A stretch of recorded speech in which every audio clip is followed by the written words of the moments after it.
Genesis 14.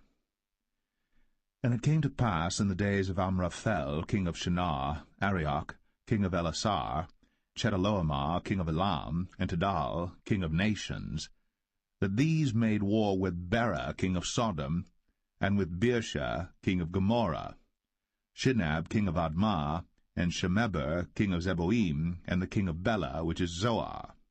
All these were joined together in the vale of Siddim, which is the salt sea. 12 years they served Chedorlaomer, and in the 13th year they rebelled.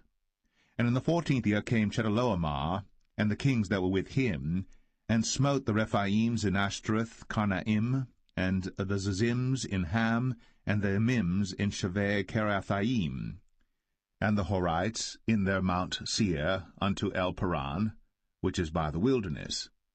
And they returned and came to En Mishpat, which is Kadesh, and smote all the country of the Amalekites, and also the Amorites, that dwelt in Hazazon Tamar. And there went out the king of Sodom, and the king of Gomorrah, and the king of Admah, and the king of Zeboim, and the king of Bela, the same as Zoar, and they joined battle with them in the vale of Siddim, with Chedorlaomer the king of Elam, and with Tidal king of nations, and Amraphel king of Shinar, and Arioch king of Elasar, 4 kings with 5. And the vale of Siddim was full of slime pits, and the kings of Sodom and Gomorrah fled, and fell there. And they that remained fled to the mountain. And they took all the goods of Sodom and Gomorrah, and all their victuals, and went their way. And they took Lot, Abram's brother's son, who dwelt in Sodom, and his goods, and departed. And there came one that had escaped, and told Abram the Hebrew. For he dwelt in the plain of Mamre the Amorite, brother of Eshcol, and brother of Aner. And these were confederate with Abram. And when Abram heard that his brother was taken captive, he armed his trained servants, born in his own house, 318, and pursued them unto Dan. And he divided himself against them, he and his servants, by night, and smote them, and pursued them unto Hobah, which is on the left hand of Damascus. And he brought back all the goods, and also brought again his brother Lot, and his goods, and the women also, and the people. And the king of Sodom went out to meet him after his return from the slaughter of Chedorlaomer, and of the kings that were with him at the valley of Shaveh, which is the king's dale. And Melchizedek king of Salem brought forth bread and wine, and he was the priest of the Most High God. And he blessed him, and said, Blessed be Abram of the Most High God, possessor of heaven and earth. And blessed be the Most High God, which hath delivered thine enemies into thy hand. And he gave him tithes of all. And the king of Sodom said unto Abram, Give me the persons, and take the goods to thyself. And Abram said to the king of Sodom, I have lifted up mine hand unto the Lord, the Most High God, the possessor of heaven and earth, that I will not take from a thread, even to a shoe latchet, and that I will not take anything that is thine, lest thou shouldst say, I have made Abram rich. Save only that which the young men have eaten, and the portion of the men which went with me, Aner, Eshcol, and Mamre, let them take their portion.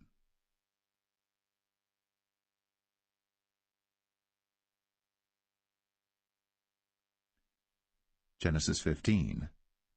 After these things, the word of the Lord came unto Abram in a vision, saying, Fear not, Abram, I am thy shield, and thy exceeding great reward.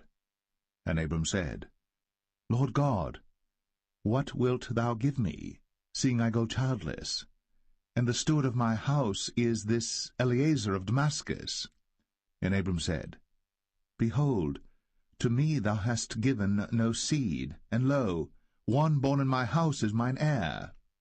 And behold, the word of the Lord came unto him, saying, This shall not be thine heir, but he that shall come forth out of thine own bowels shall be thine heir. And he brought him forth abroad, and said, Look now toward heaven, and tell the stars, if thou be able to number them. And he said unto him, so shall thy seed be. And he believed in the Lord, and he counted it to him for righteousness. And he said unto him, I am the Lord that brought thee out of Ur of the Chaldees, to give thee this land to inherit it. And he said, Lord God, whereby shall I know that I shall inherit it? And he said unto him, Take me an heifer of 3 years old, and a she-goat of 3 years old, and a ram of 3 years old, and a turtle dove, and a young pigeon. And he took unto him all these, and divided them in the midst, and laid each piece one against another. But the birds divided he not. And when the fowls came down upon the carcasses, Abram drove them away. And when the sun was going down, a deep sleep fell upon Abram, and lo, an horror of great darkness fell upon him. And he said unto Abram, Know of a surety that thy seed shall be a stranger in a land that is not theirs, and shall serve them, and they shall afflict them 400 years. And also that nation whom they shall serve will I judge, and afterward shall they come out with great substance. And thou shalt go to thy fathers in peace. Thou shalt be buried in a good old age. But in the 4th generation they shall come hither again, for the iniquity of the Amorites is not yet full. And it came to pass, that when the sun went down, and it was dark, behold, a smoking furnace, and a burning lamp that passed between those pieces. In the same day the Lord made a covenant with Abram, saying, Unto thy seed have I given this land, from the river of Egypt unto the great river, the river Euphrates, the Kenites, and the Kenizzites, and the Cadmonites, and the Hittites, and the Perizzites, and the Rephaims, and the Amorites, and the Canaanites, and the Girgashites, and the Jebusites.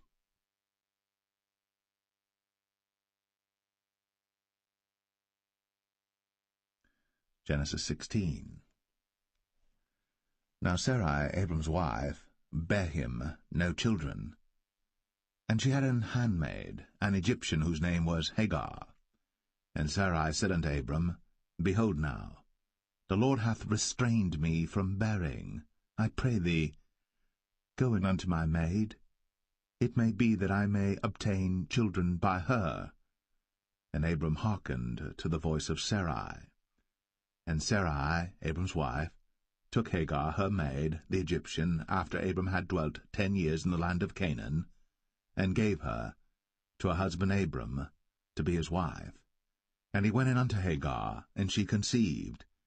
And when she saw that she had conceived, her mistress was despised in her eyes.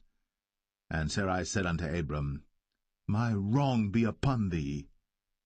I have given my maid into thy bosom, and when she saw that she had conceived, I was despised in her eyes. The Lord judge between me and thee. But Abram said unto Sarai, Behold, thy maid is in thy hand. Do to her as it pleaseth thee.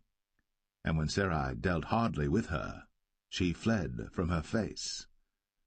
And the angel of the Lord found her by a fountain of water in the wilderness, by the fountain in the way to Shur. And he said, Hagar, Sarai's maid, whence camest thou? And whither wilt thou go? And she said, I flee from the face of my mistress Sarai. And the angel of the Lord said unto her, Return to thy mistress, and submit thyself unto her hands. And the angel of the Lord said unto her, I will multiply thy seed exceedingly, that it shall not be numbered for multitude. And the angel of the Lord said unto her, Behold, thou art with child, and shalt bear a son, and shalt call his name Ishmael, because the Lord hath heard thy affliction. And he will be a wild man. His hand will be against every man, and every man's hand against him. And he shall dwell in the presence of all his brethren. And she called the name of the Lord that spake unto her, Thou God seest me. For she said, Have I also here looked after him that seeth me? Wherefore the well was called Beer-lahai-roi, behold, it is between Kadesh and Bered. And Hagar bare Abram a son, and Abram called his son's name, which Hagar bare, Ishmael. And Abram was 86 years old, when Hagar bare Ishmael to Abram.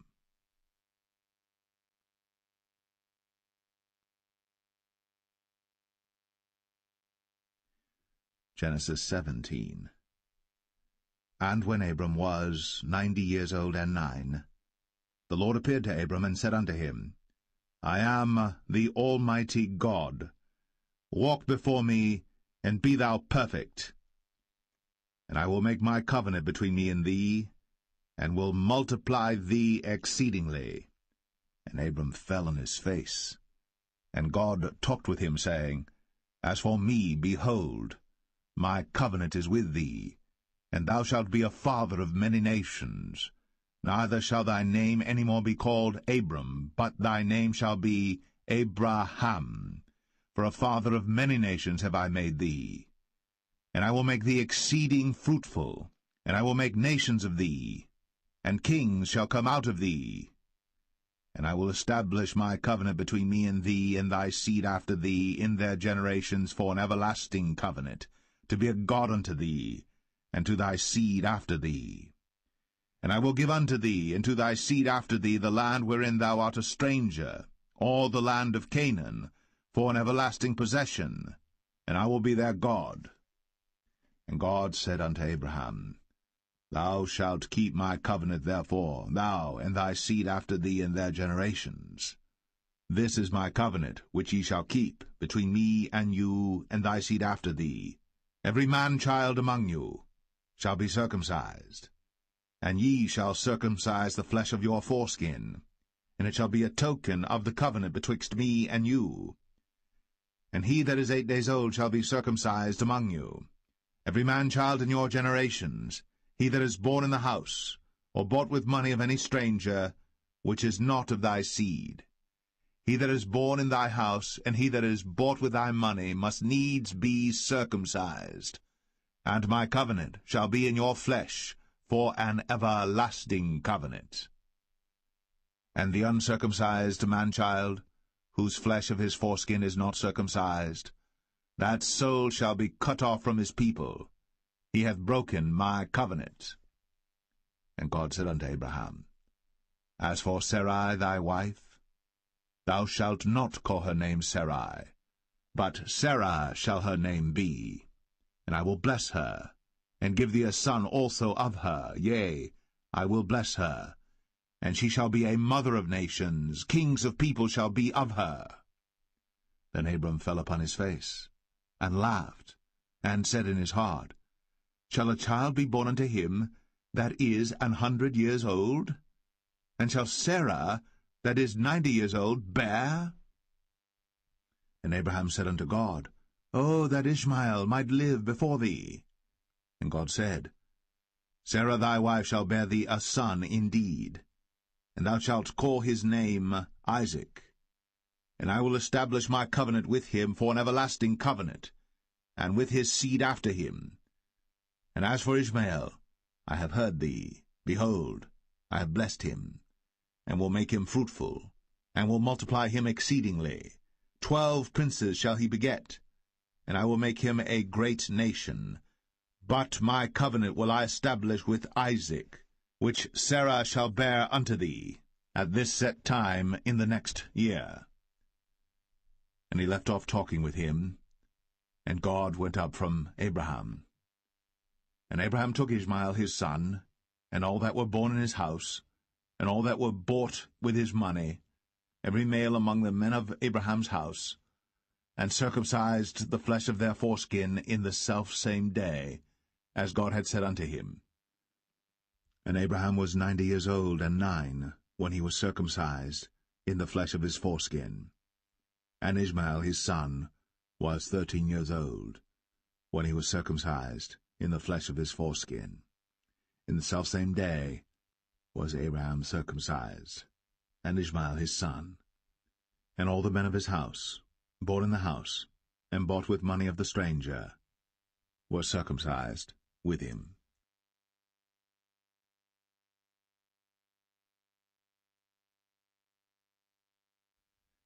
Genesis 18. And the Lord appeared unto him in the plains of Mamre, and he sat in the tent door in the heat of the day. And he lifted up his eyes, and looked, and lo, 3 men stood by him.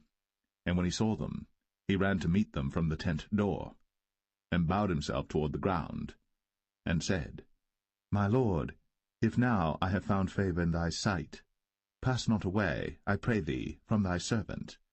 Let a little water, I pray you, be fetched, and wash your feet, and rest yourselves under the tree.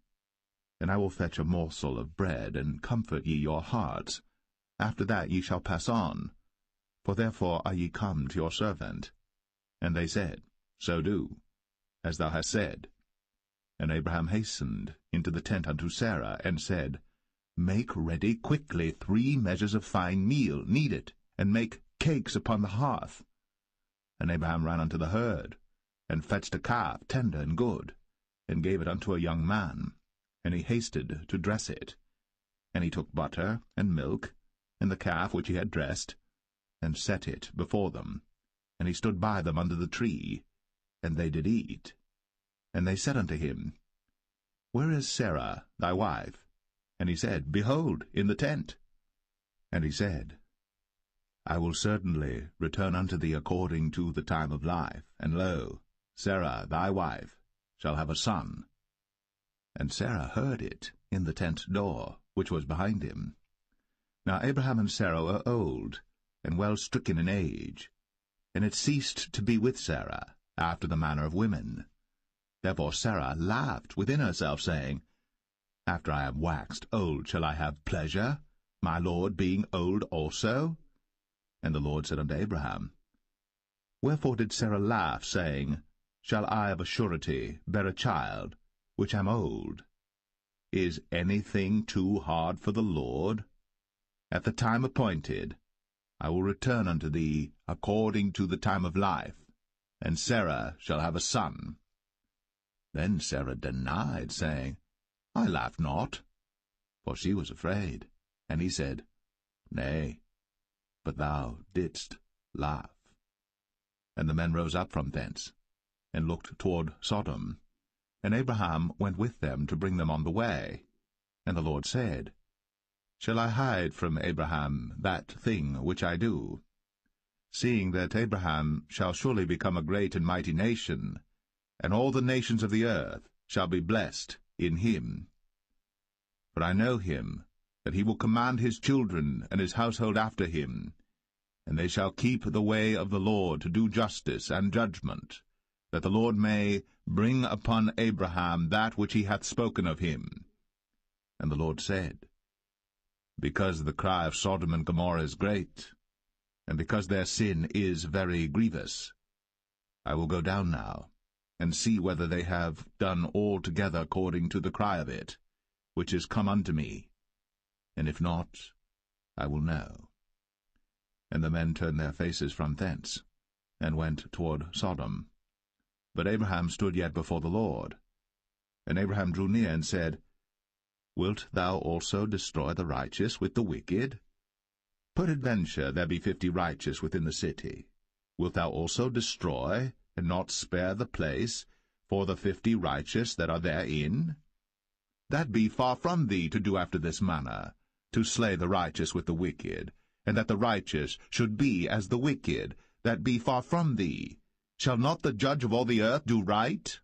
And the Lord said, If I find in Sodom 50 righteous within the city, then I will spare all the place for their sakes.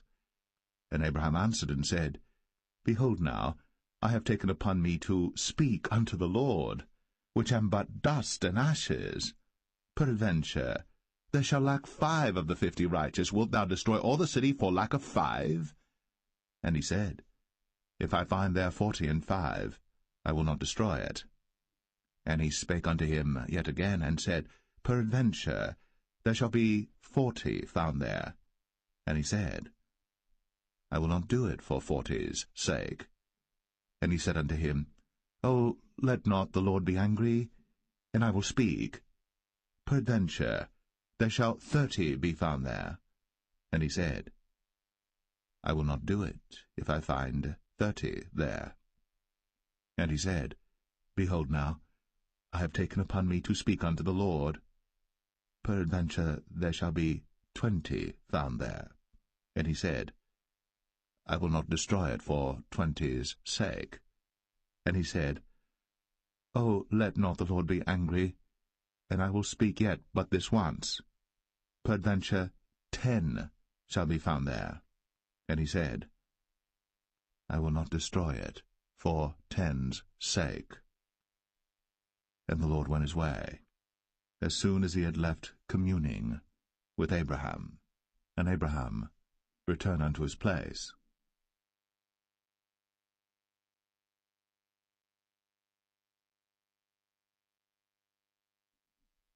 Genesis 19.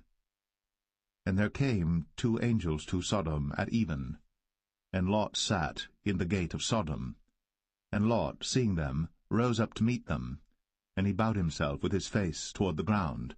And he said, Behold now, my lords, turn in, I pray you, into your servant's house, and tarry all night, and wash your feet, and ye shall rise up early and go on your ways. And they said, Nay, but we will abide in the street all night. And he pressed upon them greatly. And they turned in unto him, and entered into his house. And he made them a feast, and did bake unleavened bread, and they did eat. But before they lay down, the men of the city, even the men of Sodom, compassed the house round, both old and young, all the people from every quarter. And they called unto Lot, and said unto him, Where are the men which came into thee this night? Bring them out unto us, that we may know them. And Lot went out at the door unto them, and shut the door after him, and said, I pray you, brethren, do not so wickedly. Behold now, I have 2 daughters which have not known man. Let me, I pray you, bring them out unto you, and do ye to them as is good in your eyes. Only unto these men do nothing, for therefore came they under the shadow of my roof. And they said, Stand back. And they said again, This one fellow came in to sojourn, and he will needs be a judge. Now will we deal worse with thee than with them. And they pressed sore upon the man, even Lot, and came near to break the door. But the men put forth their hand, and pulled Lot into the house to them, and shut to the door. And they smote the men that were at the door of the house with blindness, both small and great, so that they wearied themselves to find the door. And the men said unto Lot, Hast thou here any besides, son-in-law, and thy sons, and thy daughters, and whatsoever thou hast in the city, bring them out of this place? For we will destroy this place, because the cry of them is waxen great before the face of the Lord, and the Lord hath sent us to destroy it. And Lot went out, and spake unto his sons-in-law, which married his daughters, and said, Up, get you out of this place, for the Lord will destroy this city. But he seemed as one that mocked unto his sons-in-law. And when the morning arose, then the angels hastened Lot, saying, Arise, take thy wife and thy 2 daughters, which are here, lest thou be consumed in the iniquity of the city. And while he lingered, the man laid hold upon his hand, and upon the hand of his wife, and upon the hand of his 2 daughters, the Lord being merciful unto him. And they brought him forth, and set him without the city. And it came to pass, when they had brought them forth abroad, that he said, Escape for thy life, look not behind thee, neither stay thou in all the plain, escape to the mountain, lest thou be consumed. And Lot said unto them, O not so, my lord. Behold now, thy servant hath found grace in thy sight, and thou hast magnified thy mercy which thou hast shown unto me in saving my life. And I cannot escape to the mountain, lest some evil take me and I die. Behold now, this city is near to flee unto, and it is a little one. O let me escape thither. Is it not a little one, and my soul shall live? And he said unto him, See, I have accepted thee concerning this thing also, that I will not overthrow this city, for the which thou hast spoken. Haste thee, escape thither, for I cannot do anything till thou be come thither. Therefore the name of the city was called Zoar. The sun was risen upon the earth when Lot entered into Zoar. Then the Lord rained upon Sodom and upon Gomorrah brimstone and fire from the Lord out of heaven. And he overthrew those cities, and all the plain, and all the inhabitants of the cities, and that which grew upon the ground. But his wife looked back from behind him, and she became a pillar of salt. And Abraham got up early in the morning to the place where he stood before the Lord. And he looked toward Sodom and Gomorrah, and toward all the land of the plain, and beheld, and lo, the smoke of the country went up as the smoke of a furnace. And it came to pass, when God destroyed the cities of the plain, that God remembered Abraham, and sent Lot out of the midst of the overthrow, when he overthrew the cities in the which Lot dwelt. And Lot went up out of Zoar, and dwelt in the mountain, and his 2 daughters with him, for he feared to dwell in Zoar, and he dwelt in a cave, he and his 2 daughters. And the firstborn said unto the younger, Our father is old, and there is not a man in the earth to come in unto us after the manner of all the earth. Come, let us make our father drink wine, and we will lie with him, that we may preserve seed of our father. And they made their father drink wine that night. And the firstborn went in, and lay with her father. And he perceived not when she lay down, nor when she arose. And it came to pass on the morrow, that the firstborn said unto the younger, Behold, I lay yesternight with my father. Let us make him drink wine this night also, and go thou in, and lie with him, that we may preserve seed of our father. And they made their father drink wine that night also. And the younger arose, and lay with him. And he perceived not when she lay down, nor when she arose. Thus were both the daughters of Lot with child by their father. And the firstborn bare a son, and called his name Moab. The same is the father of the Moabites unto this day. And the younger, she also bare a son, and called his name Ben-Ami. The same is the father of the children of Ammon unto this day.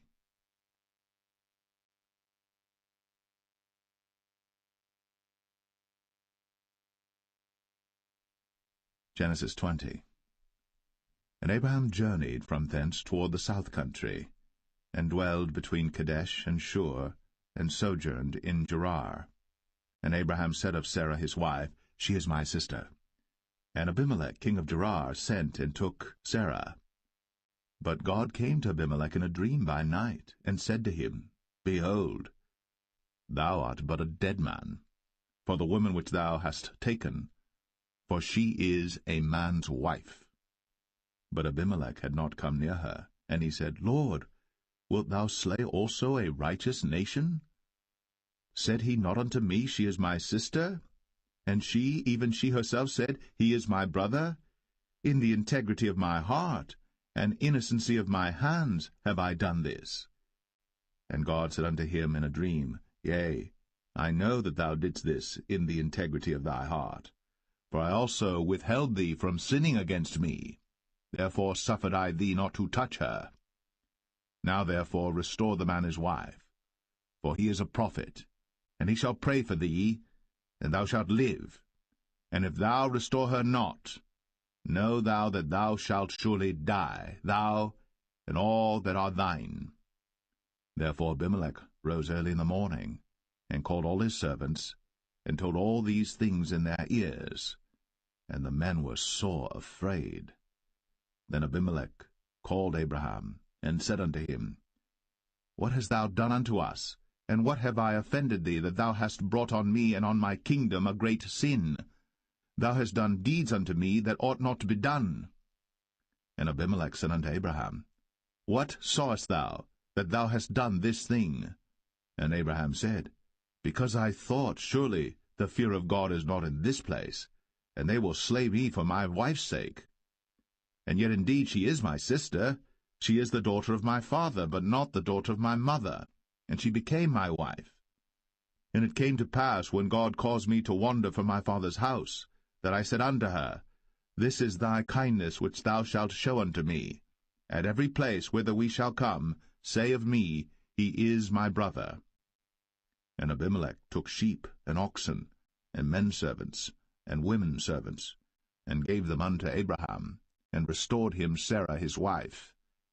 And Abimelech said, Behold, my land is before thee. Dwell where it pleaseth thee. And unto Sarah he said, Behold, I have given thy brother 1,000 pieces of silver. Behold, he is to thee a covering of the eyes, unto all that are with thee, and with all other. Thus she was reproved. So Abraham prayed unto God, and God healed Abimelech and his wife and his maidservants, and they bare children. For the Lord had fast closed up all the wombs of the house of Abimelech, because of Sarah, Abraham's wife.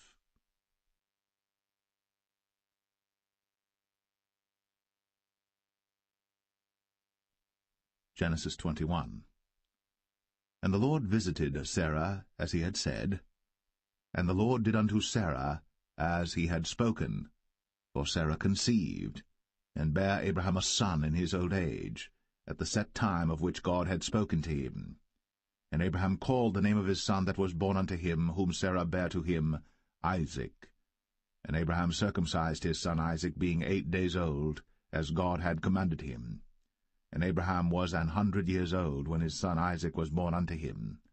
And Sarah said, God hath made me to laugh, so that all that hear will laugh with me. And she said, Who would have said unto Abraham, that Sarah should have given children suck? For I have borne him a son in his old age. And the child grew, and was weaned. And Abraham made a great feast, the same day that Isaac was weaned. And Sarah saw the son of Hagar the Egyptian, which she had borne unto Abraham, mocking. Wherefore she said unto Abraham, Cast out this bondwoman and her son, for the son of this bondwoman shall not be heir with my son, even with Isaac.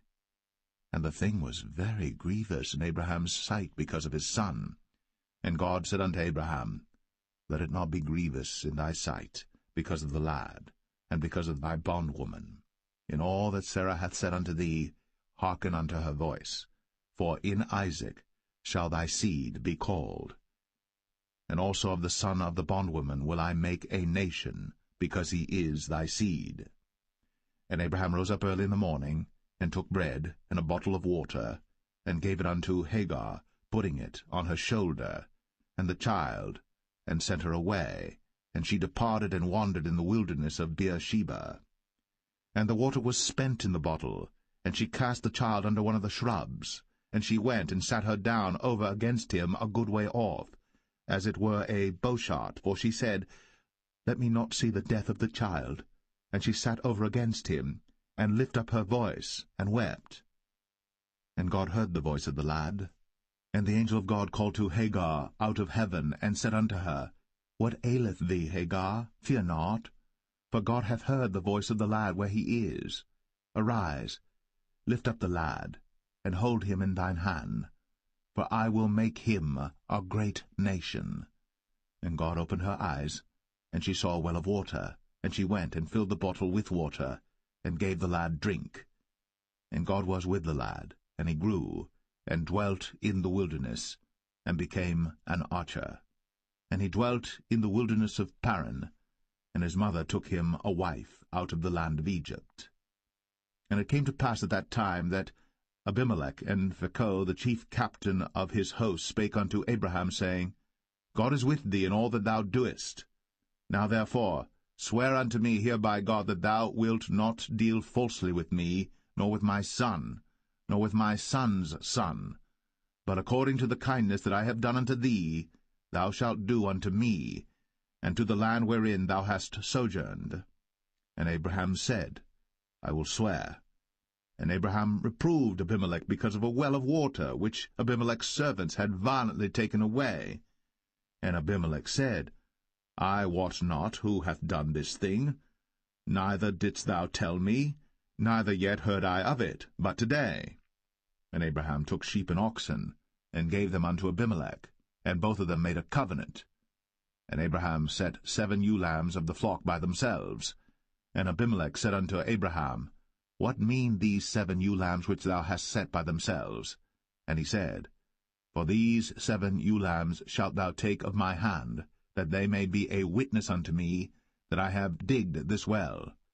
Wherefore he called that place Beersheba, because there they sware both of them. Thus they made a covenant at Beersheba. Then Abimelech rose up, and Phicol the chief captain of his host, and they returned into the land of the Philistines. And Abraham planted a grove in Beersheba, and called there on the name of the Lord, the everlasting God. And Abraham sojourned in the Philistines' land many days.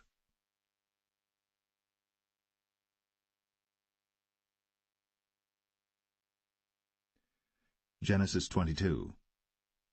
And it came to pass, after these things, that God did tempt Abraham, and said unto him, Abraham. And he said, Behold, here I am. And he said, Take now thy son, thine only son Isaac, whom thou lovest, and get thee into the land of Moriah, and offer him there for a burnt offering, upon one of the mountains which I will tell thee of. And Abraham rose up early in the morning, and saddled his ass, and took 2 of his young men with him, and Isaac his son, and clave the wood for the burnt offering, and rose up, and went unto the place of which God had told him. Then on the 3rd day Abraham lifted up his eyes, and saw the place afar off. And Abraham said unto his young men, Abide ye here with the ass, and I and the lad will go yonder, and worship, and come again to you. And Abraham took the wood of the burnt offering, and laid it upon Isaac his son. And he took the fire in his hand, and a knife, and they went both of them together. And Isaac spake unto Abraham his father, and said, My father? And he said, Here am I, my son. And he said, Behold, the fire and the wood. But where is the lamb for a burnt offering? And Abraham said, My son, God will provide himself a lamb for a burnt offering. So they went both of them together. And they came to the place which God had told him of. And Abraham built an altar there, and laid the wood in order, and bound Isaac his son, and laid him on the altar upon the wood. And Abraham stretched forth his hand, and took the knife to slay his son. And the angel of the Lord called unto him out of heaven, and said, Abraham, Abraham! And he said, Here am I. And he said, Lay not thine hand upon the lad, neither do thou anything unto him. For now I know that thou fearest God, seeing thou hast not withheld thy son, thine only son, from me. And Abraham lifted up his eyes, and looked, and behold, behind him a ram caught in a thicket by his horns. And Abraham went, and took the ram, and offered him up for a burnt offering in the stead of his son. And Abraham called the name of that place Jehovah-Jireh, as it is said to this day, In the mount of the Lord it shall be seen. And the angel of the Lord called unto Abraham out of heaven the 2nd time, and said, By myself have I sworn, saith the Lord, for because thou hast done this thing, and hast not withheld thy son, thine only son, that in blessing I will bless thee, and in multiplying I will multiply thy seed as the stars of the heaven, and as the sand which is upon the seashore, and thy seed shall possess the gate of his enemies. And in thy seed shall all the nations of the earth be blessed, because thou hast obeyed my voice. So Abraham returned unto his young men, and they rose up, and went together to Beersheba. And Abraham dwelt at Beersheba. And it came to pass after these things, that it was told Abraham, saying, Behold, Milcah, she hath also borne children unto thy brother Nahor, Huz his firstborn, and Buz his brother, and Kemuel the father of Aram, and Chesed, and Hazo, and Pildash, and Jidlaph, and Bethuel. And Bethuel begat Rebekah. These 8 Milcah did bear to Nahor, Abraham's brother. And his concubine, whose name was Rumah, she bare also Tebah, and Gaham, and Thahash, and Maacah.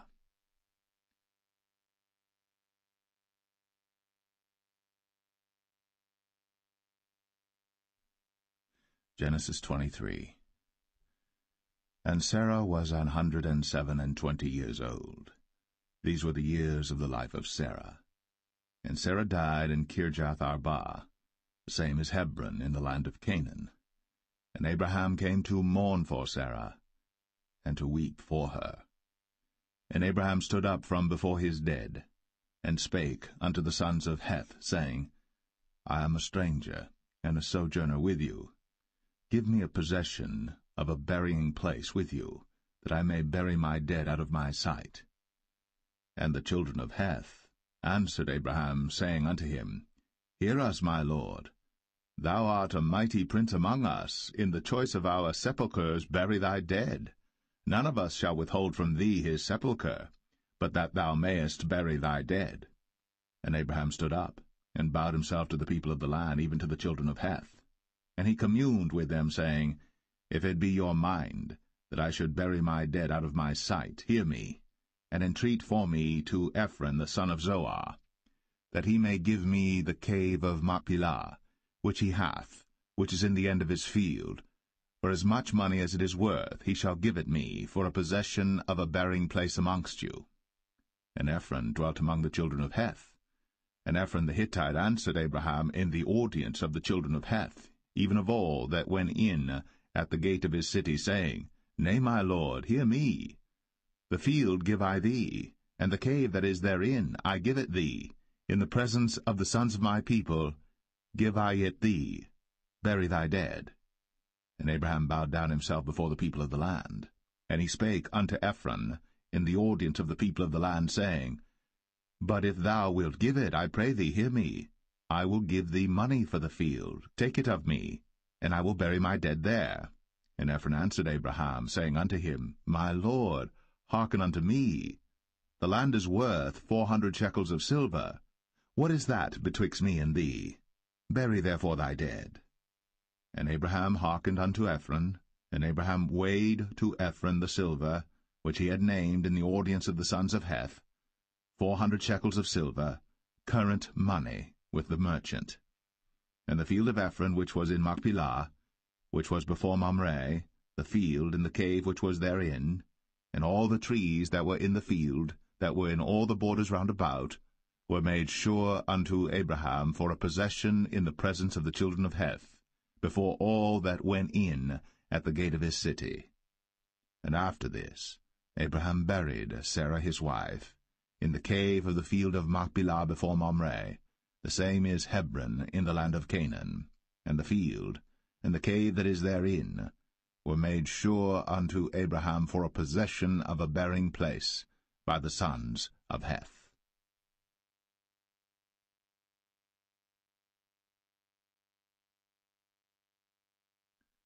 Genesis 24. And Abraham was old, and well stricken in age. And the Lord had blessed Abraham in all things. And Abraham said unto his eldest servant of his house, that ruled over all that he had, Put, I pray thee, thy hand under my thigh. And I will make thee swear by the Lord, the God of heaven, and the God of the earth, that thou shalt not take a wife unto my son of the daughters of the Canaanites, among whom I dwell. But thou shalt go unto my country, and to my kindred, and take a wife unto my son Isaac. And the servant said unto him, Peradventure the woman will not be willing to follow me unto this land. Must I needs bring thy son again unto the land from whence thou camest?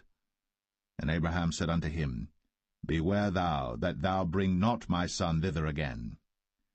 The Lord God of heaven, which took me from my father's house, and from the land of my kindred, and which spake unto me, and that sware unto me, saying, Unto thy seed will I give this land. He shall send his angel before thee, and thou shalt take a wife unto my son from thence.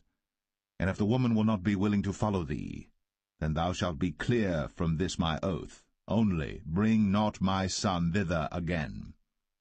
And the servant put his hand under the thigh of Abraham his master, and sware to him concerning that matter. And the servant took 10 camels of the camels of his master, and departed, for all the goods of his master were in his hand. And he arose, and went to Mesopotamia, unto the city of Nahor. And he made his camels to kneel down without the city by a well of water, at the time of the evening, even the time that women go out to draw water. And he said, O Lord God of my master Abraham, I pray thee, send me good speed this day, and show kindness unto my master Abraham. Behold, I stand here by the well of water, and the daughters of the men of the city come out to draw water. And let it come to pass, that the damsel to whom I shall say, Let down thy pitcher, I pray thee, that I may drink. And she shall say, Drink. And I will give thy camel. Let the same be she that thou hast appointed for thy servant Isaac. And thereby shall I know that thou hast shown kindness unto my master. And it came to pass, before he had done speaking, that, behold, Rebekah came out, who was born to Bethuel, son of Milcah, the wife of Nahor, Abraham's brother, with her pitcher upon her shoulder. And the damsel was very fair to look upon, a virgin, neither had any man known her. And she went down to the well, and filled her pitcher, and came up. And the servant ran to meet her, and said, Let me, I pray thee, drink a little water of thy pitcher. And she said, Drink, my lord. And she hasted, and let down her pitcher upon her hand, and gave him drink. And when she had done giving him drink, she said, I will draw water for thy camels also, until they have done drinking. And she hasted, and emptied her pitcher into the trough, and ran again unto the well to draw water, and drew for all his camels. And the man, wondering at her, held his peace, to wit whether the Lord had made his journey prosperous or not. And it came to pass, as the camels had done drinking, that the man took a golden earring of half a shekel weight, and 2 bracelets for her hands of 10 shekels weight of gold, and said, Whose daughter art thou? Tell me, I pray thee. Is there room in thy father's house for us to lodge in? And she said unto him, I am the daughter of Bethuel, the son of Milcah, which she bare unto Nahor. She said moreover unto him, We have both straw and provender enough, and room to lodge in. And the man bowed down his head, and worshipped the Lord. And he said, Blessed be the Lord God of my master Abraham, who hath not left destitute my master of his mercy and his truth. I being in the way, the Lord led me to the house of my master's brethren. And the damsel ran, and told them of her mother's house these things. And Rebekah had a brother, and his name was Laban. And Laban ran out unto the man, unto the well. And it came to pass, when he saw the earring and bracelets upon his sister's hands, and when he heard the words of Rebekah his sister, saying, Thus spake the man unto me, that he came unto the man, and behold, he stood by the camels at the well. And he said, Come in, thou blessed of the Lord. Wherefore standest thou without? For I have prepared the house and room for the camels. And the man came into the house, and he ungirded his camels, and gave straw and provender for the camels, and water to wash his feet, and the men's feet that were with him. And there was set meat before him to eat, but he said, I will not eat, until I have told mine errand. And he said, Speak on. And he said, I am Abraham's servant. And the Lord hath blessed my master greatly, and he is become great, and he hath given him flocks, and herds, and silver, and gold, and men-servants, and maidservants, and camels, and asses. And Sarah my master's wife bare a son to my master when she was old, and unto him hath he given all that he hath. And my master made me swear, saying, Thou shalt not take a wife to my son of the daughters of the Canaanites in whose land I dwell, but thou shalt go unto my father's house, and to my kindred, and take a wife unto my son. And I said unto my master, Peradventure the woman will not follow me.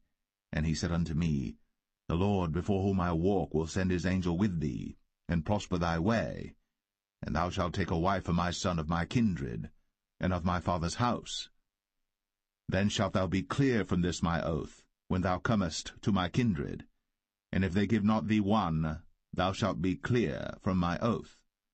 And I came this day unto the well, and said, O Lord God of my master Abraham, if now thou do prosper my way which I go, behold, I stand by the well of water, and it shall come to pass that when the virgin cometh forth to draw water, and I say to her, Give me, I pray thee, a little water of thy pitcher to drink, and she say to me, Both drink thou, and I will also draw for thy camels, let the same be the woman whom the Lord hath appointed out for my master's son. And before I had done speaking in mine heart, behold, Rebekah came forth with her pitcher on her shoulder, and she went down unto the well, and drew water. And I said unto her, Let me drink, I pray thee. And she made haste, and let down her pitcher from her shoulder, and said, Drink, and I will give thy camels drink also. So I drank, and she made the camels drink also. And I asked her, and said, Whose daughter art thou? And she said, The daughter of Bethuel, Nahor's son, whom Milcah bare unto him. And I put the earring upon her face, and the bracelets upon her hands. And I bowed down my head, and worshipped the Lord, and blessed the Lord God of my master Abraham, which had led me in the right way to take my master's brother's daughter unto his son. And now, if ye will deal kindly and truly with my master, tell me, and if not, tell me, that I may turn to the right hand or to the left. Then Laban and Bethuel answered and said, The thing proceedeth from the Lord. We cannot speak unto thee bad or good. Behold, Rebekah is before thee. Take her and go, and let her be thy master's son's wife, as the Lord hath spoken. And it came to pass that when Abraham's servant heard their words, he worshipped the Lord, bowing himself to the earth. And the servant brought forth jewels of silver and jewels of gold and raiment, and gave them to Rebekah. He gave also to her brother and to her mother precious things.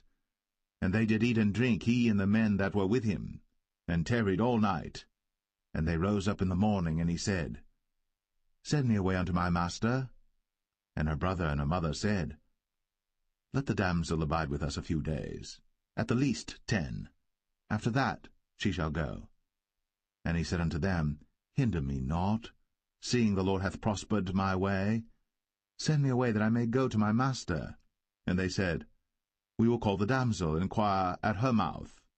And they called Rebekah, and said unto her, Wilt thou go with this man? And she said, I will go. And they sent away Rebekah, their sister, and her nurse, and Abraham's servant, and his men. And they blessed Rebekah, and said unto her, Thou art our sister. Be thou the mother of thousands of millions, and let thy seed possess the gate of those which hate them. And Rebekah arose, and her damsels, and they rode upon the camels, and followed the man. And the servant took Rebekah, and went his way. And Isaac came from the way of the well Lahai-roi, for he dwelt in the south country. And Isaac went out to meditate in the field at the eventide. And he lifted up his eyes, and saw, and behold, the camels were coming. And Rebekah lifted up her eyes, and when she saw Isaac, she lighted off the camel. For she had said unto the servant, What man is this that walketh in the field to meet us? And the servant had said, It is my master. Therefore she took a veil, and covered herself. And the servant told Isaac all things that he had done. And Isaac brought her into his mother Sarah's tent, and took Rebekah, and she became his wife, and he loved her. And Isaac was comforted after his mother's death.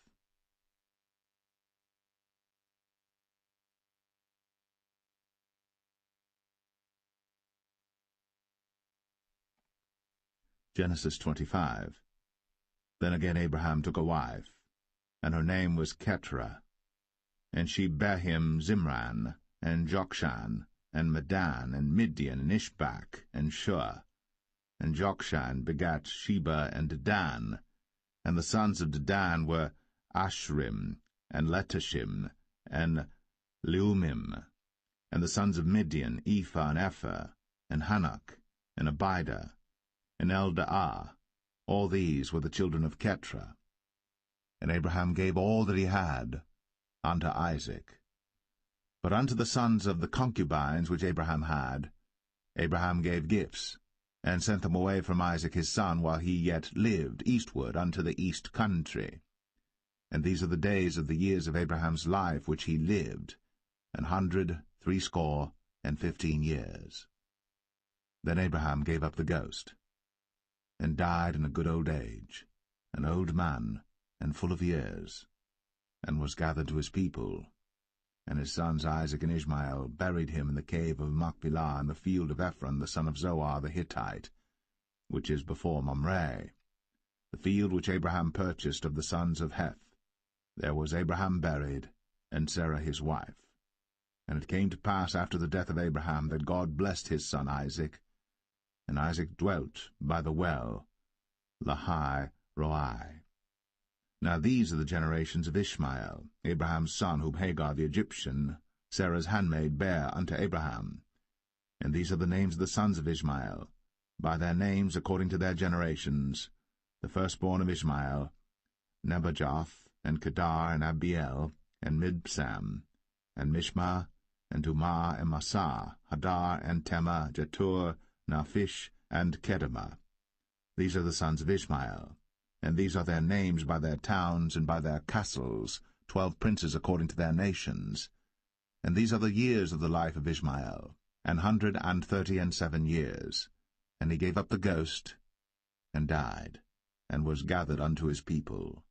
And they dwelt from Havilah unto Shur, that is before Egypt, as thou goest toward Assyria. And he died in the presence of all his brethren. And these are the generations of Isaac, Abraham's son. Abraham begat Isaac. And Isaac was 40 years old when he took Rebekah to wife, the daughter of Bethuel the Syrian of Padan Aram, the sister to Laban the Syrian.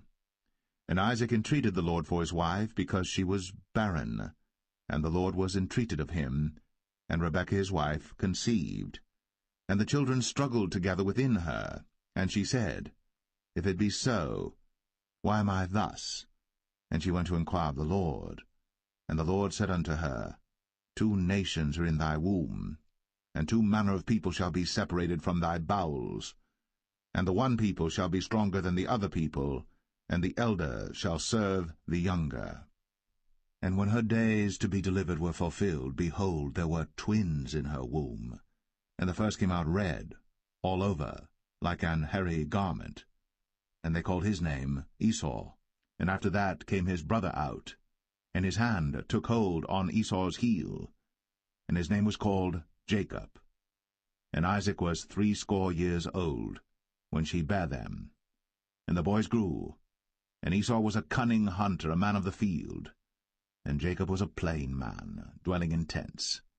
And Isaac loved Esau because he did eat of his venison, but Rebekah loved Jacob. And Jacob sod pottage, and Esau came from the field, and he was faint. And Esau said to Jacob, Feed me, I pray thee, with that same red pottage, for I am faint. Therefore was his name called Edom. And Jacob said, Sell me this day thy birthright. And Esau said, Behold, I am at the point to die, and what profit shall this birthright do to me? And Jacob said, Swear to me this day. And he sware unto him, and he sold his birthright unto Jacob. Then Jacob gave Esau bread and pottage of lentils, and he did eat and drink, and rose up, and went his way. Thus Esau despised his birthright.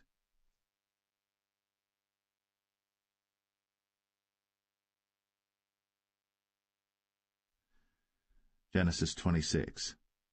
And there was a famine in the land beside the first famine that was in the days of Abraham. And Isaac went unto Abimelech king of the Philistines unto Gerar. And the Lord appeared unto him, and said, Go not down into Egypt. Dwell in the land which I shall tell thee of. Sojourn in this land, and I will be with thee, and will bless thee.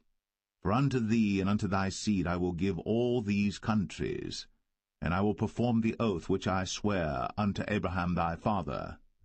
And I will make thy seed to multiply as the stars of heaven, and will give unto thy seed all these countries, and in thy seed shall all the nations of the earth be blessed, because that Abraham obeyed my voice, and kept my charge, my commandments, my statutes, and my laws. And Isaac dwelt in Gerar. And the men of the place asked him of his wife, and he said, She is my sister. For he feared to say, She is my wife, lest, said he, the men of the place should kill me for Rebekah, because she was fair to look upon. And it came to pass, when he had been there a long time, that Abimelech king of the Philistines looked out at a window, and saw, and behold, Isaac was sporting with Rebekah his wife. And Abimelech called Isaac, and said, Behold, of a surety she is thy wife. And how saidst thou, She is my sister? And Isaac said unto him, Because I said, Lest I die for her. And Abimelech said, What is this thou hast done unto us? One of the people might lightly have lain with thy wife, and thou shouldest have brought guiltiness upon us. And Abimelech charged all his people, saying, He that toucheth this man or his wife shall surely be put to death. Then Isaac sowed in that land, and received in the same year 100-fold, and the Lord blessed him. And the man waxed great, and went forward, and grew until he became very great. For he had possession of flocks, and possession of herds, and great store of servants, and the Philistines envied him. For all the wells which his father's servants had digged in the days of Abraham his father, the Philistines had stopped them, and filled them with earth. And Abimelech said unto Isaac, Go from us, for thou art much mightier than we. And Isaac departed thence, and pitched his tent in the valley of Gerar, and dwelt there. And Isaac digged again the wells of water, which they had digged in the days of Abraham his father, for the Philistines had stopped them after the death of Abraham, and he called their names after the names by which his father had called them. And Isaac's servants digged in the valley, and found there a well of springing water. And the herdmen of Gerar did strive with Isaac's herdmen, saying, The water is ours. And he called the name of the well Esek, because they strove with him. And they digged another well, and strove for that also. And he called the name of it Sitnah. And he removed from thence, and digged another well, and for that they strove not. And he called the name of it Rehoboth. And he said, For now the Lord hath made room for us, and we shall be fruitful in the land. And he went up from thence to Beersheba. And the Lord appeared unto him the same night, and said, I am the God of Abraham thy father. Fear not, for I am with thee, and will bless thee, and multiply thy seed for my servant Abraham's sake. And he builded an altar there, and called upon the name of the Lord, and pitched his tent there. And there Isaac's servants digged a well. Then Abimelech went to him from Gerar, and Ahuzzath one of his friends, and Phicol the chief captain of his army. And Isaac said unto them, Wherefore come ye to me, seeing ye hate me, and have sent me away from you? And they said, We saw certainly that the Lord was with thee. And we said, Let there be now an oath betwixt us, even betwixt us and thee, and let us make a covenant with thee, that thou wilt do us no hurt, as we have not touched thee, and as we have done unto thee nothing but good, and have sent thee away in peace. Thou art now the blessed of the Lord. And he made them a feast, and they did eat and drink. And they rose up betimes in the morning, and sware one to another. And Isaac sent them away, and they departed from him in peace. And it came to pass the same day that Isaac's servants came, and told him concerning the well which they had digged, and said unto him, We have found water. And he called it Sheba. Therefore the name of the city is Beersheba unto this day. And Esau was 40 years old when he took to wife Judith the daughter of Beri the Hittite, and Bashemath the daughter of Elon the Hittite, which were a grief of mind unto Isaac and to Rebekah.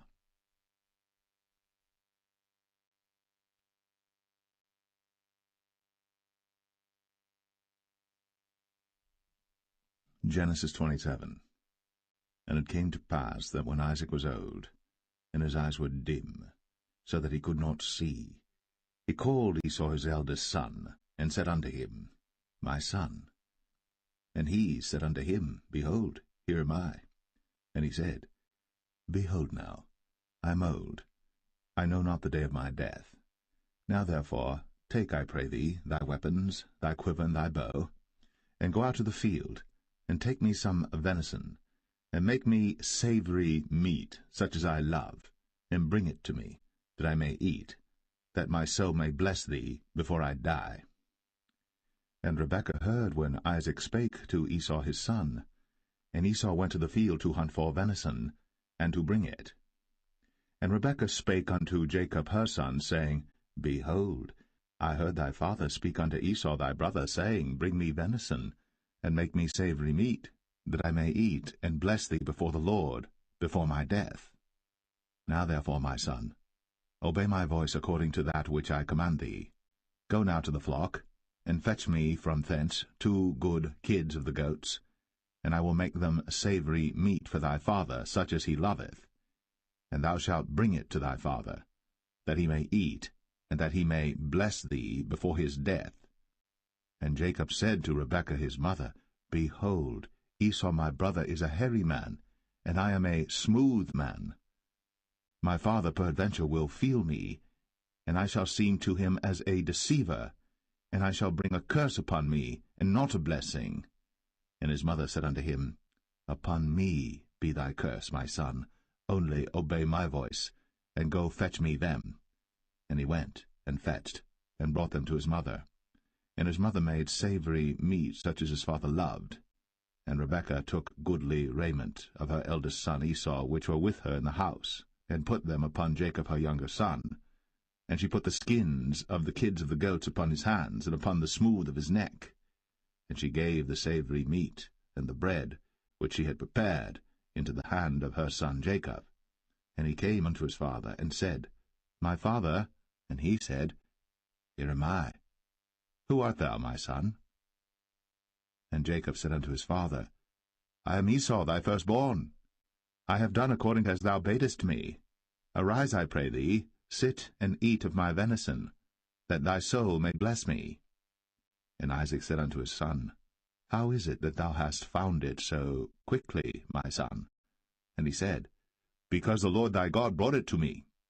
And Isaac said unto Jacob, Come near, I pray thee, that I may feel thee, my son, whether thou be my very son Esau, or not. And Jacob went near unto Isaac his father, and he felt him, and said, The voice is Jacob's voice, but the hands are the hands of Esau. And he discerned him not, because his hands were hairy, as his brother Esau's hands. So he blessed him. And he said, Art thou my very son Esau? And he said, I am. And he said, Bring it near to me, and I will eat of my son's venison, that my soul may bless thee. And he brought it near to him, and he did eat. And he brought him wine, and he drank. And his father Isaac said unto him, Come near now, and kiss me, my son. And he came near, and kissed him. And he smelled the smell of his raiment, and blessed him, and said, See, the smell of my son is as the smell of a field which the Lord hath blessed. Therefore God give thee of the dew of heaven, and the fatness of the earth, and plenty of corn and wine.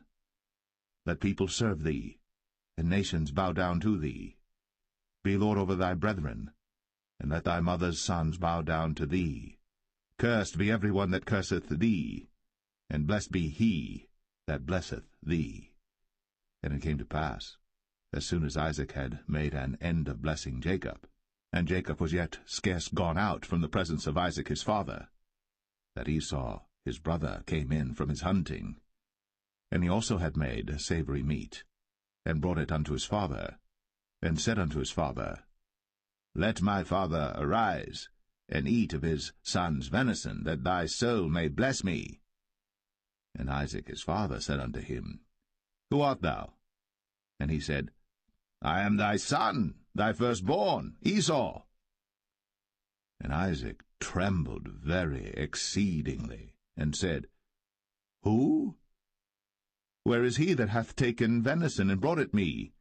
And I have eaten of all before thou camest, and have blessed him, yea, and he shall be blessed. And when Esau heard the words of his father, he cried with a great and exceeding bitter cry, and said unto his father, Bless me, even me also, O my father. And he said, Thy brother came with subtlety, and hath taken away thy blessing. And he said, Is not he rightly named Jacob? For he hath supplanted me these 2 times.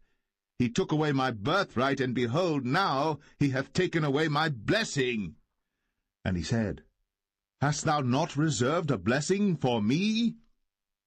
And Isaac answered and said unto Esau, Behold, I have made him thy lord, and all his brethren have I given to him for servants, and with corn and wine have I sustained him.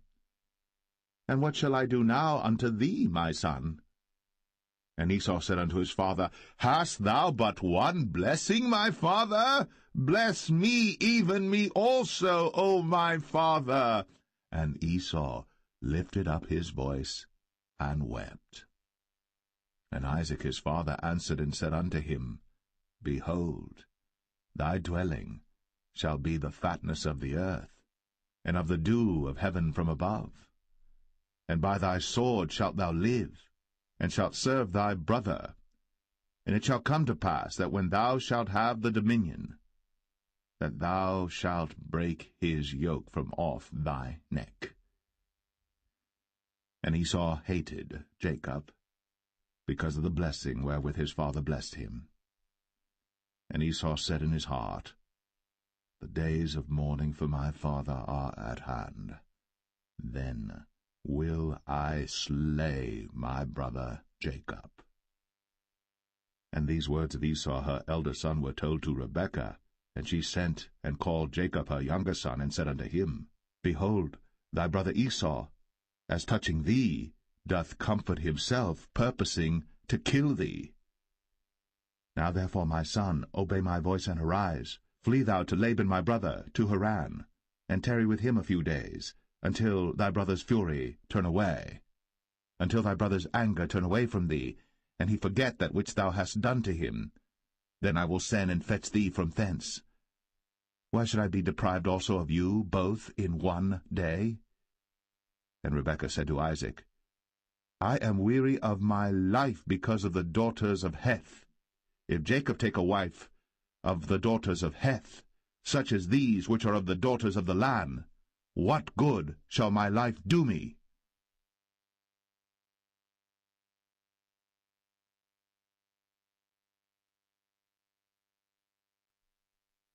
Genesis 28. And Isaac called Jacob, and blessed him, and charged him, and said unto him, Thou shalt not take a wife of the daughters of Canaan. Arise, go to Padan Aram, to the house of Bethuel thy mother's father, and take thee a wife from thence of the daughters of Laban thy mother's brother.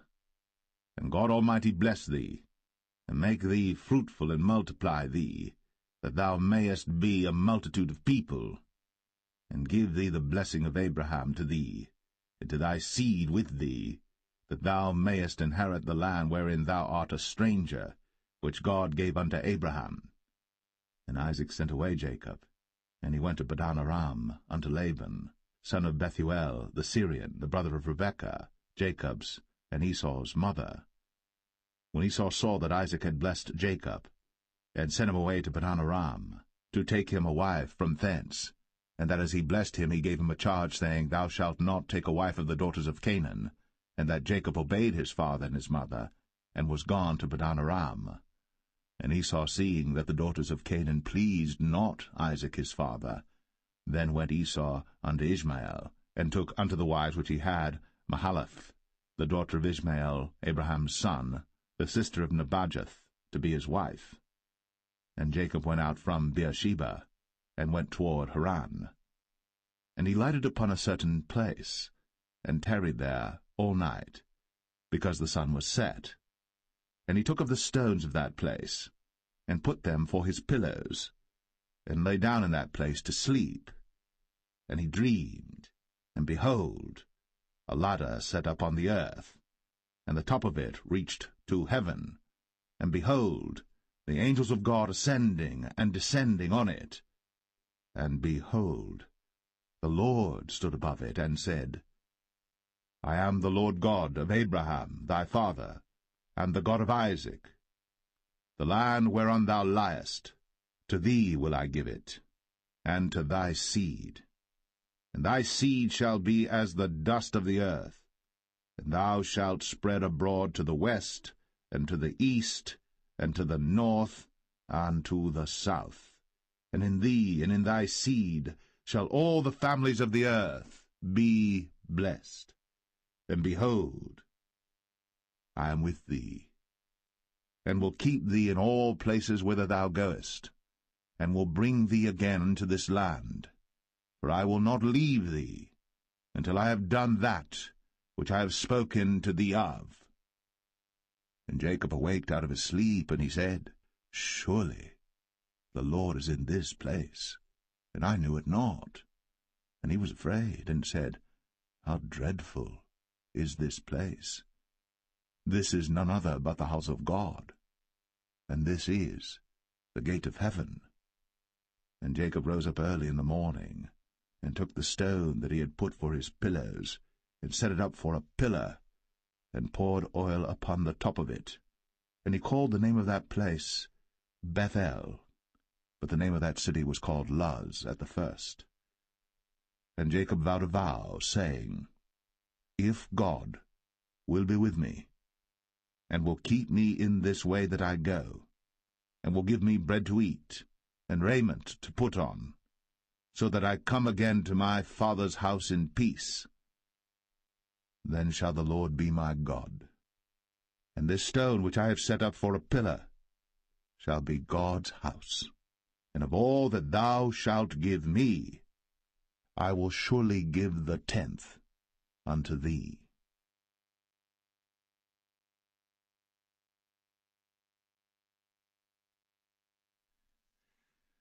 Genesis 29. Then Jacob went on his journey, and came into the land of the people of the east. And he looked, and behold, a well in the field, and lo, there were 3 flocks of sheep lying by it. For out of that well they watered the flocks, and a great stone was upon the well's mouth. And thither were all the flocks gathered. And they rolled the stone from the well's mouth, and watered the sheep, and put the stone again upon the well's mouth in his place. And Jacob said unto them, My brethren, whence be ye? And they said, Of Haran are we. And he said unto them, Know ye Laban the son of Nahor? And they said, We know him. And he said unto them, Is he well? And they said, He is well. And behold, Rachel his daughter cometh with the sheep. And he said, Lo, it is yet high day, neither is it time that the cattle should be gathered together. Water ye the sheep, and go and feed them. And they said, We cannot until all the flocks be gathered together, until they roll the stone from the well's mouth. Then we water the sheep. And while he yet spake with them, Rachel came with her father's sheep, for she kept them. And it came to pass, when Jacob saw Rachel the daughter of Laban his mother's brother, and the sheep of Laban his mother's brother, that Jacob went near, and rolled the stone from the well's mouth, and watered the flock of Laban his mother's brother. And Jacob kissed Rachel, and lifted up his voice and wept. And Jacob told Rachel that he was her father's brother, and that he was Rebekah's son. And she ran and told her father. And it came to pass, when Laban heard the tidings of Jacob his sister's son, that he ran to meet him, and embraced him, and kissed him, and brought him to his house. And he told Laban all these things. And Laban said to him, Surely thou art my bone and my flesh. And he abode with him the space of a month. And Laban said unto Jacob, Because thou art my brother, shouldest thou therefore serve me for naught? Tell me, what shall thy wages be? And Laban had 2 daughters. The name of the elder was Leah, and the name of the younger was Rachel.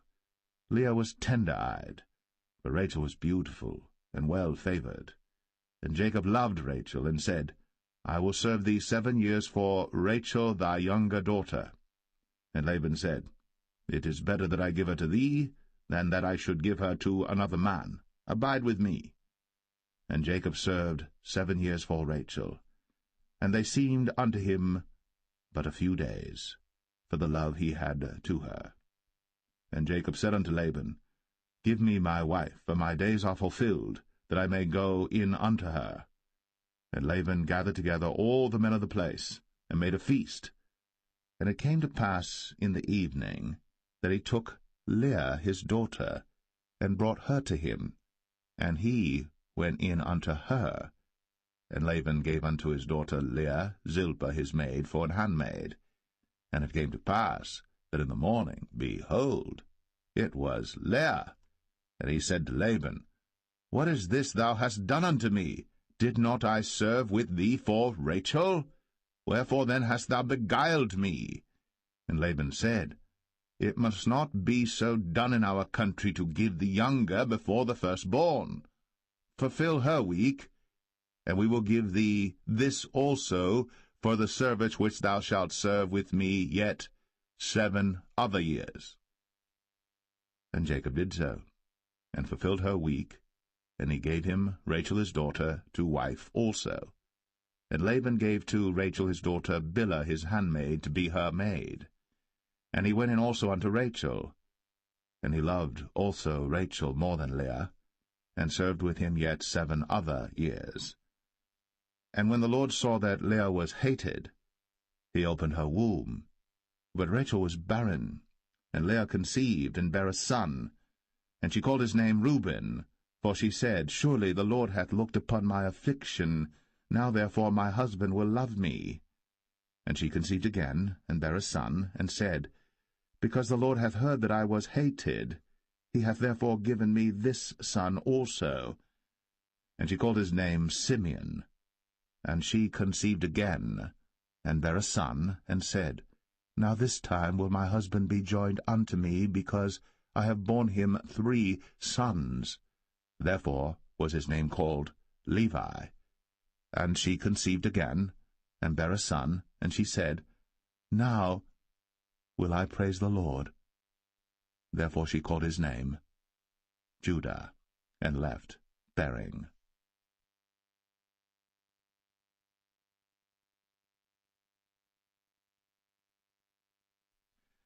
Genesis 30. And when Rachel saw that she bare Jacob no children, Rachel envied her sister, and said unto Jacob, Give me children, or else I die.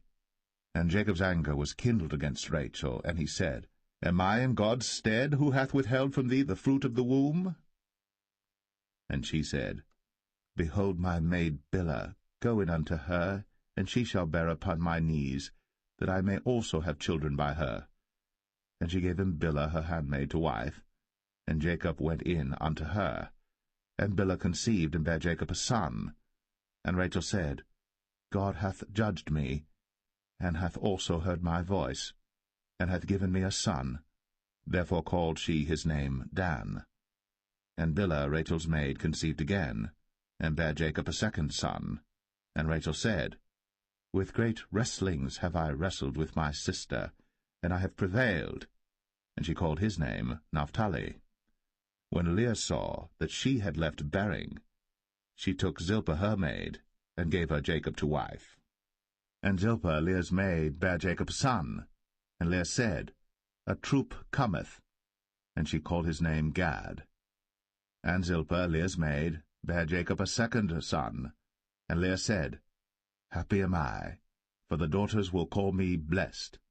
And she called his name Asher. And Reuben went in the days of wheat harvest, and found mandrakes in the field, and brought them unto his mother Leah. Then Rachel said to Leah, Give me, I pray thee, of thy son's mandrakes. And she said unto her, Is it a small matter that thou hast taken my husband? And wouldst thou take away my son's mandrakes also? And Rachel said, Therefore he shall lie with thee tonight, for thy son's mandrakes. And Jacob came out of the field in the evening, and Leah went out to meet him, and said, Thou must come in unto me, for surely I have hired thee with my son's mandrakes. And he lay with her that night. And God hearkened unto Leah, and she conceived, and bare Jacob the 5th son.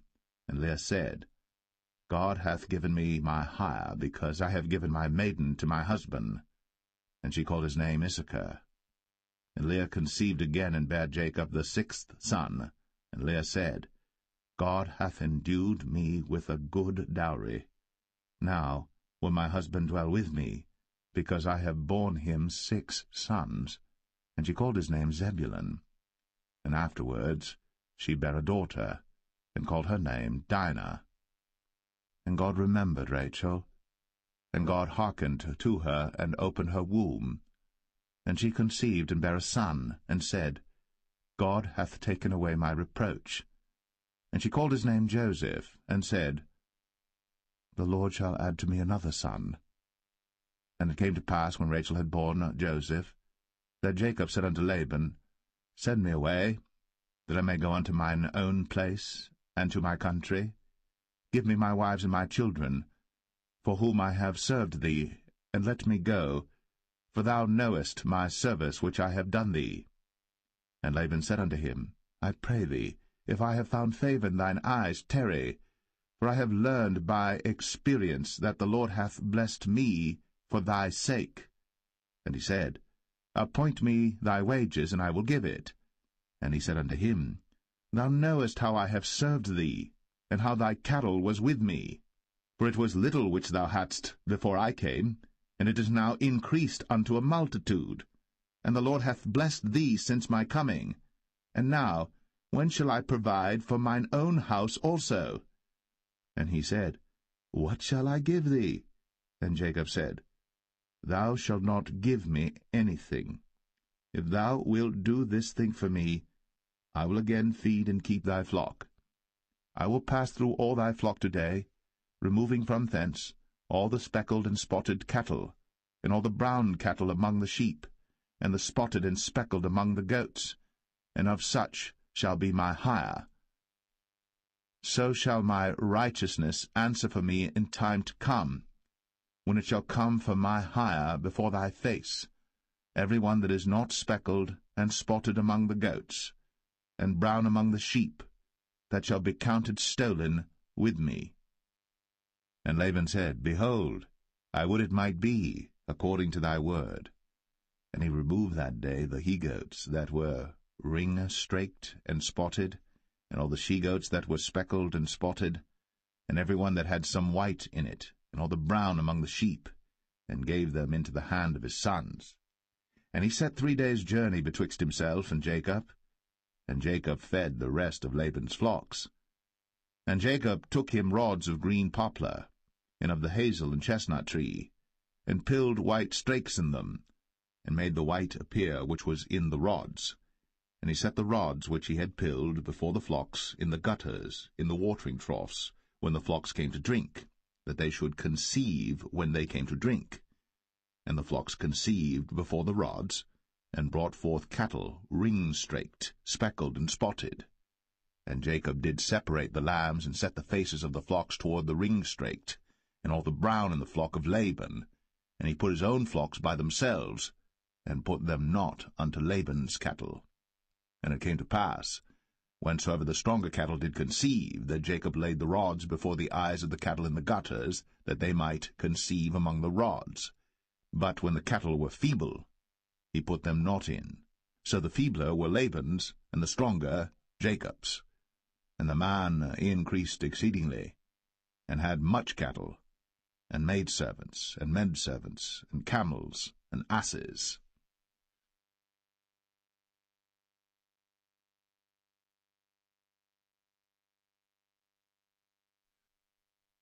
Genesis 31.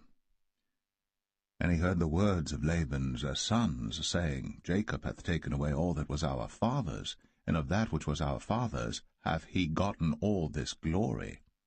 And Jacob beheld the countenance of Laban, and behold, it was not toward him as before. And the Lord said unto Jacob, Return unto the land of thy fathers, and to thy kindred, and I will be with thee. And Jacob sent and called Rachel and Leah to the field unto his flock, and said unto them, I see your father's countenance, that it is not toward me as before, but the God of my father hath been with me. And ye know that with all my power I have served your father. And your father hath deceived me, and changed my wages 10 times. But God suffered him not to hurt me. If he said thus, The speckled shall be thy wages, then all the cattle bear speckled. And if he said thus, The ring-straked shall be thy hire, then bear all the cattle ring-straked. Thus God hath taken away the cattle of your father, and given them to me. And it came to pass at the time that the cattle conceived, that I lifted up mine eyes, and saw in a dream, and behold, the rams which leaped upon the cattle were ring-straked, speckled, and grizzled. And the angel of God spake unto me in a dream, saying, Jacob. And I said, Here am I. And he said, Lift up now thine eyes, and see all the rams which leap upon the cattle are ring-straked, speckled, and grizzled. For I have seen all that Laban doeth unto thee. I am the God of Bethel, where thou anointest the pillar, and where thou vowest a vow unto me. Now arise, get thee out from this land, and return unto the land of thy kindred. And Rachel and Leah answered and said unto him, Is there yet any portion or inheritance for us in our father's house? Are we not counted of him strangers? For he hath sold us, and hath quite devoured also our money. For all the riches which God hath taken from our father, that is ours and our children's. Now then, whatsoever God hath said unto thee, do. Then Jacob rose up, and set his sons and his wives upon camels. And he carried away all his cattle, and all his goods which he had gotten, the cattle of his getting which he had gotten in Padan Aram, for to go to Isaac his father in the land of Canaan. And Laban went to shear his sheep, and Rachel had stolen the images that were her father's. And Jacob stole away unawares to Laban the Syrian, in that he told him not that he fled. So he fled with all that he had, and he rose up and passed over the river, and set his face toward the Mount Gilead. And it was told Laban on the 3rd day that Jacob was fled. And he took his brethren with him, and pursued after him 7 days' journey. And they overtook him in the Mount Gilead. And God came to Laban the Syrian in a dream by night, and said unto him, Take heed that thou speak not to Jacob either good or bad. Then Laban overtook Jacob. Now Jacob had pitched his tent in the mount, and Laban with his brethren pitched in the Mount of Gilead. And Laban said to Jacob, What hast thou done, that thou hast stolen away unawares to me, and carried away my daughters as captives taken with the sword? Wherefore didst thou flee away secretly, and steal away from me, and didst not tell me, that I might have sent thee away with mirth, and with songs, with tabret, and with harp, and hast not suffered me to kiss my sons and my daughters? Thou hast now done foolishly in so doing. It is in the power of my hand to do you hurt. But the God of your father spake unto me yesternight, saying, Take thou heed that thou speak not to Jacob either good or bad. And now, though thou wouldst needs be gone, because thou sore longest after thy father's house, yet wherefore hast thou stolen my gods? And Jacob answered and said to Laban, Because I was afraid, for I said, Peradventure thou wouldst take by force thy daughters from me. With whomsoever thou findest thy gods, let him not live. Before our brethren discern thou what is thine with me, and take it to thee. For Jacob knew not that Rachel had stolen them. And Laban went into Jacob's tent, and into Leah's tent, and into the 2 maidservants' tents, but he found them not.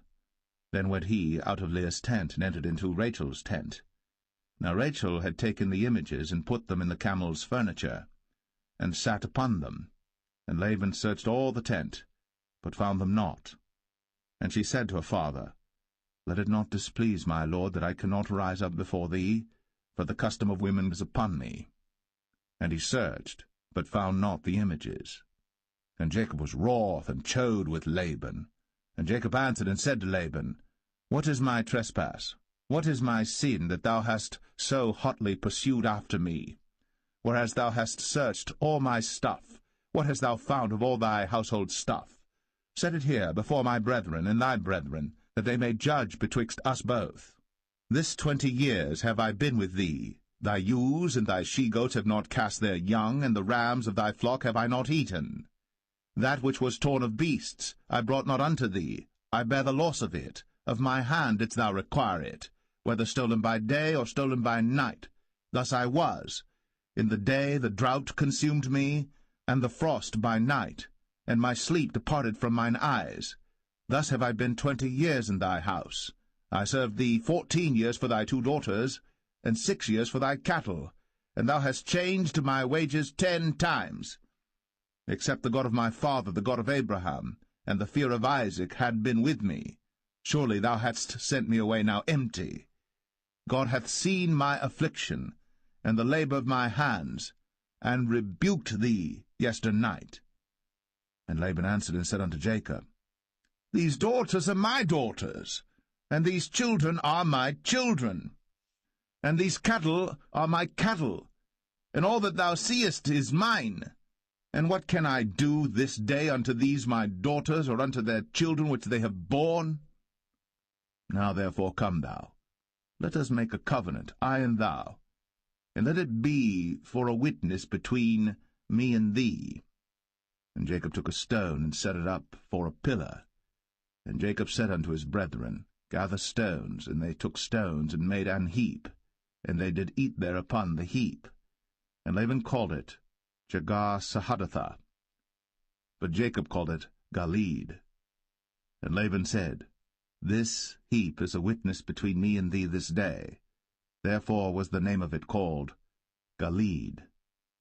And Mizpah, for he said, The Lord watch between me and thee, when we are absent one from another. If thou shalt afflict my daughters, or if thou shalt take other wives beside my daughters, no man is with us. See, God is witness betwixt me and thee. And Laban said to Jacob, Behold this heap, and behold this pillar, which I have cast betwixt me and thee.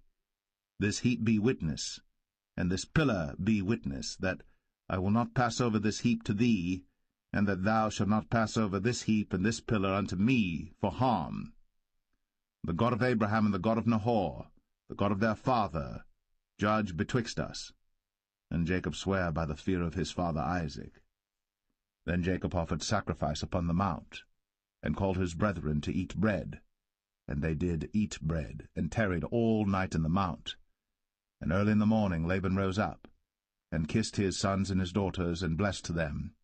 And Laban departed, and returned unto his place.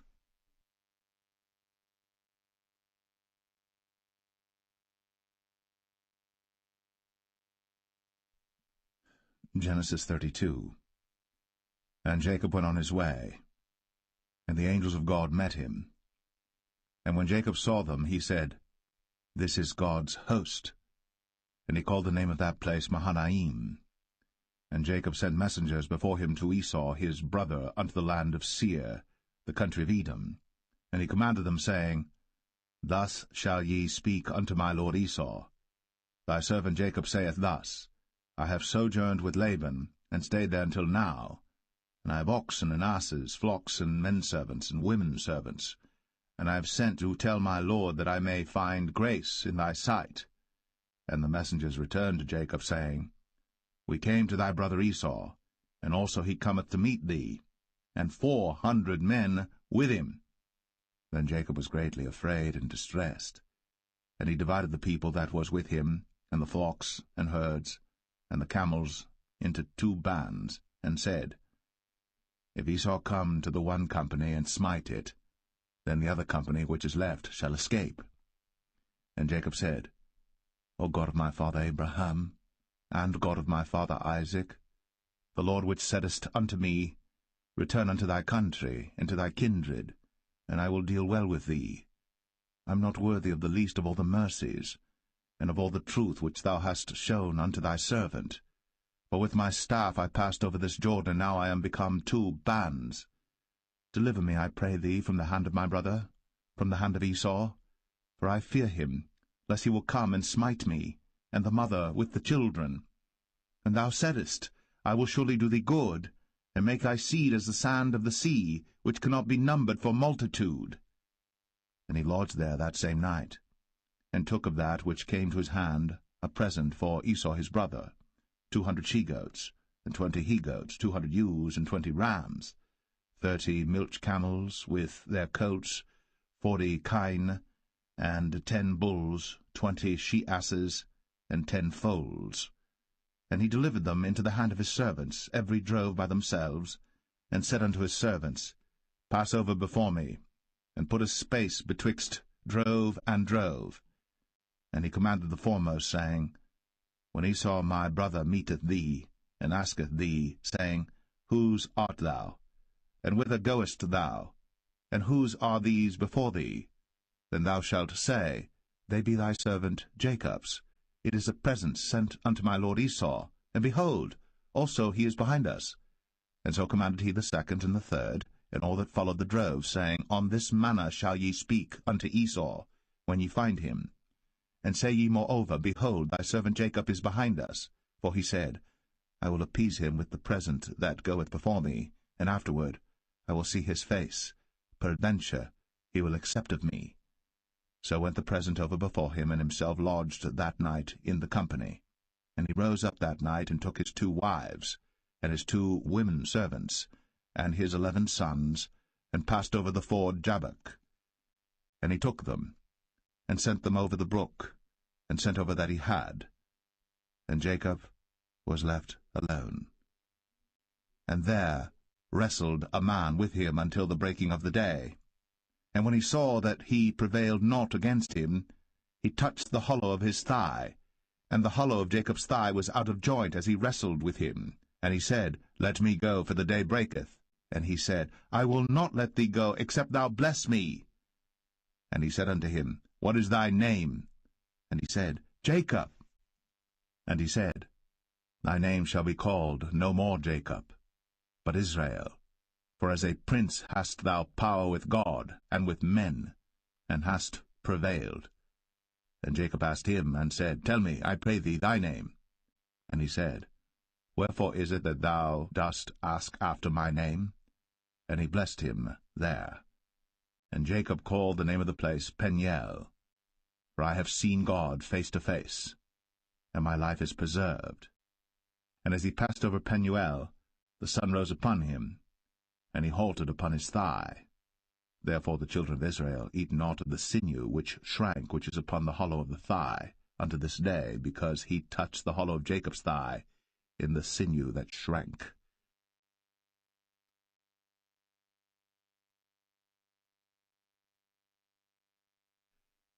Genesis 33. And Jacob lifted up his eyes, and looked, and behold, Esau came, and with him 400 men. And he divided the children unto Leah, and unto Rachel, and unto the 2 handmaids. And he put the handmaids and their children foremost, and Leah and her children after, and Rachel and Joseph hindermost. And he passed over before them, and bowed himself to the ground 7 times, until he came near to his brother. And Esau ran to meet him, and embraced him, and fell on his neck, and kissed him, and they wept. And he lifted up his eyes, and saw the women and the children, and said, Who are those with thee? And he said, The children which God hath graciously given thy servant. Then the handmaidens came near, they and their children, and they bowed themselves. And Leah also with her children came near, and bowed themselves. And after came Joseph near, and Rachel, and they bowed themselves. And he said, What meanest thou by all this drove which I met? And he said, These are to find grace in the sight of my Lord. And Esau said, I have enough, my brother, keep that thou hast unto thyself. And Jacob said, Nay, I pray thee, if now I have found grace in thy sight, then receive my present at my hand, for therefore I have seen thy face as though I had seen the face of God, and thou wast pleased with me. Take, I pray thee, my blessing that is brought to thee, because God hath dealt graciously with me, and because I have enough. And he urged him, and he took it. And he said, Let us take our journey, and let us go, and I will go before thee. And he said unto him, My Lord knoweth that the children are tender, and the flocks and herds with young are with me. And if men should overdrive them one day, all the flock will die. Let my Lord, I pray thee, pass over before his servant, and I will lead on softly, according as the cattle that goeth before me, and the children be able to endure, until I come unto my Lord, unto Seir. And Esau said, Let me now leave with thee some of the folk that are with me. And he said, What needeth it? Let me find grace in the sight of my Lord. So Esau returned that day on his way unto Seir. And Jacob journeyed to Succoth, and built him an house, and made booths for his cattle. Therefore the name of the place is called Succoth. And Jacob came to Shalem, a city of Shechem, which is in the land of Canaan, when he came from Padan Aram, and pitched his tent before the city. And he bought a parcel of a field, where he had spread his tent, at the hand of the children of Hamor, Shechem's father, for 100 pieces of money. And he erected there an altar, and called it El Elohe Israel.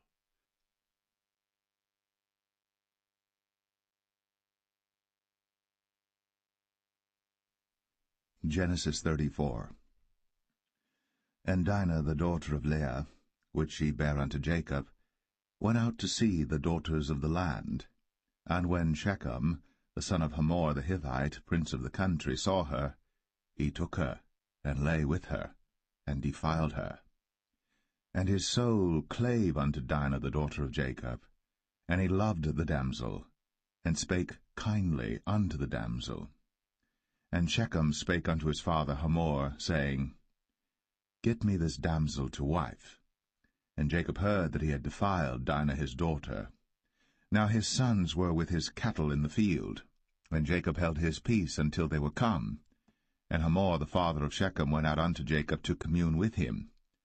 And the sons of Jacob came out of the field when they heard it, and the men were grieved, and they were very wroth, because he had wrought folly in Israel, in lying with Jacob's daughter, which thing ought not to be done.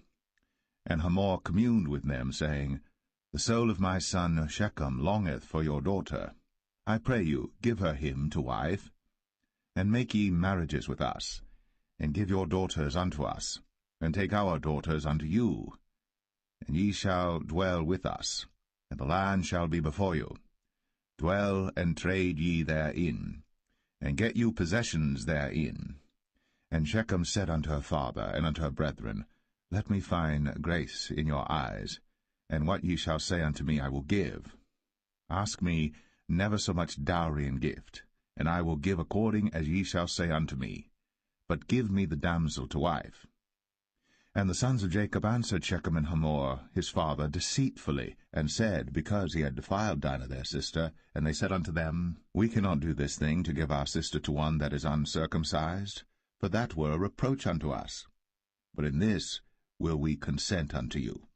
If ye will be as we be, that every male of you be circumcised, then will we give our daughters unto you, and we will take your daughters to us, and we will dwell with you, and we will become one people. But if ye will not hearken unto us to be circumcised, then we will take our daughter, and we will be gone. And their words pleased Hamor and Shechem Hamor's son. And the young man deferred not to do the thing, because he had delight in Jacob's daughter, and he was more honorable than all the house of his father. And Hamor and Shechem his son came unto the gate of their city, and communed with the men of their city, saying, These men are peaceable with us. Therefore let them dwell in the land, and trade therein. For the land, behold, it is large enough for them. Let us take their daughters to us for wives, and let us give them our daughters. Only herein will the men consent unto us, for to dwell with us, to be one people, if every male among us be circumcised, as they are circumcised. Shall not their cattle and their substance and every beast of theirs be ours? Only let us consent unto them, and they will dwell with us. And unto Hamor and unto Shechem his son hearkened all that went out of the gate of his city, and every male was circumcised, all that went out of the gate of his city. And it came to pass on the 3rd day, when they were sore, that 2 of the sons of Jacob, Simeon and Levi, Dinah's brethren, took each man his sword, and came upon the city boldly, and slew all the males. And they slew Hamor and Shechem his son with the edge of the sword, and took Dinah out of Shechem's house, and went out. The sons of Jacob came upon the slain, and spoiled the city, because they had defiled their sister. They took their sheep and their oxen, and their asses, and that which was in the city, and that which was in the field, and all their wealth, and all their little ones, and their wives took they captive, and spoiled even all that was in the house. And Jacob said to Simeon and Levi, Ye have troubled me to make me to stink among the inhabitants of the land, among the Canaanites and the Perizzites. And I, being few in number, they shall gather themselves together against me, and slay me, and I shall be destroyed, I and my house. And they said, Should he deal with our sister as with an harlot?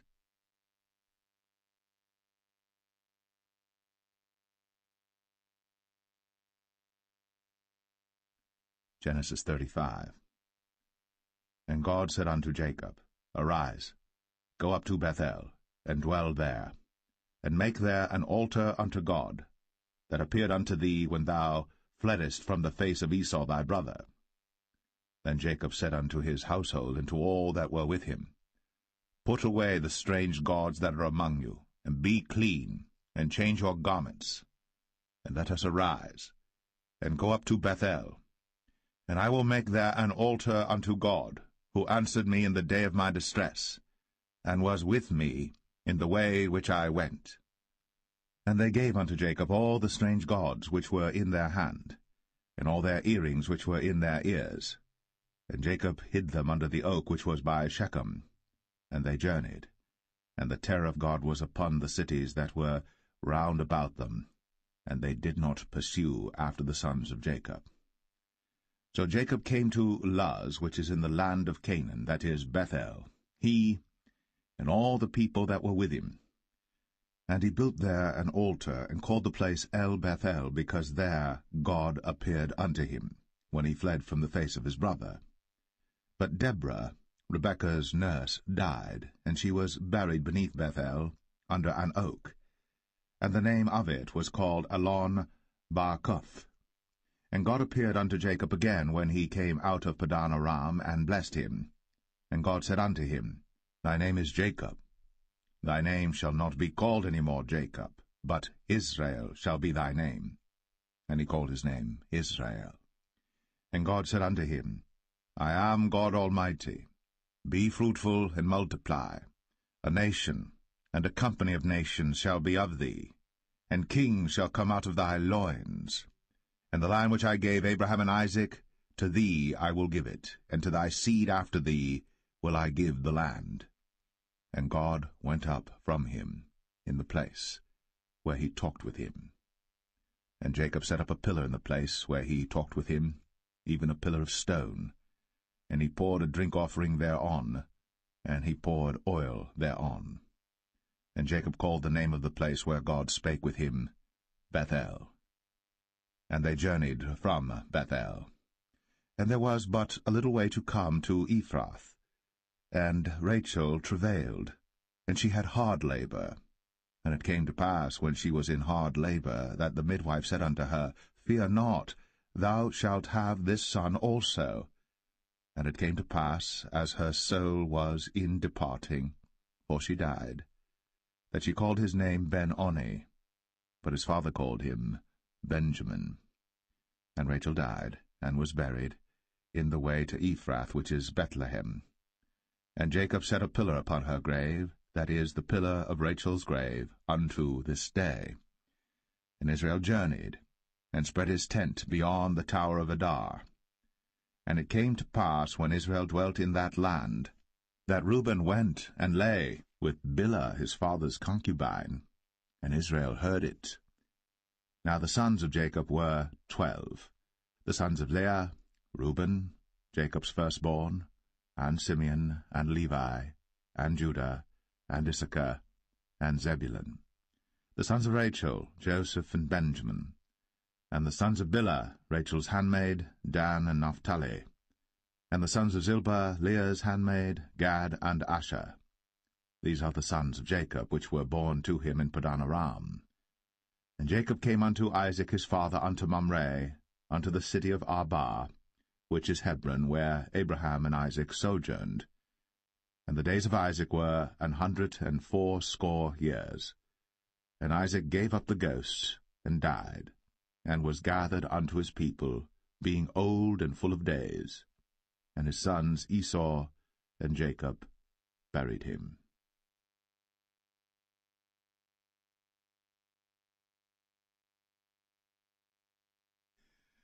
Genesis 36.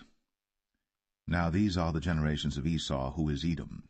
Esau took his wives of the daughters of Canaan, Adah the daughter of Elon the Hittite, and Aholibamah the daughter of Anah the daughter of Zibeon the Hivite, and Bashemath, Ishmael's daughter, sister of Nebajoth. And Adah bare to Esau Eliphaz, and Bashemath bare Ruel. And Aholibamah bare Jeush, and Jalam, and Korah. These are the sons of Esau, which were born unto him in the land of Canaan. And Esau took his wives, and his sons, and his daughters, and all the persons of his house, and his cattle, and all his beasts, and all his substance, which he had got in the land of Canaan, and went into the country from the face of his brother Jacob. For their riches were more than that they might dwell together, and the land wherein they were strangers could not bear them because of their cattle. Thus dwelt Esau in Mount Seir. Esau is Edom. And these are the generations of Esau, the father of the Edomites, in Mount Seir. These are the names of Esau's sons: Eliphaz the son of Adah, the wife of Esau, Ruel the son of Bashemath, the wife of Esau. And the sons of Eliphaz were Teman, Omar, Zepho, and Gatam, and Kenaz. And Timnah was concubine to Eliphaz, Esau's son, and she bare to Eliphaz Amalek. These were the sons of Adah, Esau's wife. And these are the sons of Reuel, Nahath, and Zerah, Shammah, and Mizah. These were the sons of Bashemath, Esau's wife. And these were the sons of Aholibamah, the daughter of Anah, the daughter of Zibeon, Esau's wife. And she bare to Esau Jeush, and Jalam, and Korah. These were dukes of the sons of Esau.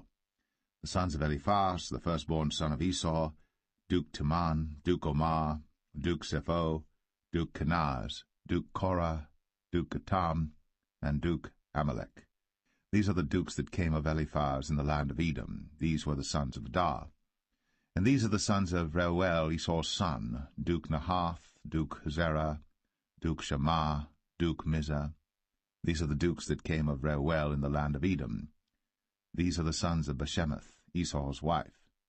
And these are the sons of Aholibamah, Esau's wife, Duke Jeush, Duke Jalam, Duke Korah. These were the dukes that came of Aholibamah, the daughter of Anah, Esau's wife. These are the sons of Esau, who is Edom, and these are their dukes. These are the sons of Seir the Horite, who inhabited the land, Lotan, and Shobal, and Zibeon, and Anah, and Dishon, and Ezer, and Dishan. These are the dukes of the Horites, the children of Seir in the land of Edom. And the children of Lotan were Hori and Hemam, and Lotan's sister was Timnah.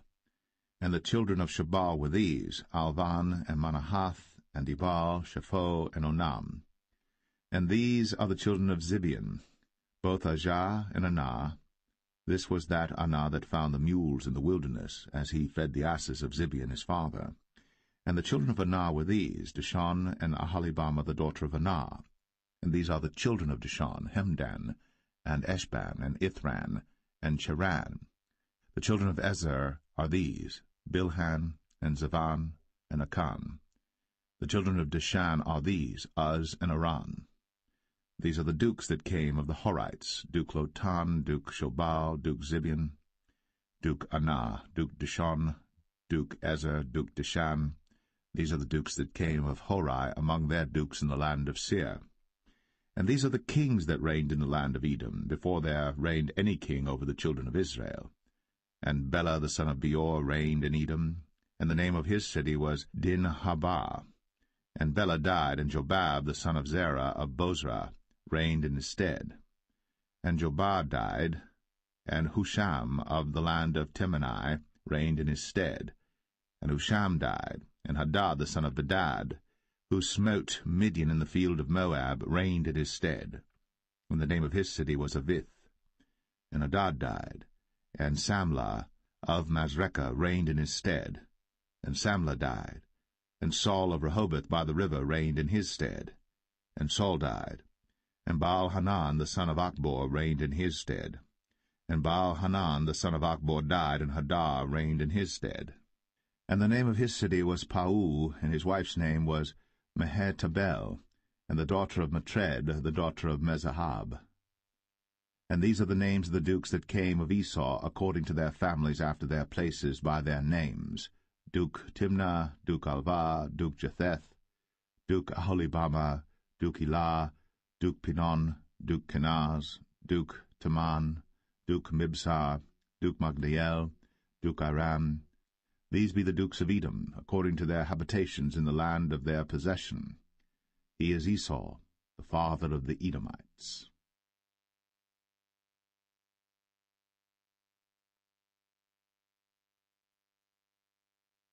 Genesis 37. And Jacob dwelt in the land wherein his father was a stranger, in the land of Canaan. These are the generations of Jacob. Joseph, being 17 years old, was feeding the flock with his brethren, and the lad was with the sons of Bilhah, and with the sons of Zilpah, his father's wives. And Joseph brought unto his father their evil report. Now Israel loved Joseph more than all his children, because he was the son of his old age. And he made him a coat of many colors.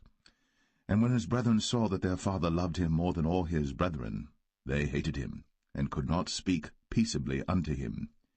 And Joseph dreamed a dream, and he told it his brethren, and they hated him yet the more. And he said unto them, Hear, I pray you, this dream which I have dreamed.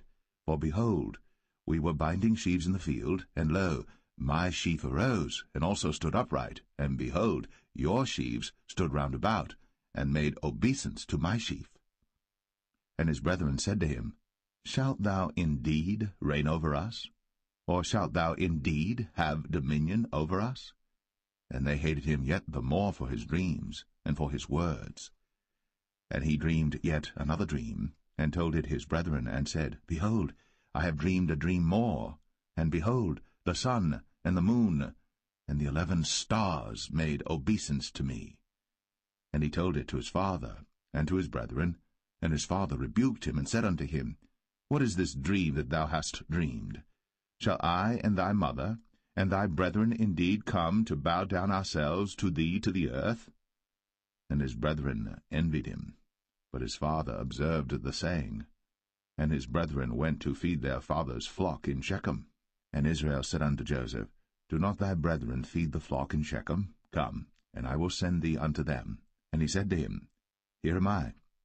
And he said to him, Go, I pray thee, see whether it be well with thy brethren, and well with the flocks, and bring me word again. So he sent him out of the vale of Hebron, and he came to Shechem.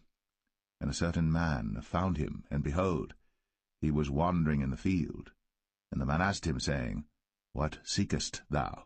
And he said, I seek my brethren. Tell me, I pray thee, where they feed their flocks. And the man said, They are departed hence, for I heard them say, Let us go to Dothan. And Joseph went after his brethren, and found them in Dothan. And when they saw him afar off, even before he came near unto them, they conspired against him to slay him.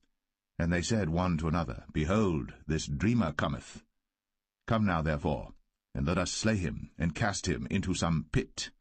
And we will say, Some evil beast hath devoured him, and we shall see what will become of his dreams. And Reuben heard it, and he delivered him out of their hands, and said, Let us not kill him. And Reuben said unto them, Shed no blood, but cast him into this pit that is in the wilderness, and lay no hand upon him, that he might rid him out of their hands, to deliver him to his father again. And it came to pass, when Joseph was come unto his brethren, that they stripped Joseph out of his coat of many colors that was on him, and they took him, and cast him into a pit. And the pit was empty, there was no water in it. And they sat down to eat bread. And they lifted up their eyes and looked, and behold, a company of Ishmaelites came from Gilead with their camels bearing spicery and balm and myrrh, going to carry it down to Egypt. And Judah said unto his brethren, What profit is it if we slay our brother, and conceal his blood? Come, and let us sell him to the Ishmaelites, and let not our hand be upon him, for he is our brother, and our flesh. And his brethren were content. Then there passed by Midianites, merchantmen, and they drew and lifted up Joseph out of the pit, and sold Joseph to the Ishmaelites for 20 pieces of silver, and they brought Joseph into Egypt. And Reuben returned unto the pit, and behold, Joseph was not in the pit. And he rent his clothes. And he returned unto his brethren, and said, The child is not, and I, whither shall I go? And they took Joseph's coat, and killed a kid of the goats, and dipped the coat in the blood. And they sent the coat of many colors, and they brought it to their father, and said, This have we found. Know now whether it be thy son's coat or no. And he knew it, and said, It is my son's coat. An evil beast hath devoured him. Joseph is without doubt rent in pieces. And Jacob rent his clothes, and put sackcloth upon his loins, and mourned for his son many days. And all his sons and all his daughters rose up to comfort him. But he refused to be comforted, and he said, For I will go down into the grave unto my son mourning. Thus his father wept for him. And the Midianites sold him into Egypt unto Potiphar, an officer of Pharaoh's, and captain of the guard.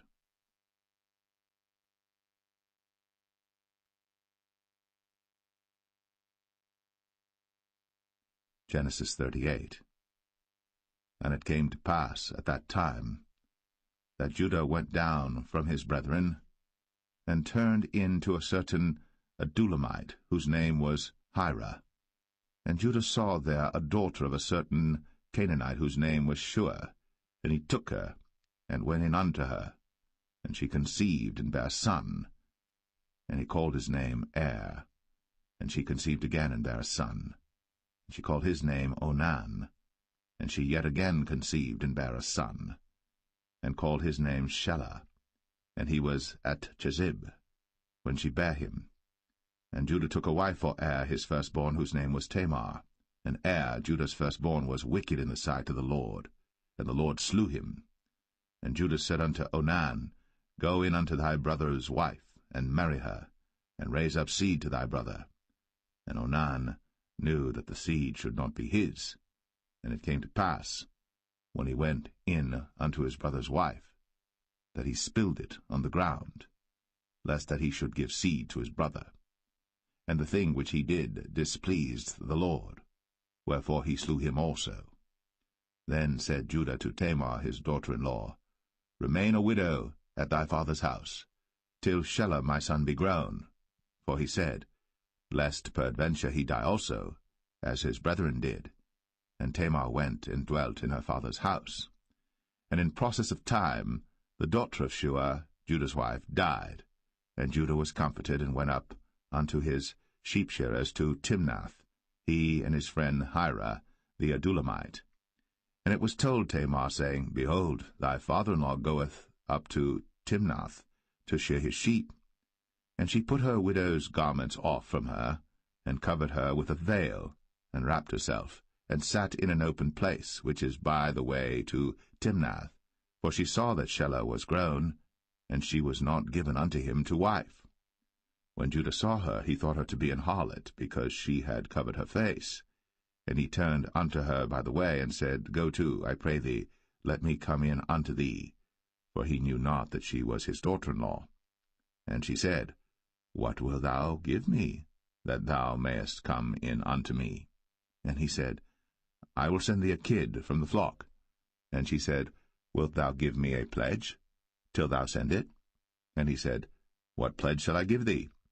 And she said, Thy signet, and thy bracelets, and thy staff that is in thine hand. And he gave it her, and came in unto her. And she conceived by him. And she arose and went away, and laid by her veil from her, and put on the garments of her widowhood. And Judah sent the kid by the hand of his friend the Adulamite, to receive his pledge from the woman's hand, but he found her not. Then he asked the men of that place, saying, Where is the harlot that was openly by the wayside? And they said, There was no harlot in this place. And he returned to Judah, and said, I cannot find her.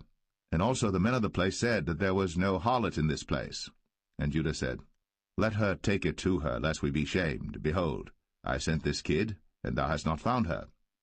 And it came to pass about 3 months after that it was told Judah, saying, Tamar, thy daughter-in-law, hath played the harlot, and also, behold, she is with child by whoredom.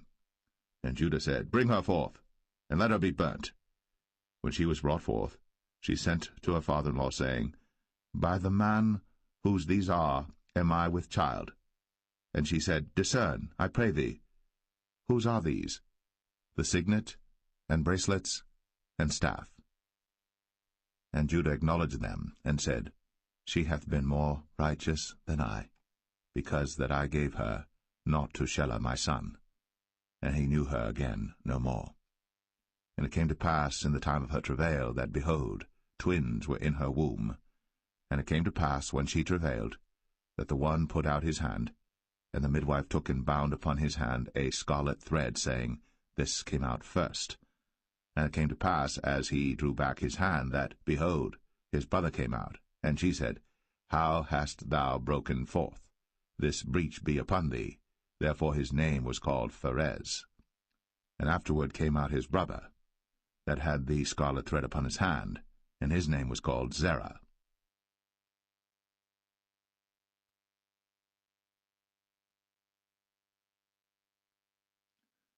Genesis 39. And Joseph was brought down to Egypt, and Potiphar, an officer of Pharaoh, captain of the guard, an Egyptian, bought him of the hands of the Ishmaelites, which had brought him down thither. And the Lord was with Joseph, and he was a prosperous man, and he was in the house of his master the Egyptian. And his master saw that the Lord was with him, and that the Lord made all that he did to prosper in his hand. And Joseph found grace in his sight, and he served him, and he made him overseer over his house. And all that he had he put into his hand. And it came to pass from the time that he had made him overseer in his house, and over all that he had, that the Lord blessed the Egyptian's house for Joseph's sake. And the blessing of the Lord was upon all that he had in the house and in the field. And he left all that he had in Joseph's hand. And he knew not aught he had, save the bread which he did eat. And Joseph was a goodly person, and well-favored. And it came to pass after these things, that his master's wife cast her eyes upon Joseph, and she said, Lie with me. But he refused, and said unto his master's wife, Behold, my master wotteth not what is with me in the house, and he hath committed all that he hath to my hand. There is none greater in this house than I, neither hath he kept back anything from me but thee, because thou art his wife. How then can I do this great wickedness and sin against God? And it came to pass, as she spake to Joseph day by day, that he hearkened not unto her, to lie by her, or to be with her. And it came to pass about this time, that Joseph went into the house to do his business, and there was none of the men of the house there within. And she caught him by his garment, saying, Lie with me. And he left his garment in her hand, and fled, and got him out. And it came to pass, when she saw that he had left his garment in her hand, and was fled forth, that she called unto the men of her house, and spake unto them, saying, See, he hath brought in an Hebrew unto us to mock us. He came in unto me to lie with me, and I cried with a loud voice. And it came to pass, when he heard that I lifted up my voice and cried, that he left his garment with me, and fled, and got him out. And she laid up his garment by her, until his lord came home. And she spake unto him according to these words, saying, The Hebrew servant which thou hast brought unto us came in unto me to mock me. And it came to pass, as I lifted up my voice and cried, that he left his garment with me, and fled out. And it came to pass, when his master heard the words of his wife, which she spake unto him, saying, After this manner did thy servant to me, that his wrath was kindled. And Joseph's master took him, and put him into the prison, a place where the king's prisoners were bound. And he was there in the prison. But the Lord was with Joseph, and showed him mercy, and gave him favor in the sight of the keeper of the prison. And the keeper of the prison committed to Joseph's hand all the prisoners that were in the prison. And whatsoever they did there, he was the doer of it. The keeper of the prison looked not to anything that was under his hand, because the Lord was with him. And that which he did, the Lord made it to prosper.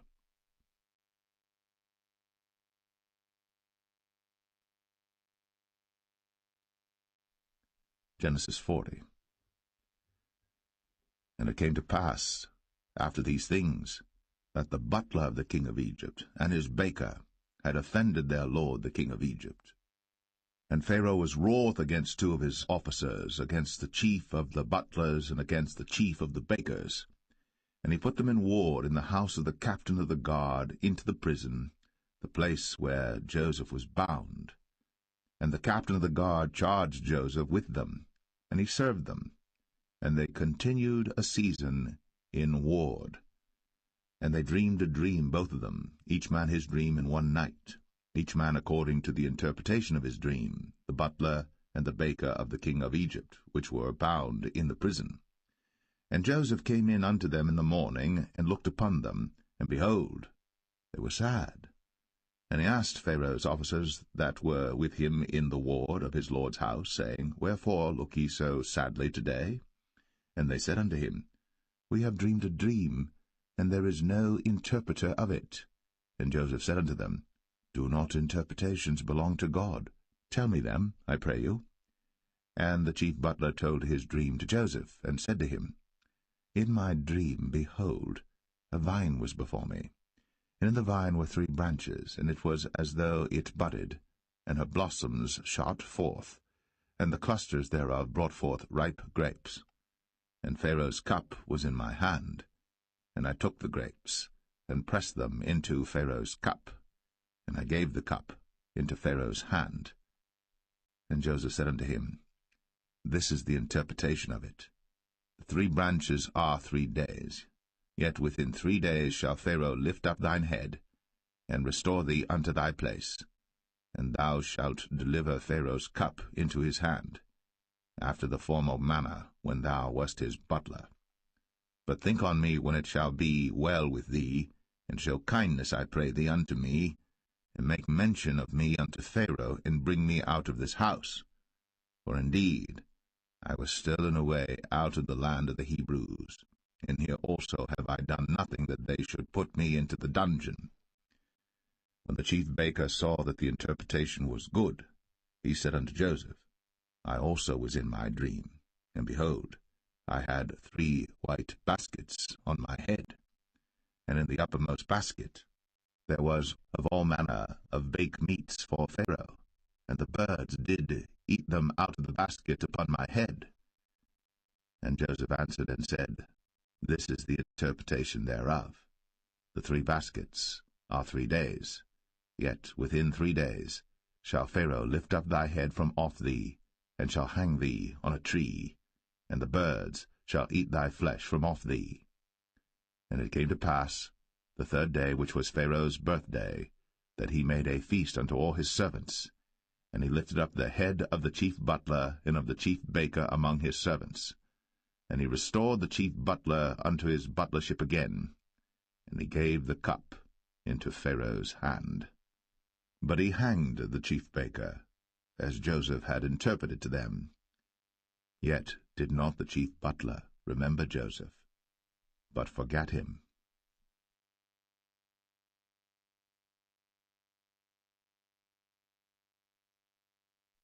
Genesis 41. And it came to pass at the end of 2 full years, that Pharaoh dreamed, and behold, he stood by the river. And behold, there came up out of the river 7 well-favoured kine, and fat-fleshed, and they fed in a meadow.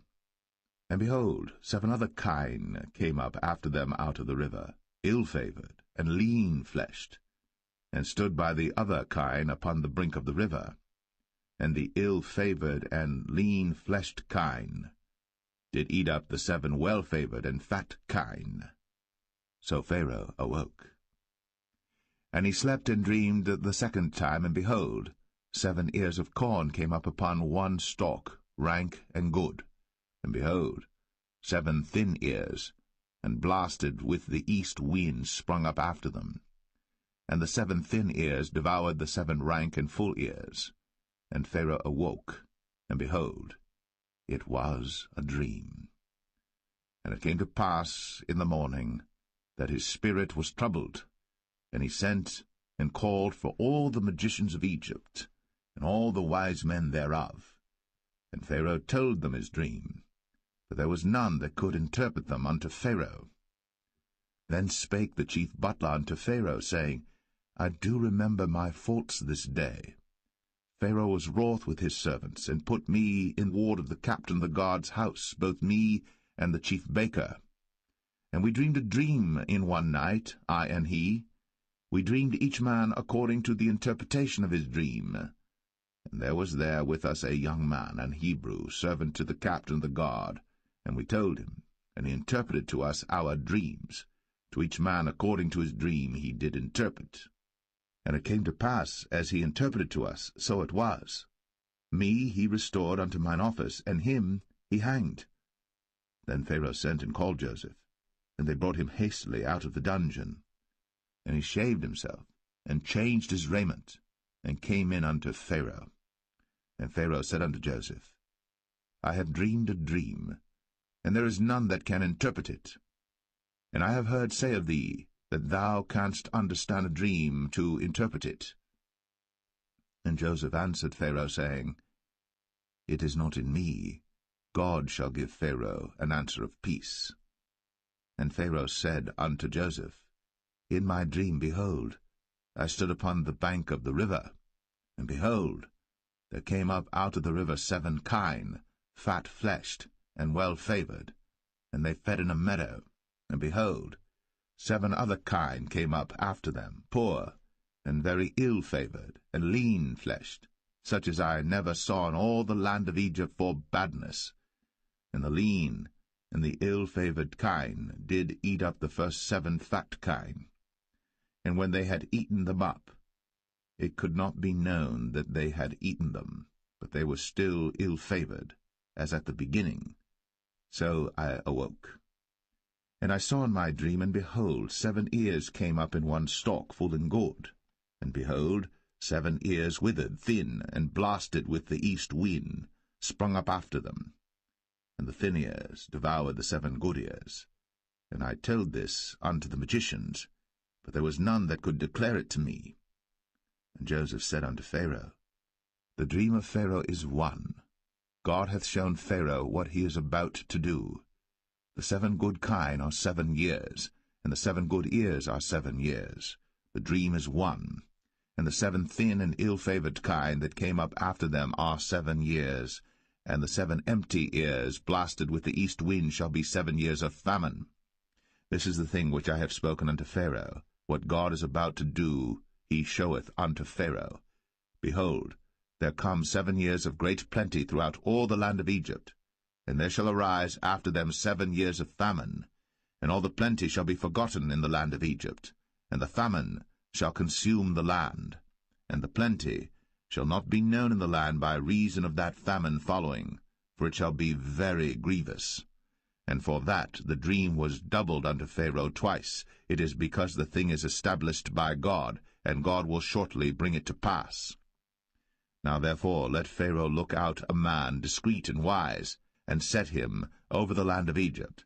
Let Pharaoh do this, and let him appoint officers over the land, and take up the 5th part of the land of Egypt in the 7 plenteous years, and let them gather all the food of those good years that come, and lay up corn under the hand of Pharaoh, and let them keep food in the cities.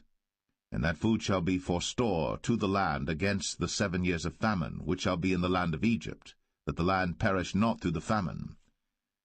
And the thing was good in the eyes of Pharaoh, and in the eyes of all his servants. And Pharaoh said unto his servants, Can we find such a one as this is, a man in whom the Spirit of God is? And Pharaoh said unto Joseph, Forasmuch as God hath shown thee all this, there is none so discreet and wise as thou art. Thou shalt be over my house, and according unto thy word shall all my people be ruled. Only in the throne will I be greater than thou. And Pharaoh said unto Joseph, See, I have set thee over all the land of Egypt. And Pharaoh took off his ring from his hand, and put it upon Joseph's hand, and arrayed him in vestures of fine linen, and put a gold chain about his neck. And he made him to ride in the 2nd chariot which he had. And they cried before him, Bow the knee. And he made him ruler over all the land of Egypt.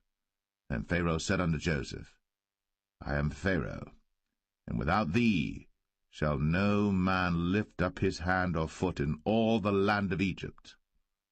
And Pharaoh called Joseph's name Zaphnath-Paneah, and he gave him to wife Asenath, the daughter of Potipherah, priest of On. And Joseph went out over all the land of Egypt. And Joseph was 30 years old when he stood before Pharaoh, king of Egypt. And Joseph went out from the presence of Pharaoh, and went throughout all the land of Egypt. And in the 7 plenteous years the earth brought forth by handfuls.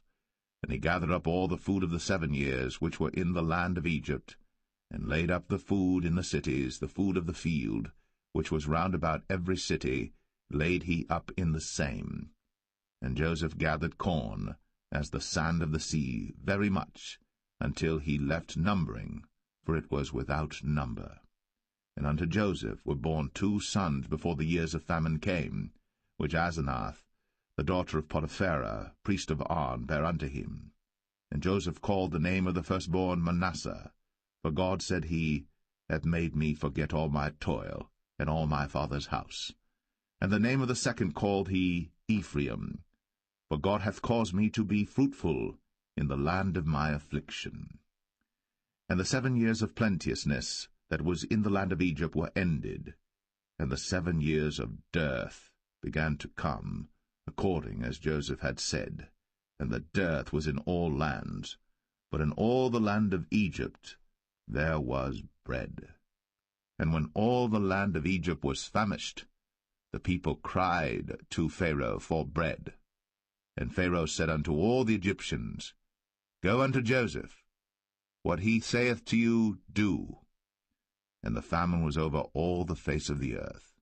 And Joseph opened all the storehouses, and sold unto the Egyptians, and the famine waxed sore in the land of Egypt. And all countries came into Egypt to Joseph for to buy corn, because that the famine was so sore in all lands.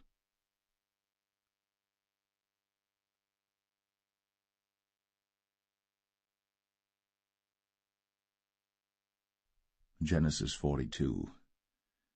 Now when Jacob saw that there was corn in Egypt, Jacob said unto his sons, Why do you look one upon another? And he said, Behold, I have heard that there is corn in Egypt. Get you down thither, and buy for us from thence, that we may live and not die. And Joseph's 10 brethren went down to buy corn in Egypt. But Benjamin, Joseph's brother, Jacob sent not with his brethren, for he said, Lest peradventure mischief befall him. And the sons of Israel came to buy corn among those that came, for the famine was in the land of Canaan. And Joseph was the governor over the land, and he it was that sold to all the people of the land. And Joseph's brethren came, and bowed down themselves before him with their faces to the earth. And Joseph saw his brethren, and he knew them, but made himself strange unto them, and spake roughly unto them.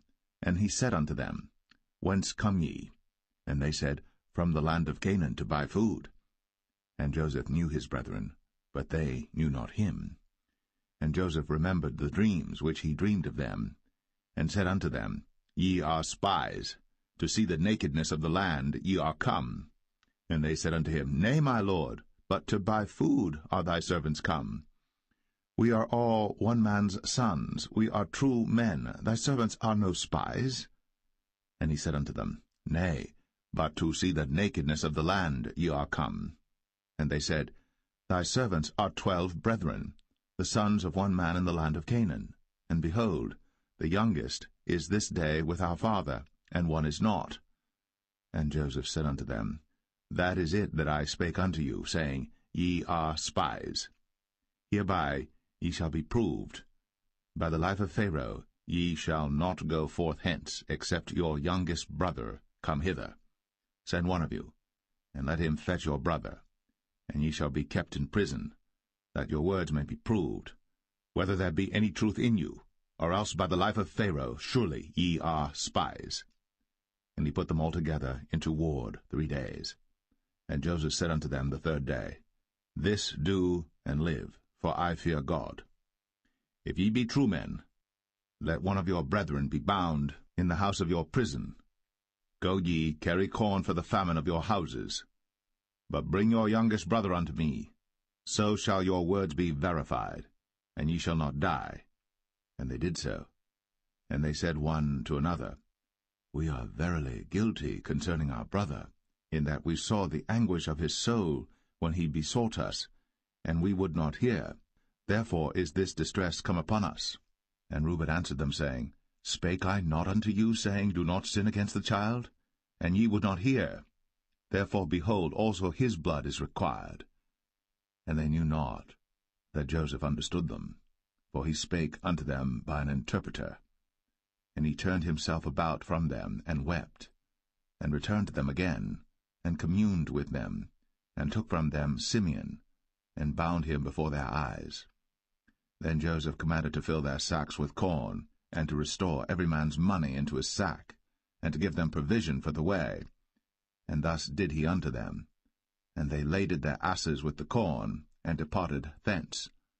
And as one of them opened his sack, to give his ass provender in the inn, he espied his money, for behold, it was in his sack's mouth. And he said unto his brethren, My money is restored, and lo, it is even in my sack. And their heart failed them, and they were afraid, saying one to another, What is this that God hath done unto us? And they came unto Jacob their father unto the land of Canaan, and told him all that befell unto them, saying, The man, who is the Lord of the land, spake roughly to us, and took us for spies of the country. And we said unto him, We are true men, we are no spies. We be 12 brethren, sons of our father, one is not, and the youngest is this day with our father in the land of Canaan. And the man, the Lord of the country, said unto us, Hereby shall I know that ye are true men. Leave one of your brethren here with me, and take food for the famine of your households, and be gone. And bring your youngest brother unto me. Then shall I know that ye are no spies, but that ye are true men. So will I deliver you your brother, and ye shall traffic in the land. And it came to pass, as they emptied their sacks, that, behold, every man's bundle of money was in his sack. And when both they and their father saw the bundles of money, they were afraid.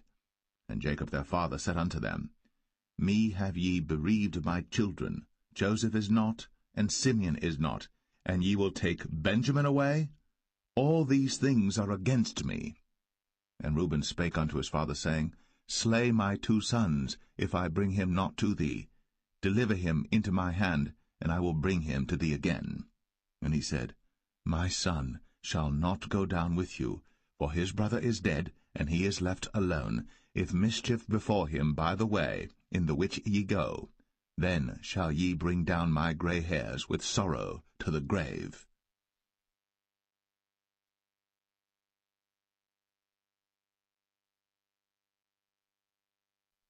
Genesis 43.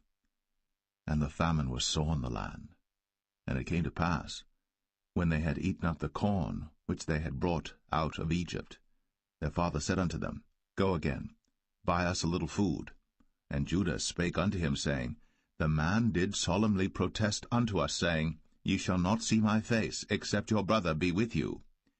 If thou wilt send our brother with us, we will go down and buy thee food.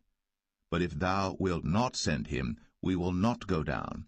For the man said unto us, Ye shall not see my face, except your brother be with you. And Israel said, Wherefore dealt ye so ill with me, as to tell the man whether ye had yet a brother? And they said, The man asked us straitly of our state, and of our kindred, saying, Is your father yet alive? Have ye another brother? And we told him according to the tenor of these words. Could we certainly know that he would say, Bring your brother down? And Judah said unto Israel his father, Send the lad with me, and we will arise and go, that we may live and not die, both we and thou, and also our little ones. I will be surety for him. Of my hand shalt thou require him. If I bring him not unto thee, and set him before thee, then let me bear the blame for ever. For except we had lingered, surely now we had returned this second time. And their father Israel said unto them, If it must be so now, do this. Take of the best fruits in the land in your vessels, and carry down the man a present, a little balm, and a little honey, spices, and myrrh, nuts, and almonds. and take double money in your hand, and the money that was brought again in the mouth of your sacks carry it again in your hand. Peradventure it was an oversight. Take also your brother, and arise, go again unto the man. And God Almighty give you mercy before the man, that he may send away your other brother and Benjamin. If I be bereaved of my children, I am bereaved. And the men took that present, and they took double money in their hand, and Benjamin, and rose up, and went down to Egypt, and stood before Joseph. And when Joseph saw Benjamin with them, he said to the ruler of his house, Bring these men home, and slay, and make ready, for these men shall dine with me at noon.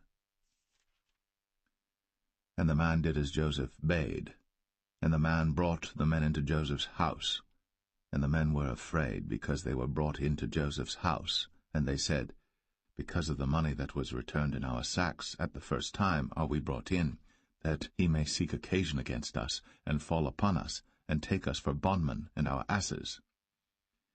And they came near to the steward of Joseph's house, and they communed with him at the door of the house, and said, O sir, we came indeed down at the first time to buy food, and it came to pass, when we came to the inn, that we opened our sacks, and behold, every man's money was in the mouth of his sack, our money in full weight, and we have brought it again in our hand.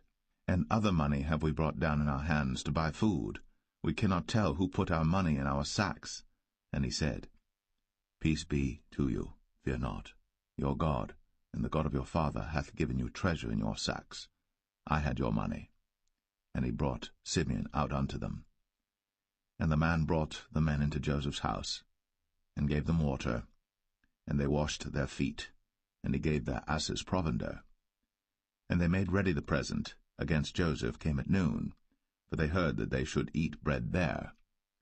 And when Joseph came home, they brought him the present which was in their hand into the house, and bowed themselves to him to the earth. And he asked them of their welfare, and said, Is your father well?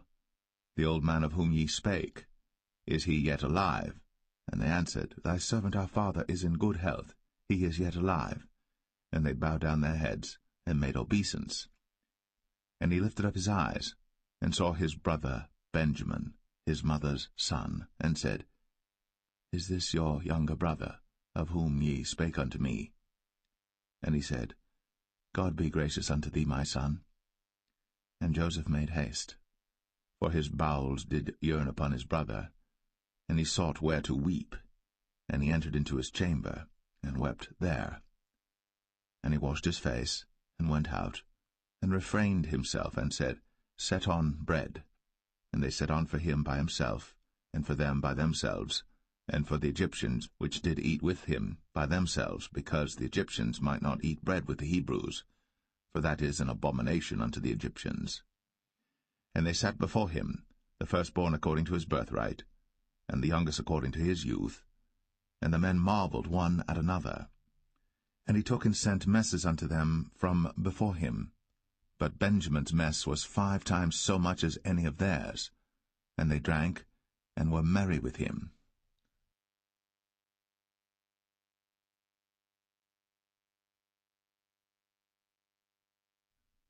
Genesis 44. And he commanded the steward of his house, saying, Fill the men's sacks with food, as much as they can carry, and put every man's money in his sack's mouth. And put my cup, the silver cup, in the sack's mouth of the youngest, and his corn money. And he did according to the word that Joseph had spoken.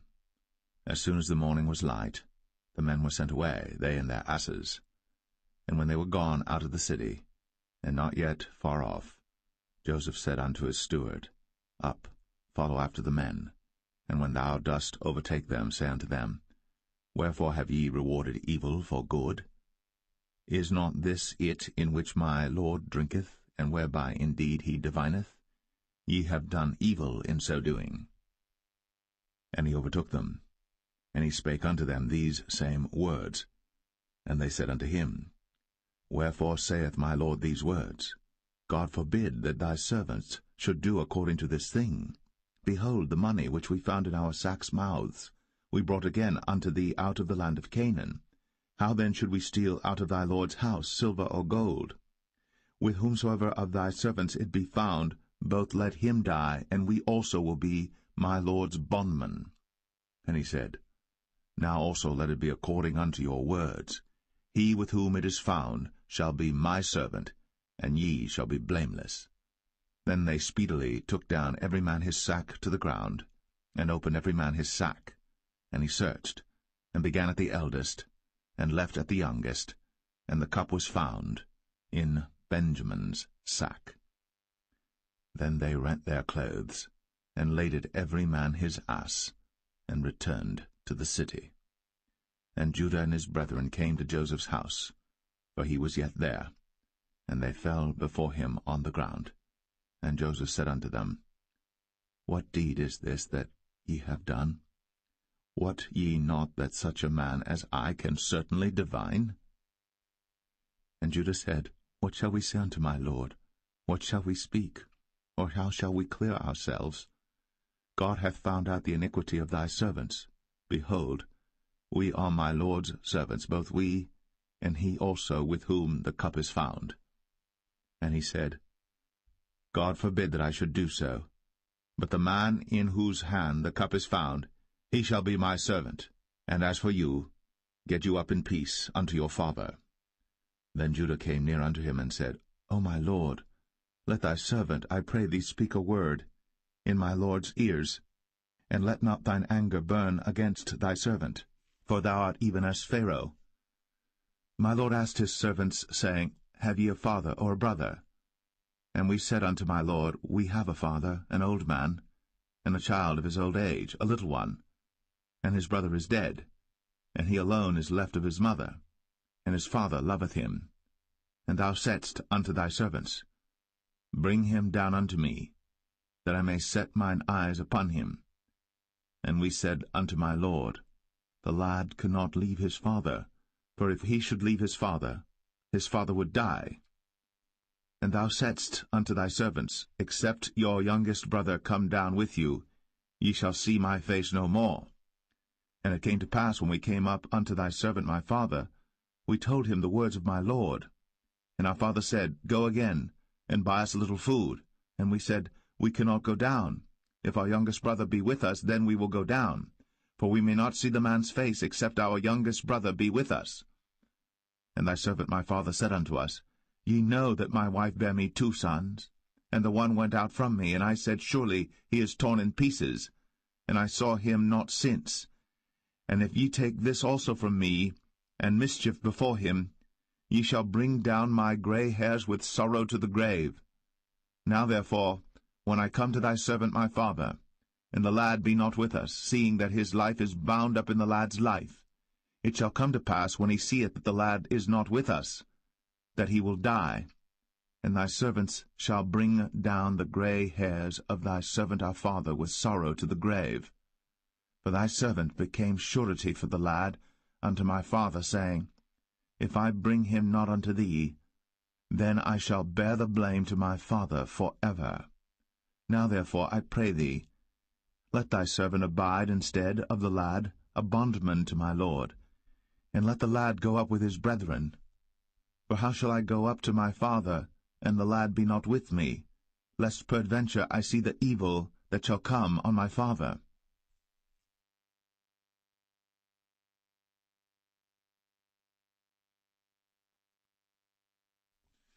Genesis 45.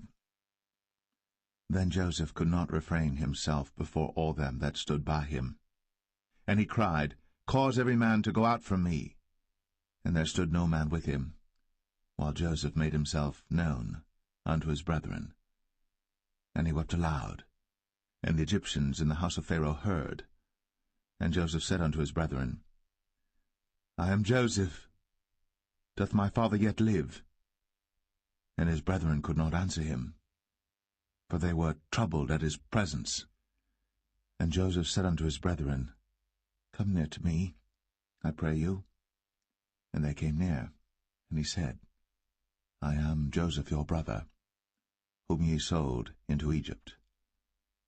Now therefore be not grieved, nor angry with yourselves, that ye sold me hither, for God did send me before you to preserve life. For these 2 years hath the famine been in the land, and yet there are 5 years, in the which there shall neither be earing nor harvest.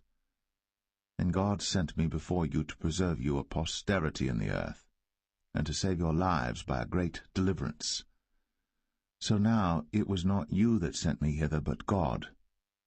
And he hath made me a father to Pharaoh, and lord of all his house, and a ruler throughout all the land of Egypt. Haste ye, and go up to my father, and say unto him, Thus saith thy son Joseph, God hath made me lord of all Egypt. Come down unto me, tarry not. And thou shalt dwell in the land of Goshen. And thou shalt be near unto me, thou and thy children, and thy children's children, and thy flocks and thy herds, and all that thou hast. And there will I nourish thee. For yet there are 5 years of famine, lest thou and thy household, and all that thou hast, come to poverty. And behold, your eyes see, in the eyes of my brother Benjamin, that it is my mouth that speaketh unto you. And ye shall tell my father of all my glory in Egypt, and of all that ye have seen. And ye shall haste and bring down my father hither. And he fell upon his brother Benjamin's neck, and wept. And Benjamin wept upon his neck. Moreover he kissed all his brethren, and wept upon them, and after that his brethren talked with him. And the fame thereof was heard in Pharaoh's house, saying, Joseph's brethren are come. And it pleased Pharaoh well, and his servants. And Pharaoh said unto Joseph, Say unto thy brethren, This do ye, lade your beasts, and go, get you unto the land of Canaan. And take your father and your households, and come unto me, and I will give you the good of the land of Egypt, and ye shall eat the fat of the land. Now thou art commanded, this do ye, take you wagons out of the land of Egypt, for your little ones, and for your wives, and bring your father, and come. Also regard not your stuff, for the good of all the land of Egypt is yours. And the children of Israel did so. And Joseph gave them wagons according to the commandment of Pharaoh, and gave them provision for the way. To all of them he gave each man changes of raiment, but to Benjamin he gave 300 pieces of silver, and 5 changes of raiment. And to his father he sent after this manner, 10 asses laden with the good things of Egypt, and 10 she-asses laden with corn and bread and meat for his father by the way. So he sent his brethren away, and they departed. And he said unto them, See that ye fall not out by the way. And they went up out of Egypt, and came into the land of Canaan unto Jacob their father, and told him, saying, Joseph is yet alive, and he is governor over all the land of Egypt. And Jacob's heart fainted, for he believed them not. And they told him all the words of Joseph, which he had said unto them. And when he saw the wagons which Joseph had sent to carry him, the spirit of Jacob their father revived. And Israel said, It is enough. Joseph my son is yet alive. I will go and see him before I die.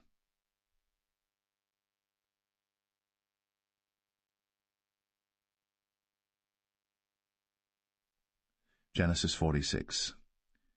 And Israel took his journey with all that he had, and came to Beersheba, and offered sacrifices unto the God of his father Isaac. And God spake unto Israel in the visions of the night, and said, Jacob, Jacob. And he said, Here am I. And he said, I am God, the God of thy father. Fear not to go down into Egypt, for I will there make of thee a great nation. I will go down with thee into Egypt, and I will also surely bring thee up again, and Joseph shall put his hand upon thine eyes. And Jacob rose up from Beersheba, and the sons of Israel carried Jacob their father, and their little ones, and their wives, in the wagons which Pharaoh had sent to carry him. And they took their cattle and their goods which they had gotten in the land of Canaan, and came into Egypt, Jacob and all his seed with him, his sons, and his sons' sons with him, his daughters, and his sons' daughters, and all his seed brought he with him into Egypt. And these are the names of the children of Israel, which came into Egypt, Jacob and his sons, Reuben, Jacob's firstborn, and the sons of Reuben, Hanok and Phalu, and Hezron and Carmi, and the sons of Simeon, Jemuel, and Jamin, and Ohad, and Jachin, and Zohar, and Shaul the son of a Canaanitish woman, and the sons of Levi, Gershon, Kohath, and Merari, and the sons of Judah, and Onan, and Shelah, and Pharez, and Zerah. But and Onan died in the land of Canaan. And the sons of Pharez were Hezron and Hamul. And the sons of Issachar, Tola, and Phuvah, and Job, and Shimron. And the sons of Zebulun, Sered, and Elon, and Jaleel. These be the sons of Leah, which he bare unto Jacob in Padan Aram, with his daughter Dinah. All the souls of his sons and his daughters were 33. And the sons of Gad, Ziphion, and Haggai, Shunai, and Esbon, Eri, and Aradai, and Arali. And the sons of Asher, Jimnah, and Ishua, and Isui, and Beriah, and Sarah their sister. And the sons of Beriah, Heber, and Malchiel. These are the sons of Zilpah, whom Laban gave to Leah his daughter, and these she bare unto Jacob, even 16 souls. The sons of Rachel, Jacob's wife, Joseph and Benjamin. And unto Joseph in the land of Egypt were born Manasseh and Ephraim, which Asenath, the daughter of Potipherah, priest of On, bare unto him. And the sons of Benjamin were Bela, and Becher, and Ashbel, Gera, and Naaman, Ehi, and Rosh, Muppim, and Huppim, and Ard. These are the sons of Rachel, which were born to Jacob. All the souls were 14. And the sons of Dan, Hushim. And the sons of Naphtali, Jaziel, and Gunai, and Jezer, and Shillem. These are the sons of Bilhah, which Laban gave unto Rachel his daughter, and she bare these unto Jacob. All the souls were 7. All the souls that came with Jacob into Egypt, which came out of his loins, besides Jacob's sons' wives, all the souls were 66. And the sons of Joseph, which were born him in Egypt, were 2 souls. All the souls of the house of Jacob, which came into Egypt, were 10. And he sent Judah before him unto Joseph, to direct his face unto Goshen. And they came into the land of Goshen. And Joseph made ready his chariot, and went up to meet Israel his father to Goshen, and presented himself unto him. And he fell on his neck, and wept on his neck a good while. And Israel said unto Joseph, Now let me die, since I have seen thy face, because thou art yet alive. And Joseph said unto his brethren, and unto his father's house, I will go up and show Pharaoh, and say unto him, My brethren, and my father's house, which were in the land of Canaan, are come unto me. And the men are shepherds, for their trade hath been to feed cattle, and they have brought their flocks, and their herds, and all that they have. And it shall come to pass, when Pharaoh shall call you, and shall say, What is your occupation? That ye shall say, Thy servant's trade hath been about cattle from our youth, even until now, both we and also our fathers, that ye may dwell in the land of Goshen. For every shepherd is an abomination unto the Egyptians.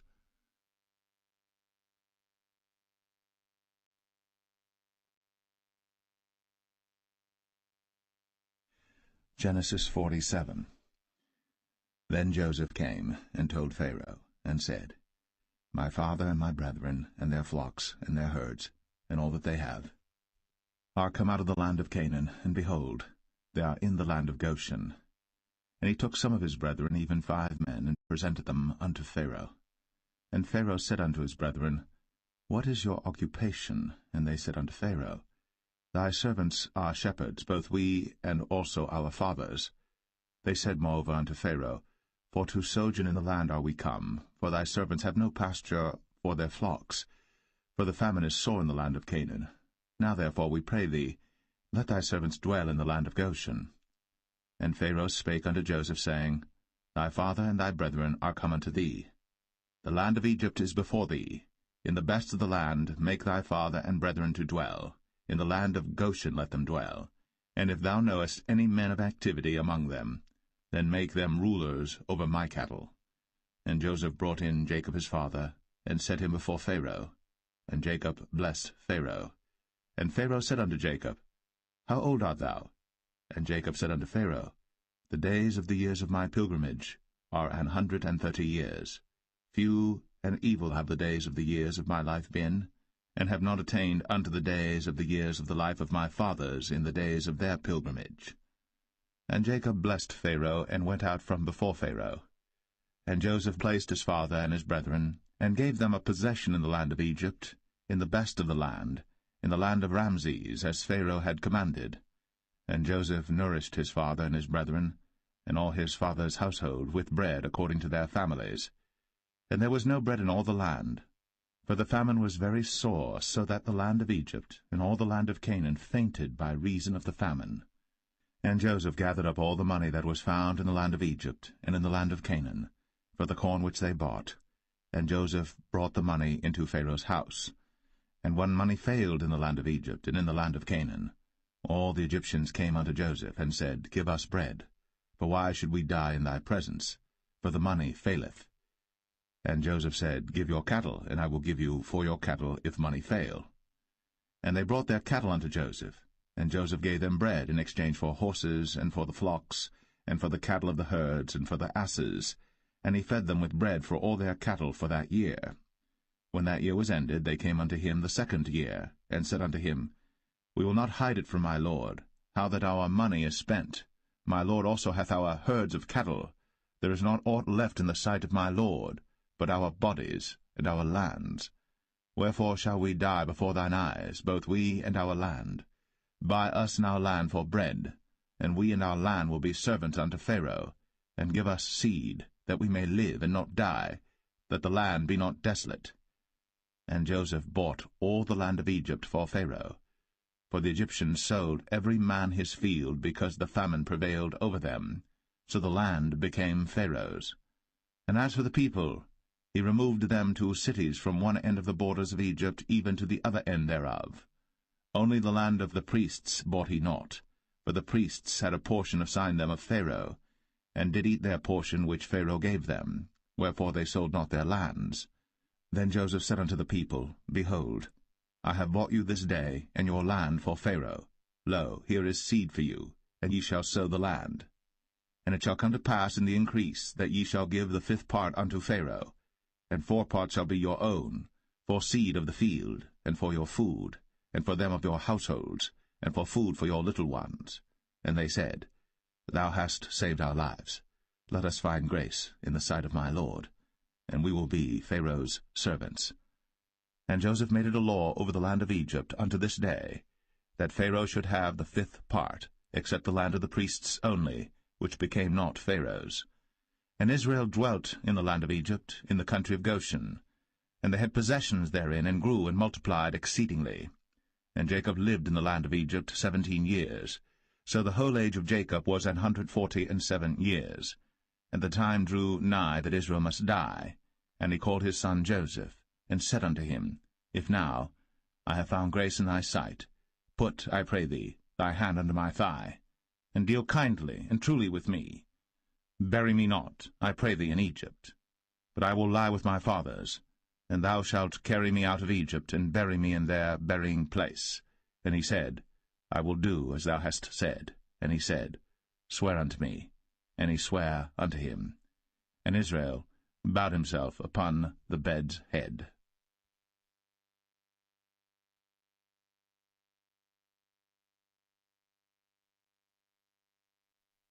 Genesis 48. And it came to pass after these things, that one told Joseph, Behold, thy father is sick. And he took with him his 2 sons, Manasseh and Ephraim. And one told Jacob, and said, Behold, thy son Joseph cometh unto thee. And Israel strengthened himself, and sat upon the bed.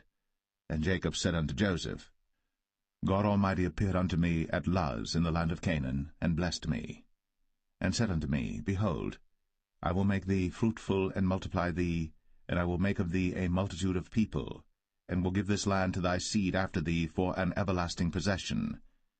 And now thy 2 sons, Ephraim and Manasseh, which were born unto thee in the land of Egypt before I came unto thee into Egypt, are mine. As Reuben and Simeon they shall be mine. And thy issue which thou begettest after them shall be thine.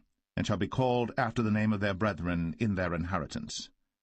And as for me, when I came from Padan, Rachel died by me in the land of Canaan in the way, when yet there was but a little way to come unto Ephrath. And I buried her there in the way of Ephrath, the same as Bethlehem. And Israel beheld Joseph's sons, and said, Who are these? And Joseph said unto his father, They are my sons, whom God hath given me in this place.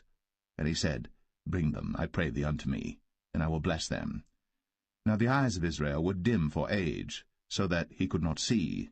And he brought them near unto him. And he kissed them, and embraced them. And Israel said unto Joseph, I had not thought to see thy face, and lo, God hath shown me also thy seed. And Joseph brought them out from between his knees, and he bowed himself with his face to the earth. And Joseph took them both, Ephraim in his right hand toward Israel's left hand, and Manasseh in his left hand toward Israel's right hand, and brought them near unto him. And Israel stretched out his right hand, and laid it upon Ephraim's head, who was the younger, and his left hand upon Manasseh's head, guiding his hands wittingly, for Manasseh was the firstborn.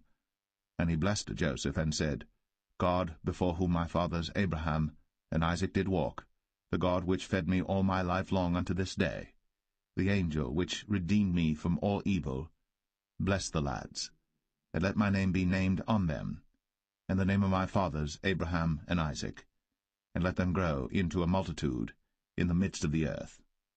And when Joseph saw that his father laid his right hand upon the head of Ephraim, it displeased him, and he held up his father's hand to remove it from Ephraim's head unto Manasseh's head. And Joseph said unto his father, Not so, my father, for this is the firstborn. Put thy right hand upon his head. And his father refused, and said, I know it, my son, I know it. He also shall become a people, and he also shall be great. But truly his younger brother shall be greater than he, and his seed shall become a multitude of nations. And he blessed them that day, saying, In thee shall Israel bless, saying, God make thee as Ephraim and as Manasseh. And he set Ephraim before Manasseh. And Israel said unto Joseph, Behold, I die, but God shall be with you, and bring you again unto the land of your fathers. Moreover, I have given to thee one portion above thy brethren, which I took out of the hand of the Amorite with my sword and with my bow.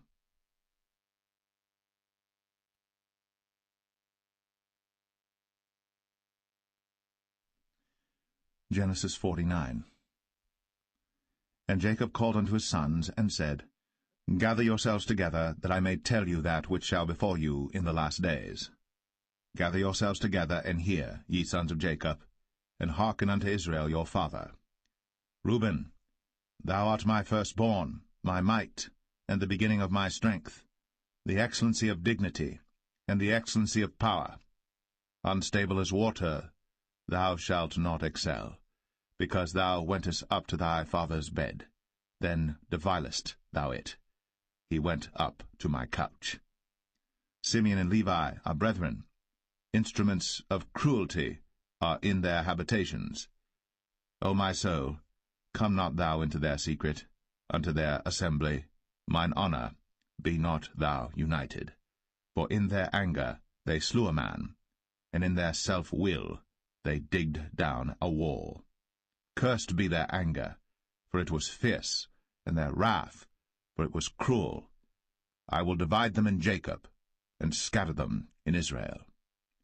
Judah, thou art he whom thy brethren shall praise. Thy hand shall be in the neck of thine enemies. Thy father's children shall bow down before thee. Judah is a lion's whelp. From the prey, my son, thou art gone up. He stooped down. He couched as a lion, and as an old lion, who shall rouse him up?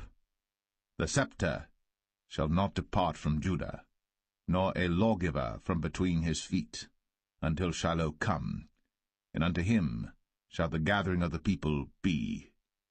Binding his foal unto the vine, and his ass's colt unto the choice vine, he washed his garments in wine, and his clothes in the blood of grapes. His eyes shall be red with wine, and his teeth white with milk. Zebulun shall dwell at the haven of the sea, and he shall be for an haven of ships, and his borders shall be unto Zidon. Issachar is a strong ass couching down between two burdens. And he saw that rest was good, and the land that it was pleasant, and bowed his shoulder to bear, and became a servant unto tribute. Dan shall judge his people, as one of the tribes of Israel. Dan shall be a serpent by the way, an adder in the path, that biteth the horse heels, so that his rider shall fall backward. I have waited for thy salvation, O Lord. Gad, a troop shall overcome him, but he shall overcome at the last. Out of Asher his bread shall be fat, and he shall yield royal dainties. Naphtali is a hind let loose, he giveth goodly words. Joseph is a fruitful bough, even a fruitful bough by a well, whose branches run over the wall.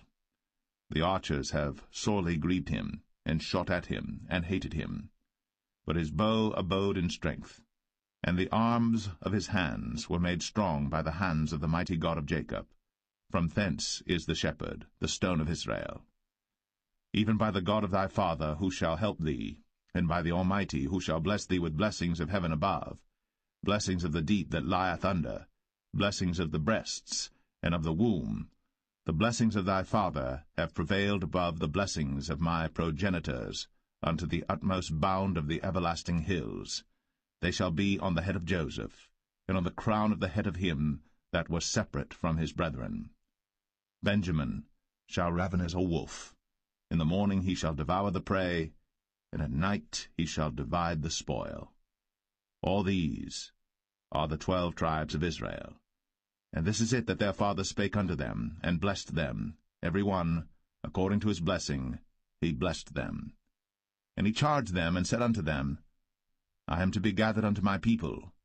Bury me with my fathers in the cave that is in the field of Ephron the Hittite, in the cave that is in the field of Machpelah, which is before Mamre, in the land of Canaan, which Abraham bought with the field of Ephron the Hittite, for a possession of a burying place. There they buried Abraham and Sarah his wife. There they buried Isaac and Rebekah his wife, and there I buried Leah. The purchase of the field and of the cave that is therein was from the children of Heth. And when Jacob had made an end of commanding his sons, he gathered up his feet into the bed, and yielded up the ghost, and was gathered unto his people.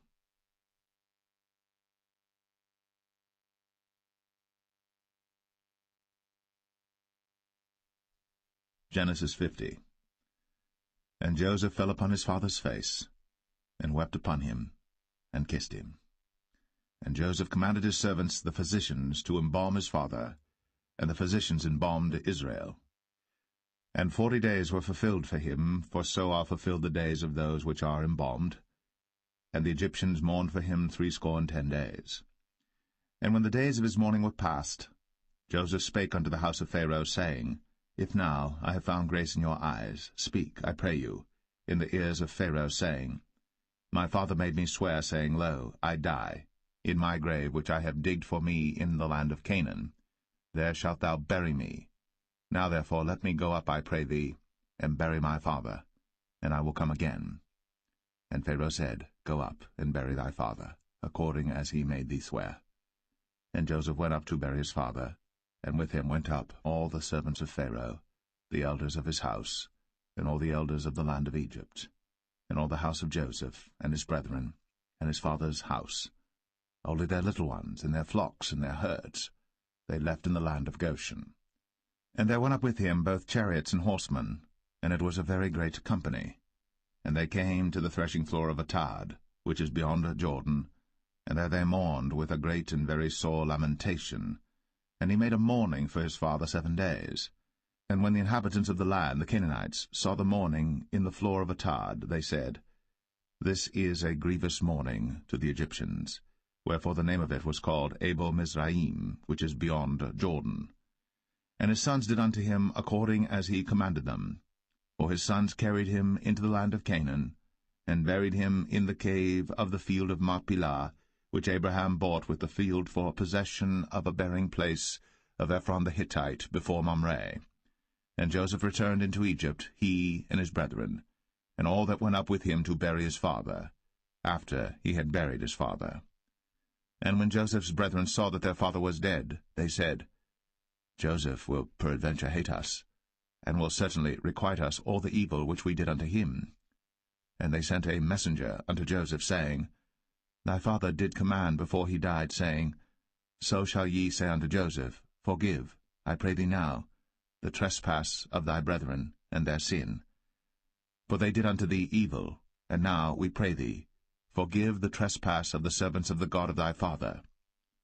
And Joseph wept, when they spake unto him. And his brethren also went and fell down before his face, and they said, Behold, we be thy servants. And Joseph said unto them, Fear not, for am I in the place of God? But as for you, ye thought evil against me, but God meant it unto good, to bring to pass, as it is this day, to save much people alive. Now therefore fear ye not, I will nourish you, and your little ones. And he comforted them, and spake kindly unto them. And Joseph dwelt in Egypt, he and his father's house. And Joseph lived 110 years. And Joseph saw Ephraim's children of the 3rd generation. The children also of Machir, the son of Manasseh, were brought up upon Joseph's knees. And Joseph said unto his brethren, I die, and God will surely visit you, and bring you out of this land unto the land which he sware to Abraham, to Isaac, and to Jacob.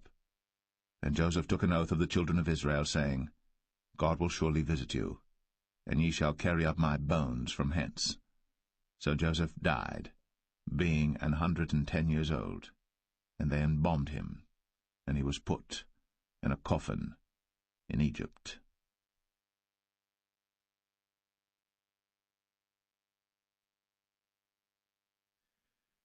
The Book of Exodus, Chapter 1.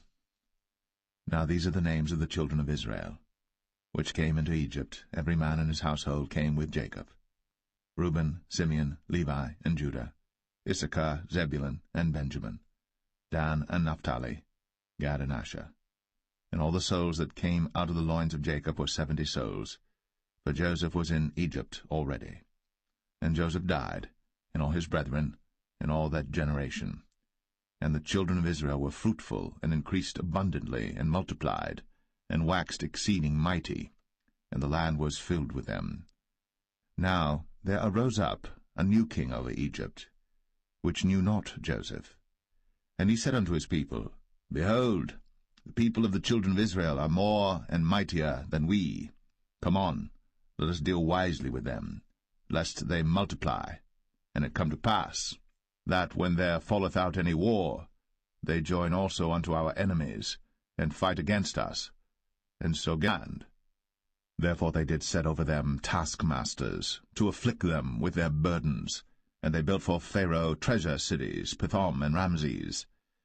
But the more they afflicted them, the more they multiplied and grew, and they were grieved because of the children of Israel. And the Egyptians made the children of Israel to serve with rigor, and they made their lives bitter with hard bondage in mortar and in brick and in all manner of service in the field. All their service wherein they made them serve was with rigor. And the king of Egypt spake to the Hebrew midwives, of which the name of the one was Shiphrah, and the name of the other Puah.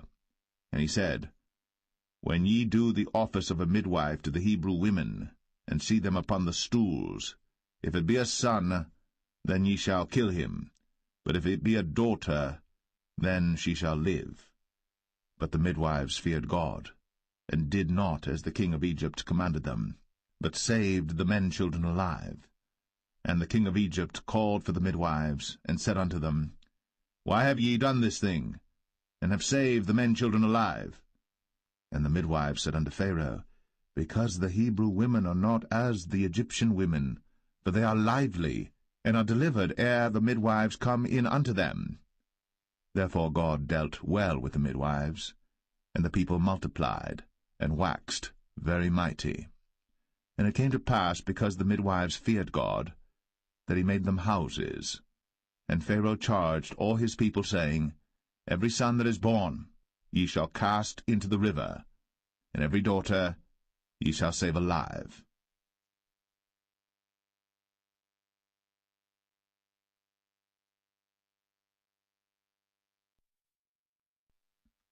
Exodus 2.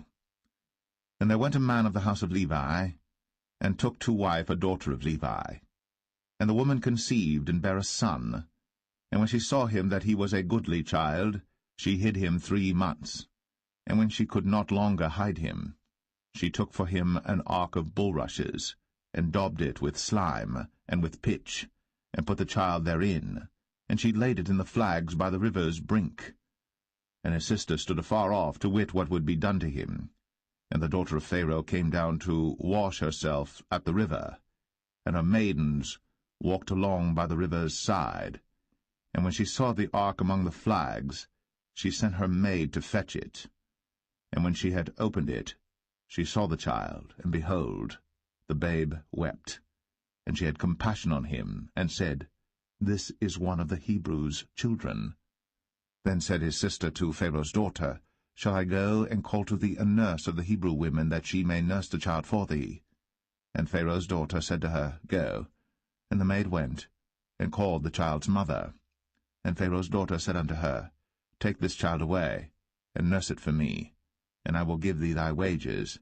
And the woman took the child, and nursed it. And the child grew, and she brought him unto Pharaoh's daughter, and he became her son. And she called his name Moses. And she said, Because I drew him out of the water. And it came to pass in those days, when Moses was grown, that he went out unto his brethren, and looked on their burdens. And he spied an Egyptian smiting an Hebrew, one of his brethren. And he looked this way and that way. And when he saw that there was no man, he slew the Egyptian, and hid him in the sand. And when he went out the second day, behold, 2 men of the Hebrews strove together. And he said to him that did the wrong, Wherefore smitest thou thy fellow? And he said, Who made thee a prince and a judge over us? Intendest thou to kill me, as thou killedst the Egyptian? And Moses feared, and said, Surely this thing is known. Now when Pharaoh heard this thing, he sought to slay Moses. But Moses fled from the face of Pharaoh, and dwelt in the land of Midian, and he sat down by a well. Now the priest of Midian had 7 daughters, and they came and drew water, and filled the troughs to water their father's flock. And the shepherds came and drove them away. But Moses stood up and helped them, and watered their flock. And when they came to Reuel their father, he said, How is it that ye are come so soon today? And they said, An Egyptian delivered us out of the hand of the shepherds, and also drew water enough for us, and watered the flock. And he said unto his daughters, And where is he? Why is it that ye have left the man? Call him, that he may eat bread. And Moses was content to dwell with the man. And he gave Moses Zipporah his daughter, and she bare him a son. And he called his name Gershom, for he said, I have been a stranger in a strange land. And it came to pass, in process of time, that the king of Egypt died, and the children of Israel sighed by reason of the bondage, and they cried, and their cry came up unto God by reason of the bondage. And God heard their groaning, and God remembered his covenant with Abraham, with Isaac, and with Jacob. And God looked upon the children of Israel, and God had respect unto them.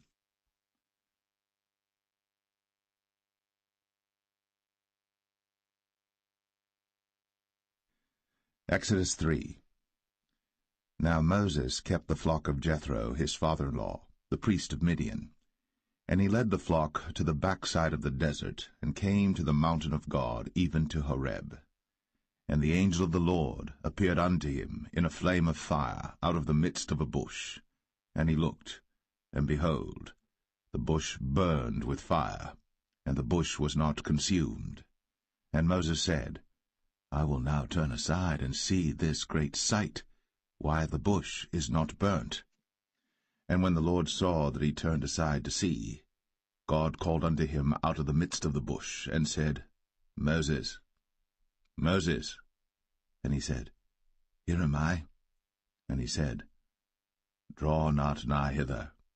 Put off thy shoes from off thy feet, for the place whereon thou standest is holy ground. Moreover, he said, I am the God of thy father, the God of Abraham, the God of Isaac, and the God of Jacob.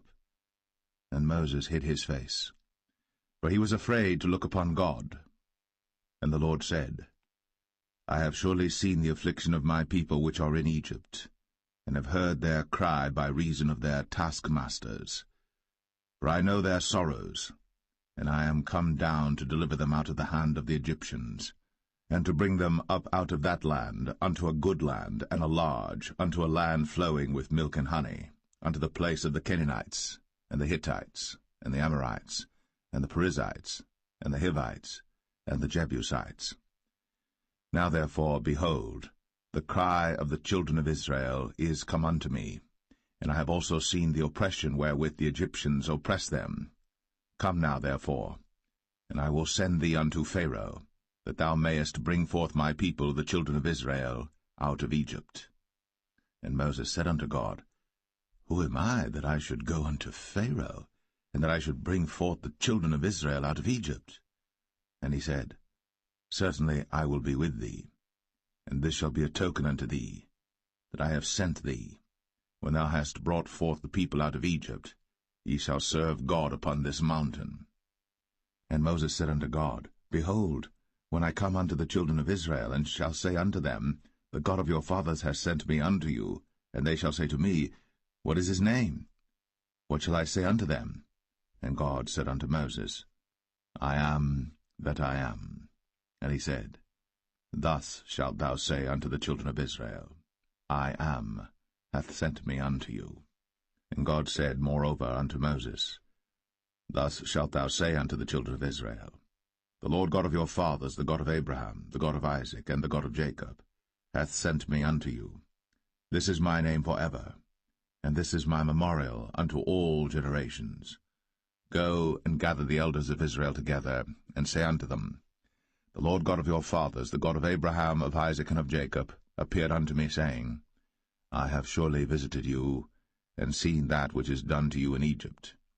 And I have said, I will bring you up out of the affliction of Egypt, unto the land of the Canaanites, and the Hittites, and the Amorites, and the Perizzites, and the Hivites, and the Jebusites, unto a land flowing with milk and honey. And they shall hearken to thy voice, and thou shalt come, thou and the elders of Israel, unto the king of Egypt, and ye shall say unto him, The Lord God of the Hebrews hath met with us. And now let us go, we beseech thee, 3 days' journey into the wilderness, that we may sacrifice to the Lord our God. And I am sure that the king of Egypt will not let you go, no, not by a mighty hand. And I will stretch out my hand, and smite Egypt with all my wonders which I will do in the midst thereof, and after that he will let you go. And I will give this people favor in the sight of the Egyptians, and it shall come to pass that, when ye go, ye shall not go empty. But every woman shall borrow of her neighbor, and of her that sojourneth in her house, jewels of silver, and jewels of gold, and raiment, and ye shall put them upon your sons, and upon your daughters, and ye shall spoil the Egyptians.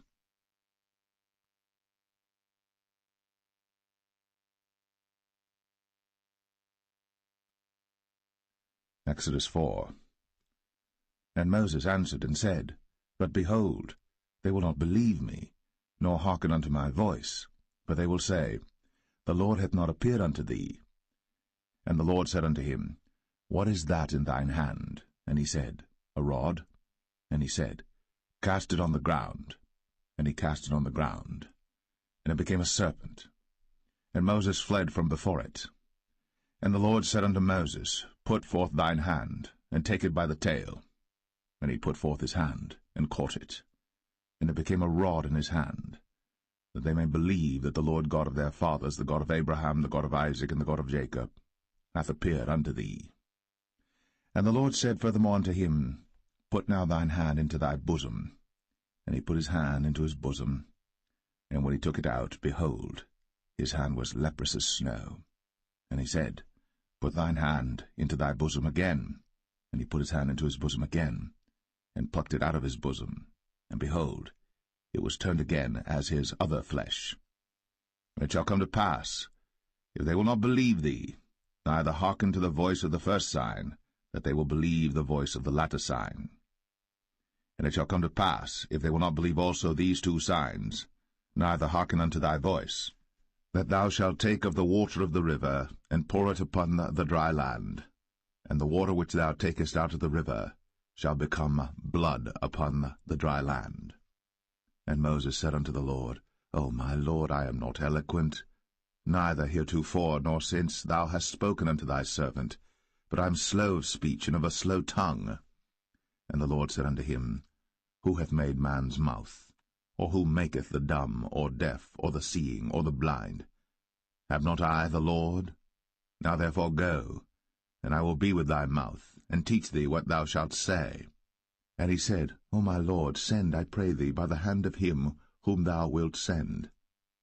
And the anger of the Lord was kindled against Moses, and he said, Is not Aaron the Levite thy brother? I know that he can speak well, and also, behold, he cometh forth to meet thee. And when he seeth thee, he will be glad in his heart. And thou shalt speak unto him, and put words in his mouth. And I will be with thy mouth, and with his mouth, and will teach you what ye shall do. And he shall be thy spokesman unto the people, and he shall be, even he shall be to thee instead of a mouth, and thou shalt be to him instead of God. And thou shalt take this rod in thine hand, wherewith thou shalt do signs. And Moses went, and returned to Jethro his father-in-law, and said unto him, Let me go, I pray thee, and return unto my brethren which are in Egypt, and see whether they be yet alive. And Jethro said to Moses, Go in peace. And the Lord said unto Moses in Midian, Go, return into Egypt, for all the men are dead which sought thy life. And Moses took his wife and his sons, and set them upon an ass, and he returned to the land of Egypt. And Moses took the rod of God in his hand. And the Lord said unto Moses, When thou goest to return into Egypt, see that thou do all those wonders before Pharaoh, which I have put in thine hand. But I will harden his heart, that he shall not let the people go. And thou shalt say unto Pharaoh, Thus saith the Lord, Israel is my son, even my firstborn. And I say unto thee, Let my son go, that he may serve me. And if thou refuse to let him go, behold, I will slay thy son, even thy firstborn. And it came to pass by the way in the inn, that the Lord met him, and sought to kill him. Then Zipporah took a sharp stone, and cut off the foreskin of her son, and cast it at his feet, and said, Surely a bloody husband art thou to me. So he let him go. Then she said, A bloody husband thou art, because of the circumcision. And the Lord said to Aaron, Go into the wilderness to meet Moses. And he went, and met him in the mount of God, and kissed him. And Moses told Aaron all the words of the Lord who had sent him, and all the signs which he had commanded him. And Moses and Aaron went and gathered together all the elders of the children of Israel. And Aaron spake all the words which the Lord had spoken unto Moses, and did the signs in the sight of the people. And the people believed. And when they heard that the Lord had visited the children of Israel, and that he had looked upon their affliction, then they bowed their heads and worshipped.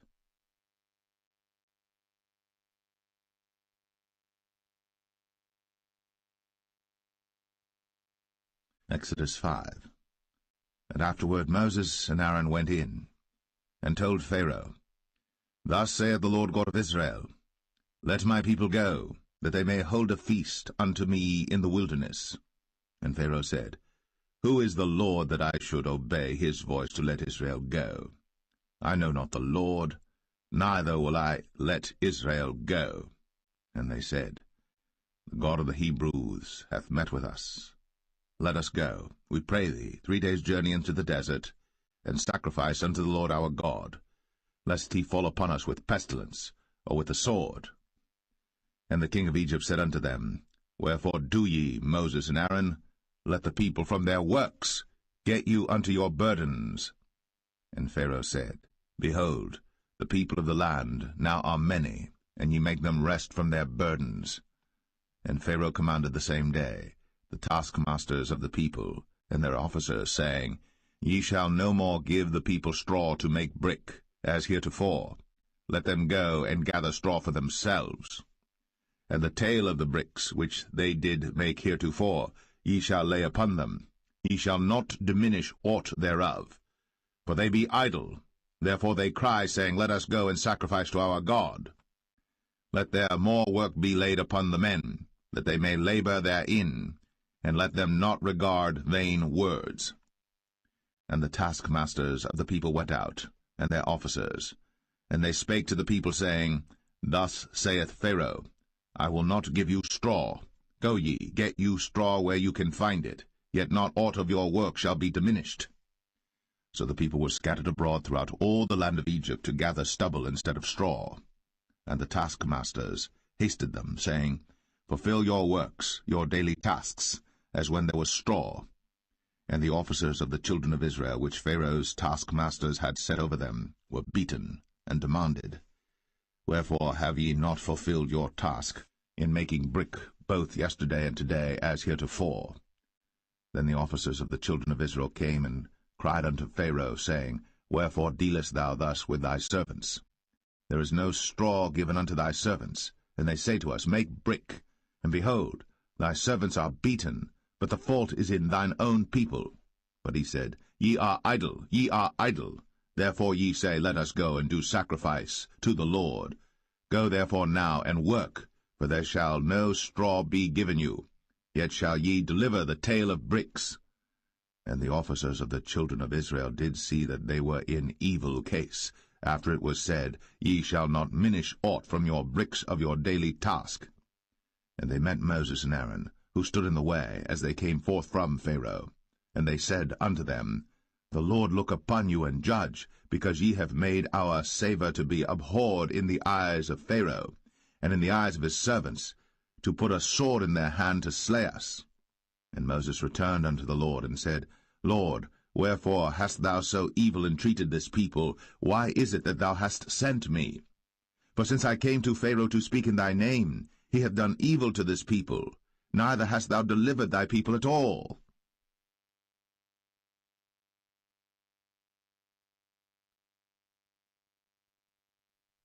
Exodus 6.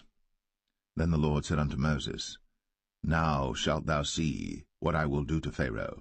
For with a strong hand shall he let them go, and with a strong hand shall he drive them out of his land. And God spake unto Moses, and said unto him, I am the Lord. And I appeared unto Abraham, unto Isaac, and unto Jacob, by the name of God Almighty, but by my name Jehovah was I not known to them. And I have also established my covenant with them, to give them the land of Canaan, the land of their pilgrimage, wherein they were strangers. And I have also heard the groaning of the children of Israel, whom the Egyptians keep in bondage, and I have remembered my covenant. Wherefore say unto the children of Israel, I am the Lord, and I will bring you out from under the burdens of the Egyptians, and I will rid you out of their bondage, and I will redeem you with a stretched out arm and with great judgments. And I will take you to me for a people, and I will be to you a God, and ye shall know that I am the Lord your God, which bringeth you out from under the burdens of the Egyptians.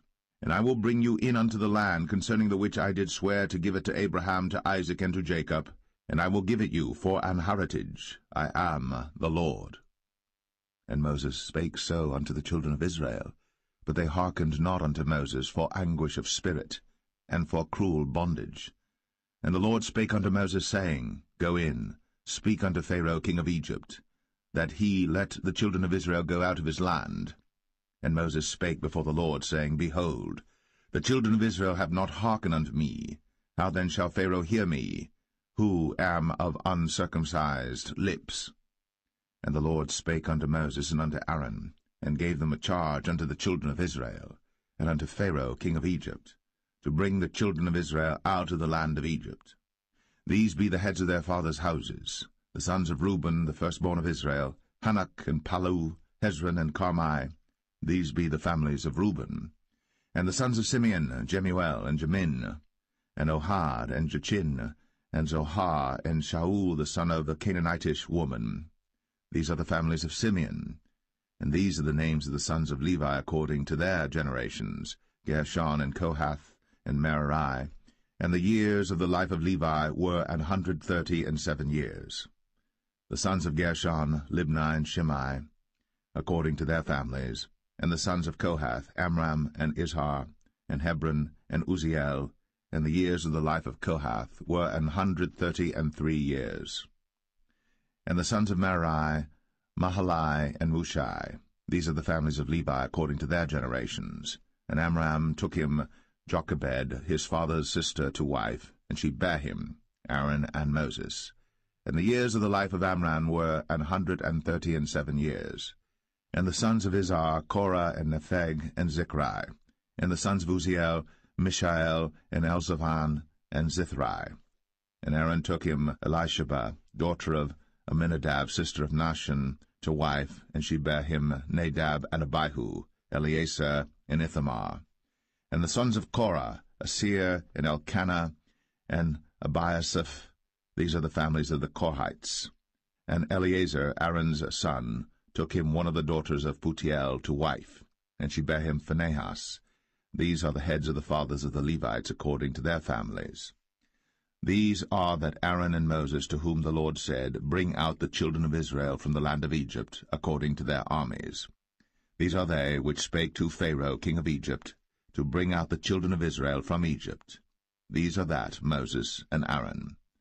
And it came to pass on the day when the Lord spake unto Moses in the land of Egypt, that the Lord spake unto Moses, saying, I am the Lord. Speak thou unto Pharaoh king of Egypt all that I say unto thee.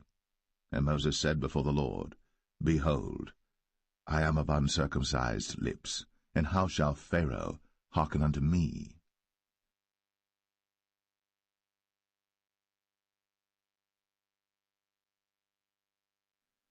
Exodus 7.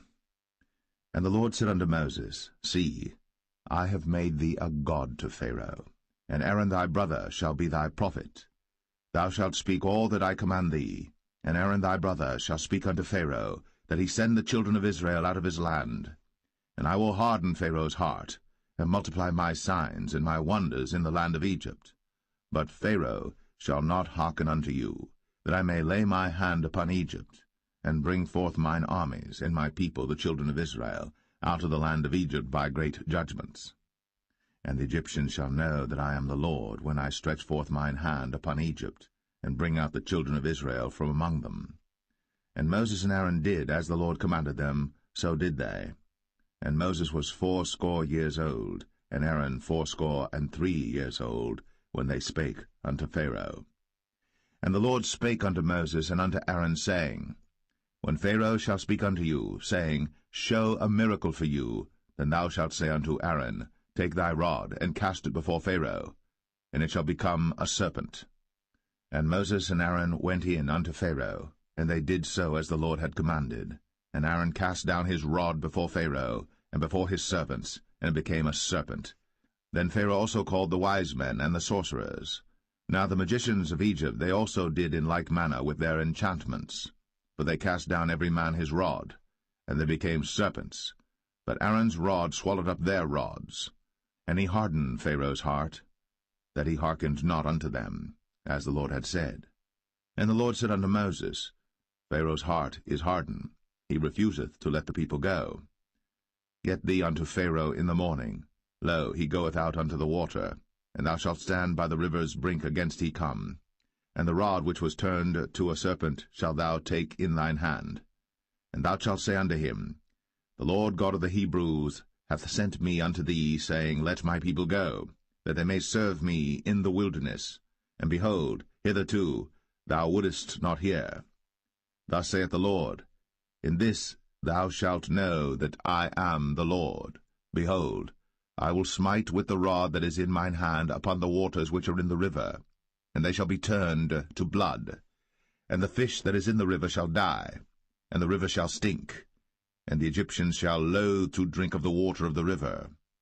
And the Lord spake unto Moses, Say unto Aaron, Take thy rod, and stretch out thine hand upon the waters of Egypt, upon their streams, upon their rivers, and upon their ponds, and upon all their pools of water, that they may become blood, and that there may be blood throughout all the land of Egypt, both in vessels of wood and in vessels of stone. And Moses and Aaron did so, as the Lord commanded. And he lifted up the rod, and smote the waters that were in the river, in the sight of Pharaoh, and in the sight of his servants, and all the waters that were in the river were turned to blood. And the fish that was in the river died, and the river stank, and the Egyptians could not drink of the water of the river, and there was blood throughout all the land of Egypt. And the magicians of Egypt did so with their enchantments, and Pharaoh's heart was hardened, neither did he hearken unto them, as the Lord had said. And Pharaoh turned and went into his house, neither did he set his heart to this also. And all the Egyptians digged around about the river for water to drink, for they could not drink of the water of the river. And 7 days were fulfilled. After that the Lord had smitten the river.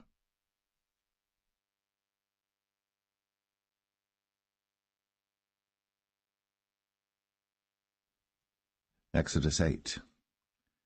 And the Lord spake unto Moses, Go unto Pharaoh, and say unto him, Thus saith the Lord, Let my people go, that they may serve me. And if thou refuse to let them go, behold, I will smite all thy borders with frogs, and the river shall bring forth frogs abundantly, which shall go up and come into thine house, and into thy bedchamber, and upon thy bed, and into the house of thy servants, and upon thy people, and into thine ovens, and into thy kneading troughs. And the frogs shall come up both on thee, and upon thy people, and upon all thy servants. And the Lord spake unto Moses, Say unto Aaron, Stretch forth thine hand with thy rod over the streams, over the rivers, and over the ponds, and cause frogs to come up upon the land of Egypt. And Aaron stretched out his hand over the waters of Egypt, and the frogs came up, and covered the land of Egypt. And the magicians did so with their enchantments, and brought up frogs upon the land of Egypt. Then Pharaoh called for Moses and Aaron, and said, Entreat the Lord, that he may take away the frogs from me, and from my people, and I will let the people go, that they may do sacrifice unto the Lord. And Moses said unto Pharaoh, Glory over me. When shall I entreat for thee, and for thy servants, and for thy people, to destroy the frogs from thee, and thy houses, that they may remain in the river only? And he said, Tomorrow. And he said, Be it according to thy word, that thou mayest know that there is none like unto the Lord our God. And the frogs shall depart from thee, and from thy houses, and from thy servants, and from thy people, they shall remain in the river only. And Moses and Aaron went out from Pharaoh, and Moses cried unto the Lord because of the frogs, which he had brought against Pharaoh. And the Lord did according to the word of Moses, and the frogs died out of the houses, out of the villages, and out of the fields. And they gathered them together upon heaps, and the land stank. But when Pharaoh saw that there was respite, he hardened his heart, and hearkened not unto them, as the Lord had said. And the Lord said unto Moses, Say unto Aaron, Stretch out thy rod, and smite the dust of the land, that it may become lice throughout all the land of Egypt. And they did so. For Aaron stretched out his hand with his rod, and smote the dust of the earth, and it became lice in man and in beast. All the dust of the land became lice throughout all the land of Egypt. And the magicians did so with their enchantments to bring forth lice, but they could not, so there were lice upon man and upon beast. Then the magicians said unto Pharaoh, This is the finger of God. And Pharaoh's heart was hardened, and he hearkened not unto them, as the Lord had said.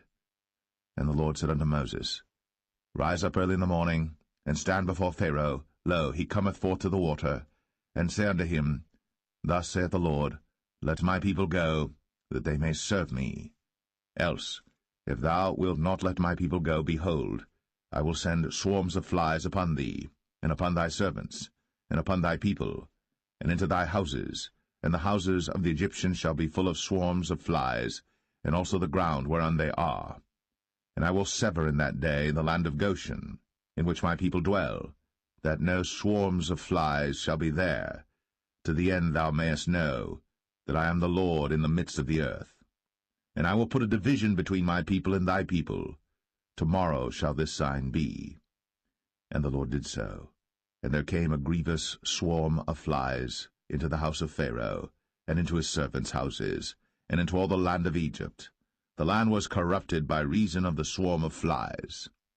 And Pharaoh called for Moses and for Aaron, and said, Go ye, sacrifice to your God in the land. And Moses said, It is not meet so to do.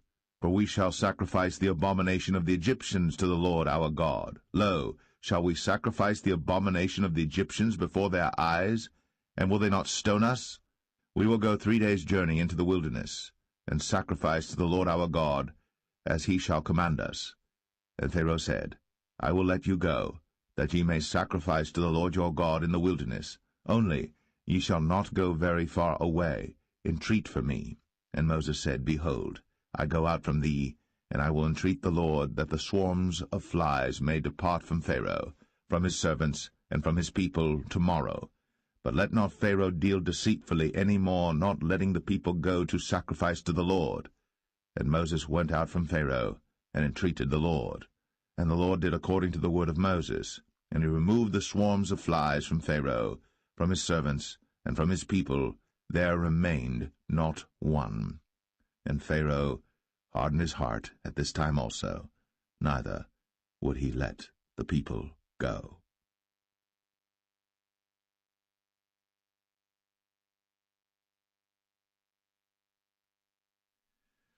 Exodus 9.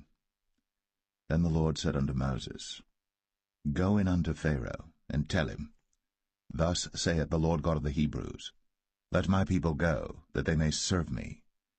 For if thou refuse to let them go, and wilt hold them still, behold, the hand of the Lord is upon thy cattle which is in the field, upon the horses, upon the asses, upon the camels, upon the oxen, and upon the sheep.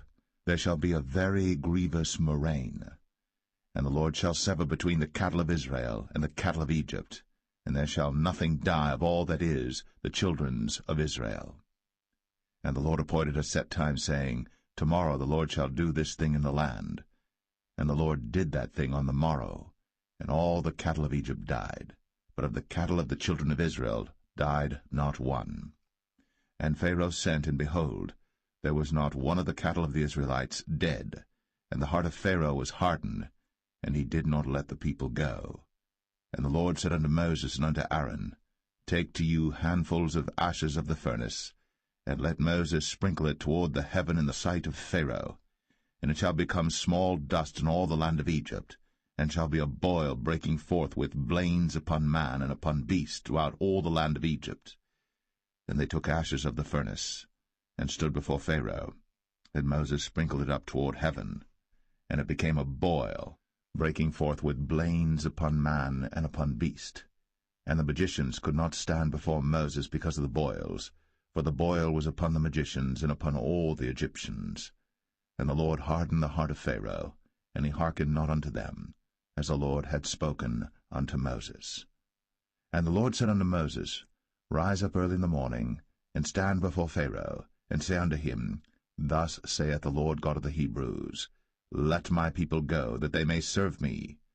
For I will at this time send all my plagues upon thine heart, and upon thy servants, and upon thy people, that thou mayest know that there is none like me in all the earth. For now I will stretch out my hand, that I may smite thee and thy people with pestilence, and thou shalt be cut off from the earth. And in very deed for this cause have I raised thee up, for to show in thee my power, and that my name may be declared throughout all the earth. As yet exaltest thou thyself against my people, that thou wilt not let them go. Behold, tomorrow about this time I will cause it to rain a very grievous hail, such as hath not been in Egypt since the foundation thereof even until now. Send therefore now, and gather thy cattle, and all that thou hast in the field. For upon every man and beast which shall be found in the field, and shall not be brought home, the hail shall come down upon them, and they shall die. He that feared the word of the Lord among the servants of Pharaoh made his servants and his cattle flee into the houses. And he that regarded not the word of the Lord left his servants and his cattle in the field. And the Lord said unto Moses, Stretch forth thine hand toward heaven, that there may be hail in all the land of Egypt, upon man, and upon beast, and upon every herb of the field, throughout the land of Egypt. And Moses stretched forth his rod toward heaven, and the Lord sent thunder and hail, and the fire ran along upon the ground, and the Lord rained hail upon the land of Egypt. So there was hail and fire mingled with the hail, very grievous, such as there was none like it in all the land of Egypt since it became a nation. And the hail smote throughout all the land of Egypt all that was in the field, both man and beast. And the hail smote every herb of the field, and brake every tree of the field. Only in the land of Goshen, where the children of Israel were, was there no hail. And Pharaoh sent and called for Moses and Aaron, and said unto them, I have sinned this time. The Lord is righteous, and I and my people are wicked. Entreat the Lord, for it is enough that there be no more mighty thunderings and hail, and I will let you go, and ye shall stay no longer.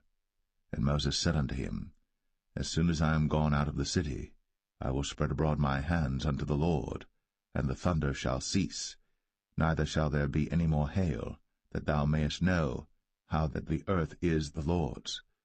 But as for thee and thy servants, I know that ye will not yet fear the Lord God. And the flax and the barley was smitten, for the barley was in the ear, and the flax was bold. But the wheat and the rye were not smitten, for they were not grown up. And Moses went out of the city from Pharaoh, and spread abroad his hands unto the Lord, and the thunders and hail ceased, and the rain was not poured upon the earth. And when Pharaoh saw that the rain and the hail and the thunders were ceased, he sinned yet more, and hardened his heart, he and his servants. And the heart of Pharaoh was hardened, neither would he let the children of Israel go, as the Lord had spoken by Moses.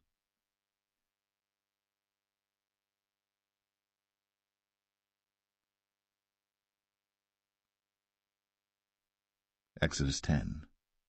And the Lord said unto Moses, Go in unto Pharaoh, for I have hardened his heart, and the heart of his servants, that I might show these my signs before him, and that thou mayest tell in the ears of thy son, and of thy son's son, what things I have wrought in Egypt, and my signs which I have done among them, that ye may know how that I am the Lord.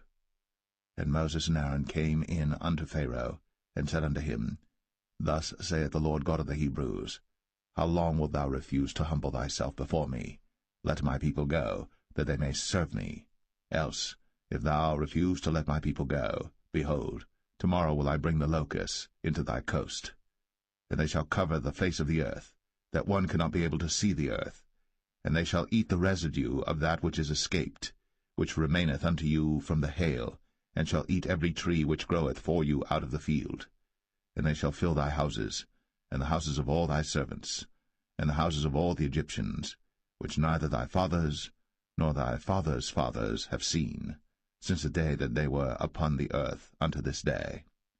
And he turned himself, and went out from Pharaoh. And Pharaoh's servants said unto him, How long shall this man be a snare unto us? Let the men go, that they may serve the Lord their God.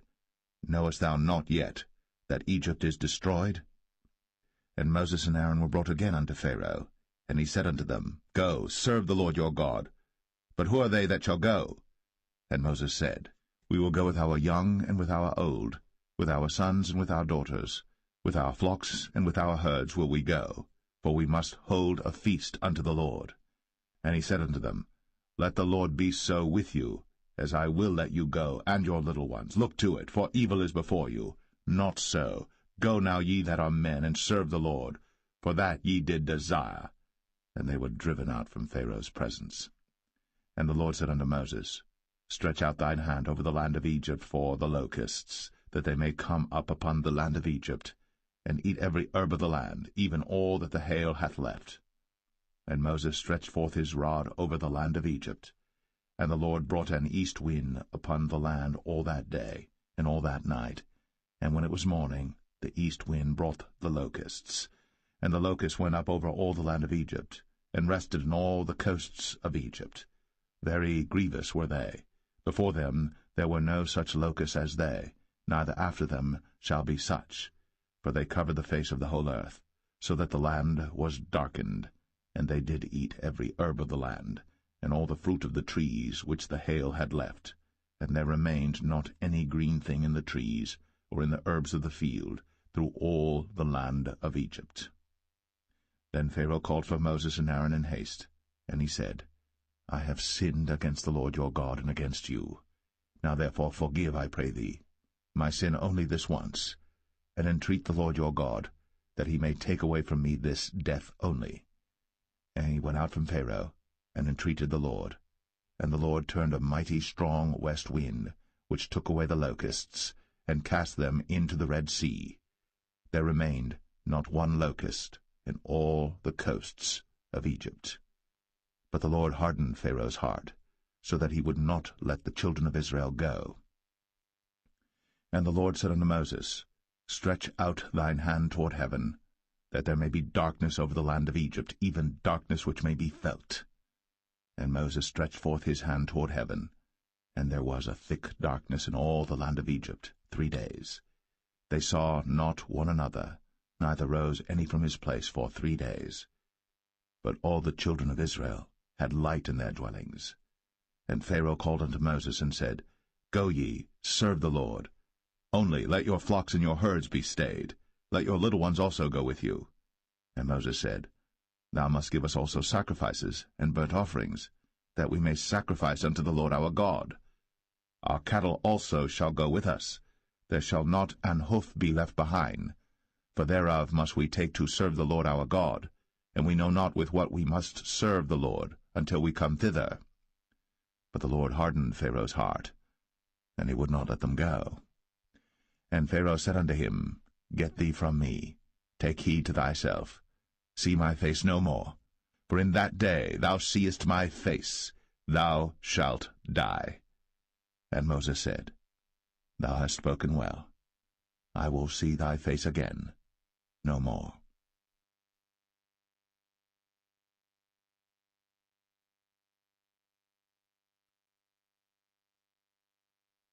Exodus 11. And the Lord said unto Moses, Yet will I bring one plague more upon Pharaoh and upon Egypt. Afterwards he will let you go hence. When he shall let you go, he shall surely thrust you out hence altogether.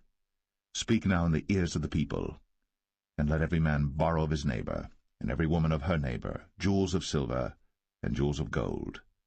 And the Lord gave the people favor in the sight of the Egyptians. Moreover, the man Moses was very great in the land of Egypt, in the sight of Pharaoh's servants, and in the sight of the people. And Moses said, Thus saith the Lord, About midnight will I go out into the midst of Egypt, and all the firstborn in the land of Egypt shall die, from the firstborn of Pharaoh that sitteth upon his throne, even unto the firstborn of the maidservant that is behind the mill, and all the firstborn of beasts. And there shall be a great cry throughout all the land of Egypt, such as there was none like it, nor shall be like it any more. But against any of the children of Israel shall not a dog move his tongue, against man or beast, that ye may know how that the Lord doth put a difference between the Egyptians and Israel. And all these thy servants shall come down unto me, and bow down themselves unto me, saying, Get thee out, and all the people that follow thee. And after that I will go out. And he went out from Pharaoh in a great anger. And the Lord said unto Moses, Pharaoh shall not hearken unto you, that my wonders may be multiplied in the land of Egypt. And Moses and Aaron did all these wonders before Pharaoh. And the Lord hardened Pharaoh's heart, so that he would not let the children of Israel go out of his land.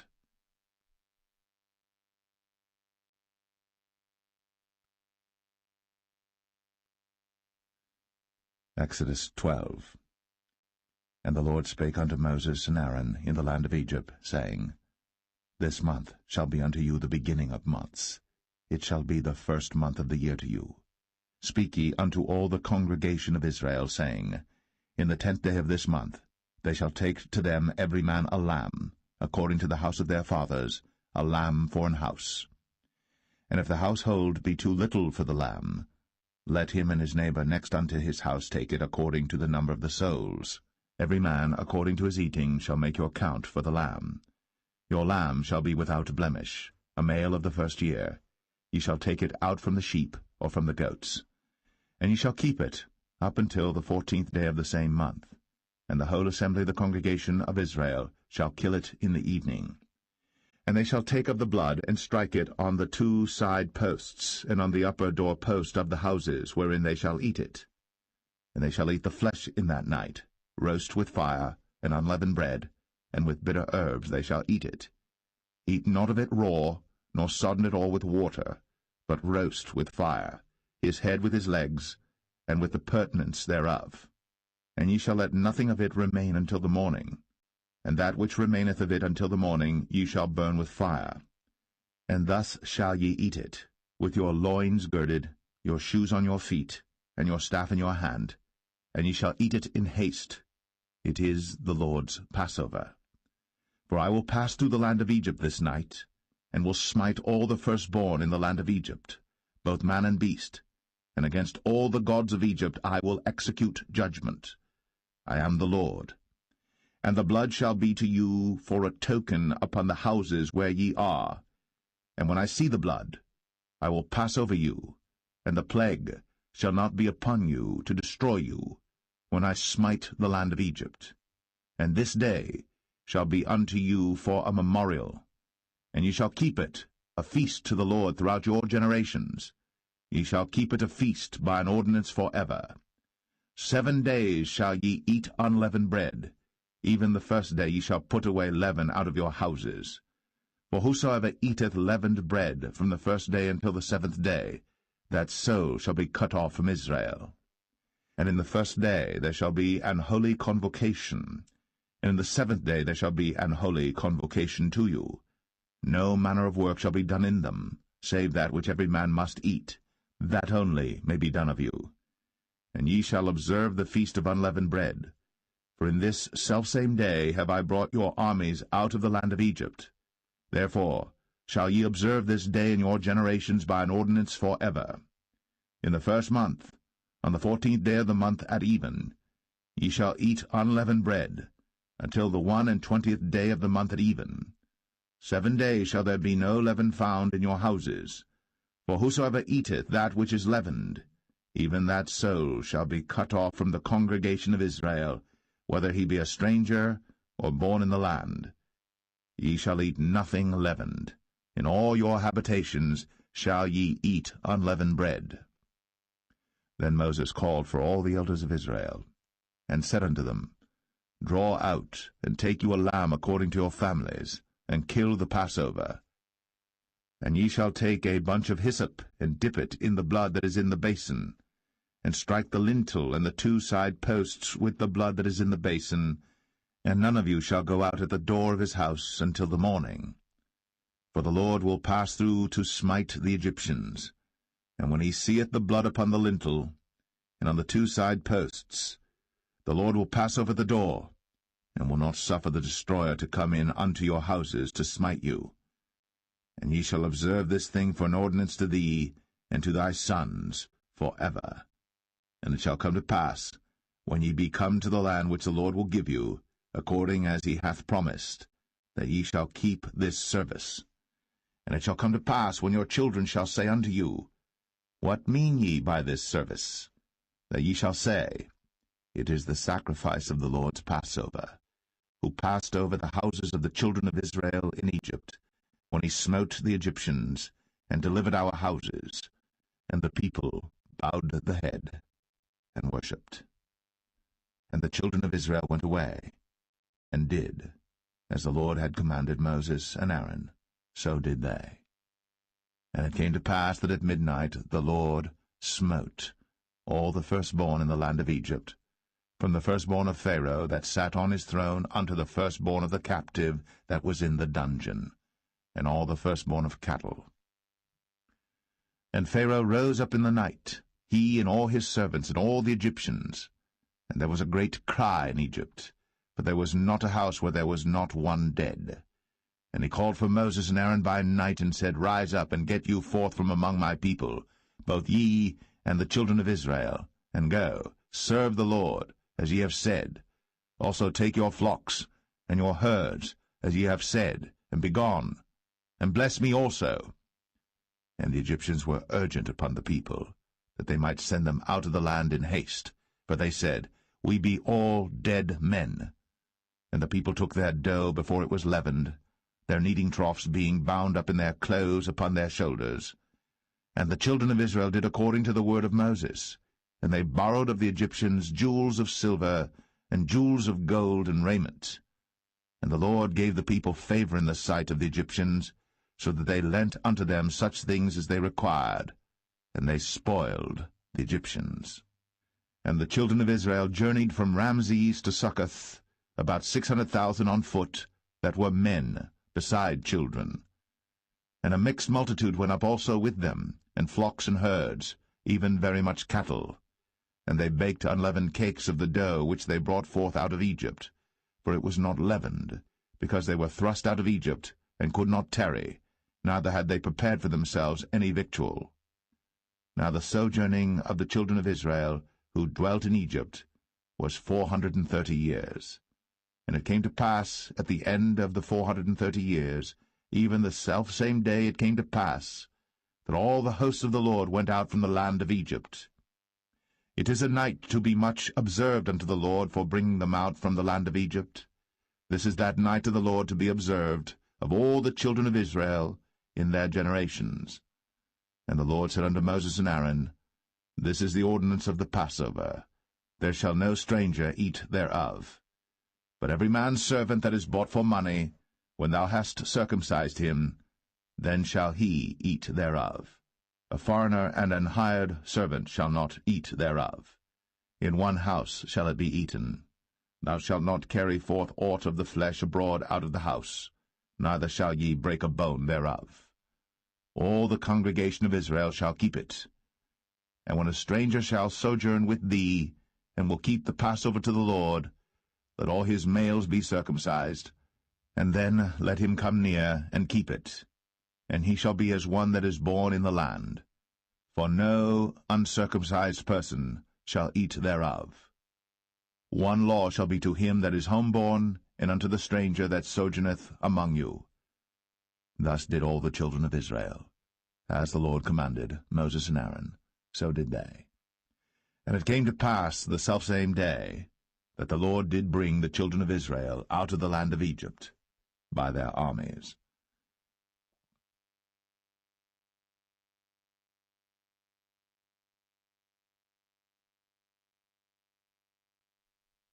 Exodus 13. And the Lord spake unto Moses, saying, Sanctify unto me all the firstborn, whatsoever openeth the womb among the children of Israel, both of man and of beast, it is mine. And Moses said unto the people, Remember this day in which ye came out from Egypt, out of the house of bondage, for by strength of hand the Lord brought you out from this place. There shall no leavened bread be eaten. This day came ye out in the month Abib. And it shall be, when the Lord shall bring thee into the land of the Canaanites, and the Hittites, and the Amorites, and the Hivites, and the Jebusites, which he sware unto thy fathers to give thee, a land flowing with milk and honey, that thou shalt keep this service in this month. 7 days thou shalt eat unleavened bread, and in the 7th day shall be a feast to the Lord. Unleavened bread shall be eaten 7 days, and there shall no leavened bread be seen with thee, neither shall there be leaven seen with thee in all thy quarters. And thou shalt show thy son in that day, saying, This is done, because of that which the Lord did unto me, when I came forth out of Egypt. And it shall be for a sign unto thee upon thine hand, and for a memorial between thine eyes, that the Lord's law may be in thy mouth. For with a strong hand hath the Lord brought thee out of Egypt. Thou shalt therefore keep this ordinance in his season from year to year. And it shall be, when the Lord shall bring thee into the land of the Canaanites, as he sware unto thee, and to thy fathers, and shall give it thee, that thou shalt set apart unto the Lord all that openeth the matrix, and every firstling that cometh of a beast which thou hast, the males shall be the Lord's. And every firstling of an ass thou shalt redeem with a lamb, and if thou wilt not redeem it, then thou shalt break his neck. And all the firstborn of man among thy children shalt thou redeem. And it shall be, when thy son asketh thee in time to come, saying, What is this? That thou shalt say unto him, By strength of hand the Lord brought us out from Egypt, from the house of bondage. And it came to pass, when Pharaoh would hardly let us go, that the Lord slew all the firstborn in the land of Egypt, both the firstborn of man and the firstborn of beast. Therefore I sacrifice to the Lord all that openeth the matrix, being males, but all the firstborn of my children I redeem. And it shall be for a token upon thine hand, and for frontlets between thine eyes, for by strength of hand the Lord brought us forth out of Egypt. And it came to pass, when Pharaoh had let the people go, that God led them not through the way of the land of the Philistines, although that was near, for God said, Lest peradventure the people repent when they see war, and they return to Egypt. But God led the people about through the way of the wilderness of the Red Sea, and the children of Israel went up harnessed out of the land of Egypt. And Moses took the bones of Joseph with him, for he had straitly sworn the children of Israel, saying, God will surely visit you, and ye shall carry up my bones away hence with you. And they took their journey from Succoth, and encamped in Etham, in the edge of the wilderness. And the Lord went before them by day in a pillar of a cloud, to lead them the way, and by night in a pillar of fire, to give them light, to go by day and night. He took not away the pillar of the cloud by day, nor the pillar of fire by night, from before the people.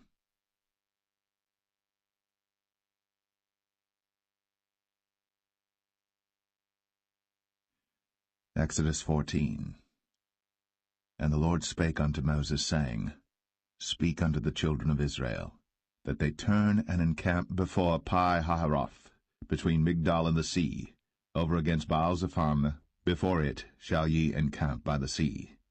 For Pharaoh will say of the children of Israel, They are entangled in the land, the wilderness hath shut them in, and I will harden Pharaoh's heart, that he shall follow after them, and I will be honored upon Pharaoh, and upon all his host, that the Egyptians may know that I am the Lord.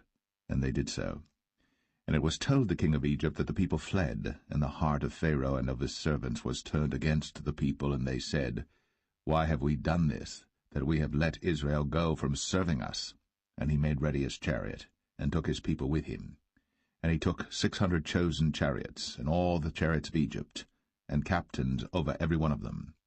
And the Lord hardened the heart of Pharaoh king of Egypt, and he pursued after the children of Israel. And the children of Israel went out with an high hand.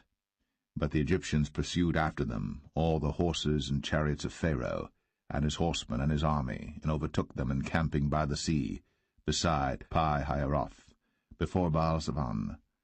And when Pharaoh drew nigh, the children of Israel lifted up their eyes, and behold, the Egyptians marched after them, and they were sore afraid. And the children of Israel cried out unto the Lord, and they said unto Moses, Because there were no graves in Egypt, hast thou taken us away to die in the wilderness? Wherefore hast thou dealt thus with us, to carry us forth out of Egypt? Is not this the word that we did tell thee in Egypt, saying, Let us alone, that we may serve the Egyptians? For it had been better for us to serve the Egyptians, than that we should die in the wilderness. And Moses said unto the people, Fear ye not, stand still, and see the salvation of the Lord, which he will show to you today. For the Egyptians whom ye have seen today, ye shall see them again no more for ever.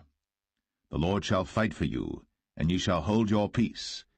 And the Lord said unto Moses, Wherefore criest thou unto me? Speak unto the children of Israel, that they go forward.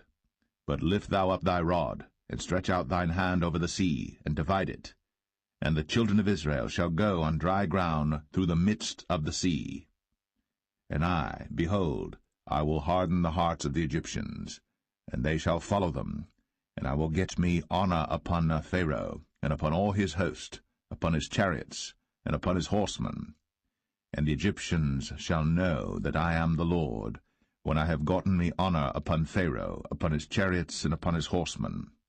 And the angel of God, which went before the camp of Israel, removed, and went behind them. And the pillar of the cloud went from before their face, and stood behind them. And it came between the camp of the Egyptians and the camp of Israel. And it was a cloud and darkness to them, but it gave light by night to these, so that the one came not near the other all the night. And Moses stretched out his hand over the sea, and the Lord caused the sea to go back by a strong east wind all that night, and made the sea dry land, and the waters were divided. And the children of Israel went into the midst of the sea upon the dry ground, and the waters were a wall unto them on their right hand and on their left. And the Egyptians pursued, and went in after them to the midst of the sea, even all Pharaoh's horses, his chariots, and his horsemen. And it came to pass that in the morning watch the Lord looked unto the host of the Egyptians through the pillar of fire and of the cloud, and troubled the host of the Egyptians, and took off their chariot wheels, that they drave them heavily, so that the Egyptians said, Let us flee from the face of Israel, for the Lord fighteth for them against the Egyptians. And the Lord said unto Moses, Stretch out thine hand over the sea, that the waters may come again upon the Egyptians, upon their chariots, and upon their horsemen. And Moses stretched forth his hand over the sea, and the sea returned to his strength when the morning appeared, and the Egyptians fled against it. And the Lord overthrew the Egyptians in the midst of the sea. And the waters returned and covered the chariots, and the horsemen, and all the host of Pharaoh that came into the sea after them. There remained not so much as one of them. But the children of Israel walked upon dry land in the midst of the sea, and the waters were a wall unto them on their right hand and on their left. Thus the Lord saved Israel that day out of the hand of the Egyptians, and Israel saw the Egyptians dead upon the seashore. And Israel saw that great work which the Lord did upon the Egyptians, and the people feared the Lord, and believed the Lord and his servant Moses.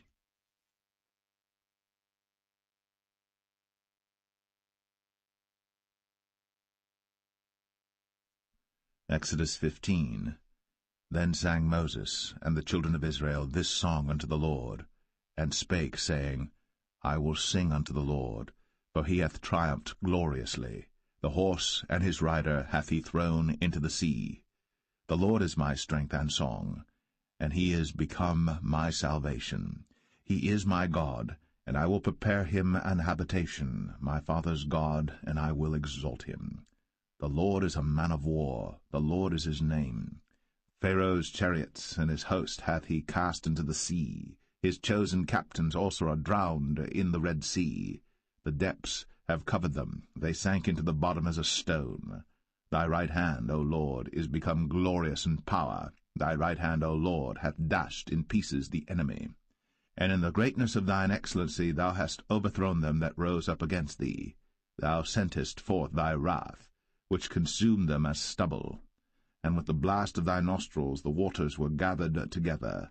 The floods stood upright as an heap, and the depths were congealed in the heart of the sea.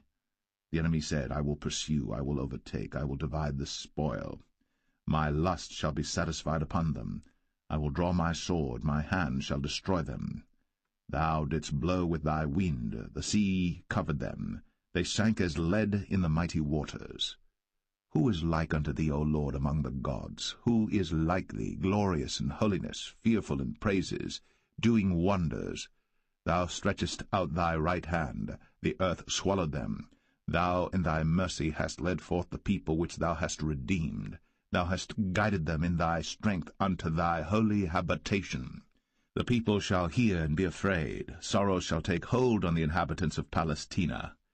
Then the dukes of Edom shall be amazed. The mighty men of Moab, trembling, shall take hold upon them. All the inhabitants of Canaan shall melt away. Fear and dread shall fall upon them. By the greatness of thine arm they shall be as still as a stone, till thy people pass over, O Lord, till the people pass over, which thou hast purchased. Thou shalt bring them in, and plant them in the mountain of thine inheritance, in the place, O Lord, which thou hast made for thee to dwell in the sanctuary, O Lord, which thy hands have established. The Lord shall reign for ever and ever. For the horse of Pharaoh went in with his chariots and with his horsemen into the sea, and the Lord brought again the waters of the sea upon them. But the children of Israel went on dry land in the midst of the sea. And Miriam the prophetess, the sister of Aaron, took a timbrel in her hand, and all the women went out after her with timbrels and with dances. And Miriam answered them, Sing ye to the Lord, for he hath triumphed gloriously. The horse and his rider hath he thrown into the sea. So Moses brought Israel from the Red Sea, and they went out into the wilderness of Shur. And they went 3 days in the wilderness, and found no water. And when they came to Marah, they could not drink of the waters of Marah, for they were bitter. Therefore the name of it was called Marah. And the people murmured against Moses, saying, What shall we drink? And he cried unto the Lord, and the Lord showed him a tree, which when he had cast into the waters were made sweet. There he made for them a statute and an ordinance, and there he proved them, and said, If thou wilt diligently hearken to the voice of the Lord thy God, and wilt do that which is right in his sight, and wilt give ear to his commandments, and keep all his statutes, I will put none of these diseases upon thee, which I have brought upon the Egyptians, for I am the Lord that healeth thee. And they came to Elim, where were 12 wells of water, and 60 palm trees, and they encamped there by the waters.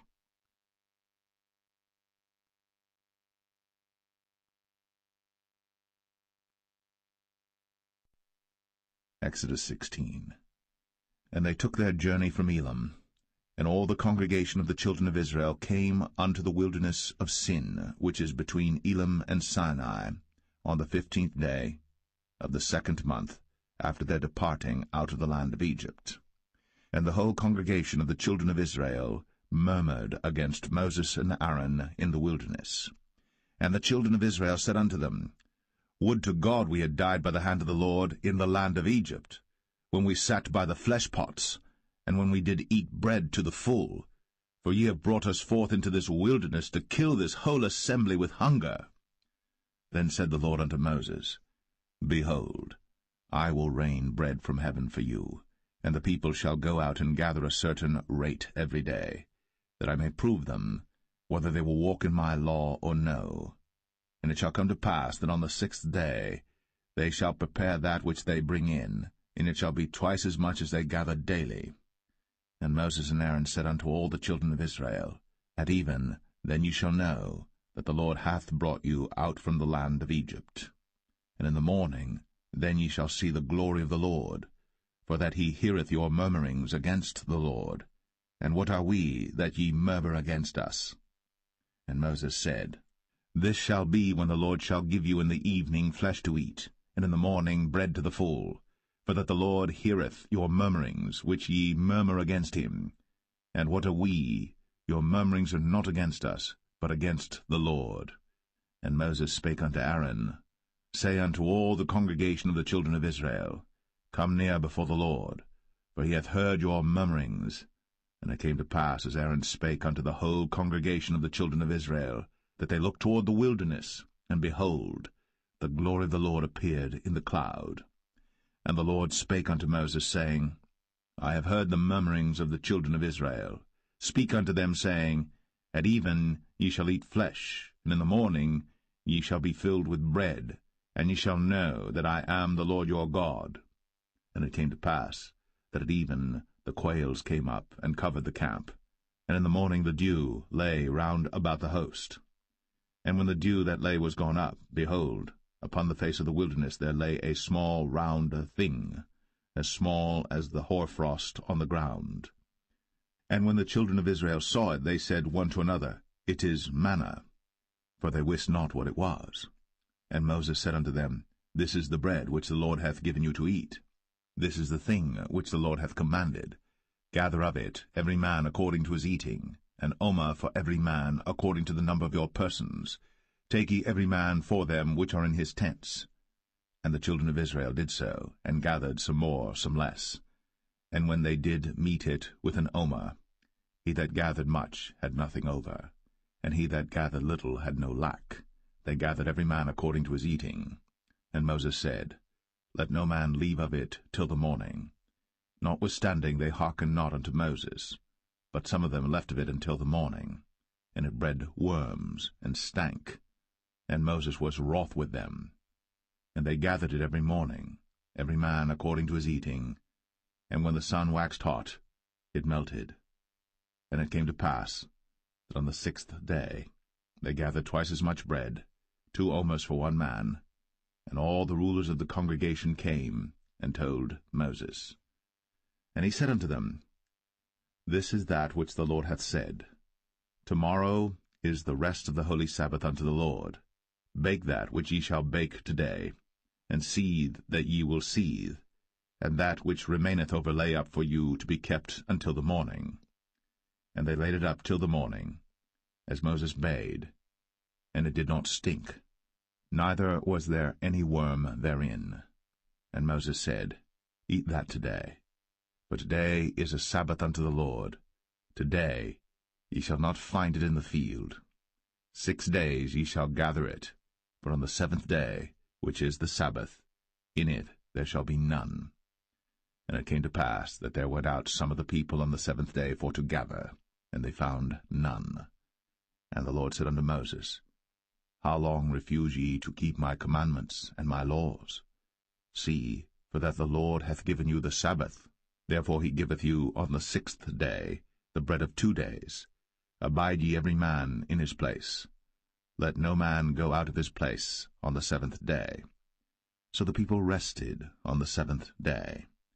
And the house of Israel called the name thereof manna. And it was like coriander seed, white, and the taste of it was like wafers made with honey. And Moses said, This is the thing which the Lord commandeth. Fill an omer of it to be kept for your generations, that they may see the bread wherewith I have fed you in the wilderness, when I brought you forth from the land of Egypt. And Moses said unto Aaron, Take a pot, and put an omer full of manna therein, and lay it up before the Lord, to be kept for your generations. As the Lord commanded Moses, so Aaron laid it up before the testimony to be kept. And the children of Israel did eat manna 40 years, until they came to a land inhabited. They did eat manna until they came unto the borders of the land of Canaan. Now an omer is the 10th part of an ephah.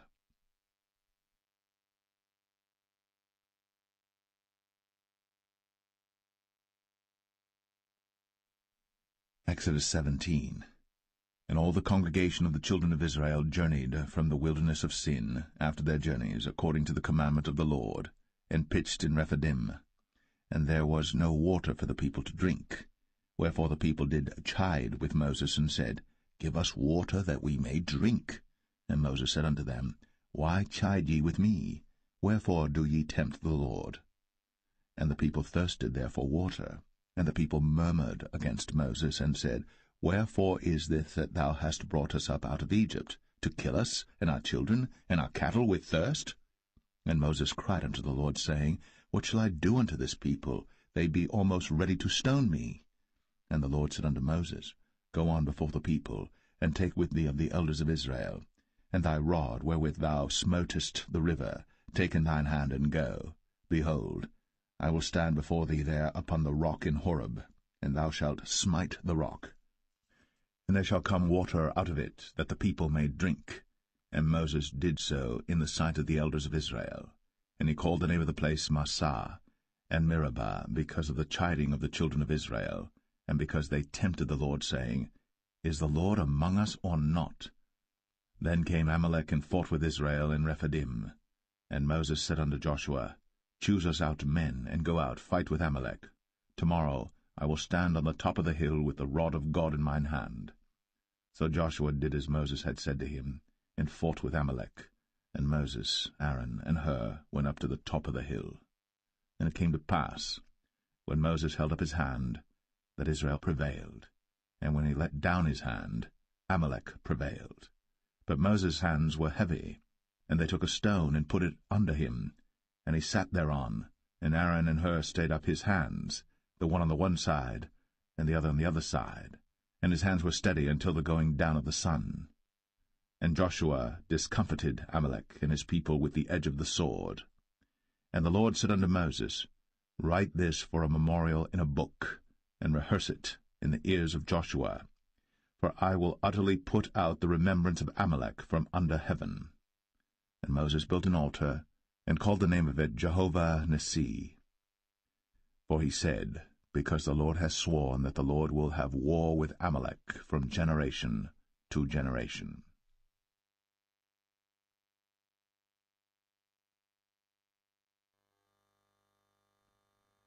Exodus 18. When Jethro, the priest of Midian, Moses' father-in-law, heard of all that God had done for Moses, and for Israel his people, and that the Lord had brought Israel out of Egypt, then Jethro, Moses' father-in-law, took Zipporah, Moses' wife, after he'd sent her back, and her 2 sons, of which the name of the one was Gershom, for he said, I have been an alien in a strange land. And the name of the other was Eleazar, for the God of my father, said he, was mine help, and delivered me from the sword of Pharaoh. And Jethro, Moses' father-in-law, came with his sons and his wife unto Moses into the wilderness, where he encamped at the mount of God. And he said unto Moses, I thy father-in-law Jethro am come unto thee, and thy wife and her 2 sons with her. And Moses went out to meet his father-in-law, and did obeisance, and kissed him. And they asked each other of their welfare, and they came into the tent. And Moses told his father-in-law all that the Lord had done unto Pharaoh and to the Egyptians for Israel's sake, and all the travail that had come upon them by the way, and how the Lord delivered them. And Jethro rejoiced for all the goodness which the Lord had done to Israel, whom he had delivered out of the hand of the Egyptians. And Jethro said, Blessed be the Lord, who hath delivered you out of the hand of the Egyptians, and out of the hand of Pharaoh, who hath delivered the people from under the hand of the Egyptians. Now I know that the Lord is greater than all gods, for in the thing wherein they dealt proudly he was above them. And Jethro, Moses' father-in-law, took a burnt offering and sacrifices for God. And Aaron came, and all the elders of Israel, to eat bread with Moses' father-in-law before God. And it came to pass on the morrow that Moses sat to judge the people, and the people stood by Moses from the morning unto the evening. And when Moses' father-in-law saw all that he did to the people, he said, What is this thing that thou doest to the people? Why sittest thou thyself alone, and all the people stand by thee from morning unto even? And Moses said unto his father-in-law, Because the people come unto me to inquire of God. When they have a matter they come unto me, and I judge between one and another, and I do make them know the statutes of God and his laws. And Moses' father-in-law said unto him, The thing that thou doest is not good. Thou wilt surely wear away, both thou and this people that is with thee. For this thing is too heavy for thee. Thou art not able to perform it thyself alone. Hearken now unto my voice. I will give thee counsel, and God shall be with thee. Be thou for the people to Godward, that thou mayest bring the causes unto God. And thou shalt teach them ordinances and laws, and shalt show them the way wherein they must walk, and the work that they must do. Moreover, thou shalt provide out of all the people able men, such as fear God, men of truth, hating covetousness, and place such over them to be rulers of thousands, and rulers of hundreds, rulers of 50s, and rulers of 10s. And let them judge the people at all seasons. And it shall be, that every great matter they shall bring unto thee, but every small matter they shall judge. So shall it be easier for thyself, and they shall bear the burden with thee. If thou shalt do this thing, and God command thee so, then thou shalt be able to endure, and all this people shall also go to their place in peace. So Moses hearkened to the voice of his father-in-law, and did all that he had said. And Moses chose able men out of all Israel, and made them heads over the people, rulers of thousands, rulers of hundreds, rulers of 50s, and rulers of 10s.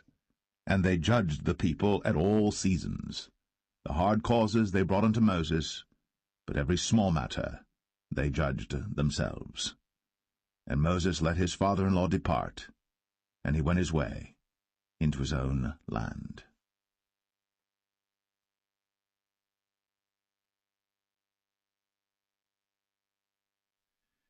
Exodus 19. In the 3rd month, when the children of Israel were gone forth out of the land of Egypt, the same day came they into the wilderness of Sinai. But they were departed from Rephidim, and were come to the desert of Sinai, and had pitched in the wilderness, and there Israel camped before the mount. And Moses went up unto God, and the Lord called unto him out of the mountain, saying, Thus shalt thou say to the house of Jacob, and tell the children of Israel, Ye have seen what I did unto the Egyptians, and how I bare you on eagle's wings, and brought you unto myself. Now therefore, if ye will obey my voice indeed, and keep my covenant, then ye shall be a peculiar treasure unto me above all people. For all the earth is mine, and ye shall be unto me a kingdom of priests, and an holy nation. These are the words which thou shalt speak unto the children of Israel. And Moses came and called for the elders of the people, and laid before their faces all these words which the Lord commanded him. And all the people answered together, and said, All that the Lord hath spoken we will do. And Moses returned the words of the people unto the Lord. And the Lord said unto Moses, Lo, I come unto thee in a thick cloud, that the people may hear when I speak with thee, and believe thee for ever. And Moses told the words of the people unto the Lord.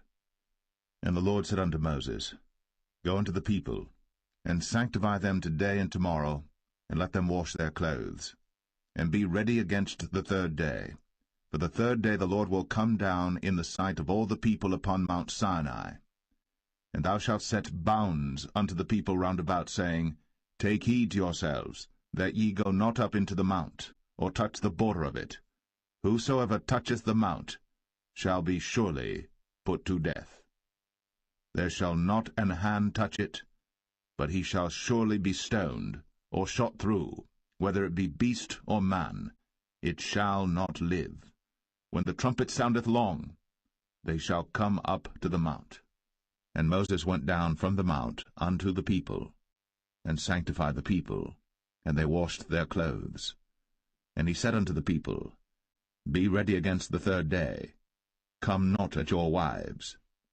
And it came to pass on the third day in the morning, that there were thunders and lightnings, and a thick cloud upon the mount, and the voice of the trumpet exceeding loud, so that all the people that was in the camp trembled. And Moses brought forth the people out of the camp to meet with God. And they stood at the nether part of the mount. And Mount Sinai was altogether on a smoke, because the Lord descended upon it in fire, and the smoke thereof ascended as the smoke of a furnace, and the whole mount quaked greatly. And when the voice of the trumpet sounded long, and waxed louder and louder, Moses spake, and God answered him by a voice. And the Lord came down upon Mount Sinai, on the top of the mount, and the Lord called Moses up to the top of the mount, and Moses went up. And the Lord said unto Moses, Go down, charge the people, lest they break through unto the Lord to gaze, and many of them perish. And let the priests also, which come near to the Lord, sanctify themselves, lest the Lord break forth upon them.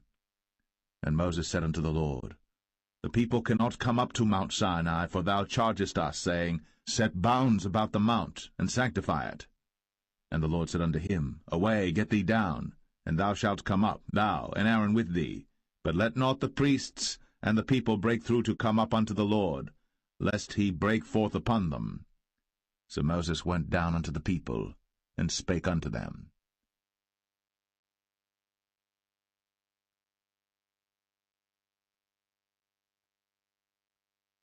Exodus 20. And God spake all these words, saying, I am the Lord thy God, which have brought thee out of the land of Egypt, out of the house of bondage. Thou shalt have no other gods before me. Thou shalt not make unto thee any graven image, or any likeness of any thing that is in heaven above, or that is in the earth beneath, or that is in the water under the earth. Thou shalt not bow down thyself to them, nor serve them. For I, the Lord thy God, am a jealous God, visiting the iniquity of the fathers upon the children unto the third and fourth generation of them that hate me, and showing mercy unto thousands of them that love me, and keep my commandments. Thou shalt not take the name of the Lord thy God in vain, for the Lord will not hold him guiltless that taketh his name in vain. Remember the Sabbath day, to keep it holy. 6 days shalt thou labor, and do all thy work. But the seventh day is the Sabbath of the Lord thy God. In it thou shalt not do any work, thou, nor thy son, nor thy daughter, thy manservant, nor thy maidservant, nor thy cattle, nor thy stranger that is within thy gates. For in 6 days the Lord made heaven and earth, the sea, and all that in them is, and rested the seventh day. Wherefore the Lord blessed the Sabbath day, and hallowed it. Honor thy father and thy mother, that thy days may be long upon the land which the Lord thy God giveth thee. Thou shalt not kill. Thou shalt not commit adultery. Thou shalt not steal. Thou shalt not bear false witness against thy neighbor. Thou shalt not covet thy neighbor's house. Thou shalt not covet thy neighbor's wife, nor his manservant, nor his maidservant, nor his ox, nor his ass, nor anything that is thy neighbor's. And all the people saw the thunderings, and the lightnings, and the noise of the trumpet, and the mountain smoking. And when the people saw it, they removed, and stood afar off. And they said unto Moses, Speak thou with us, and we will hear. But let not God speak with us, lest we die. And Moses said unto the people, Fear not, for God is come to prove you, and that his fear may be before your faces, that ye sin not.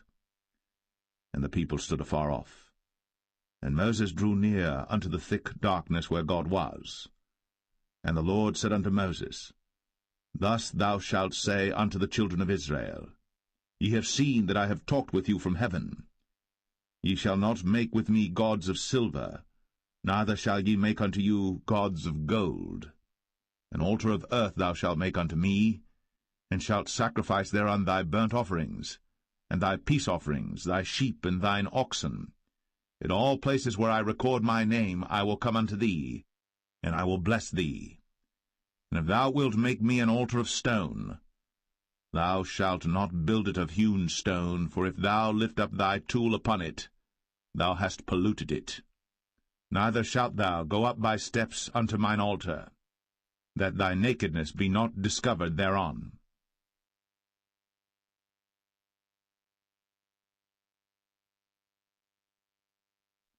Exodus 21. Now these are the judgments which thou shalt set before them.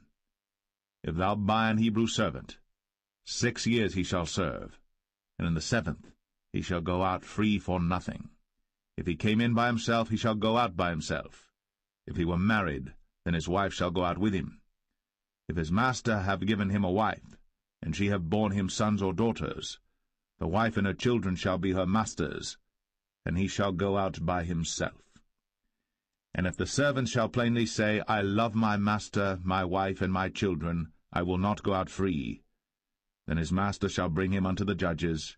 He shall also bring him to the door, or unto the doorpost, and his master shall bore his ear through with an awl, and he shall serve him forever. And if a man sell his daughter to be a maidservant, she shall not go out as the men servants do. If she please not her master, who hath betrothed her to himself, then shall he let her be redeemed. To sell her unto a strange nation, he shall have no power, seeing he hath dealt deceitfully with her. And if he have betrothed her unto his son, he shall deal with her after the manner of daughters. If he take him another wife, her food, her raiment, and her duty of marriage, shall he not diminish? And if he do not these 3 unto her, then shall she go out free without money. He that smiteth a man so that he die shall be surely put to death. And if a man lie not in wait, but God deliver him into his hand, then I will appoint thee a place whither he shall flee. But if a man come presumptuously upon his neighbor, to slay him with guile, thou shalt take him from mine altar, that he may die. And he that smiteth his father or his mother shall be surely put to death. And he that stealeth a man, and selleth him, or if he be found in his hand, he shall surely be put to death. And he that curseth his father or his mother shall surely be put to death. And if men strive together, and one smite another with a stone, or with his fist, and he die not, but keepeth his bed, if he rise again and walk abroad upon his staff, then shall he that smote him be quit, only he shall pay for the loss of his time, and shall cause him to be thoroughly healed. And if a man smite his servant or his maid with a rod, and he die under his hand, he shall be surely punished. Notwithstanding, if he continue a day or 2, he shall not be punished, for he is his money. If men strive and hurt a woman with child, so that her fruit depart from her, and yet no mischief follow, he shall be surely punished, according as the woman's husband will lay upon him, and he shall pay as the judges determine. And if any mischief follow, then thou shalt give life for life, eye for eye, tooth for tooth, hand for hand, foot for foot, burning for burning, wound for wound, stripe for stripe. And if a man smite the eye of his servant, or the eye of his maid, that it perish, he shall let him go free for his eye's sake. And if he smite out his manservant's tooth, or his maidservant's tooth, he shall let him go free for his tooth's sake. If an ox gore a man or a woman, that they die, then the ox shall be surely stoned, and his flesh shall not be eaten, but the owner of the ox shall be quit. But if the ox were wont to push with his horn in time past, and hath been testified to his owner, and he hath not kept him in, but that he hath killed a man or a woman, the ox shall be stoned, and his owner also shall be put to death. If there be laid on him a sum of money, then he shall give for the ransom of his life whatsoever is laid upon him. Whether he have gored a son, or have gored a daughter, according to this judgment shall it be done unto him. If the ox shall push a manservant or a maidservant, he shall give unto their master 30 shekels of silver, and the ox shall be stoned. And if a man shall open a pit, or if a man shall dig a pit, and not cover it, and an ox or an ass fall therein, the owner of the pit shall make it good, and give money unto the owner of them, and the dead beast shall be his. And if one man's ox hurt another's, that he die, then they shall sell the live ox, and divide the money of it, and the dead ox also they shall divide. For if it be known that the ox hath used to push in time past, and his owner hath not kept him in, he shall surely pay ox for ox, and the dead shall be his own.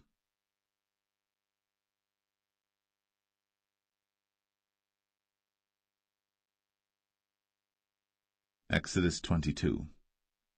If a man shall steal an ox or a sheep and kill it or sell it, he shall restore 5 oxen for an ox and 4 sheep for a sheep.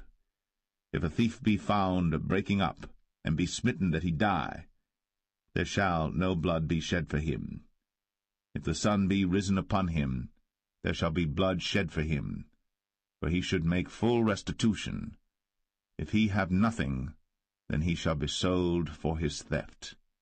If the theft be certainly found in his hand alive, whether it be ox or ass or sheep, he shall restore double. If a man shall cause a field or vineyard to be eaten, and shall put in his beast, and shall feed in another man's field, of the best of his own field and of the best of his own vineyard, shall he make restitution. If fire break out and catch in thorns, so that stacks of corn or the standing corn of the field be consumed therewith, he that kindled the fire shall surely make restitution. If a man shall deliver unto his neighbor money or stuff to keep, and it be stolen out of the man's house, if the thief be found, let him pay double. If the thief be not found, then the master of the house shall be brought unto the judges to see whether he have put his hand unto his neighbor's goods. For all manner of trespass, whether it be for ox, for ass, for sheep, for raiment, or for any manner of lost thing, which another challengeth to be his, the cause of both parties shall come before the judges, and whom the judges shall condemn, he shall pay double unto his neighbor. If a man deliver unto his neighbor an ass, or an ox, or a sheep, or any beast to keep, and it die, or be hurt, or driven away, no man seeing it, then shall an oath of the Lord be between them both, that he hath not put his hand unto his neighbor's goods, and the owner of it shall accept thereof, and he shall not make it good. And if it be stolen from him, he shall make restitution unto the owner thereof. If it be torn in pieces, then let him bring it for witness, and he shall not make good that which was torn. And if a man borrow aught of his neighbor, and it be hurt or die, the owner thereof being not with it, he shall surely make it good. But if the owner thereof be with it, he shall not make it good. If it be an hired thing, it came for his hire. And if a man entice a maid that is not betrothed, and lie with her, he shall surely endow her to be his wife. If her father utterly refuse to give her unto him, he shall pay money according to the dowry of virgins. Thou shalt not suffer a witch to live. Whosoever lieth with a beast shall surely be put to death. He that sacrificeth unto any god, save unto the Lord only, he shall be utterly destroyed. Thou shalt neither vex a stranger nor oppress him, for ye were strangers in the land of Egypt. Ye shall not afflict any widow or fatherless child. If thou afflict them in any wise, and they cry at all unto me, I will surely hear their cry, and my wrath shall wax hot, and I will kill you with the sword, and your wives shall be widows, and your children fatherless. If thou lend money to any of my people that is poor by thee, thou shalt not be to him as an usurer, neither shalt thou lay upon him usury. If thou at all take thy neighbour's raiment to pledge, thou shalt deliver it unto him by that the sun goeth down. For that is his covering only, it is his raiment for his skin. Wherein shall he sleep? And it shall come to pass, when he crieth unto me, that I will hear, for I am gracious. Thou shalt not revile the gods, nor curse the ruler of thy people. Thou shalt not delay to offer the first of thy ripe fruits, and of thy liquors, the firstborn of thy sons shalt thou give unto me. Likewise shalt thou do with thine oxen, and with thy sheep. 7 days it shall be with his dam. On the 8th day thou shalt give it me. And ye shall be holy men unto me. Neither shall ye eat any flesh that is torn of beasts in the field. Ye shall cast it to the dogs.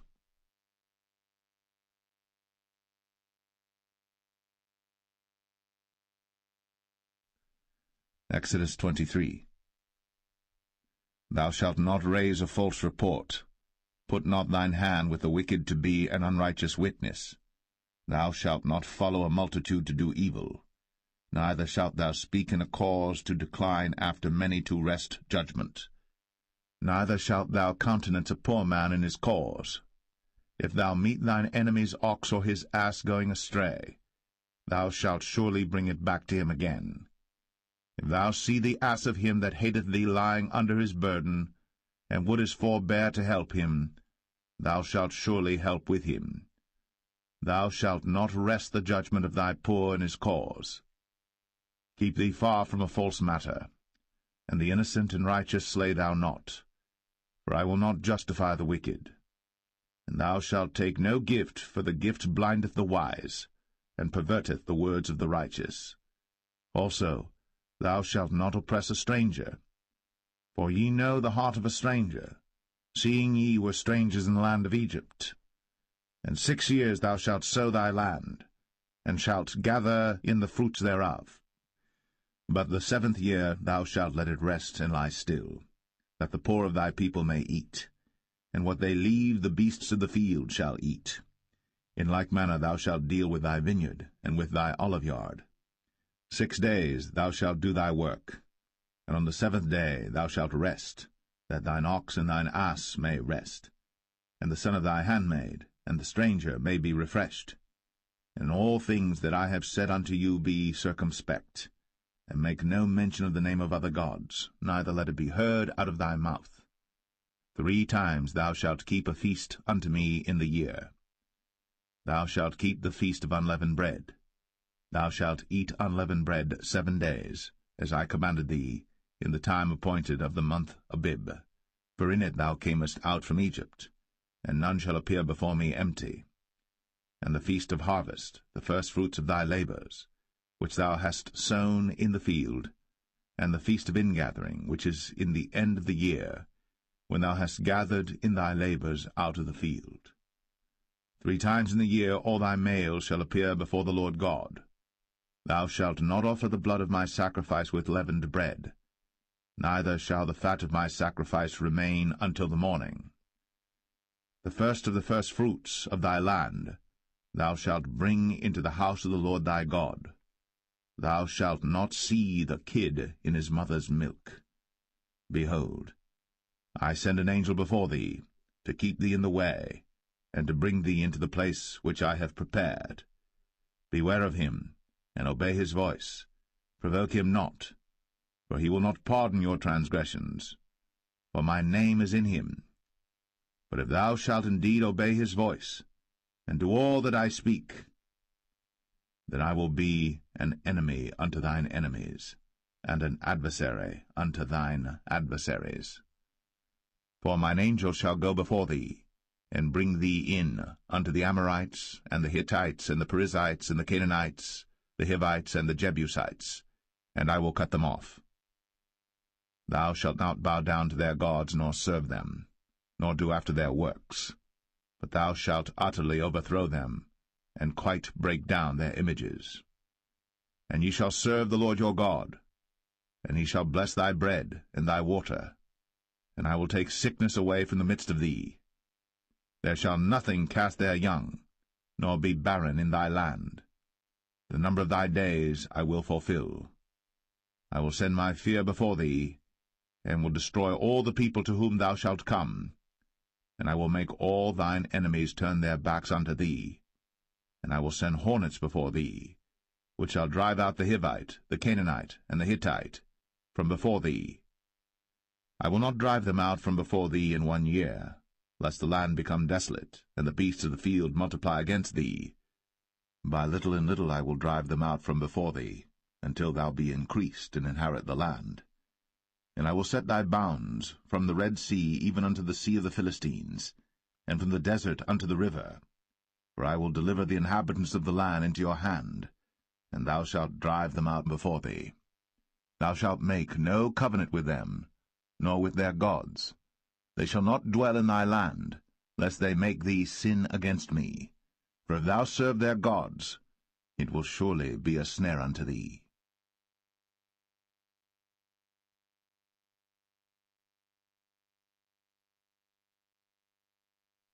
Exodus 24. And he said unto Moses, Come up unto the Lord, thou, and Aaron, Nadab, and Abihu, and 70 of the elders of Israel, and worship ye afar off. And Moses alone shall come near the Lord, but they shall not come nigh, neither shall the people go up with him. And Moses came, and told the people all the words of the Lord, and all the judgments, and all the people answered with one voice, and said, All the words which the Lord hath said will we do. And Moses wrote all the words of the Lord, and rose up early in the morning, and builded an altar under the hill, and 12 pillars according to the 12 tribes of Israel. And he sent young men of the children of Israel, which offered burnt offerings, and sacrificed peace offerings of oxen unto the Lord. And Moses took half of the blood, and put it in basins, and half of the blood he sprinkled on the altar. And he took the book of the covenant, and read in the audience of the people, and they said, All that the Lord hath said will we do, and be obedient. And Moses took the blood, and sprinkled it on the people, and said, Behold, the blood of the covenant which the Lord hath made with you concerning all these words. Then went up Moses, and Aaron, Nadab, and Abihu, and 70 of the elders of Israel. And they saw the God of Israel. And there was under his feet, as it were, a paved work of a sapphire stone, and as it were the body of heaven in his clearness. And upon the nobles of the children of Israel he laid not his hand. Also they saw God, and did eat and drink. And the Lord said unto Moses, Come up to me into the mount, and be there. And I will give thee tables of stone, and a law and commandments which I have written, that thou mayest teach them.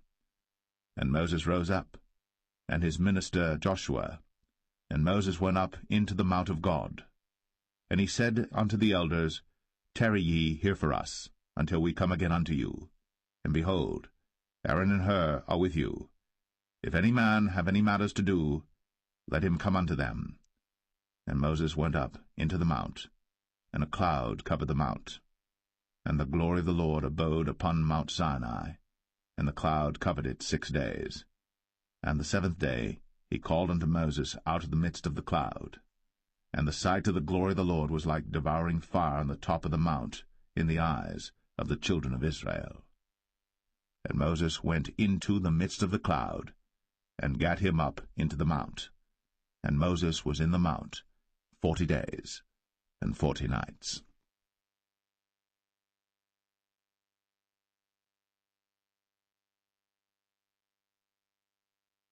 Exodus 25. And the Lord spake unto Moses, saying, Speak unto the children of Israel, that they bring me an offering of every man that giveth it willingly with his heart. Ye shall take my offering.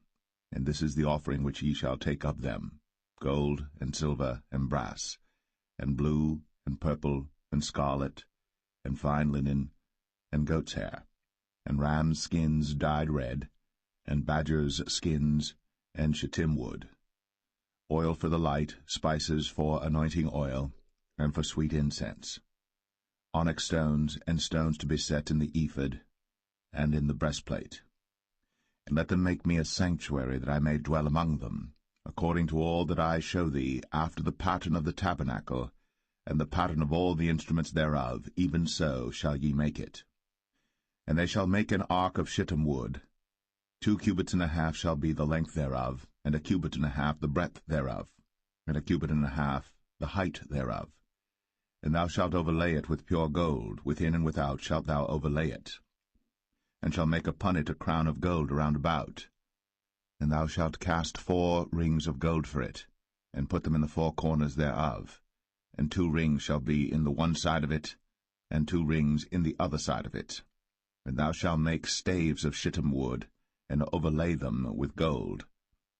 And thou shalt put the staves into the rings by the sides of the ark, that the ark may be borne with them. The staves shall be in the rings of the ark, they shall not be taken from it. And thou shalt put into the ark the testimony which I shall give thee. And thou shalt make a mercy seat of pure gold. 2 cubits and a half shall be the length thereof, and 1 cubit and a half the breadth thereof. And thou shalt make 2 cherubims of gold. Of beaten work shalt thou make them, in the 2 ends of the mercy seat. And make 1 cherub on the one end, and the other cherub on the other end. Even of the mercy seat shall ye make the cherubims on the 2 ends thereof. And the cherubims shall stretch forth their wings on high, covering the mercy seat with their wings, and their faces shall look one to another. Toward the mercy seat shall the faces of the cherubims be. And thou shalt put the mercy seat above upon the ark, and in the ark thou shalt put the testimony that I shall give thee.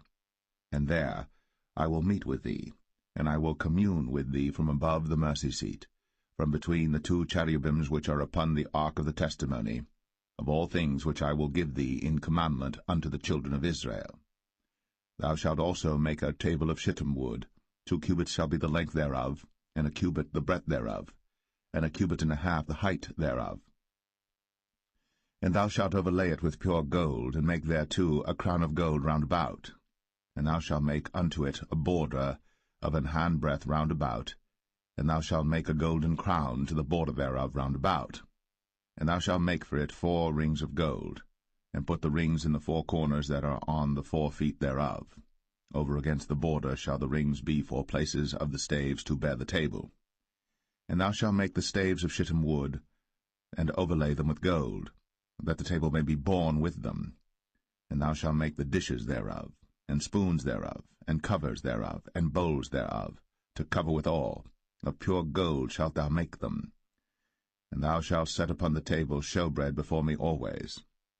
And thou shalt make a candlestick of pure gold. Of beaten work shall the candlestick be made. His shaft, and his branches, his bowls, his knobs and his flowers shall be of the same. And 6 branches shall come out of the sides of it, 3 branches of the candlestick out of the one side, and 3 branches of the candlestick out of the other side. 3 bowls made like unto almonds, with a knob and a flower in one branch, and 3 bowls made like almonds in the other branch, with a knob and a flower. So in the 6 branches that come out of the candlestick. And in the candlestick shall be 4 bowls made like unto almonds, with their knobs and their flowers. And there shall be a knob under 2 branches of the same, and a knob under 2 branches of the same, and a knob under 2 branches of the same, according to the 6 branches that proceed out of the candlestick. Their knobs and their branches shall be of the same, all it shall be one beaten work of pure gold. And thou shalt make the 7 lamps thereof, and they shall light the lamps thereof, that they may give light over against it, and the tongs thereof, and the snuff dishes thereof, shall be of pure gold. Of a talent of pure gold shall he make it with all these vessels. And look that thou make them after their pattern, which was shown thee in the mount.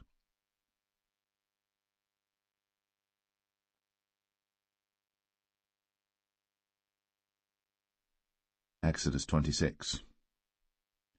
Moreover, thou shalt make the tabernacle with 10 curtains of fine twined linen, and blue, and purple, and scarlet. With cherubims of cunning work shalt thou make them. The length of one curtain shall be 28 cubits, and the breadth of one curtain 4 cubits, and every one of the curtains shall have one measure. The 5 curtains shall be coupled together one to another, and other 5 curtains shall be coupled one to another. And thou shalt make loops of blue upon the edge of the one curtain, from the selvage in the coupling. And likewise shalt thou make in the uttermost edge of another curtain, in the coupling of the second.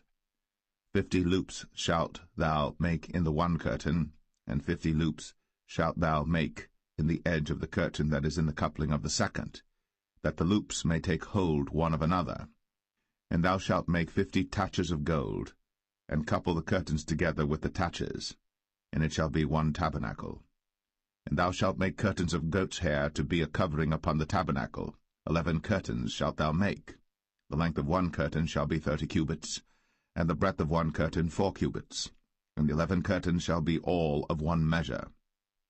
And thou shalt couple 5 curtains by themselves, and 6 curtains by themselves, and shalt double the 6 curtains in the forefront of the tabernacle. And thou shalt make 50 loops on the edge of the one curtain that is outmost in the coupling, and 50 loops in the edge of the curtain which coupleth the second.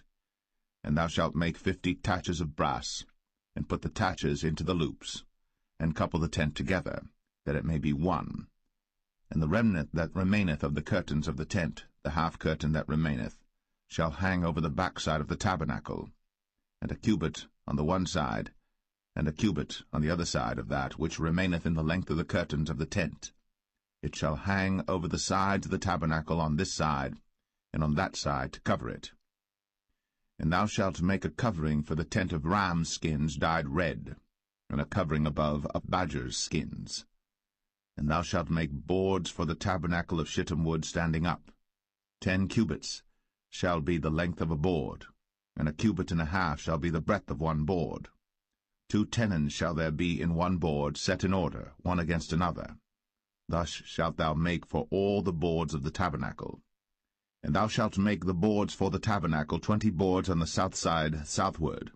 And thou shalt make 40 sockets of silver under the 20 boards, 2 sockets under one board for his 2 tenons, and 2 sockets under another board for his 2 tenons. And for the second side of the tabernacle on the north side there shall be 20 boards, and there 40 sockets of silver, 2 sockets under one board, and 2 sockets under another board. And for the sides of the tabernacle westward thou shalt make 6 boards, and 2 boards shalt thou make for the corners of the tabernacle in the 2 sides. And they shall be coupled together beneath, and they shall be coupled together above the head of it unto one ring. Thus shall it be for them both. They shall be for the 2 corners. And they shall be 8 boards, and their sockets of silver 16 sockets, 2 sockets under one board, and 2 sockets under another board. And thou shalt make bars of shittim wood, 5 for the boards of the one side of the tabernacle, and 5 bars for the boards of the other side of the tabernacle, and 5 bars for the boards of the side of the tabernacle for the 2 sides westward. And the middle bar in the midst of the boards shall reach from end to end. And thou shalt overlay the boards with gold, and make their rings of gold, for places for the bars, and thou shalt overlay the bars with gold. And thou shalt rear up the tabernacle according to the fashion thereof which was shown thee in the mount. And thou shalt make a veil of blue, and purple, and scarlet, and fine twined linen of cunning work. With cherubims shall it be made. And thou shalt hang it upon 4 pillars of shittim wood overlaid with gold. Their hooks shall be of gold, upon the 4 sockets of silver. And thou shalt hang up the veil under the taches, that thou mayest bring in thither within the veil the ark of the testimony. And the veil shall divide unto you between the holy place and the most holy. And thou shalt put the mercy seat upon the ark of the testimony in the most holy place. And thou shalt set the table without the veil, and the candlestick over against the table on the side of the tabernacle toward the south. And thou shalt put the table on the north side. And thou shalt make an hanging for the door of the tent, of blue and purple and scarlet, and fine twined linen, wrought with needlework. And thou shalt make for the hanging 5 pillars of shittim wood, and overlay them with gold, and their hooks shall be of gold, and thou shalt cast 5 sockets of brass for them.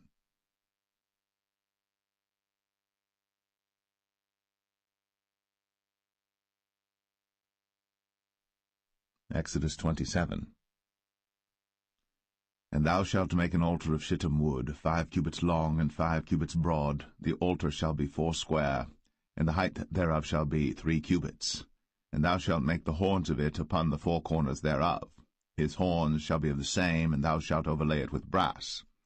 And thou shalt make his pans to receive his ashes, and his shovels, and his basins, and his flesh hooks, and his fire pans. All the vessels thereof thou shalt make of brass. And thou shalt make for it a grate of network of brass, and upon the net shalt thou make 4 brazen rings in the 4 corners thereof.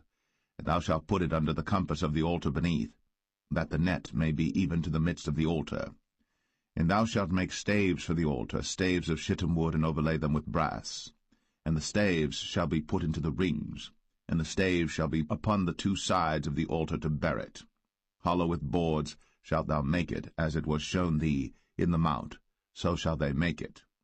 And thou shalt make the court of the tabernacle for the south side. Southward there shall be hangings for the court of fine twined linen, of 100 cubits long for one side.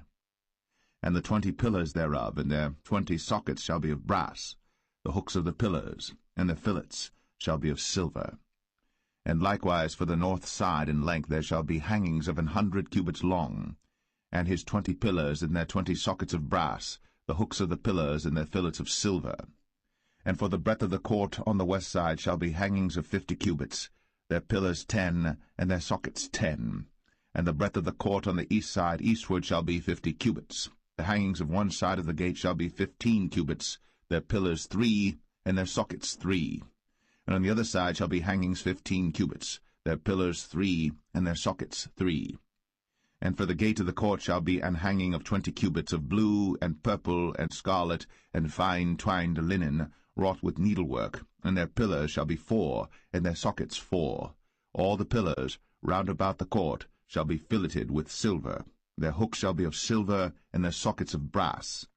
The length of the court shall be 100 cubits, and the breadth 50 everywhere, and the height 5 cubits of fine twined linen, and their sockets of brass.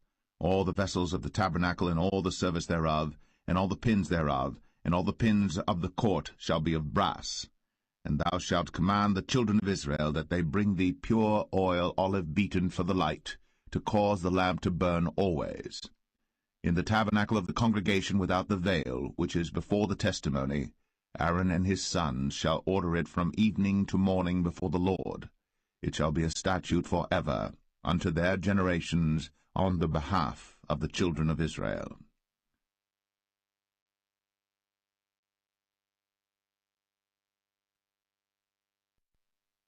Exodus 28. And take thou unto thee Aaron thy brother, and his sons with him, from among the children of Israel, that he may minister unto me in the priest's office, even Aaron, Nadab, and Abihu, Eleazar, and Ithamar, Aaron's sons. And thou shalt make holy garments for Aaron thy brother, for glory and for beauty. And thou shalt speak unto all that are wise-hearted, whom I have filled with the spirit of wisdom, that they may make Aaron's garments to consecrate him, that he may minister unto me in the priest's office.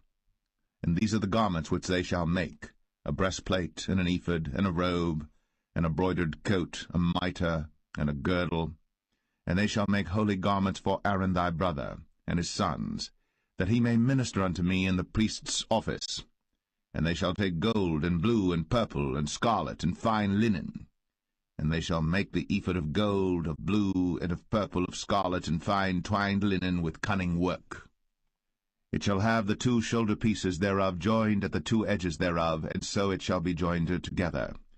And the curious girdle of the ephod which is upon it shall be of the same, according to the work thereof, even of gold, of blue, and purple, and scarlet, and fine twined linen. And thou shalt take 2 onyx stones, and grave on them the names of the children of Israel, 6 of their names on one stone, and the other 6 names of the rest on the other stone, according to their birth. With the work of an engraver in stone, like the engravings of a signet, shalt thou engrave the 2 stones with the names of the children of Israel. Thou shalt make them to be set in ouches of gold. And thou shalt put the 2 stones upon the shoulders of the ephod for stones of memorial unto the children of Israel. And Aaron shall bear their names before the Lord upon his 2 shoulders for a memorial. And thou shalt make ouches of gold, and 2 chains of pure gold at the ends. Of wreathen work shalt thou make them, and fasten the wreathen chains to the ouches. And thou shalt make the breastplate of judgment with cunning work. After the work of the ephod thou shalt make it, of gold, of blue, and of purple, and of scarlet, and of fine twined linen shalt thou make it. 4 square it shall be, being doubled. A span shall be the length thereof, and a span shall be the breadth thereof. And thou shalt set in it settings of stones, even 4 rows of stones. The first row shall be a sardius, a topaz, and a carbuncle. This shall be the first row. And the second row shall be an emerald, a sapphire, and a diamond. And the third row a ligure, an agate, and an amethyst. And the 4th row a beryl, and an onyx, and a jasper. They shall be set in gold in their enclosings. And the stone shall be with the names of the children of Israel, 12 according to their names, like the engravings of a signet. Every one with his name shall they be according to the 12 tribes. And thou shalt make upon the breastplate chains at the ends of wreathen work of pure gold. And thou shalt make upon the breastplate 2 rings of gold, and shalt put the 2 rings on the 2 ends of the breastplate. And thou shalt put the 2 wreathen chains of gold in the 2 rings which are on the ends of the breastplate. And the other 2 ends of the 2 wreathen chains thou shalt fasten in the 2 ouches, and put them on the shoulder pieces of the ephod before it. And thou shalt make 2 rings of gold, and thou shalt put them upon the 2 ends of the breastplate, in the border thereof, which is in the side of the ephod inward. And 2 other rings of gold thou shalt make, and shalt put them on the 2 sides of the ephod underneath, toward the forepart thereof, over against the other coupling thereof, above the curious girdle of the ephod. And they shall bind the breastplate by the rings thereof unto the rings of the ephod with a lace of blue, that it may be above the curious girdle of the ephod, and that the breastplate be not loosed from the ephod. And Aaron shall bear the names of the children of Israel in the breastplate of judgment upon his heart, when he goeth in unto the holy place for a memorial before the Lord continually. And thou shalt put in the breastplate of judgment the Urim and the Thummim, and they shall be upon Aaron's heart, when he goeth in before the Lord. And Aaron shall bear the judgment of the children of Israel upon his heart before the Lord continually. And thou shalt make the robe of the ephod all of blue. And there shall be an hole in the top of it, in the midst thereof. It shall have a binding of woven work round about the whole of it, as it were the whole of an habergeon, that it be not rent.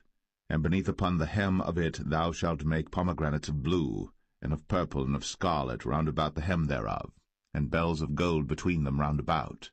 A golden bell and a pomegranate, a golden bell and a pomegranate, upon the hem of the robe round about. And it shall be upon Aaron to minister. And his sound shall be heard when he goeth in unto the holy place before the Lord, and when he cometh out, that he die not. And thou shalt make a plate of pure gold, and grave upon it, like the engravings of a signet, holiness to the Lord.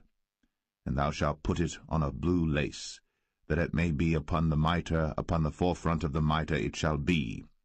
And it shall be upon Aaron's forehead, that Aaron may bear the iniquity of the holy things, which the children of Israel shall hallow in all their holy gifts. And it shall be always upon his forehead, that they may be accepted before the Lord. And thou shalt embroider the coat of fine linen, and thou shalt make the mitre of fine linen, and thou shalt make the girdle of needlework. And for Aaron's sons thou shalt make coats, and thou shalt make for them girdles, and bonnets shalt thou make for them for glory and for beauty. And thou shalt put them upon Aaron thy brother, and his sons with him, and shalt anoint them, and consecrate them, and sanctify them, that they may minister unto me in the priest's office. And thou shalt make them linen breeches to cover their nakedness. From the loins even unto the thighs they shall reach. And they shall be upon Aaron and upon his sons when they come in unto the tabernacle of the congregation, or when they come near unto the altar to minister in the holy place, that they bear not iniquity, and die. It shall be a statute for ever unto him and his seed after him.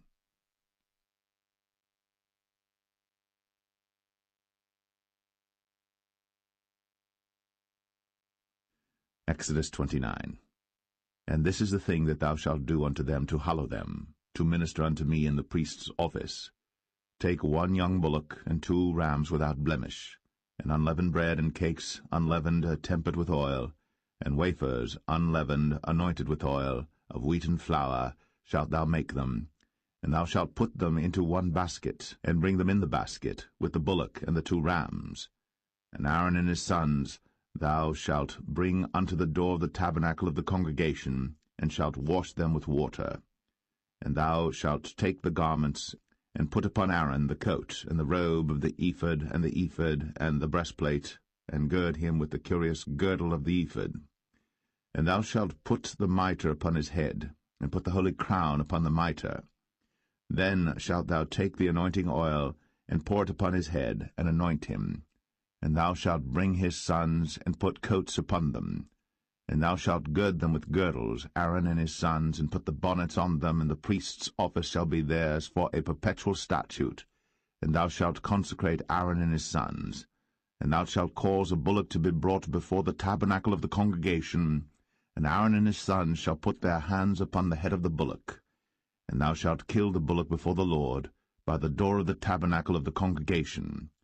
And thou shalt take of the blood of the bullock, and put it upon the horns of the altar with thy finger, and pour all the blood beside the bottom of the altar. And thou shalt take all the fat that covereth the inwards, and the caul that is above the liver, and the 2 kidneys, and the fat that is upon them, and burn them upon the altar. But the flesh of the bullock, and his skin, and his dung, shalt thou burn with fire without the camp. It is a sin offering. Thou shalt also take 1 ram, and Aaron and his sons shall put their hands upon the head of the ram. And thou shalt slay the ram, and thou shalt take his blood, and sprinkle it round about upon the altar. And thou shalt cut the ram in pieces, and wash the inwards of him and his legs, and put them unto his pieces and unto his head.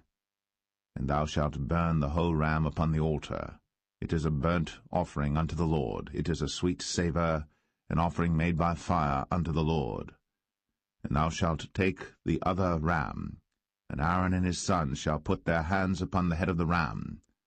Then shalt thou kill the ram, and take of his blood, and put it upon the tip of the right ear of Aaron, and upon the tip of the right ear of his sons, and upon the thumb of their right hand, and upon the great toe of their right foot, and sprinkle the blood upon the altar round about. And thou shalt take of the blood that is upon the altar, and of the anointing oil, and sprinkle it upon Aaron, and upon his garments, and upon his sons, and upon the garments of his sons with him. And he shall be hallowed, and his garments, and his sons' garments with him. Also thou shalt take of the ram the fat and the rump, and the fat that covereth the inwards, and the caul above the liver, and the 2 kidneys, and the fat that is upon them, and the right shoulder, for it is a ram of consecration.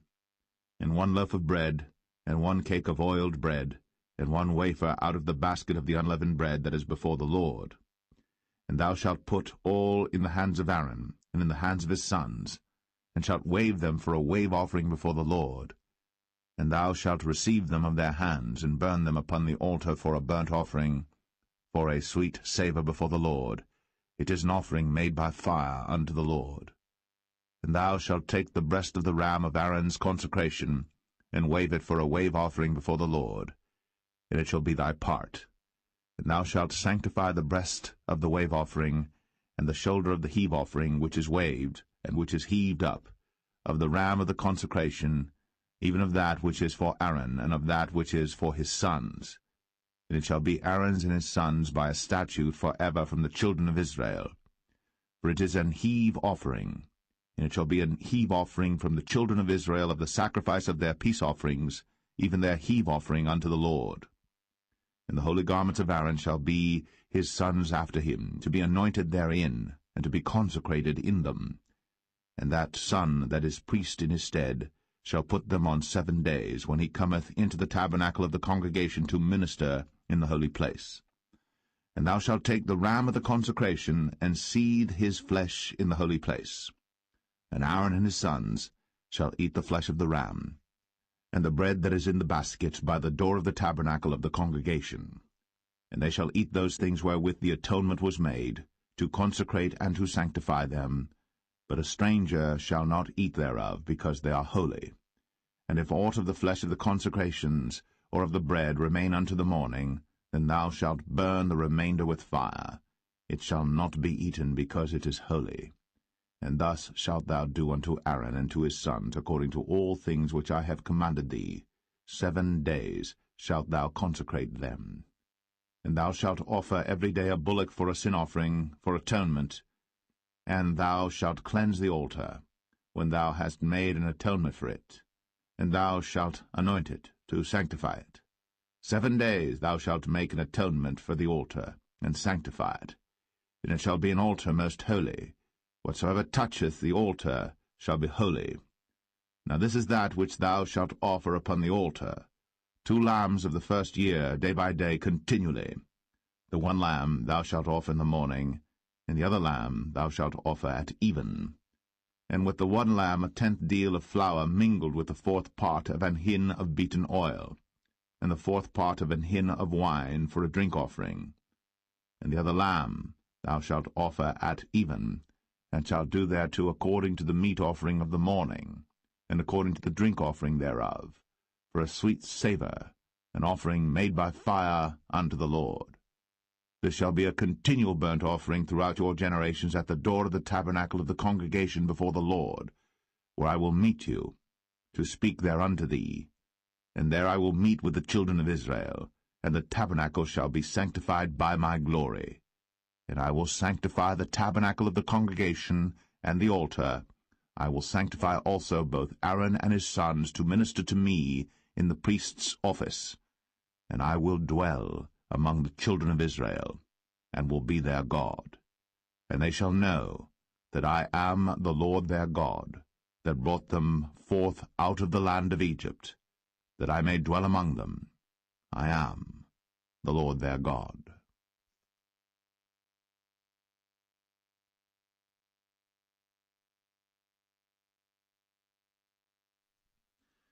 Exodus 30. And thou shalt make an altar to burn incense upon. Of shittim wood shalt thou make it. A cubit shall be the length thereof, and a cubit the breadth thereof. 4 square shall it be. And 2 cubits shall be the height thereof. The horns thereof shall be of the same. And thou shalt overlay it with pure gold, the top thereof and the sides thereof round about, and the horns thereof. And thou shalt make unto it a crown of gold round about. And 2 golden rings shalt thou make to it under the crown of it. By the 2 corners thereof upon the 2 sides of it shalt thou make it. And they shall be for places for the staves to bear it withal. And thou shalt make the staves of shittim wood, and overlay them with gold. And thou shalt put it before the veil that is by the ark of the testimony, before the mercy seat that is over the testimony, where I will meet with thee. And Aaron shall burn thereon sweet incense every morning. When he dresseth the lamps, he shall burn incense upon it. And when Aaron lighteth the lamps at even, he shall burn incense upon it, a perpetual incense before the Lord throughout your generations. Ye shall offer no strange incense thereon, nor burnt sacrifice, nor meat offering, neither shall ye pour drink offering thereon. And Aaron shall make an atonement upon the horns of it once in a year with the blood of the sin offering of atonements. Once in the year shall he make atonement upon it throughout your generations. It is most holy unto the Lord. And the Lord spake unto Moses, saying, When thou takest the sum of the children of Israel after their number, then shall they give every man a ransom for his soul unto the Lord, when thou numberest them, that there be no plague among them, when thou numberest them. This they shall give every one that passeth among them that are numbered, 1/2 shekel after the shekel of the sanctuary. A shekel is 20 gerahs, and 1/2 shekel shall be the offering of the Lord. every one that passeth among them that are numbered, from 20 years old and above, shall give an offering unto the Lord. The rich shall not give more, and the poor shall not give less than half a shekel, when they give an offering unto the Lord, to make an atonement for your souls. And thou shalt take the atonement money of the children of Israel, and shalt appoint it for the service of the tabernacle of the congregation, that it may be a memorial unto the children of Israel before the Lord, to make an atonement for your souls. And the Lord spake unto Moses, saying, Thou shalt also make a laver of brass, and his foot also of brass, to wash withal. And thou shalt put it between the tabernacle of the congregation and the altar, and thou shalt put water therein. For Aaron and his sons shall wash their hands and their feet thereat. When they go into the tabernacle of the congregation, they shall wash with water, that they die not, or when they come near to the altar to minister, to burn offering made by fire unto the Lord. So they shall wash their hands and their feet, that they die not. And it shall be a statute forever to them, even to him and to his seed throughout their generations. Moreover the Lord spake unto Moses, saying, Take thou also unto thee principal spices, of pure myrrh 500 shekels, and of sweet cinnamon half so much, even 250 shekels, and of sweet calamus 250 shekels, and of cassia 500 shekels after the shekel of the sanctuary, and of oil olive and hin. And thou shalt make it an oil of holy ointment, an ointment compound after the art of the apothecary. It shall be an holy anointing oil.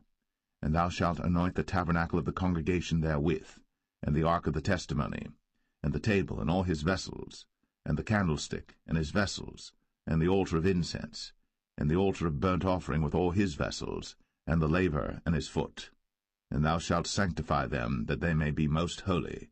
Whatsoever toucheth them shall be holy. And thou shalt anoint Aaron and his sons, and consecrate them, that they may minister unto me in the priest's office. And thou shalt speak unto the children of Israel, saying, This shall be an holy anointing oil unto me throughout your generations. Upon man's flesh shall it not be poured, neither shall ye make any other like it, after the composition of it. It is holy. And it shall be holy unto you. Whosoever compoundeth any like it, or whosoever putteth any of it upon a stranger, shall even be cut off from his people.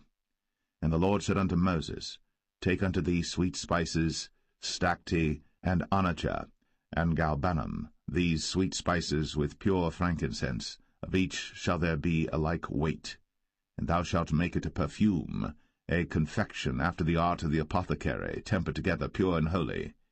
And thou shalt beat some of it very small, and put of it before the testimony in the tabernacle of the congregation, where I will meet with thee. It shall be unto you most holy. And as for the perfume which thou shalt make, ye shall not make to yourselves according to the composition thereof. It shall be unto thee holy for the Lord. Whosoever shall make like unto that, to smell thereto, shall even be cut off from his people.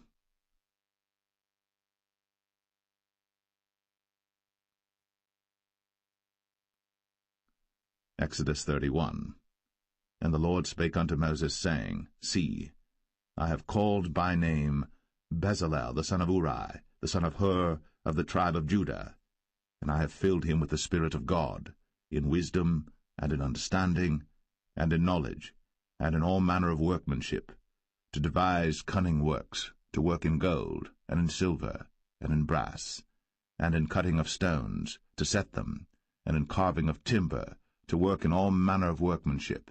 And I, behold, I have given with him Aholiab, the son of Ahisamach, of the tribe of Dan.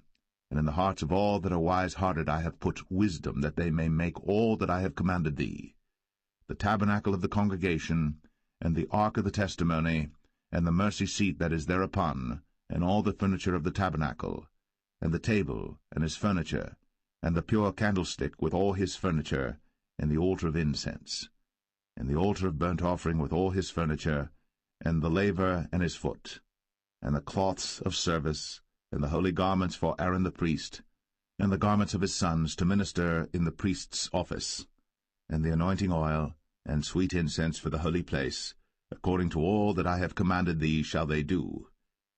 And the Lord spake unto Moses, saying, Speak thou also unto the children of Israel, saying, Verily, my Sabbaths ye shall keep, For it is a sign between me and you throughout your generations, that ye may know that I am the Lord that doth sanctify you. Ye shall keep the Sabbath therefore, for it is holy unto you. Every one that defileth it shall surely be put to death. For whosoever doeth any work therein, that soul shall be cut off from among his people. 6 days may work be done, but in the 7th is the Sabbath of rest, holy to the Lord. Whosoever doeth any work in the Sabbath day, he shall surely be put to death. Wherefore the children of Israel shall keep the Sabbath, to observe the Sabbath throughout their generations, for a perpetual covenant. It is a sign between me and the children of Israel forever. For in 6 days the Lord made heaven and earth, and on the 7th day he rested and was refreshed. And he gave unto Moses, when he had made an end of communing with him upon Mount Sinai, 2 tables of testimony, tables of stone, written with the finger of God.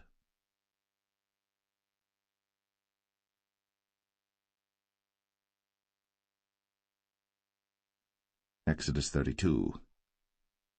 And when the people saw that Moses delayed to come down out of the mount, the people gathered themselves together unto Aaron, and said unto him, Up, make us gods, which shall go before us. For as for this Moses, the man that brought us up out of the land of Egypt, we wot not what is become of him. And Aaron said unto them, Break off the golden earrings which are in the ears of your wives, of your sons, and of your daughters, and bring them unto me.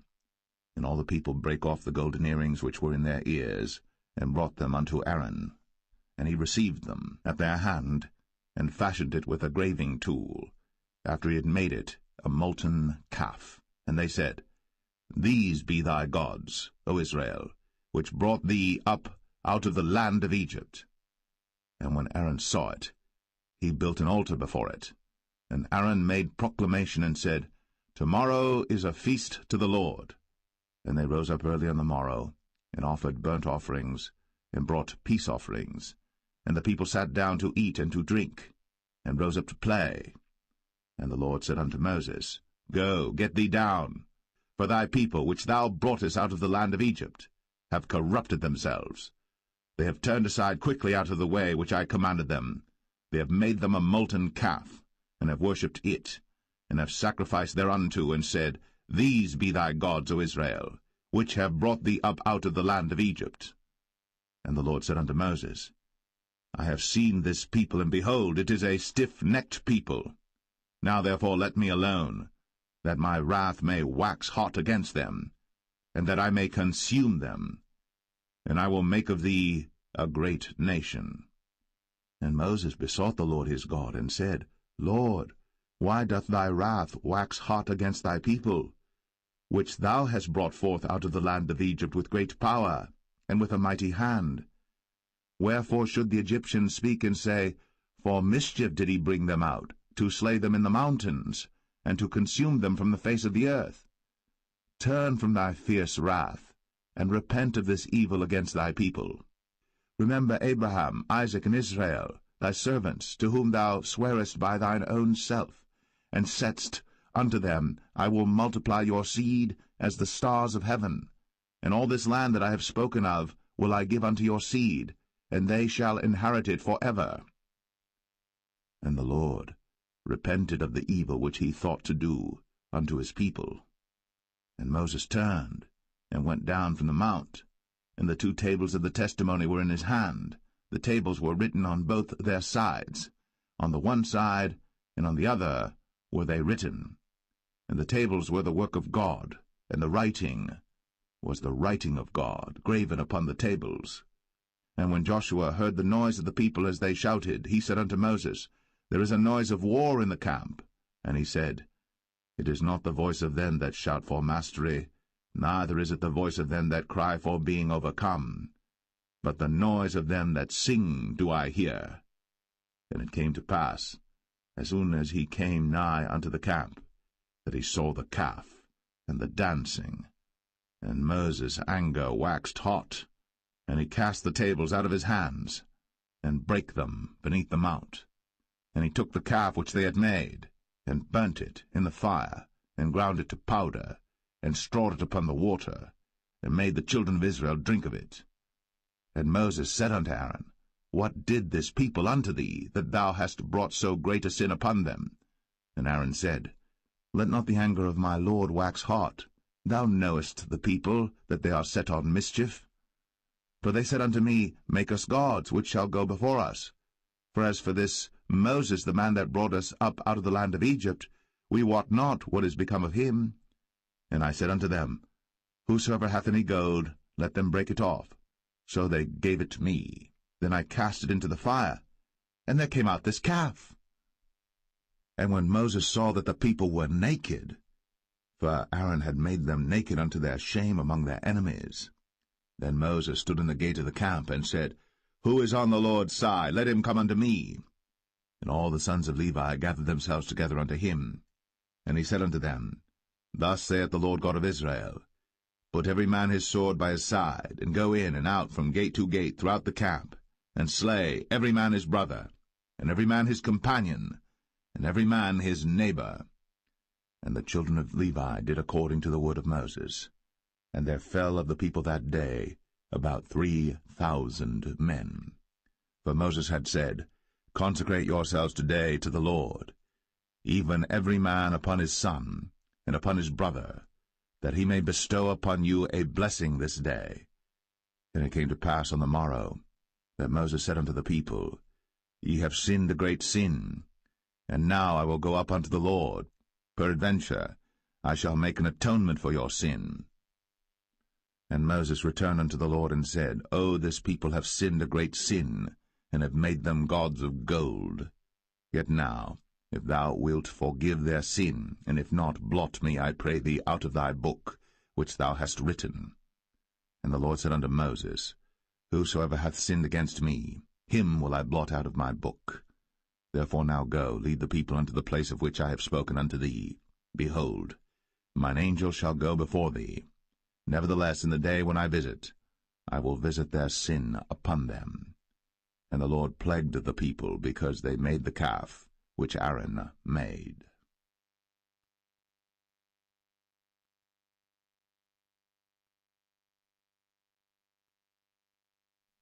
Exodus 33. And the Lord said unto Moses, Depart, and go up hence, thou, and the people which thou hast brought up out of the land of Egypt, unto the land which I sware unto Abraham, to Isaac, and to Jacob, saying, Unto thy seed will I give it. And I will send an angel before thee, and I will drive out the Canaanite, the Amorite, and the Hittite, and the Perizzite, the Hivite, and the Jebusite, unto a land flowing with milk and honey. For I will not go up in the midst of thee, for thou art a stiff-necked people, lest I consume thee in the way. And when the people heard these evil tidings, they mourned, and no man did put on him his ornaments. For the Lord had said unto Moses, Say unto the children of Israel, Ye are a stiff-necked people. I will come up into the midst of thee in a moment, and consume thee. Therefore now put off thy ornaments from thee, that I may know what to do unto thee. And the children of Israel stripped themselves of their ornaments by the mount Horeb. And Moses took the tabernacle, and pitched it without the camp, afar off from the camp, and called it the tabernacle of the congregation. And it came to pass that every one which sought the Lord went out unto the tabernacle of the congregation, which was without the camp. And it came to pass, when Moses went out unto the tabernacle, that all the people rose up, and stood every man at his tent door, and looked after Moses, until he was gone into the tabernacle. And it came to pass, as Moses entered into the tabernacle, the cloudy pillar descended, and stood at the door of the tabernacle, and the Lord talked with Moses. And all the people saw the cloudy pillar stand at the tabernacle door. And all the people rose up and worshipped, every man in his tent door. And the Lord spake unto Moses face to face, as a man speaketh unto his friend. And he turned again into the camp. But his servant Joshua the son of Nun, a young man, departed not out of the tabernacle. And Moses said unto the Lord, See, thou sayest unto me, Bring up this people, and thou hast not let me know whom thou wilt send with me. Yet thou hast said, I know thee by name. and thou hast also found grace in my sight. Now therefore, I pray thee, if I have found grace in thy sight, show me now thy way, that I may know thee, that I may find grace in thy sight, and consider that this nation is thy people. And he said, My presence shall go with thee, and I will give thee rest. And he said unto him, If thy presence go not with me, carry us not up hence. For wherein shall it be known here that I and thy people have found grace in thy sight? Is it not in that thou goest with us? So shall we be separated, I and thy people, from all the people that are upon the face of the earth. And the Lord said unto Moses, I will do this thing also that thou hast spoken, for thou hast found grace in my sight, and I know thee by name. And he said, I beseech thee, show me thy glory. And he said, I will make all my goodness pass before thee, and I will proclaim the name of the Lord before thee, and will be gracious to whom I will be gracious, and will show mercy on whom I will show mercy. And he said, Thou canst not see my face, for there shall no man see me and live. And the Lord said, Behold, there is a place by me, and thou shalt stand upon a rock. And it shall come to pass, while my glory passeth by, that I will put thee in a cleft of the rock, and will cover thee with my hand while I pass by. And I will take away mine hand, and thou shalt see my back parts, but my face shall not be seen.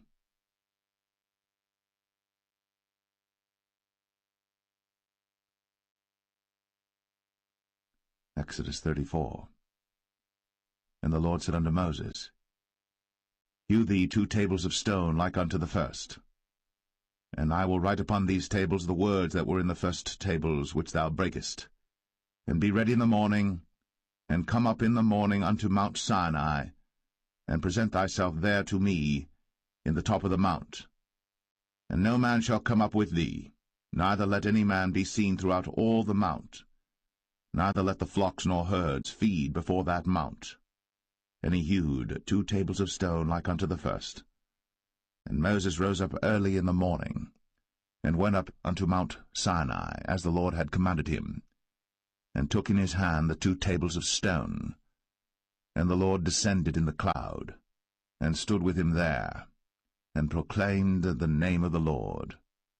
And the Lord passed by before him, and proclaimed, the Lord God, merciful and gracious, long-suffering, and abundant in goodness and truth, keeping mercy for thousands, forgiving iniquity, and transgression and sin, and that will by no means clear the guilty, visiting the iniquity of the fathers upon the children, and upon the children's children, unto the 3rd and to the 4th generation.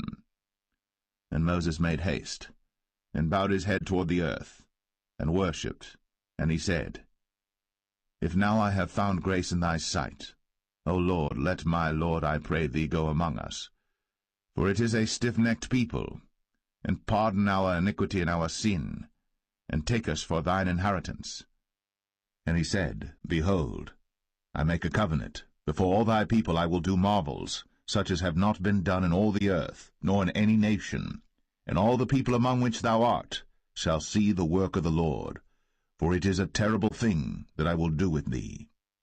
Observe thou that which I command thee this day. Behold, I drive out before thee the Amorite, and the Canaanite, and the Hittite, and the Perizzite, and the Hivite, and the Jebusite. Take heed to thyself, lest thou make a covenant with the inhabitants of the land whither thou goest, lest it be for a snare in the midst of thee. But ye shall destroy their altars, break their images, and cut down their groves. For thou shalt worship no other god, for the Lord whose name is a jealous God. Lest thou make a covenant with the inhabitants of the land, and they go a-whoring after their gods, and do sacrifice unto their gods, and one call thee, and thou eat of his sacrifice, and thou take of their daughters unto thy sons, and their daughters go a-whoring after their gods, and make thy sons go a-whoring after their gods. Thou shalt make thee no molten gods. The feast of unleavened bread shalt thou keep. 7 days thou shalt eat unleavened bread, as I commanded thee, in the time of the month Abib. For in the month Abib thou camest out from Egypt. All that openeth the matrix is mine, and every firstling among thy cattle, whether ox or sheep that is male. But the firstling of an ass thou shalt redeem with a lamb, and if thou redeem him not, then shalt thou break his neck. All the firstborn of thy sons thou shalt redeem, and none shall appear before me empty. 6 days thou shalt work, but on the 7th day thou shalt rest. In earing time and in harvest thou shalt rest. And thou shalt observe the feast of weeks, of the firstfruits of wheat harvest, and the feast of ingathering at the year's end.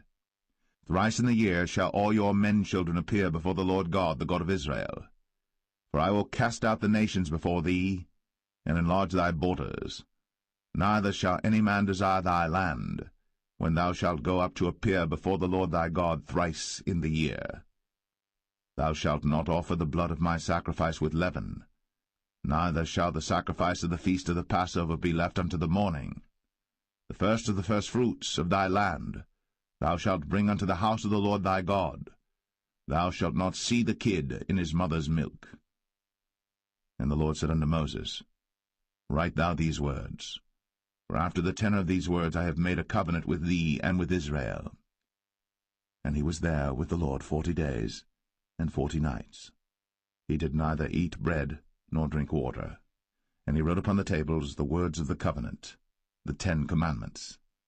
And it came to pass, when Moses came down from Mount Sinai, with the 2 tables of testimony in Moses' hand, when he came down from the mount, that Moses wist not that the skin of his face shone, while he talked with them. And when Aaron and all the children of Israel saw Moses, behold, the skin of his face shone, and they were afraid to come nigh him. And Moses called unto them, and Aaron and all the rulers of the congregation returned unto him. And Moses talked with them, and afterward all the children of Israel came nigh, and he gave them in commandment all that the Lord had spoken with him in Mount Sinai. And till Moses had done speaking with them, he put a veil on his face. But when Moses went in before the Lord to speak with him, he took the veil off until he came out. And he came out, and spake unto the children of Israel that which he was commanded. And the children of Israel saw the face of Moses, that the skin of Moses' face shone. And Moses put the veil upon his face again, until he went in to speak with him.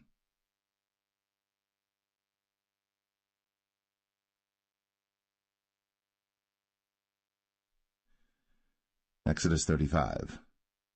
And Moses gathered all the congregation of the children of Israel together, and said unto them, These are the words which the Lord hath commanded, that ye should do them.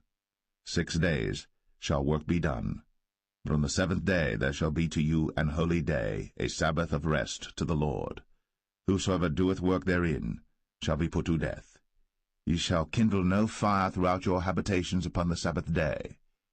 And Moses spake unto all the congregation of the children of Israel, saying, This is the thing which the Lord commanded, saying, Take ye from among you an offering unto the Lord. Whosoever is of a willing heart, let him bring it, an offering of the Lord, gold and silver and brass, and blue and purple and scarlet and fine linen and goat's hair, and rams' skins dyed red, and badgers' skins, and shittim wood, and oil for the light, and spices for anointing oil, and for the sweet incense, and onyx stones, and stones to be set for the ephod and for the breastplate. And every wise-hearted among you shall come, and make all that the Lord hath commanded, the tabernacle, his tent, and his covering, his taches, and his boards, his bars, his pillars, and his sockets, the ark and the staves thereof, with the mercy seat and the veil of the covering, the table and his staves, and all his vessels, and the showbread, the candlestick also for the light, and his furniture, and his lamps, with the oil for the light, and the incense altar, and his staves, and the anointing oil, and the sweet incense, and the hanging for the door at the entering in of the tabernacle. the altar of burnt offering, with his brazen grate, his staves and all his vessels, the laver and his foot, the hangings of the court, his pillars and their sockets, and the hanging for the door of the court, the pins of the tabernacle, and the pins of the court, and their cords, the cloths of service, to do service in the holy place, the holy garments for Aaron the priest, and the garments of his sons to minister in the priest's office. And all the congregation of the children of Israel departed from the presence of Moses. And they came, every one whose heart stirred him up, and every one whom his spirit made willing. And they brought the Lord's offering to the work of the tabernacle of the congregation, and for all his service, and for the holy garments. And they came, both men and women, as many as were willing-hearted, and brought bracelets and earrings and rings and tablets, all jewels of gold. And every man that offered an offering of gold unto the Lord. And every man with whom was found blue and purple and scarlet and fine linen and goat's hair, and red skins of rams and badgers' skins brought them. Every one that did offer an offering of silver and brass brought the Lord's offering, and every man with whom was found shittim wood for any work of the service brought it. And all the women that were wise-hearted did spin with their hands, and brought that which they had spun, both of blue and of purple and of scarlet and of fine linen. And all the women whose heart stirred them up in wisdom spun goat's hair. And the rulers brought onyx stones, and stones to be set for the ephod and for the breastplate, and spice, and oil for the light, and for the anointing oil, and for the sweet incense. The children of Israel brought a willing offering unto the Lord, every man and woman whose heart made them willing to bring for all manner of work, which the Lord had commanded to be made by the hand of Moses. And Moses said unto the children of Israel, See, the Lord hath called by name Bezalel the son of Uri, the son of Hur, of the tribe of Judah.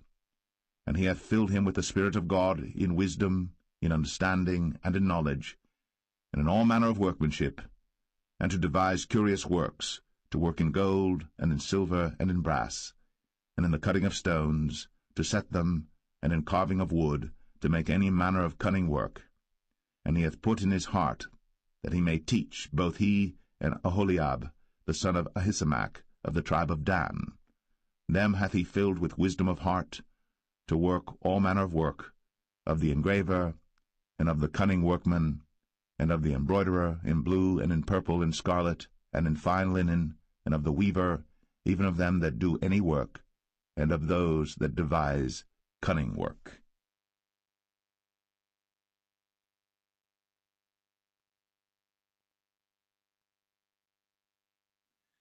Exodus 36. Then wrought Bezalel and Aholiab, and every wise-hearted man, in whom the Lord put wisdom and understanding to know how to work all manner of work for the service of the sanctuary, according to all that the Lord had commanded. And Moses called Bezalel and Aholiab, and every wise-hearted man, in whose heart the Lord had put wisdom, even every one whose heart stirred him up to come unto the work to do it. And they received of Moses all the offering, which the children of Israel had brought for the work of the service of the sanctuary, to make it withal. And they brought yet unto him free offerings every morning. And all the wise men that wrought all the work of the sanctuary came every man from his work which they made. And they spake unto Moses, saying, The people bring much more than enough for the service of the work, which the Lord commanded to make. And Moses gave commandment, and they caused it to be proclaimed throughout the camp, saying, Let neither man nor woman make any more work for the offering of the sanctuary. So the people were restrained from bringing. For the stuff they had was sufficient for all the work to make it, and too much. And every wise-hearted man among them that wrought the work of the tabernacle made 10 curtains of fine twined linen, and blue, and purple, and scarlet. With cherubims of cunning work made he them. The length of one curtain was 28 cubits, and the breadth of one curtain 4 cubits. The curtains were all of one size. And he coupled the 5 curtains one unto another, and the other 5 curtains he coupled one unto another. And he made loops of blue on the edge of one curtain from the selvage in the coupling. Likewise he made in the uttermost side of another curtain in the coupling of the second. 50 loops made he in one curtain, and 50 loops made he in the edge of the curtain which was in the coupling of the second. The loops held one curtain to another. And he made 50 taches of gold, and coupled the curtains one unto another with the taches. So it became one tabernacle. And he made curtains of goat's hair for the tent over the tabernacle. 11 curtains he made them. The length of one curtain was 30 cubits, and 4 cubits was the breadth of one curtain. The 11 curtains were of one size. And he coupled 5 curtains by themselves, and 6 curtains by themselves. And he made 50 loops upon the uttermost edge of the curtain in the coupling, and 50 loops made he upon the edge of the curtain which coupleth the second. And he made 50 taches of brass to couple the tent together, that it might be one. And he made a covering for the tent of ram skins dyed red, and a covering of badger skins above that. And he made boards for the tabernacle of shittim wood standing up. The length of a board was 10 cubits, and the breadth of a board 1 cubit and a half. One board had 2 tenons, equally distant one from another. Thus did he make for all the boards of the tabernacle. And he made boards for the tabernacle, 20 boards for the south side southward. And 40 sockets of silver he made under the 20 boards, 2 sockets under one board for his 2 tenons, and 2 sockets under another board for his 2 tenons. And for the other side of the tabernacle, which is toward the north corner, he made 20 boards. And there 40 sockets of silver, 2 sockets under one board, and 2 sockets under another board. And for the sides of the tabernacle westward he made 6 boards, and 2 boards made he for the corners of the tabernacle in the 2 sides, and they were coupled beneath and coupled together at the head thereof to one ring. Thus he did to both of them in both the corners. And there were 8 boards, and their sockets were 16 sockets of silver, under every board 2 sockets. And he made bars of shittim wood, 5 for the boards of the one side of the tabernacle, and 5 bars for the boards of the other side of the tabernacle, and 5 bars for the boards of the tabernacle for the sides westward. And he made the middle bar to shoot through the boards from the one end to the other. And he overlaid the boards with gold, and made their rings of gold to be places for the bars, and overlaid the bars with gold. And he made a veil of blue and purple and scarlet, and fine twined linen, with cherubims made he it of cunning work. And he made thereunto 4 pillars of shittim wood, and overlaid them with gold. Their hooks were of gold, and he cast for them 4 sockets of silver. And he made an hanging for the tabernacle door of blue and purple and scarlet and fine twined linen of needlework. And the 5 pillars of it with their hooks, and he overlaid their chapiters and their fillets with gold, but their 5 sockets were of brass.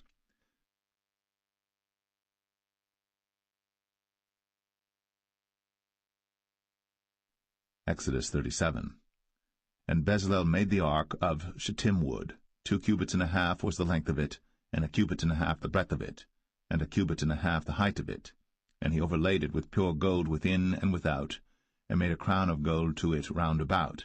And he cast for it 4 rings of gold, to be set by the 4 corners of it, even 2 rings upon the one side of it, and 2 rings upon the other side of it.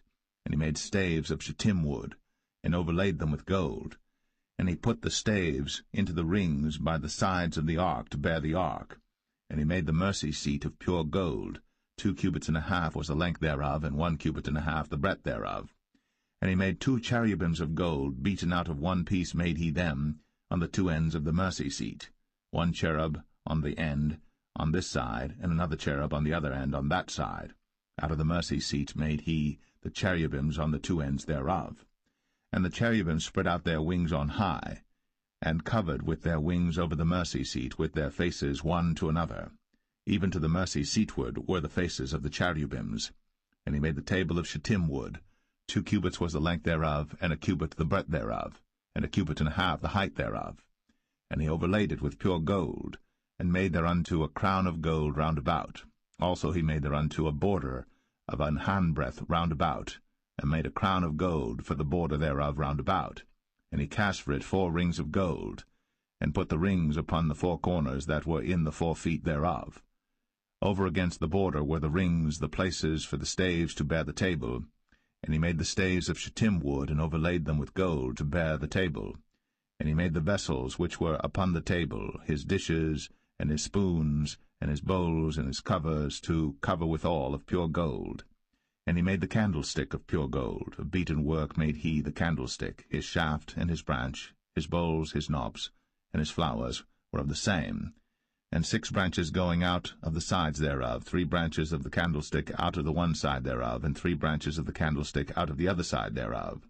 3 bowls made after the fashion of almonds in one branch, a knob and a flower, and 3 bowls made like almonds in another branch, a knob and a flower.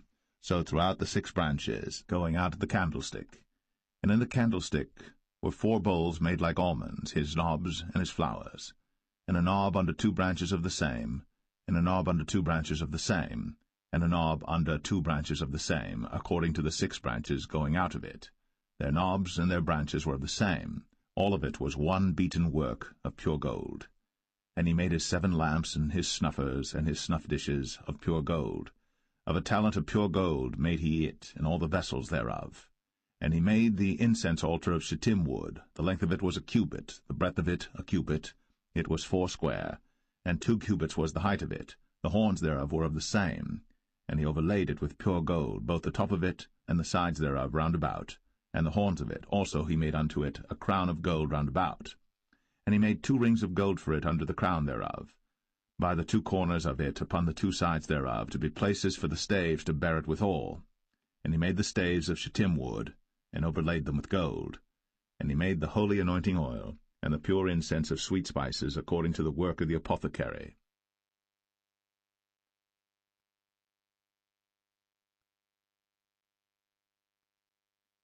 Exodus 38. And he made the altar of burnt offering of shittim wood. 5 cubits was the length thereof, and 5 cubits the breadth thereof. It was 4 square, and 3 cubits the height thereof. And he made the horns thereof on the 4 corners of it. The horns thereof were of the same, and he overlaid it with brass.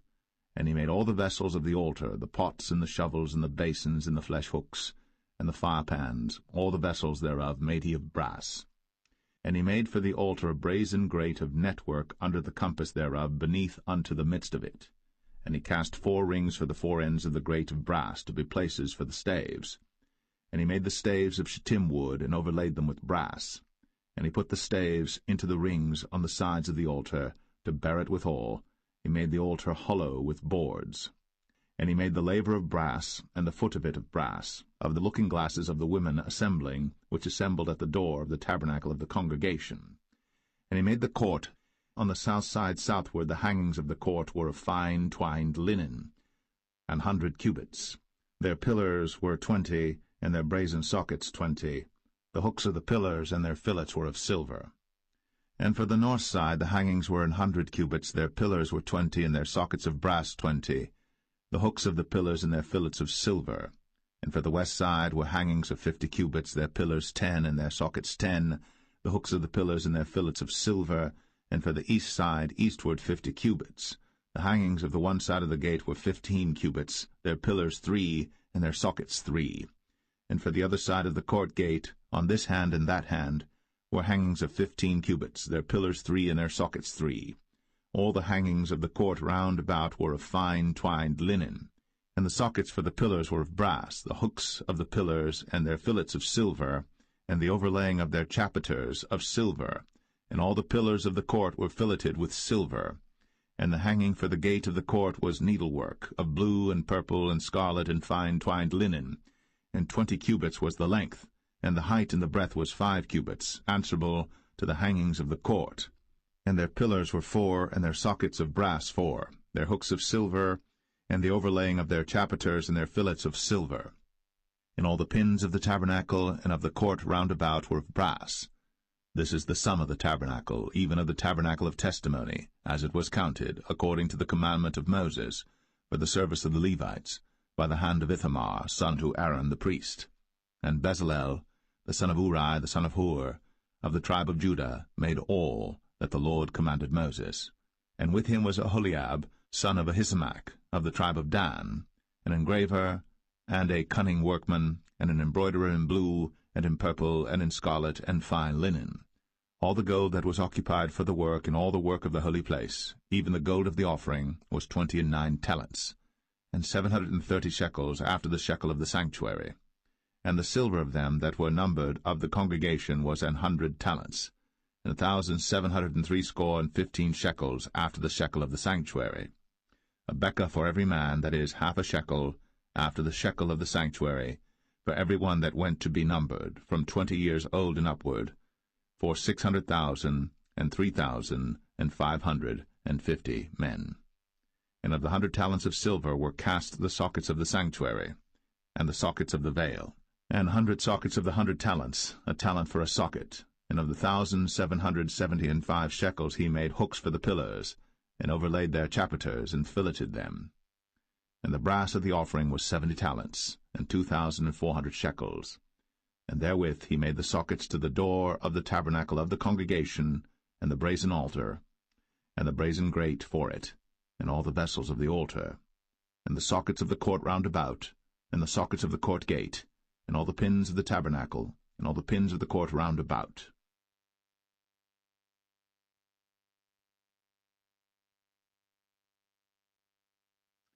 Exodus 39. And of the blue, and purple, and scarlet they made cloths of service, to do service in the holy place, and made the holy garments for Aaron, as the Lord commanded Moses. And he made the ephod of gold, blue, and purple, and scarlet, and fine-twined linen. And they did beat the gold into thin plates, and cut it into wires, to work it in the blue, and in the purple, and in the scarlet, and in the fine linen, with cunning work.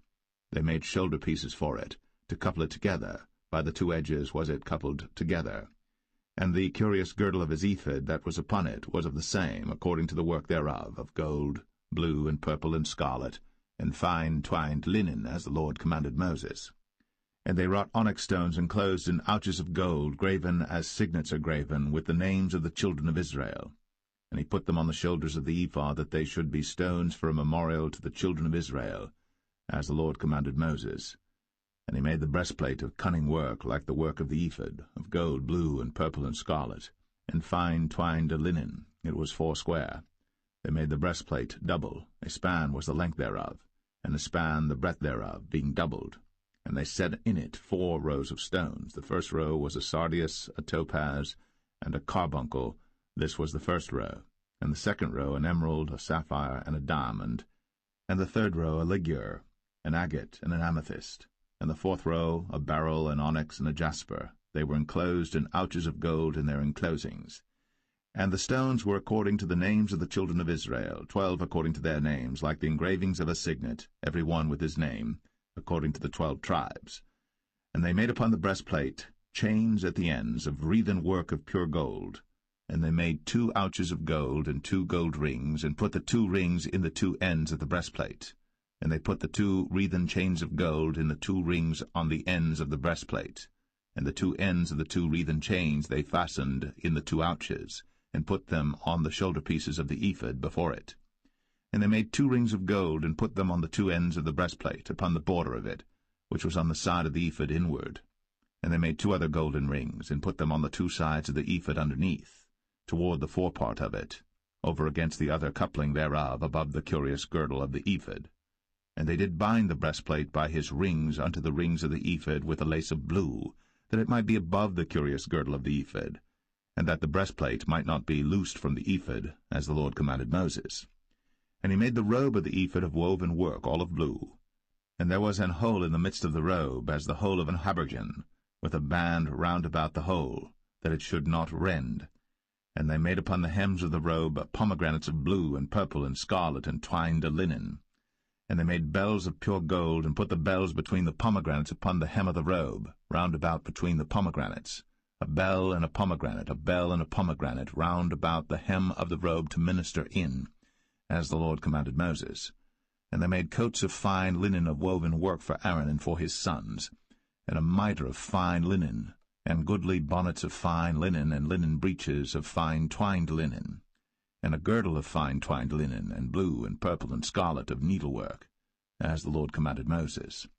And they made the plate of the holy crown of pure gold, and wrote upon it a writing like to the engravings of a signet, Holiness to the Lord. And they tied unto it a lace of blue, to fasten it on high upon the mitre, as the Lord commanded Moses. Thus was all the work of the tabernacle of the tent of the congregation finished. And the children of Israel did according to all that the Lord commanded Moses, so did they. And they brought the tabernacle unto Moses, the tent, and all his furniture, his taches, his boards, his bars, and his pillars, and his sockets, and the covering of ram skins dyed red, and the covering of badger skins, and the veil of the covering, the ark of the testimony, and the staves thereof, and the mercy seat, the table and all the vessels thereof, and the showbread, the pure candlestick, with the lamps thereof, even with the lamps to be set in order, and all the vessels thereof, and the oil for light, and the golden altar, and the anointing oil, and the sweet incense, and the hanging for the tabernacle door, the brazen altar, and his grate of brass, his staves and all his vessels, the laver and his foot. The hangings of the court, his pillars and his sockets, and the hanging for the court gate, his cords, and his pins, and all the vessels of the service of the tabernacle for the tent of the congregation, the cloths of service to do service in the holy place, and the holy garments for Aaron the priest, and his sons' garments, to minister in the priest's office. According to all that the Lord commanded Moses, so the children of Israel made all the work. And Moses did look upon all the work, and behold, they had done it, as the Lord had commanded, even so had they done it. And Moses blessed them.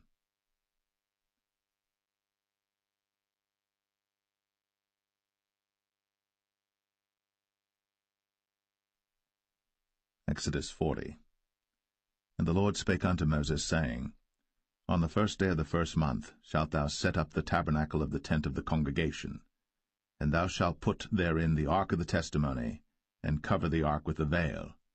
And thou shalt bring in the table, and set in order the things that are to be set in order upon it. And thou shalt bring in the candlestick, and light the lamps thereof. And thou shalt set the altar of gold for the incense before the ark of the testimony, and put the hanging of the door to the tabernacle. And thou shalt set the altar of the burnt offering before the door of the tabernacle of the tent of the congregation. And thou shalt set the laver between the tent of the congregation and the altar, and shalt put water therein. And thou shalt set up the court round about, and hang up the hanging at the court gate. And thou shalt take the anointing oil, and anoint the tabernacle, and all that is therein, and shalt hallow it, and all the vessels thereof, and it shall be holy. And thou shalt anoint the altar of the burnt offering, and all his vessels, and sanctify the altar, and it shall be an altar most holy. And thou shalt anoint the laver and his foot, and sanctify it. And thou shalt bring Aaron and his sons unto the door of the tabernacle of the congregation, and wash them with water. And thou shalt put upon Aaron the holy garments, and anoint him, and sanctify him, that he may minister unto me in the priest's office. And thou shalt bring his sons, and clothe them with coats. And thou shalt anoint them, as thou didst anoint their father, that they may minister unto me in the priest's office, for their anointing shall surely be an everlasting priesthood throughout their generations. Thus did Moses. According to all that the Lord commanded him, so did he. And it came to pass in the first month, in the second year, on the first day of the month, that the tabernacle was reared up. And Moses reared up the tabernacle, and fastened his sockets, and set up the boards thereof, and put in the bars thereof, and reared up his pillars. And he spread abroad the tent over the tabernacle, and put the covering of the tent above upon it, as the Lord commanded Moses. And he took and put the testimony into the ark, and set the staves on the ark, and put the mercy seat above upon the ark. And he brought the ark into the tabernacle, and set up the veil of the covering, and covered the ark of the testimony, as the Lord commanded Moses. And he put the table in the tent of the congregation upon the side of the tabernacle northward without the veil. And he set the bread in order upon it before the Lord, as the Lord had commanded Moses. And he put the candlestick in the tent of the congregation over against the table on the side of the tabernacle southward. And he lighted the lamps before the Lord, as the Lord commanded Moses. And he put the golden altar in the tent of the congregation before the veil. And he burnt sweet incense thereon, as the Lord commanded Moses. And he set up the hanging at the door of the tabernacle. And he put the altar of burnt offering by the door of the tabernacle of the tent of the congregation, and offered upon it the burnt offering and the meat offering, as the Lord commanded Moses. And he set the laver between the tent of the congregation and the altar, and put water there to wash withal. And Moses and Aaron and his sons washed their hands, and their feet thereat, when they went into the tent of the congregation, and when they came near unto the altar, they washed, as the Lord commanded Moses. And he reared up the court round about the tabernacle and the altar, and set up the hanging of the court gate. So Moses finished the work. Then a cloud covered the tent of the congregation, and the glory of the Lord filled the tabernacle. And Moses was not able to enter into the tent of the congregation, because the cloud abode thereon, and the glory of the Lord filled the tabernacle. And when the cloud was taken up from over the tabernacle, the children of Israel went onward in all their journeys. But if the cloud were not taken up, then they journeyed not till the day that it was taken up. For the cloud of the Lord was upon the tabernacle by day, and fire was on it by night, in the sight of all the house of Israel, throughout all their journeys.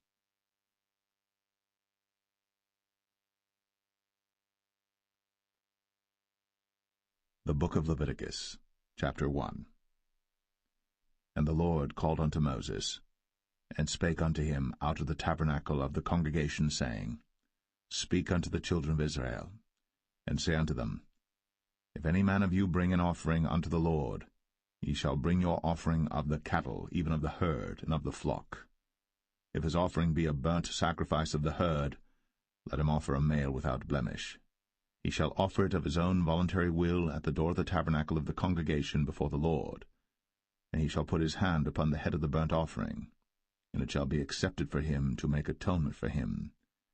And he shall kill the bullock before the Lord, and the priests, Aaron's sons, shall bring the blood, and sprinkle the blood round about upon the altar that is by the door of the tabernacle of the congregation. And he shall flay the burnt offering, and cut it into his pieces. And the sons of Aaron the priests shall put fire upon the altar, and lay the wood in order upon the fire. And the priests, Aaron's sons, shall lay the parts, the head, and the fat, in order upon the wood that is on the fire which is upon the altar.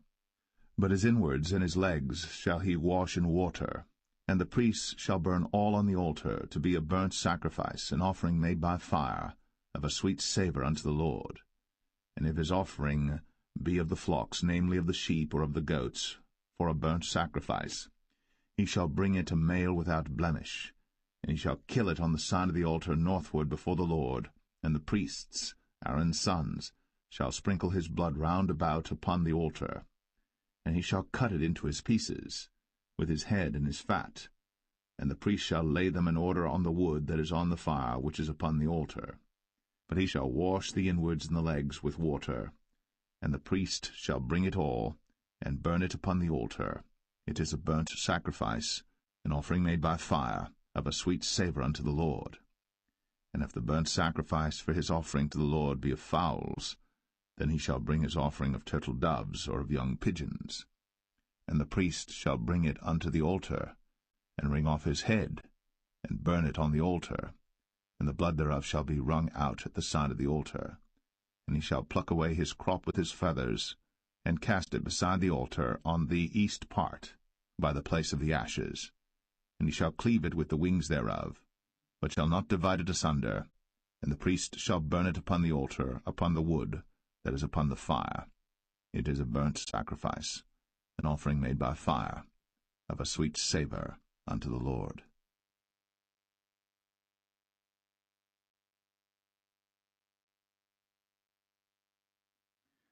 Leviticus 2. And when any will offer a meat offering unto the Lord, his offering shall be of fine flour, and he shall pour oil upon it, and put frankincense thereon, and he shall bring it to Aaron's sons the priests. And he shall take thereout his handful of the flour thereof, and of the oil thereof, with all the frankincense thereof. And the priests shall burn the memorial of it upon the altar, to be an offering made by fire, of a sweet savour unto the Lord. And the remnant of the meat offering shall be Aaron's and his sons. It is a thing most holy of the offerings of the Lord made by fire. And if thou bring an oblation of a meat offering baked in the oven, it shall be unleavened cakes of fine flour mingled with oil, or unleavened wafers anointed with oil. And if thy oblation be a meat offering baked in a pan, it shall be of fine flour, unleavened, mingled with oil. Thou shalt part it in pieces, and pour oil thereon. It is a meat offering. And if thy oblation be a meat offering baked in the frying pan, it shall be made of fine flour with oil. And thou shalt bring the meat offering that is made of these things unto the Lord, and when it is presented unto the priest, he shall bring it unto the altar. And the priest shall take from the meat offering a memorial thereof, and shall burn it upon the altar. It is an offering made by fire, of a sweet savour unto the Lord. And that which is left of the meat offering shall be Aaron's and his sons. It is a thing most holy of the offerings of the Lord made by fire. No meat offering which ye shall bring unto the Lord shall be made with leaven, for ye shall burn no leaven, nor any honey, in any offering of the Lord made by fire. As for the oblation of the firstfruits, ye shall offer them unto the Lord, but they shall not be burnt on the altar for a sweet savour. And every oblation of thy meat offering shalt thou season with salt, neither shalt thou suffer the salt of the covenant of thy God to be lacking from thy meat offering. With all thine offerings thou shalt offer salt. And if thou offer a meat offering of thy firstfruits unto the Lord, thou shalt offer for the meat offering of thy firstfruits green ears of corn dried by the fire, even corn beaten out of full ears. And thou shalt put oil upon it, and lay frankincense thereon. It is a meat offering. And the priest shall burn the memorial of it, part of the beaten corn thereof, and part of the oil thereof, with all the frankincense thereof. It is an offering made by fire unto the Lord.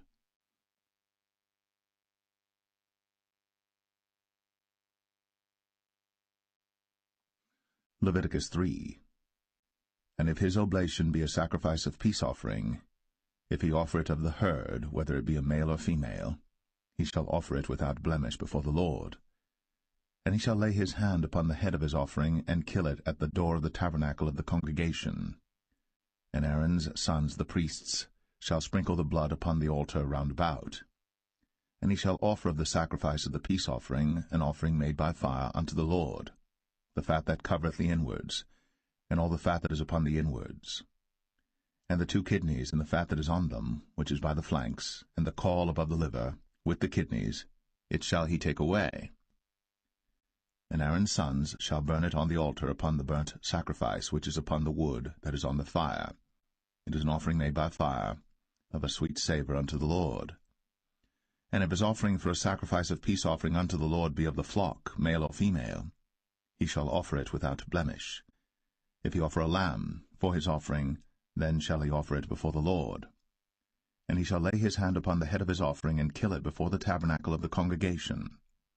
And Aaron's sons shall sprinkle the blood thereof round about upon the altar.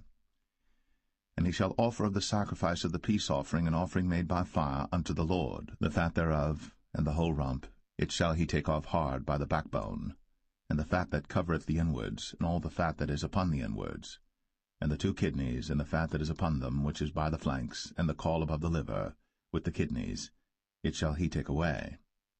And the priest shall burn it upon the altar. It is the food of the offering made by fire unto the Lord. And if his offering be a goat, then he shall offer it before the Lord. And he shall lay his hand upon the head of it, and kill it before the tabernacle of the congregation. And the sons of Aaron shall sprinkle the blood thereof upon the altar round about. And he shall offer thereof his offering, even an offering made by fire unto the Lord, the fat that covereth the inwards, and all the fat that is upon the inwards, and the 2 kidneys, and the fat that is upon them, which is by the flanks, and the caul above the liver, with the kidneys, it shall he take away. And the priest shall burn them upon the altar. It is the food of the offering made by fire for a sweet savour. All the fat is the Lord's. It shall be a perpetual statute for your generations throughout all your dwellings, that ye eat neither fat nor blood.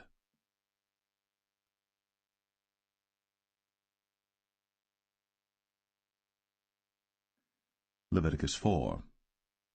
And the Lord spake unto Moses, saying, Speak unto the children of Israel, saying, If a soul shall sin through ignorance against any of the commandments of the Lord, concerning things which ought not to be done, and shall do against any of them, if the priest that is anointed do sin according to the sin of the people, then let him bring for his sin which he hath sinned a young bullock without blemish unto the Lord for a sin offering. And he shall bring the bullock unto the door of the tabernacle of the congregation before the Lord, and shall lay his hand upon the bullock's head, and kill the bullock before the Lord. And the priest that is anointed shall take of the bullock's blood, and bring it to the tabernacle of the congregation. And the priest shall dip his finger in the blood, and sprinkle of the blood 7 times before the Lord, before the veil of the sanctuary. And the priest shall put some of the blood upon the horns of the altar of sweet incense before the Lord, which is in the tabernacle of the congregation, and shall pour all the blood of the bullock at the bottom of the altar of the burnt offering, which is at the door of the tabernacle of the congregation. And he shall take off from it all the fat of the bullock for the sin offering, the fat that covereth the inwards, and all the fat that is upon the inwards, and the 2 kidneys, and the fat that is upon them, which is by the flanks, and the caul above the liver, with the kidneys, it shall he take away, as it was taken off from the bullock of the sacrifice of peace offerings. And the priest shall burn them upon the altar of the burnt offering. And the skin of the bullock, and all his flesh, with his head, and with his legs, and his inwards, and his dung, even the whole bullock shall he carry forth without the camp unto a clean place, where the ashes are poured out, and burn him on the wood with fire. Where the ashes are poured out shall he be burnt. And if the whole congregation of Israel sin through ignorance, and the thing be hid from the eyes of the assembly, and they have done somewhat against any of the commandments of the Lord concerning things which should not be done, and are guilty, when the sin which they have sinned against it is known, then the congregation shall offer a young bullock for the sin, and bring him before the tabernacle of the congregation. And the elders of the congregation shall lay their hands upon the head of the bullock before the Lord, and the bullock shall be killed before the Lord. And the priest that is anointed shall bring of the bullock's blood to the tabernacle of the congregation. And the priest shall dip his finger in some of the blood, and sprinkle it 7 times before the Lord, even before the veil. And he shall put some of the blood upon the horns of the altar which is before the Lord, that is, in the tabernacle of the congregation, and shall pour out all the blood at the bottom of the altar of the burnt offering, which is at the door of the tabernacle of the congregation. And he shall take all his fat from him, and burn it upon the altar. And he shall do with the bullock as he did with the bullock for a sin offering. So shall he do with this. And the priest shall make an atonement for them, and it shall be forgiven them. And he shall carry forth the bullock without the camp, and burn him as he burned the first bullock. It is a sin offering for the congregation. When a ruler hath sinned, and done somewhat through ignorance against any of the commandments of the Lord his God, concerning things which should not be done, and is guilty, or if his sin, wherein he hath sinned, come to his knowledge, he shall bring his offering, a kid of the goats, a male, without blemish. And he shall lay his hand upon the head of the goat, and kill it in the place where they killed the burnt offering before the Lord. It is a sin offering. And the priest shall take of the blood of the sin offering with his finger, and put it upon the horns of the altar of burnt offering, and shall pour out his blood at the bottom of the altar of burnt offering. And he shall burn all his fat upon the altar, as the fat of the sacrifice of peace offerings. And the priest shall make an atonement for him as concerning his sin, and it shall be forgiven him. And if any one of the common people sin through ignorance, while he doeth somewhat against any of the commandments of the Lord concerning things which ought not to be done, and be guilty, or if his sin, which he hath sinned, come to his knowledge, then he shall bring his offering, a kid of the goats, a female without blemish, for his sin, which he hath sinned. And he shall lay his hand upon the head of the sin offering, and slay the sin offering in the place of the burnt offering. And the priest shall take of the blood thereof with his finger, and put it upon the horns of the altar of burnt offering, and shall pour out all the blood thereof at the bottom of the altar. And he shall take away all the fat thereof, as the fat is taken away from off the sacrifice of peace offerings. And the priest shall burn it upon the altar for a sweet savour unto the Lord. And the priest shall make an atonement for him, and it shall be forgiven him. And if he bring a lamb for a sin offering, he shall bring it a female without blemish. And he shall lay his hand upon the head of the sin offering, and slay it for a sin offering in the place where they kill the burnt offering. And the priest shall take of the blood of the sin offering with his finger, and put it upon the horns of the altar of burnt offering, and shall pour out all the blood thereof at the bottom of the altar. And he shall take away all the fat thereof, as the fat of the lamb is taken away from the sacrifice of the peace offerings. And the priest shall burn them upon the altar according to the offerings made by fire unto the Lord. And the priest shall make an atonement for his sin that he hath committed, and it shall be forgiven him.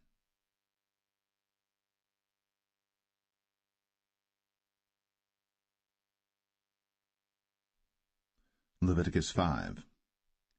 And if a soul sin, and hear the voice of swearing, and is a witness, whether he hath seen or known of it. If he do not utter it, then he shall bear his iniquity. Or if a soul touch any unclean thing, whether it be a carcass of an unclean beast, or a carcass of unclean cattle, or the carcass of unclean creeping things, and if it be hidden from him, he also shall be unclean and guilty. Or if he touch the uncleanness of man, whatsoever uncleanness it be that a man shall be defiled withal, and it be hid from him, when he knoweth of it, then he shall be guilty. Or if a soul swear, pronouncing with his lips to do evil, or to do good, whatsoever it be that a man shall pronounce with an oath, and it be hid from him, when he knoweth of it, then he shall be guilty in one of these. And it shall be, when he shall be guilty in one of these things, that he shall confess that he hath sinned in that thing.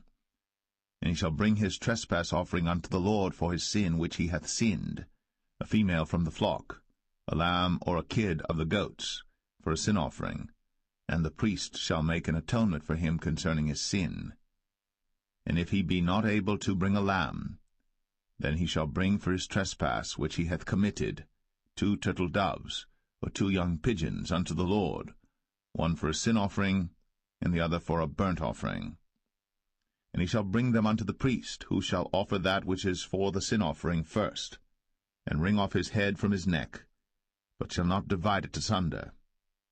And he shall sprinkle of the blood of the sin offering upon the side of the altar, and the rest of the blood shall be wrung out at the bottom of the altar. It is a sin offering. And he shall offer the second for a burnt offering according to the manner, and the priest shall make an atonement for him for his sin which he hath sinned, and it shall be forgiven him. But if he be not able to bring 2 turtle doves or 2 young pigeons, then he that sinned shall bring for his offering the 10th part of an ephah of fine flour for a sin offering.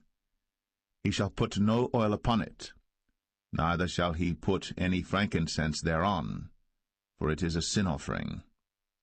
Then shall he bring it to the priest, and the priest shall take his handful of it, even a memorial thereof, and burn it on the altar, according to the offerings made by fire unto the Lord. It is a sin offering. And the priest shall make an atonement for him as touching his sin that he hath sinned in one of these, and it shall be forgiven him. And the remnant shall be the priest's, as a meat offering. And the Lord spake unto Moses, saying, If a soul commit a trespass, and sin through ignorance in the holy things of the Lord, then he shall bring for his trespass unto the Lord a ram without blemish out of the flocks, with thy estimation by shekels of silver, after the shekel of the sanctuary, for a trespass offering. And he shall make amends for the harm that he hath done in the holy thing, and shall add the 5th part thereto, and give it unto the priest. And the priest shall make an atonement for him with the ram of the trespass offering, and it shall be forgiven him. And if a soul sin, and commit any of these things which are forbidden to be done by the commandments of the Lord, though he wist it not, yet is he guilty, and shall bear his iniquity. And he shall bring a ram without blemish out of the flock, with thy estimation, for a trespass offering unto the priest. And the priest shall make an atonement for him concerning his ignorance, wherein he erred and wist it not, and it shall be forgiven him. It is a trespass offering. He hath certainly trespassed against the Lord.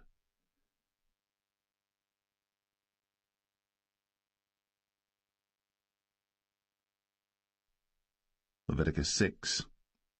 And the Lord spake unto Moses, saying, If a soul sin, and commit a trespass against the Lord, and lie unto his neighbor in that which was delivered him to keep, for in fellowship, or in a thing taken away by violence, or hath deceived his neighbor, or have found that which was lost, and lieth concerning it, and sweareth falsely, in any of all these that a man doeth, sinning therein, then it shall be, because he hath sinned, and is guilty, that he shall restore that which he took violently away, or the thing which he hath deceitfully gotten, or that which was delivered him to keep, or the lost thing which he found, or all that about which he hath sworn falsely.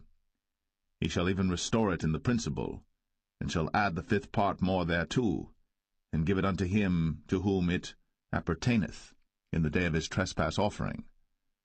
And he shall bring his trespass offering unto the Lord, a ram without blemish out of the flock, with thy estimation, for a trespass offering unto the priest. And the priest shall make an atonement for him before the Lord, and it shall be forgiven him for anything of all that he hath done in trespassing therein. And the Lord spake unto Moses, saying, Command Aaron and his sons, saying, This is the law of the burnt offering. It is the burnt offering because of the burning upon the altar all night unto the morning, and the fire of the altar shall be burning in it. And the priest shall put on his linen garment, and his linen breeches shall he put upon his flesh, and take up the ashes which the fire hath consumed with the burnt offering on the altar. And he shall put them beside the altar. And he shall put off his garments, and put on other garments, and carry forth the ashes without the camp unto a clean place. And the fire upon the altar shall be burning in it. It shall not be put out. And the priest shall burn wood on it every morning, and lay the burnt offering in order upon it. And he shall burn thereon the fat of the peace offerings. The fire shall ever be burning upon the altar. It shall never go out. And this is the law of the meat offering. The sons of Aaron shall offer it before the Lord, before the altar. And he shall take of it his handful of the flour of the meat offering, and of the oil thereof, and all the frankincense which is upon the meat offering, and shall burn it upon the altar for a sweet savour, even the memorial of it, unto the Lord. And the remainder thereof shall Aaron and his sons eat. With unleavened bread shall it be eaten in the holy place. In the court of the tabernacle of the congregation they shall eat it. It shall not be baked with leaven. I have given it unto them for their portion of my offerings made by fire. It is most holy, as is the sin offering, and as the trespass offering. All the males among the children of Aaron shall eat of it. It shall be a statute for ever in your generations concerning the offerings of the Lord made by fire. Every one that toucheth them shall be holy. And the Lord spake unto Moses, saying, This is the offering of Aaron and of his sons, which they shall offer unto the Lord in the day when he is anointed. The 10th part of an ephah of fine flour for a meat offering perpetual, half of it in the morning, and half thereof at night. In a pan it shall be made with oil, and when it is baked, thou shalt bring it in. And the baked pieces of the meat offering shalt thou offer for a sweet savour unto the Lord. And the priest of his sons that is anointed in his stead shall offer it. It is a statute for ever unto the Lord. It shall be wholly burnt. For every meat offering for the priest shall be wholly burnt. It shall not be eaten. And the Lord spake unto Moses, saying, Speak unto Aaron and to his sons, saying, This is the law of the sin offering. In the place where the burnt offering is killed shall the sin offering be killed before the Lord. It is most holy. The priest that offereth it for sin shall eat it. In the holy place shall it be eaten, in the court of the tabernacle of the congregation. Whatsoever shall touch the flesh thereof shall be holy. And when there is sprinkled of the blood thereof upon any garment, thou shalt wash that whereon it was sprinkled in the holy place. But the earthen vessel wherein it is sodden shall be broken, and if it be sodden in a brazen pot, it shall be both scoured and rinsed in water. All the males among the priests shall eat thereof. It is most holy. And no sin offering, whereof any of the blood is brought into the tabernacle of the congregation to reconcile with all in the holy place, shall be eaten. It shall be burnt in the fire.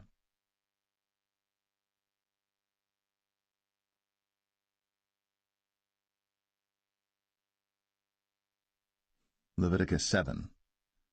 Likewise, this is the law of the trespass offering. It is most holy. In the place where they kill the burnt offering shall they kill the trespass offering, and the blood thereof shall he sprinkle round about upon the altar.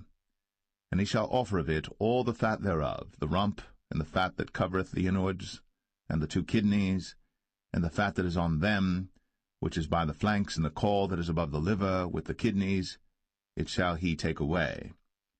And the priest shall burn them upon the altar for an offering made by fire unto the Lord. It is a trespass offering. Every male among the priests shall eat thereof. It shall be eaten in the holy place. It is most holy. As the sin offering is, So is the trespass offering. There is one law for them. The priest that maketh atonement therewith shall have it. And the priest that offereth any man's burnt offering, even the priest, shall have to himself the skin of the burnt offering which he hath offered. And all the meat offering that is baked in the oven, and all that is dressed in the frying pan, and in the pan, shall be the priest's that offereth it. And every meat offering mingled with oil and dry shall all the sons of Aaron have, one as much as another. And this is the law of the sacrifice of peace offerings which he shall offer unto the Lord. If he offer it for a thanksgiving, then he shall offer with the sacrifice of thanksgiving unleavened cakes mingled with oil, and unleavened wafers anointed with oil, and cakes mingled with oil of fine flour fried. Besides the cakes, he shall offer for his offering leavened bread with the sacrifice of thanksgiving of his peace offerings, and of it he shall offer one out of the whole oblation for an heave offering unto the Lord, and it shall be the priest's that sprinkleth the blood of the peace offerings. And the flesh of the sacrifice of his peace offerings for thanksgiving shall be eaten the same day that it is offered. He shall not leave any of it until the morning. But if the sacrifice of his offering be a vow or a voluntary offering, it shall be eaten the same day that he offereth his sacrifice, and on the morrow also the remainder of it shall be eaten. But the remainder of the flesh of the sacrifice on the third day shall be burnt with fire. And if any of the flesh of the sacrifice of his peace offerings be eaten at all on the third day, it shall not be accepted, neither shall it be imputed unto him that offereth it. It shall be an abomination, and the soul that eateth of it shall bear his iniquity. And the flesh that toucheth any unclean thing shall not be eaten. It shall be burnt with fire. And as for the flesh, all that be clean shall eat thereof. But the soul that eateth of the flesh of the sacrifice of peace offerings, that pertain unto the Lord, having his uncleanness upon him, even that soul, shall be cut off from his people. Moreover, the soul that shall touch any unclean thing, as the uncleanness of man, or any unclean beast, or any abominable unclean thing, and eat of the flesh of the sacrifice of peace offerings, which pertain unto the Lord, even that soul shall be cut off from his people. And the Lord spake unto Moses, saying, Speak unto the children of Israel, saying, Ye shall eat no manner of fat, of ox, or of sheep, or of goat, and the fat of the beast that dieth of itself, and the fat of that which is torn with beasts, may be used in any other use, but ye shall in no wise eat of it. For whosoever eateth the fat of the beast, of which men offer an offering made by fire unto the Lord, even the soul that eateth it shall be cut off from his people. Moreover, ye shall eat no manner of blood, whether it be of fowl or of beast, in any of your dwellings. Whatsoever soul it be that eateth any manner of blood, even that soul shall be cut off from his people. And the Lord spake unto Moses, saying, Speak unto the children of Israel, saying, He that offereth the sacrifice of his peace offerings unto the Lord shall bring his oblation unto the Lord the sacrifice of his peace offerings. His own hands shall bring the offerings of the Lord made by fire, the fat with the breast. It shall he bring, that the breast may be waved for a wave offering before the Lord. And the priest shall burn the fat upon the altar, but the breast shall be Aaron's and his sons'. And the right shoulder shall ye give unto the priest for an heave offering of the sacrifices of your peace offerings. He among the sons of Aaron, that offereth the blood of the peace offerings, and the fat, shall have the right shoulder for his part. For the wave breast, and the heave shoulder, have I taken of the children of Israel, from off the sacrifices of their peace offerings, and have given them unto Aaron the priest, and unto his sons by a statute for ever, from among the children of Israel. This is the portion of the anointing of Aaron, and of the anointing of his sons, out of the offerings of the Lord made by fire, in the day, when he presented them to minister unto the Lord in the priest's office, which the Lord commanded to be given them of the children of Israel, in the day that he anointed them, by a statute for ever throughout their generations.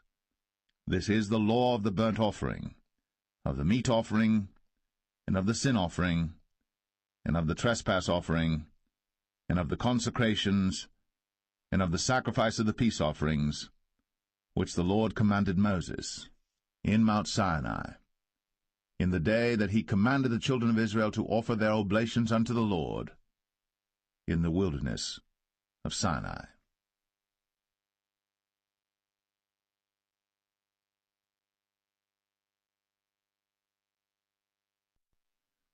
Leviticus 8. And the Lord spake unto Moses, saying, Take Aaron and his sons with him, and the garments and the anointing oil, and a bullock for the sin offering, and 2 rams, and a basket of unleavened bread. And gather thou all the congregation together unto the door of the tabernacle of the congregation. And Moses did as the Lord commanded him. And the assembly was gathered together unto the door of the tabernacle of the congregation. And Moses said unto the congregation, This is the thing which the Lord commanded to be done. And Moses brought Aaron and his sons, and washed them with water. And he put upon him the coat, and girded him with the girdle, and clothed him with the robe, and put the ephod upon him. And he girded him with the curious girdle of the ephod, and bound it unto him therewith. And he put the breastplate upon him. Also he put in the breastplate the Urim and the Thummim. And he put the mitre upon his head. Also upon the mitre, even upon his forefront, did he put the golden plate, the holy crown, as the Lord commanded Moses. And Moses took the anointing oil, and anointed the tabernacle and all that was therein, and sanctified them. And he sprinkled thereof upon the altar 7 times, and anointed the altar and all his vessels, both the laver and his foot, to sanctify them.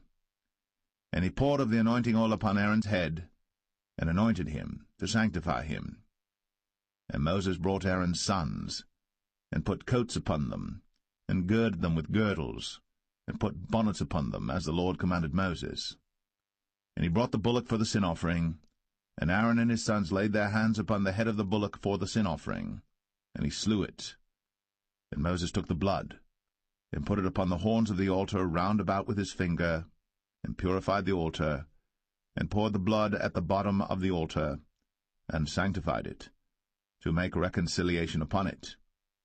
And he took all the fat that was upon the inwards, and the caul above the liver, and the 2 kidneys, and their fat, and Moses burned it upon the altar. But the bullock and his hide, his flesh and his dung, he burnt with fire without the camp, as the Lord commanded Moses. And he brought the ram for the burnt offering, and Aaron and his sons laid their hands upon the head of the ram, and he killed it. And Moses sprinkled the blood upon the altar round about. And he cut the ram into pieces. And Moses burnt the head, and the pieces, and the fat.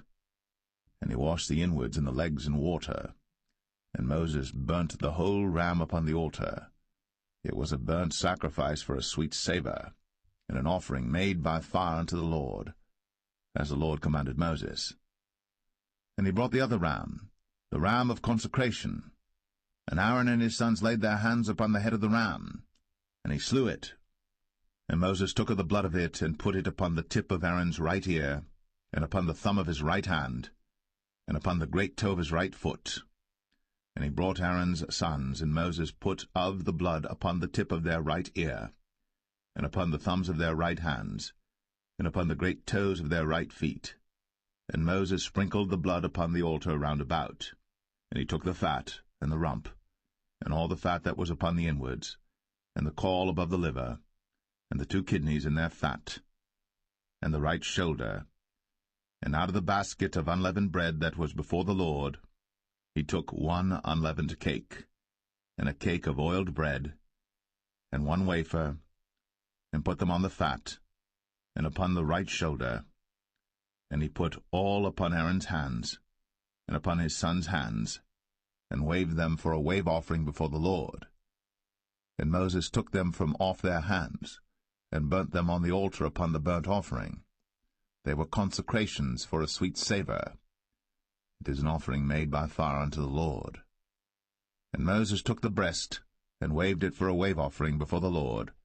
For of the ram of consecration it was Moses' part, as the Lord commanded Moses. And Moses took of the anointing oil, and of the blood which was upon the altar, and sprinkled it upon Aaron, and upon his garments, and upon his sons, and upon his sons' garments with him, and sanctified Aaron, and his garments, and his sons' garments with him. And Moses said unto Aaron and to his sons, Boil the flesh at the door of the tabernacle of the congregation, and there eat it with the bread that is in the basket of consecrations, as I commanded, saying, Aaron and his sons shall eat it. And that which remaineth of the flesh and of the bread shall ye burn with fire. And ye shall not go out of the door of the tabernacle of the congregation in 7 days, until the days of your consecration be at an end. For 7 days shall he consecrate you. As he hath done this day, so the Lord hath commanded to do, to make an atonement for you. Therefore shall ye abide at the door of the tabernacle of the congregation day and night, 7 days, and keep the charge of the Lord, that ye die not, for so I am commanded. So Aaron and his sons did all things which the Lord commanded by the hand of Moses.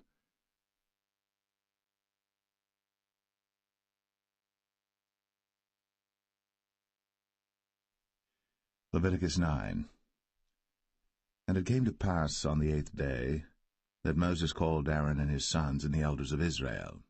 And he said unto Aaron, Take thee a young calf for a sin offering, and a ram for a burnt offering without blemish, and offer them before the Lord. And unto the children of Israel thou shalt speak, saying, Take ye a kid of the goats for a sin offering, and a calf and a lamb, both of the first year, without blemish, for a burnt offering. Also a bullock and a ram for peace offerings to sacrifice before the Lord, and a meat offering mingled with oil. For today the Lord will appear unto you. And they brought that which Moses commanded before the tabernacle of the congregation, and all the congregation drew near, and stood before the Lord. And Moses said, This is the thing which the Lord commanded that ye should do, and the glory of the Lord shall appear unto you. And Moses said unto Aaron, Go unto the altar, and offer thy sin offering, and thy burnt offering, and make an atonement for thyself, and for the people. And offer the offering of the people, and make an atonement for them, as the Lord commanded. Aaron therefore went unto the altar, and slew the calf of the sin offering, which was for himself. And the sons of Aaron brought the blood unto him, and he dipped his finger in the blood, and put it upon the horns of the altar, and poured out the blood at the bottom of the altar. But the fat and the kidneys and the caul above the liver of the sin offering he burnt upon the altar, as the Lord commanded Moses. And the flesh and the hide he burnt with fire without the camp. And he slew the burnt offering. And Aaron's sons presented unto him the blood, which he sprinkled round about upon the altar. And they presented the burnt offering unto him, with the pieces thereof, and the head, and he burnt them upon the altar. And he did wash the inwards and the legs, and burnt them upon the burnt offering on the altar. And he brought the people's offering, and took the goat which was the sin offering for the people, and slew it, and offered it for sin as the first. And he brought the burnt offering, and offered it according to the manner. And he brought the meat offering, and took an handful thereof, and burnt it upon the altar, beside the burnt sacrifice of the morning. He slew also the bullock and the ram for a sacrifice of peace offerings, which was for the people. And Aaron's sons presented unto him the blood which he sprinkled upon the altar round about. And the fat of the bullock and of the ram, the rump, and that which covereth the inwards, and the kidneys, and the caul above the liver. And they put the fat upon the breasts, and he burnt the fat upon the altar. And the breasts and the right shoulder Aaron waved for a wave offering before the Lord, as Moses commanded. And Aaron lifted up his hand toward the people, and blessed them, and came down from offering of the sin offering, and the burnt offering, and peace offerings. And Moses and Aaron went into the tabernacle of the congregation, and came out, and blessed the people. And the glory of the Lord appeared unto all the people. And there came a fire out from before the Lord, and consumed upon the altar the burnt offering and the fat, which when all the people saw, they shouted, and fell on their faces.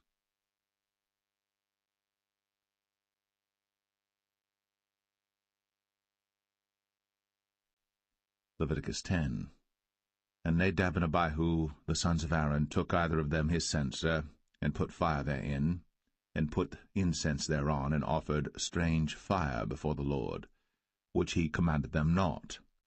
and there went out fire from the Lord, and devoured them, and they died before the Lord. Then Moses said unto Aaron, This is it that the Lord spake, saying, I will be sanctified in them that come nigh me, and before all the people I will be glorified. And Aaron held his peace. And Moses called Mishael and Elzaphan, the sons of Uzziel, the uncle of Aaron, and said unto them, Come near, carry your brethren from before the sanctuary out of the camp. So they went near, and carried them in their coats out of the camp, as Moses had said. And Moses said unto Aaron, and unto Eleazar, and unto Ithamar his sons, Uncover not your heads, neither rend your clothes, lest ye die, and lest wrath come upon all the people. But let your brethren, the whole house of Israel, bewail the burning which the Lord hath kindled. And ye shall not go out from the door of the tabernacle of the congregation, lest ye die. For the anointing oil of the Lord is upon you. And they did according to the word of Moses. And the Lord spake unto Aaron, saying, Do not drink wine nor strong drink, thou nor thy sons with thee, when ye go into the tabernacle of the congregation, lest ye die. It shall be a statute for ever throughout your generations. And that ye may put difference between holy and unholy, and between unclean and clean, and that ye may teach the children of Israel all the statutes which the Lord hath spoken unto them by the hand of Moses. And Moses spake unto Aaron, and unto Eleazar, and unto Ithamar his sons that were left, Take the meat offering that remaineth of the offerings of the Lord made by fire, and eat it without leaven beside the altar, for it is most holy. And ye shall eat it in the holy place, because it is thy due, and thy son's due, of the sacrifices of the Lord made by fire, for so I am commanded. And the wave breast and heave shoulder shall ye eat in a clean place, thou and thy sons, and thy daughters with thee, for they be thy due, and thy son's due, which are given out of the sacrifices of peace offerings of the children of Israel. The heave shoulder and the wave breast shall they bring with the offerings made by fire of the fat, to wave it for a wave offering before the Lord, and it shall be thine, and thy sons with thee, by a statute for ever, as the Lord hath commanded. And Moses diligently sought the goat of the sin offering, and behold, it was burnt. And he was angry with Eleazar and Ithamar, the sons of Aaron, which were left alive, saying, Wherefore have ye not eaten the sin offering in the holy place, seeing it is most holy? And God hath given it you to bear the iniquity of the congregation, to make atonement for them before the Lord. Behold, the blood of it was not brought in within the holy place. Ye should indeed have eaten it in the holy place, as I commanded. And Aaron said unto Moses, Behold, this day have they offered their sin offering and their burnt offering before the Lord. And such things have befallen me. And if I had eaten the sin offering today, should it have been accepted in the sight of the Lord? And when Moses heard that, he was content.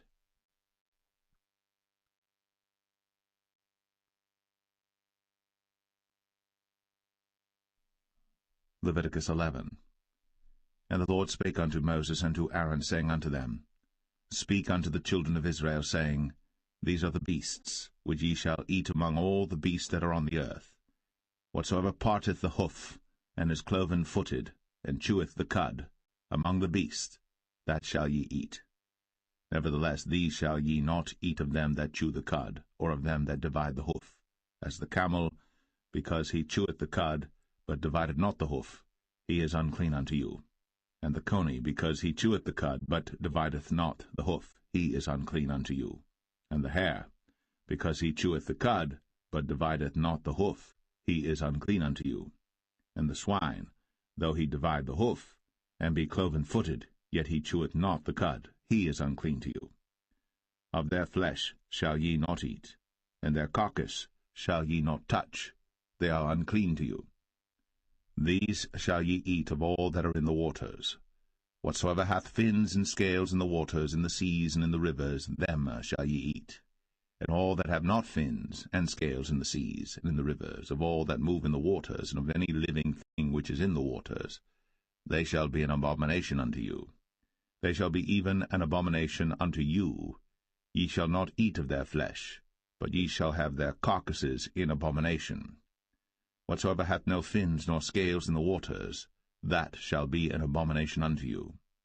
And these are they which ye shall have in abomination among the fowls. They shall not be eaten. They are an abomination, the eagle, and the ossifrage, and the osprey, and the vulture, and the kite after his kind, every raven after his kind, and the owl, and the nighthawk, and the cuckoo, and the hawk after his kind, and the little owl, and the cormorant, and the great owl, and the swan, and the pelican, and the gyre eagle, and the stork, the heron after her kind, and the lapwing, and the bat. All fowls that creep, going upon all four, shall be an abomination unto you. Yet these may ye eat of every flying creeping thing that goeth upon all four, which have legs above their feet, to leap withal upon the earth. Even these of them ye may eat, the locust after his kind, and the bald locust after his kind, and the beetle after his kind, and the grasshopper after his kind. But all other flying creeping things which have 4 feet shall be an abomination unto you, and for these ye shall be unclean. Whosoever toucheth the carcass of them shall be unclean until the even. And whosoever beareth aught of the carcass of them shall wash his clothes, and be unclean until the even. The carcasses of every beast which divideth the hoof, and is not cloven-footed, nor cheweth the cud, are unclean unto you. Every one that toucheth them shall be unclean. And whatsoever goeth upon his paws among all manner of beasts that go on all four, those are unclean unto you. Whoso toucheth their carcass shall be unclean until the even. And he that beareth the carcass of them shall wash his clothes, and be unclean until the even. They are unclean unto you. These also shall be unclean unto you among the creeping things that creep upon the earth, the weasel, and the mouse, and the tortoise after his kind, and the ferret, and the chameleon, and the lizard, and the snail, and the mole. These are unclean to you among all that creep. Whosoever doth touch them, when they be dead, shall be unclean until the even. And upon whatsoever any of them, when they are dead, doth fall, it shall be unclean, whether it be any vessel of wood, or raiment, or skin, or sack, whatsoever vessel it be, wherein any work is done, it must be put into water, and it shall be unclean until the even. So it shall be cleansed. And every earthen vessel, whereinto any of them falleth, whatsoever is in it shall be unclean, and ye shall break it. Of all meat which may be eaten, that on which such water cometh shall be unclean, and all drink that may be drunk in every such vessel shall be unclean. And everything whereupon any part of their carcass falleth shall be unclean, whether it be oven, or ranges, or pots, they shall be broken down, for they are unclean, and shall be unclean unto you. Nevertheless a fountain or pit wherein there is plenty of water shall be clean, but that which toucheth their carcass shall be unclean. And if any part of their carcass fall upon any sowing seed which is to be sown, it shall be clean. But if any water be put upon the seed, and any part of their carcass fall thereon, it shall be unclean unto you. And if any beast, of which ye may eat, die, he that toucheth the carcass thereof shall be unclean until the even. And he that eateth of the carcass of it shall wash his clothes, and be unclean until the even. He also that beareth the carcass of it shall wash his clothes, and be unclean until the even. And every creeping thing that creepeth upon the earth shall be an abomination.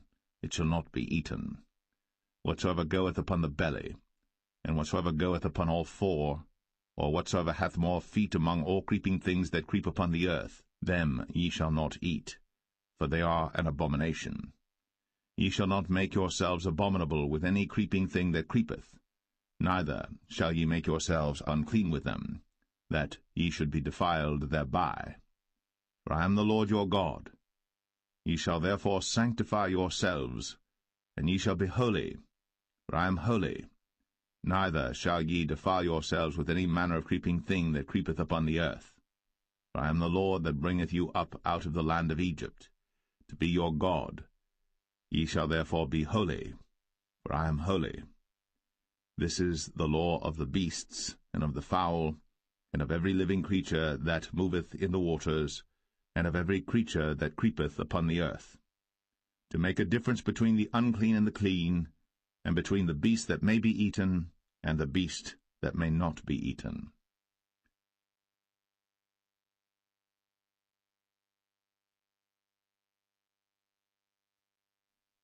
Leviticus 12. And the Lord spake unto Moses, saying, Speak unto the children of Israel, saying, If a woman have conceived seed, and born a man-child, then she shall be unclean 7 days, according to the days of the separation for her infirmity shall she be unclean. And in the 8th day the flesh of his foreskin shall be circumcised, and she shall then continue in the blood of her purifying 33 days.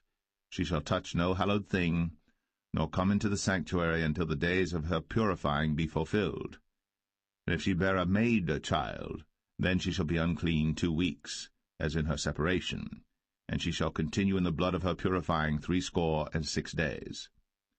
And when the days of her purifying are fulfilled, for a son or for a daughter, she shall bring a lamb of the first year for a burnt offering, and a young pigeon, or a turtle dove, for a sin offering, unto the door of the tabernacle of the congregation, unto the priest, who shall offer it before the Lord, and make an atonement for her, and she shall be cleansed from the issue of her blood. This is the law for her that hath borne a male or a female. And if she be not able to bring a lamb, then she shall bring 2 turtles or 2 young pigeons, the one for the burnt offering and the other for a sin offering, and the priest shall make an atonement for her, and she shall be clean.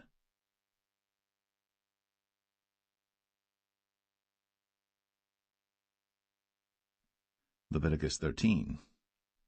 And the Lord spake unto Moses and Aaron, saying, When a man shall have in the skin of his flesh a rising, a scab, or bright spot, and it be in the skin of his flesh like the plague of leprosy, then he shall be brought unto Aaron the priest, or unto one of his sons the priests. And the priest shall look on the plague in the skin of the flesh, and when the hair in the plague is turned white, and the plague in sight be deeper than the skin of his flesh, it is a plague of leprosy, and the priest shall look on him, and pronounce him unclean. If the bright spot be white in the skin of his flesh, and in sight be not deeper than the skin, and the hair thereof be not turned white, then the priest shall shut up him that hath the plague 7 days. And the priest shall look on him the 7th day, and behold, if the plague in his sight be at a stay, and the plague spread not in the skin, then the priest shall shut him up 7 days more. And the priest shall look on him again the 7th day, and behold, if the plague be somewhat dark, and the plague spread not in the skin, the priest shall pronounce him clean. It is but a scab, and he shall wash his clothes, and be clean. But if the scab spread much abroad in the skin, after that he hath been seen of the priest for his cleansing, he shall be seen of the priest again. And if the priest see that, behold, the scab spreadeth in the skin, then the priest shall pronounce him unclean. It is a leprosy. When the plague of leprosy is in a man, then he shall be brought unto the priest. And the priest shall see him, and behold, if the rising be white in the skin, and it have turned the hair white, and there be quick raw flesh in the rising, it is an old leprosy in the skin of his flesh. And the priest shall pronounce him unclean, and shall not shut him up, for he is unclean. And if a leprosy break out abroad in the skin, and the leprosy cover all the skin of him that hath the plague from his head even to his foot, wheresoever the priest looketh, then the priest shall consider, and behold, if the leprosy have covered all his flesh, he shall pronounce him clean that hath the plague. It is all turned white, he is clean. But when raw flesh appeareth in him, he shall be unclean. And the priest shall see the raw flesh, and pronounce him to be unclean. For the raw flesh is unclean, it is a leprosy. Or if the raw flesh turn again, and be changed unto white, he shall come unto the priest. And the priest shall see him, and behold, if the plague be turned into white, then the priest shall pronounce him clean that hath the plague. He is clean. The flesh also, in which even in the skin thereof was a boil, and is healed, and in the place of the boil there be a white rising, or a bright spot, white and somewhat reddish, and it be shown to the priest. And if, when the priest seeth it, behold, it be in sight lower than the skin, and the hair thereof be turned white, the priest shall pronounce him unclean. It is a plague of leprosy broken out of the boil. But if the priest look on it, and behold, there be no white hairs therein, and if it be not lower than the skin, but be somewhat dark, then the priest shall shut him up 7 days. And if it spread much abroad in the skin, then the priest shall pronounce him unclean. It is a plague. But if the bright spot stay in his place, and spread not, it is a burning boil, and the priest shall pronounce him clean. Or if there be any flesh in the skin whereof there is a hot burning, and the quick flesh that burneth have a white bright spot, somewhat reddish or white, then the priest shall look upon it, and behold, if the hair in the bright spot be turned white, and it be in sight deeper than the skin, it is a leprosy broken out of the burning. Wherefore the priest shall pronounce him unclean. It is the plague of leprosy. But if the priest look on it, and behold, there be no white hair in the bright spot, and it be no lower than the other skin, but be somewhat dark, then the priest shall shut him up 7 days. And the priest shall look upon him the 7th day, and if it be spread much abroad in the skin, then the priest shall pronounce him unclean. It is the plague of leprosy. And if the bright spot stay in his place, and spread not in the skin, but it be somewhat dark, it is a rising of the burning, and the priest shall pronounce him clean. For it is an inflammation of the burning. If a man or woman have a plague upon the head or the beard, then the priest shall see the plague, and behold, if it be in sight deeper than the skin, and there be in it a yellow thin hair, then the priest shall pronounce him unclean. It is a dry scall, even a leprosy upon the head or beard.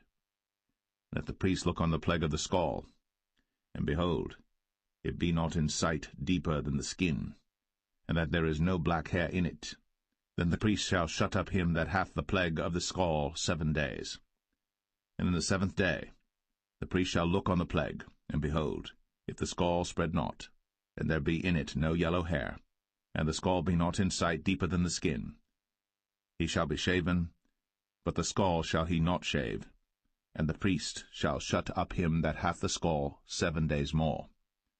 And in the 7th day the priest shall look on the scall, and behold, if the scall be not spread in the skin, nor be in sight deeper than the skin, then the priest shall pronounce him clean, and he shall wash his clothes, and be clean.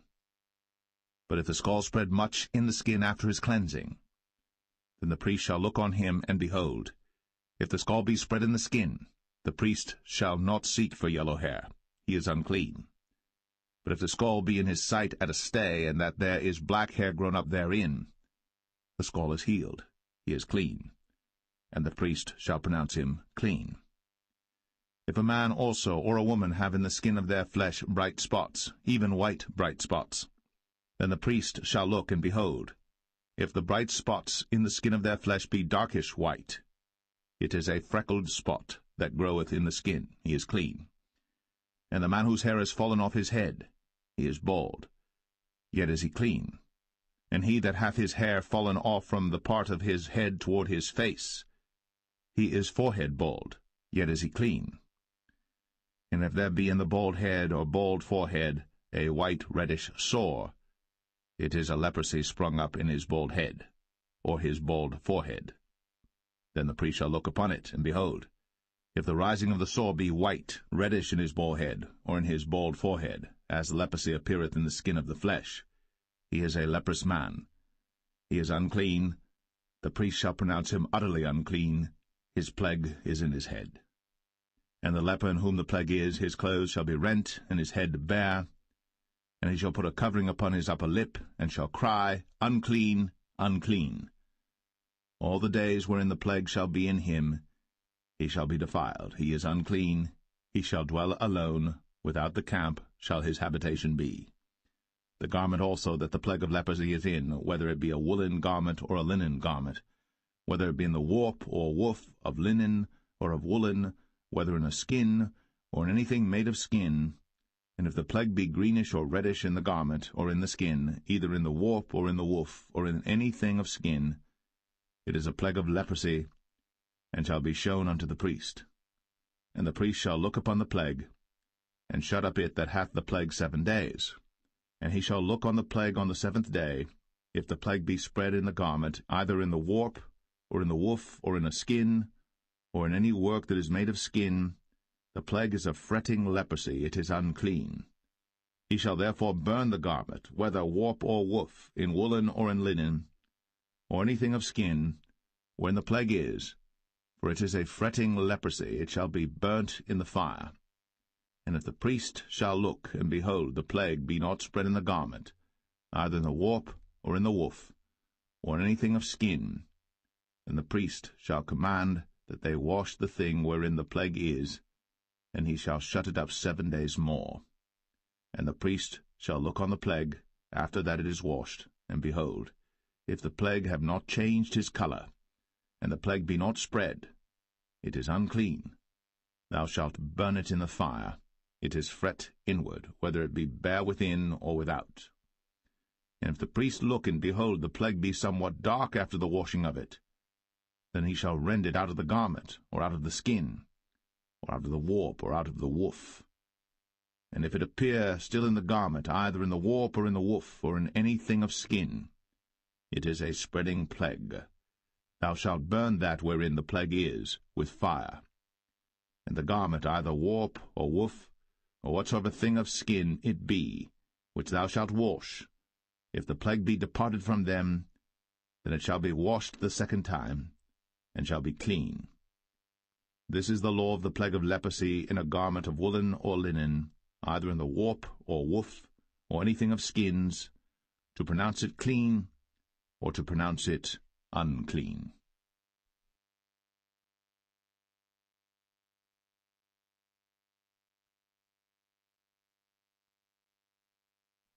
Leviticus 14. And the Lord spake unto Moses, saying, This shall be the law of the leper in the day of his cleansing. He shall be brought unto the priest. And the priest shall go forth out of the camp, and the priest shall look, and behold, if the plague of leprosy be healed in the leper, then shall the priest command to take for him that is to be cleansed 2 birds alive and clean, and cedar wood, and scarlet and hyssop. And the priest shall command that one of the birds be killed in an earthen vessel over running water. As for the living bird, he shall take it, and the cedar wood, and the scarlet, and the hyssop, and shall dip them and the living bird in the blood of the bird that was killed over the running water. And he shall sprinkle upon him that is to be cleansed from the leprosy 7 times, and shall pronounce him clean, and shall let the living bird loose into the open field. And he that is to be cleansed shall wash his clothes, and shave off all his hair, and wash himself in water, that he may be clean. And after that he shall come into the camp, and shall tarry abroad out of his tent 7 days. But it shall be on the 7th day that he shall shave all his hair off his head, and his beard, and his eyebrows. Even all his hair he shall shave off. And he shall wash his clothes. Also he shall wash his flesh in water, and he shall be clean. And on the 8th day he shall take 2 he-lambs without blemish, and 1 ewe-lamb of the first year without blemish, and 3/10 deals of fine flour for a meat offering, mingled with oil, and 1 log of oil. And the priest that maketh him clean shall present the man that is to be made clean, and those things before the Lord, at the door of the tabernacle of the congregation. And the priest shall take 1 he-lamb, and offer him for a trespass offering, and the log of oil, and wave them for a wave offering before the Lord. And he shall slay the lamb in the place where he shall kill the sin offering and the burnt offering in the holy place. For as the sin offering is the priest's, so is the trespass offering. It is most holy. And the priest shall take some of the blood of the trespass offering, and the priest shall put it upon the tip of the right ear of him that is to be cleansed, and upon the thumb of his right hand, and upon the great toe of his right foot. And the priest shall take some of the log of oil, and pour it into the palm of his own left hand. And the priest shall dip his right finger in the oil that is in his left hand, and shall sprinkle of the oil with his finger 7 times before the Lord. And of the rest of the oil that is in his hand shall the priest put upon the tip of the right ear of him that is to be cleansed, and upon the thumb of his right hand, and upon the great toe of his right foot, upon the blood of the trespass offering. And the remnant of the oil that is in the priest's hand he shall pour upon the head of him that is to be cleansed, and the priest shall make an atonement for him before the Lord. And the priest shall offer the sin offering, and make an atonement for him that is to be cleansed from his uncleanness, and afterward he shall kill the burnt offering. And the priest shall offer the burnt offering and the meat offering upon the altar. And the priest shall make an atonement for him, and he shall be clean. And if he be poor, and cannot get so much, then he shall take 1 lamb for a trespass offering to be waived, to make an atonement for him, and 1/10 deal of fine flour mingled with oil for a meat offering, and a log of oil, and 2 turtle doves, or 2 young pigeons, such as he is able to get, and the one shall be a sin offering, and the other a burnt offering. And he shall bring them on the 8th day for his cleansing unto the priest, unto the door of the tabernacle of the congregation before the Lord. And the priest shall take the lamb of the trespass offering, and the log of oil, and the priest shall wave them for a wave offering before the Lord. And he shall kill the lamb of the trespass offering, and the priest shall take some of the blood of the trespass offering, and put it upon the tip of the right ear of him that is to be cleansed, and upon the thumb of his right hand, and upon the great toe of his right foot. And the priest shall pour of the oil into the palm of his own left hand. And the priest shall sprinkle with his right finger some of the oil that is in his left hand 7 times before the Lord. And the priest shall put of the oil that is in his hand upon the tip of the right ear of him that is to be cleansed, and upon the thumb of his right hand, and upon the great toe of his right foot, upon the place of the blood of the trespass offering. And the rest of the oil that is in the priest's hand he shall put upon the head of him that is to be cleansed, to make an atonement for him before the Lord.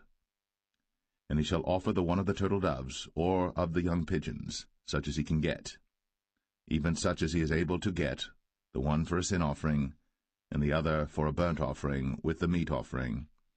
And the priest shall make an atonement for him that is to be cleansed before the Lord. This is the law of him in whom is the plague of leprosy, whose hand is not able to get that which pertaineth to his cleansing. And the Lord spake unto Moses and unto Aaron, saying, When ye be come into the land of Canaan, which I give to you for a possession, and I put the plague of leprosy in a house of the land of your possession, and he that owneth the house shall come and tell the priest, saying, It seemeth to me there is as it were a plague in the house. Then the priest shall command that they empty the house, before the priest go into it to see the plague, that all that is in the house be not made unclean, and afterward the priest shall go in to see the house. And he shall look on the plague, and behold, if the plague be in the walls of the house with hollow strakes, greenish or reddish, which in sight are lower than the wall, then the priest shall go out of the house to the door of the house, and shut up the house 7 days. And the priest shall come again the 7th day, and shall look, and behold, if the plague be spread in the walls of the house, then the priest shall command that they take away the stones in which the plague is, and they shall cast them into an unclean place without the city. And he shall cause the house to be scraped within round about, and they shall pour out the dust that they scrape off without the city into an unclean place. And they shall take other stones, and put them in the place of those stones. And he shall take other mortar, and shall plaster the house. And if the plague come again, and break out in the house, after that he hath taken away the stones, and after he hath scraped the house, and after it is plastered, then the priest shall come and look, and behold, if the plague be spread in the house, it is a fretting leprosy in the house, it is unclean. And he shall break down the house, the stones of it, and the timber thereof, and all the mortar of the house, and he shall carry them forth out of the city into an unclean place. Moreover, he that goeth into the house all the while that it is shut up shall be unclean until the even. And he that lieth in the house shall wash his clothes, and he that eateth in the house shall wash his clothes. And if the priest shall come in and look upon it, and behold, the plague hath not spread in the house, after the house was plastered, then the priest shall pronounce the house clean, because the plague is healed. And he shall take to cleanse the house 2 birds, and cedar wood, and scarlet, and hyssop. And he shall kill the one of the birds in an earthen vessel over running water. And he shall take the cedar wood, and the hyssop, and the scarlet, and the living bird, and dip them in the blood of the slain bird, and in the running water, and sprinkle the house 7 times. And he shall cleanse the house with the blood of the bird, and with the running water, and with the living bird, and with the cedar wood, and with the hyssop, and with the scarlet.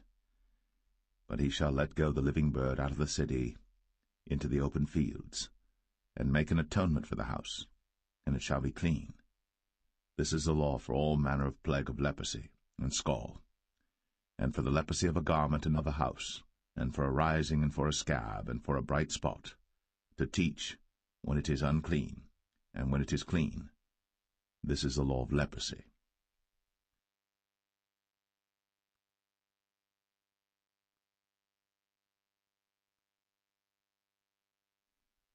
Leviticus 15.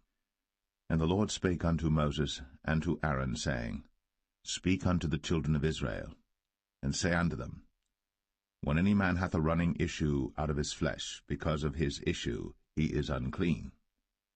And this shall be his uncleanness in his issue, whether his flesh run with his issue, or his flesh be stopped from his issue, it is his uncleanness. Every bed whereon he lieth that hath the issue is unclean, and everything whereon he sitteth shall be unclean. And whosoever toucheth his bed shall wash his clothes, and bathe himself in water, and be unclean until the even. And he that sitteth on anything whereon he sat that hath the issue shall wash his clothes, and bathe himself in water, and be unclean until the even. And he that toucheth the flesh of him that hath the issue shall wash his clothes, and bathe himself in water, and be unclean until the even. And if he that hath the issue spit upon him that is clean, then he shall wash his clothes, and bathe himself in water, and be unclean until the even. And what saddle soever he rideth upon that hath the issue shall be unclean. And whosoever toucheth anything that was under him shall be unclean until the even. And he that beareth any of those things shall wash his clothes, and bathe himself in water, and be unclean until the even. And whomsoever he toucheth that hath the issue, and hath not rinsed his hands in water, he shall wash his clothes, and bathe himself in water, and be unclean until the even. And the vessel of earth that he toucheth, which hath the issue, shall be broken, and every vessel of wood shall be rinsed in water. And when he that hath an issue is cleansed of his issue, then he shall number to himself 7 days for his cleansing, and wash his clothes, and bathe his flesh in running water, and shall be clean. And on the 8th day he shall take to him 2 turtle doves, or 2 young pigeons, and come before the Lord unto the door of the tabernacle of the congregation, and give them unto the priest. And the priest shall offer them, the one for a sin offering, and the other for a burnt offering. And the priest shall make an atonement for him before the Lord for his issue. And if any man's seed of copulation go out from him, then he shall wash all his flesh in water, and be unclean until the even. And every garment and every skin whereon is the seed of copulation shall be washed with water, and be unclean until the even. The woman also with whom man shall lie with seed of copulation, they shall both bathe themselves in water, and be unclean until the even. And if a woman have an issue, and her issue in her flesh be blood, she shall be put apart 7 days, and whosoever toucheth her shall be unclean until the even. And everything that she lieth upon in her separation shall be unclean. Everything also that she sitteth upon shall be unclean. And whosoever toucheth her bed shall wash his clothes, and bathe himself in water, and be unclean until the even. And whosoever toucheth anything that she sat upon shall wash his clothes, and bathe himself in water, and be unclean until the even. And if it be on her bed, or on any thing whereon she sitteth, when he toucheth it, he shall be unclean until the even. And if any man lie with her at all, and her flowers be upon him, he shall be unclean 7 days, and all the bed whereon he lieth shall be unclean. And if a woman have an issue of her blood many days out of the time of her separation, or if it run beyond the time of her separation, all the days of the issue of her uncleanness shall be as the days of her separation. She shall be unclean. Every bed whereon she lieth all the days of her issue, shall be unto her as the bed of her separation.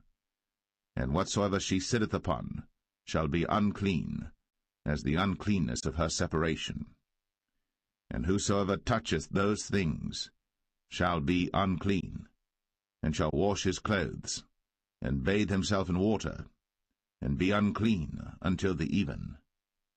But if she be cleansed of her issue, then she shall number to herself 7 days, and after that she shall be clean. And on the 8th day she shall take unto her 2 turtles, or 2 young pigeons, and bring them unto the priest, to the door of the tabernacle of the congregation. And the priest shall offer the one for a sin offering, and the other for a burnt offering, and the priest shall make an atonement for her before the Lord for the issue of her uncleanness. Thus shall ye separate the children of Israel from their uncleanness, that they die not in their uncleanness, when they defile my tabernacle that is among them. This is the law of him that hath an issue, and of him whose seed goeth from him, and is defiled therewith, and of her that is sick of her flowers, and of him that hath an issue, of the man, and of the woman, and of him that lieth with her, that is unclean.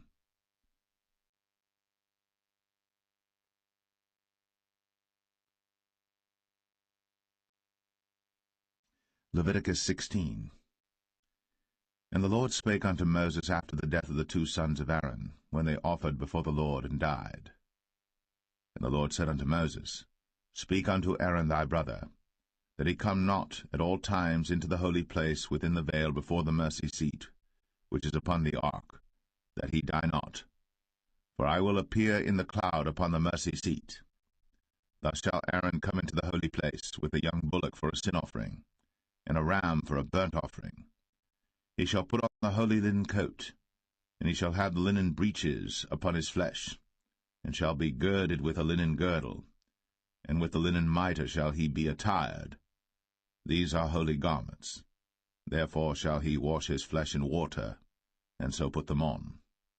And he shall take of the congregation of the children of Israel 2 kids of the goats for a sin offering, and 1 ram for a burnt offering. And Aaron shall offer his bullock of the sin offering which is for himself, and make an atonement for himself, and for his house. And he shall take the 2 goats and present them before the Lord at the door of the tabernacle of the congregation. And Aaron shall cast lots upon the 2 goats, 1 lot for the Lord, and the other lot for the scapegoat. And Aaron shall bring the goat upon which the Lord's lot fell, and offer him for a sin offering. But the goat on which the lot fell to be the scapegoat shall be presented alive before the Lord, to make an atonement with him, and to let him go for a scapegoat into the wilderness. And Aaron shall bring the bullock of the sin offering which is for himself, and shall make an atonement for himself, and for his house, and shall kill the bullock of the sin offering which is for himself.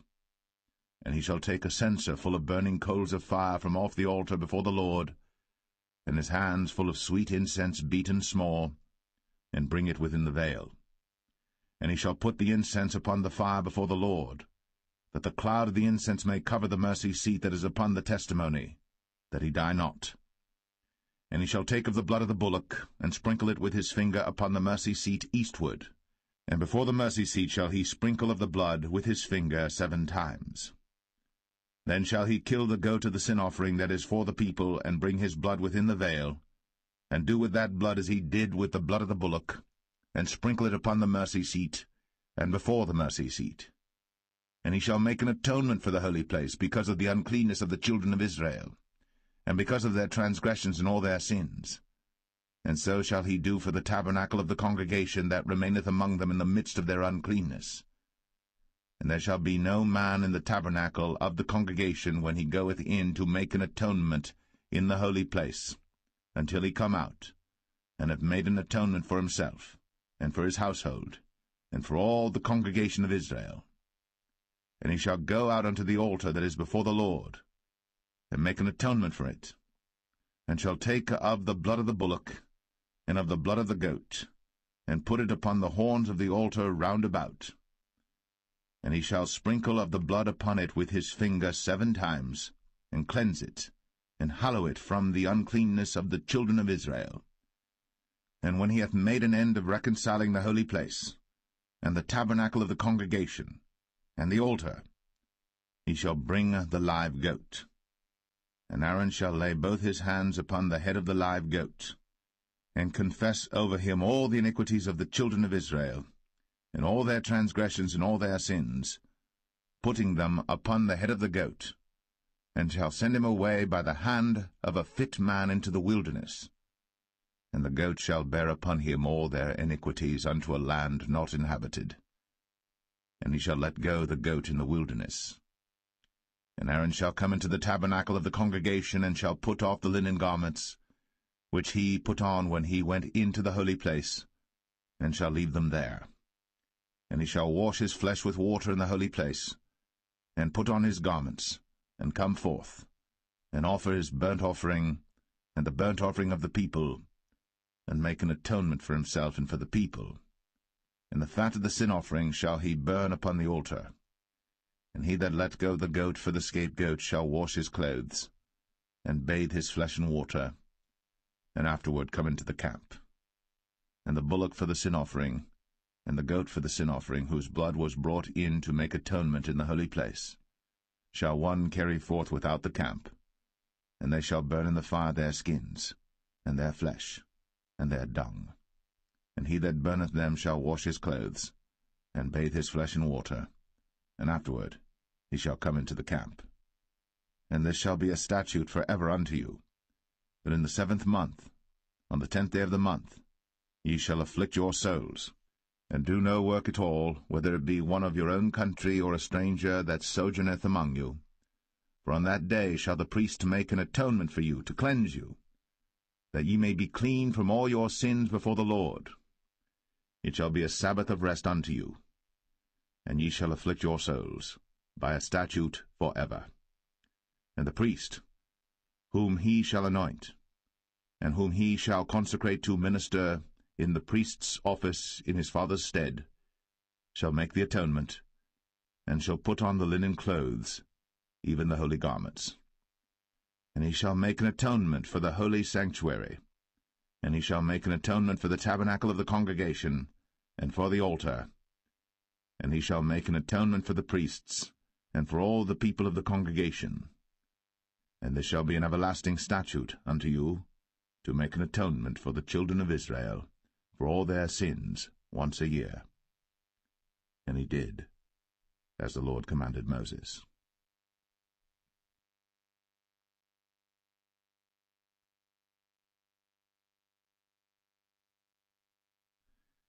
Leviticus 17. And the Lord spake unto Moses, saying, Speak unto Aaron, and unto his sons, and unto all the children of Israel, and say unto them, This is the thing which the Lord hath commanded, saying, What man soever there be of the house of Israel that killeth an ox, or lamb, or goat, in the camp, or that killeth it out of the camp, and bringeth it not unto the door of the tabernacle of the congregation to offer an offering unto the Lord before the tabernacle of the Lord, blood shall be imputed unto that man. He hath shed blood, and that man shall be cut off from among his people. To the end that the children of Israel may bring their sacrifices which they offer in the open field, even that they may bring them unto the Lord, unto the door of the tabernacle of the congregation, unto the priest, and offer them for peace offerings unto the Lord. And the priest shall sprinkle the blood upon the altar of the Lord at the door of the tabernacle of the congregation, and burn the fat for a sweet savour unto the Lord.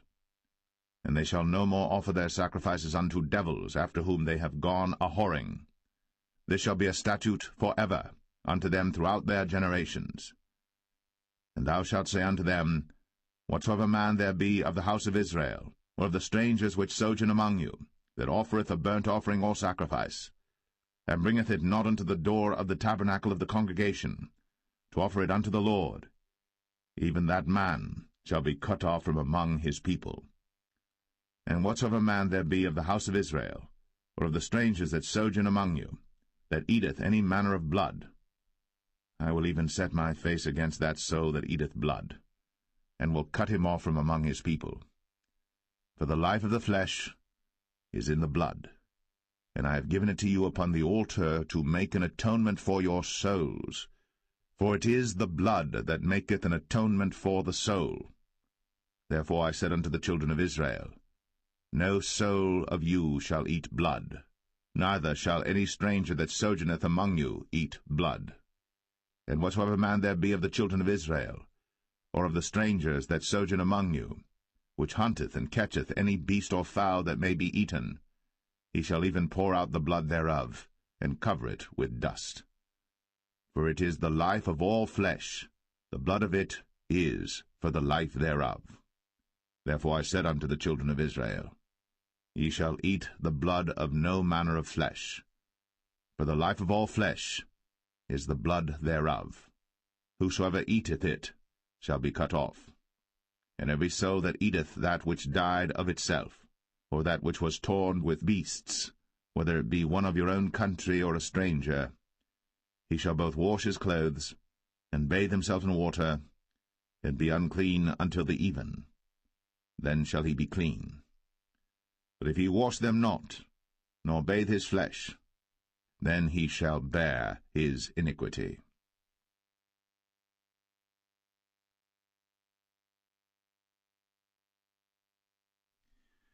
Leviticus 18. And the Lord spake unto Moses, saying, Speak unto the children of Israel, and say unto them, I am the Lord your God.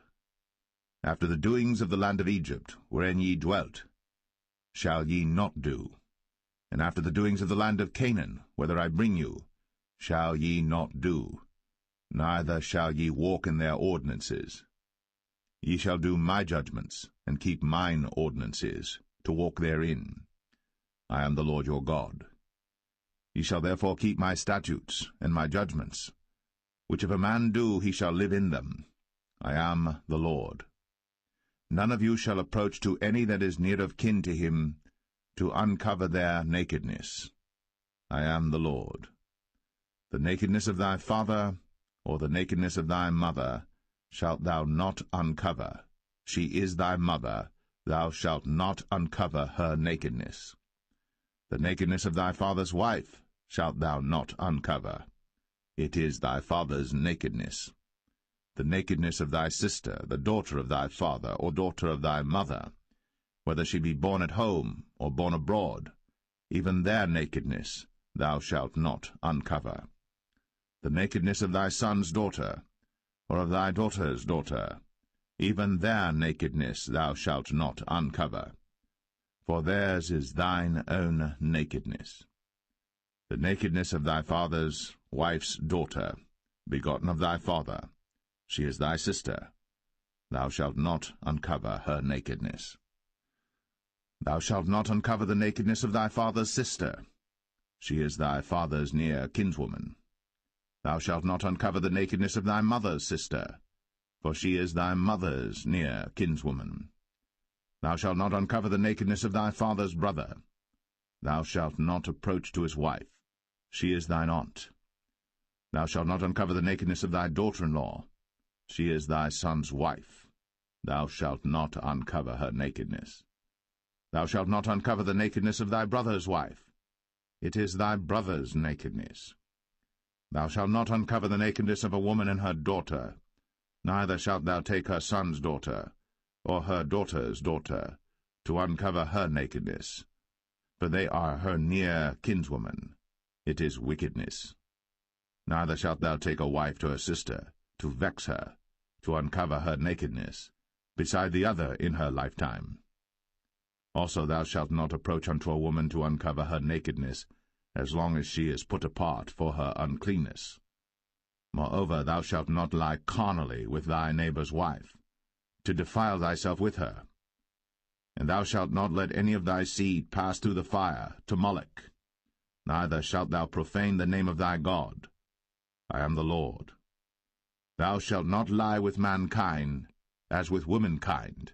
It is abomination. Neither shalt thou lie with any beast, to defile thyself therewith. Neither shall any woman stand before a beast to lie down thereto. It is confusion. Defile not ye yourselves in any of these things. For in all these the nations are defiled which I cast out before you, and the land is defiled.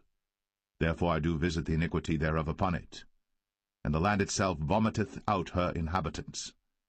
Ye shall therefore keep my statutes and my judgments, and shall not commit any of these abominations, neither any of your own nation, nor any stranger that sojourneth among you.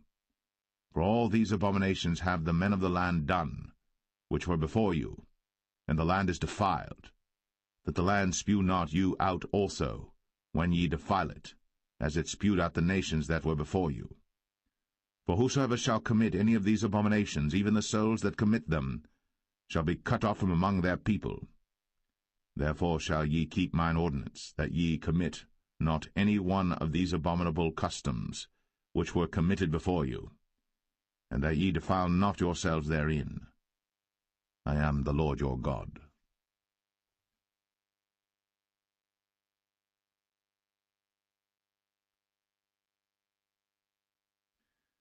Leviticus 19. And the Lord spake unto Moses, saying, Speak unto all the congregation of the children of Israel, and say unto them, Ye shall be holy, for I, the Lord your God, am holy. Ye shall fear every man his mother, and his father, and keep my Sabbaths. I am the Lord your God. Turn ye not unto idols, nor make to yourselves molten gods. I am the Lord your God. And if ye offer a sacrifice of peace offerings unto the Lord, ye shall offer it at your own will.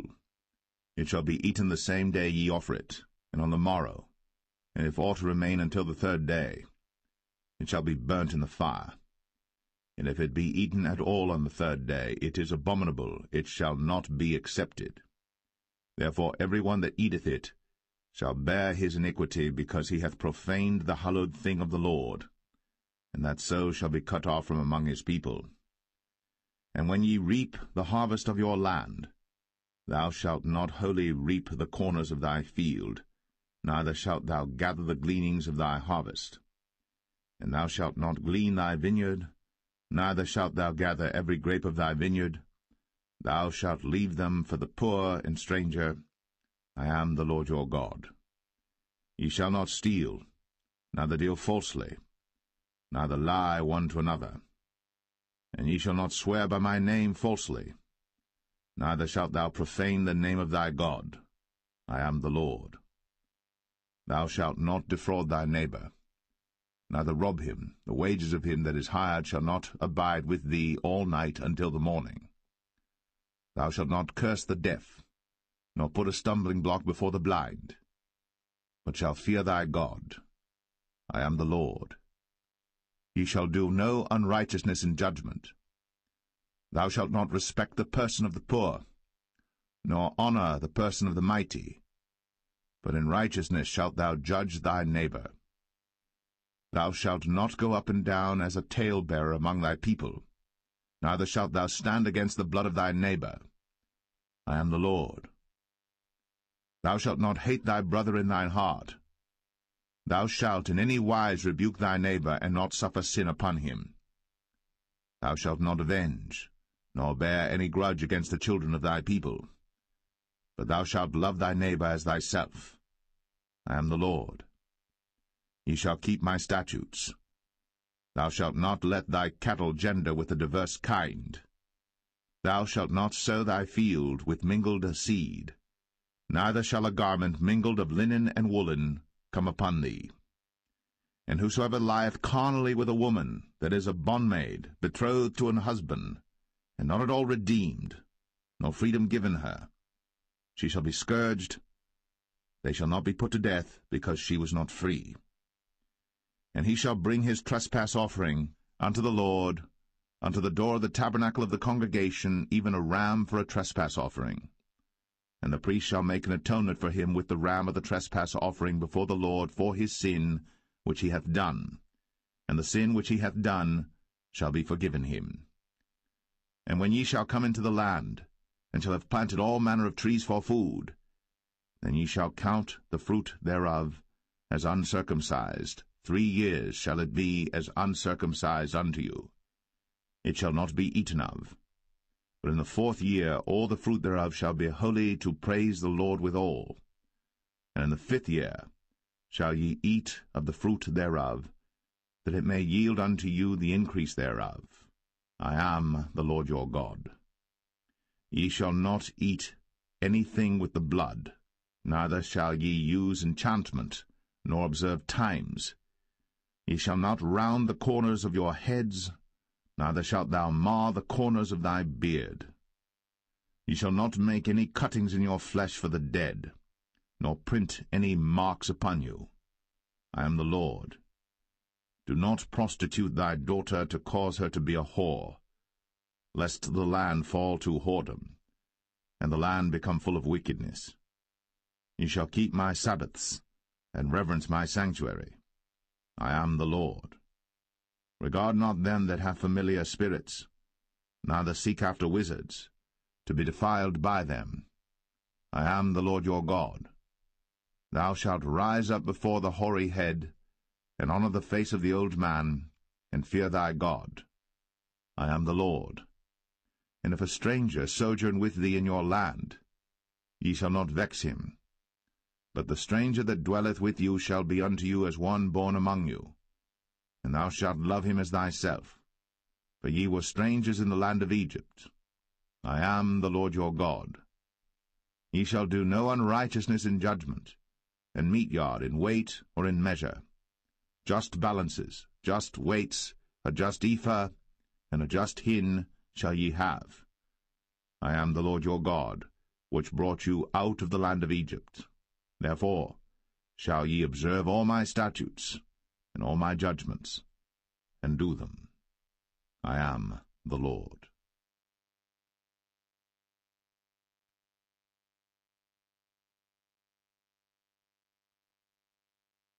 Leviticus 20. And the Lord spake unto Moses, saying, Again, thou shalt say to the children of Israel, Whosoever he be of the children of Israel, or of the strangers that sojourn in Israel, that giveth any of his seed unto Moloch, he shall surely be put to death. The people of the land shall stone him with stones. And I will set my face against that man, and will cut him off from among his people, because he hath given of his seed unto Moloch, to defile my sanctuary, and to profane my holy name.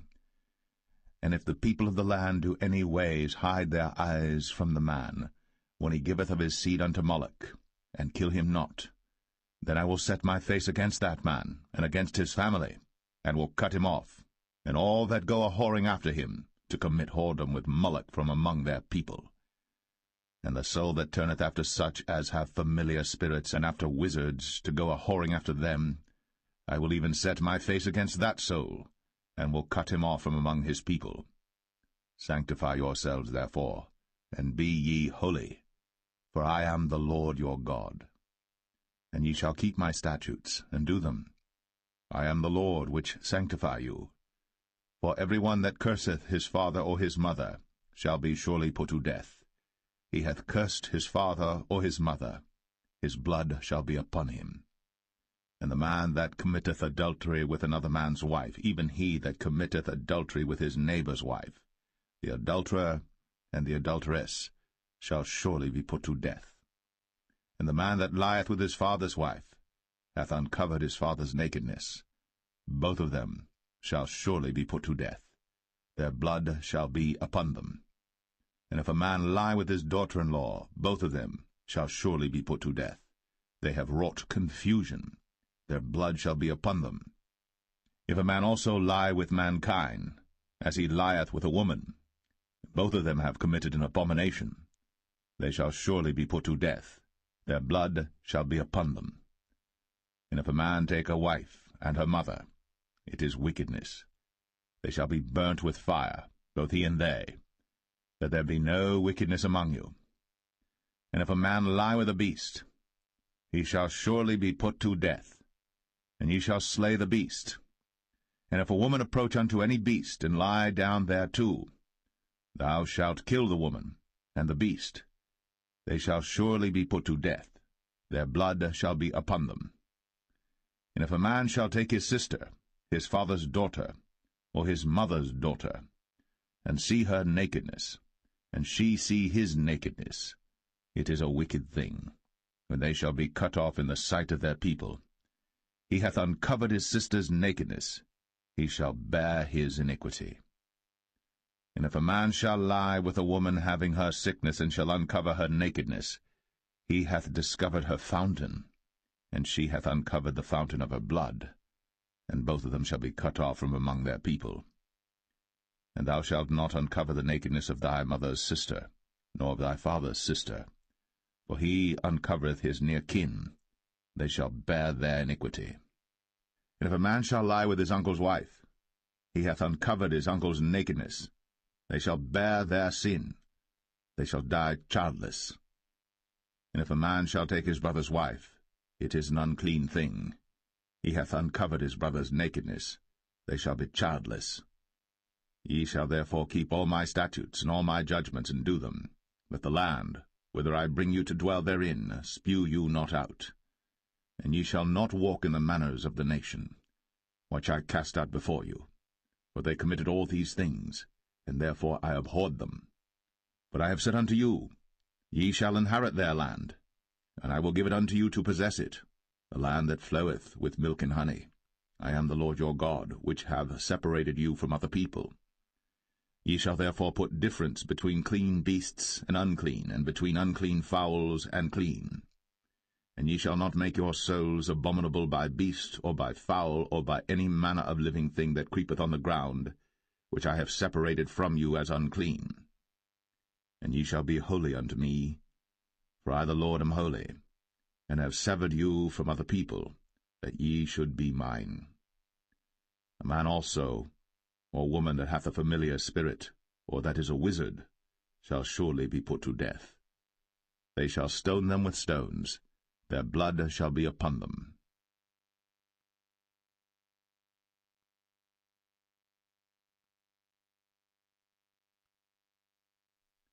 Leviticus 21.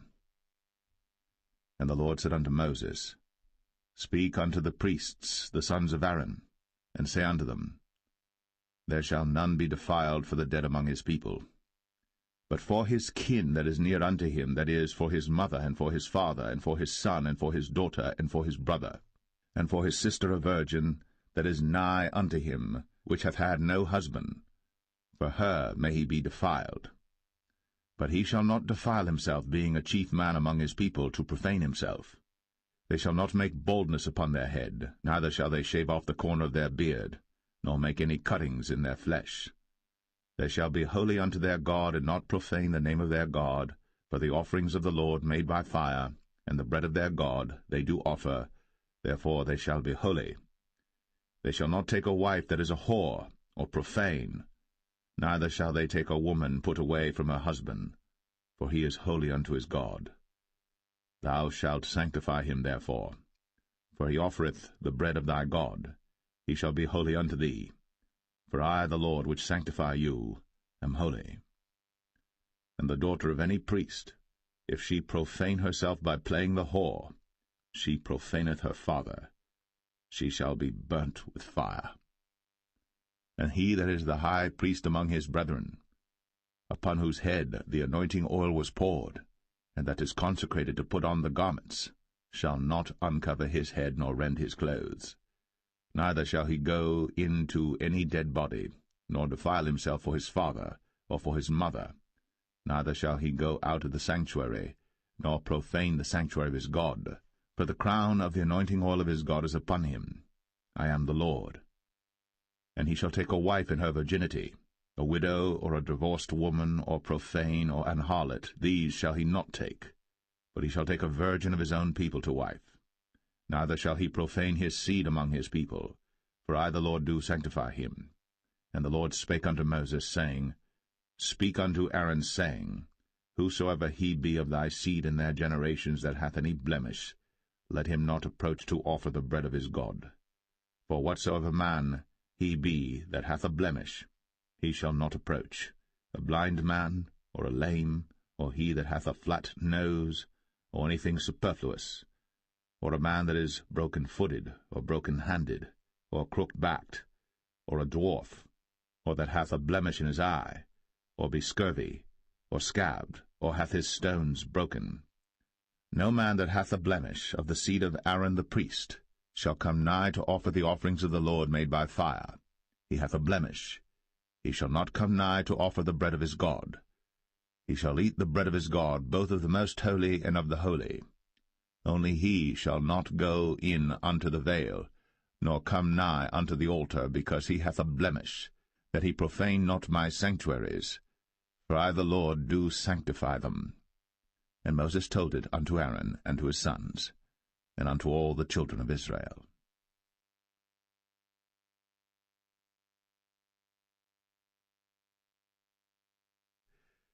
Leviticus 22.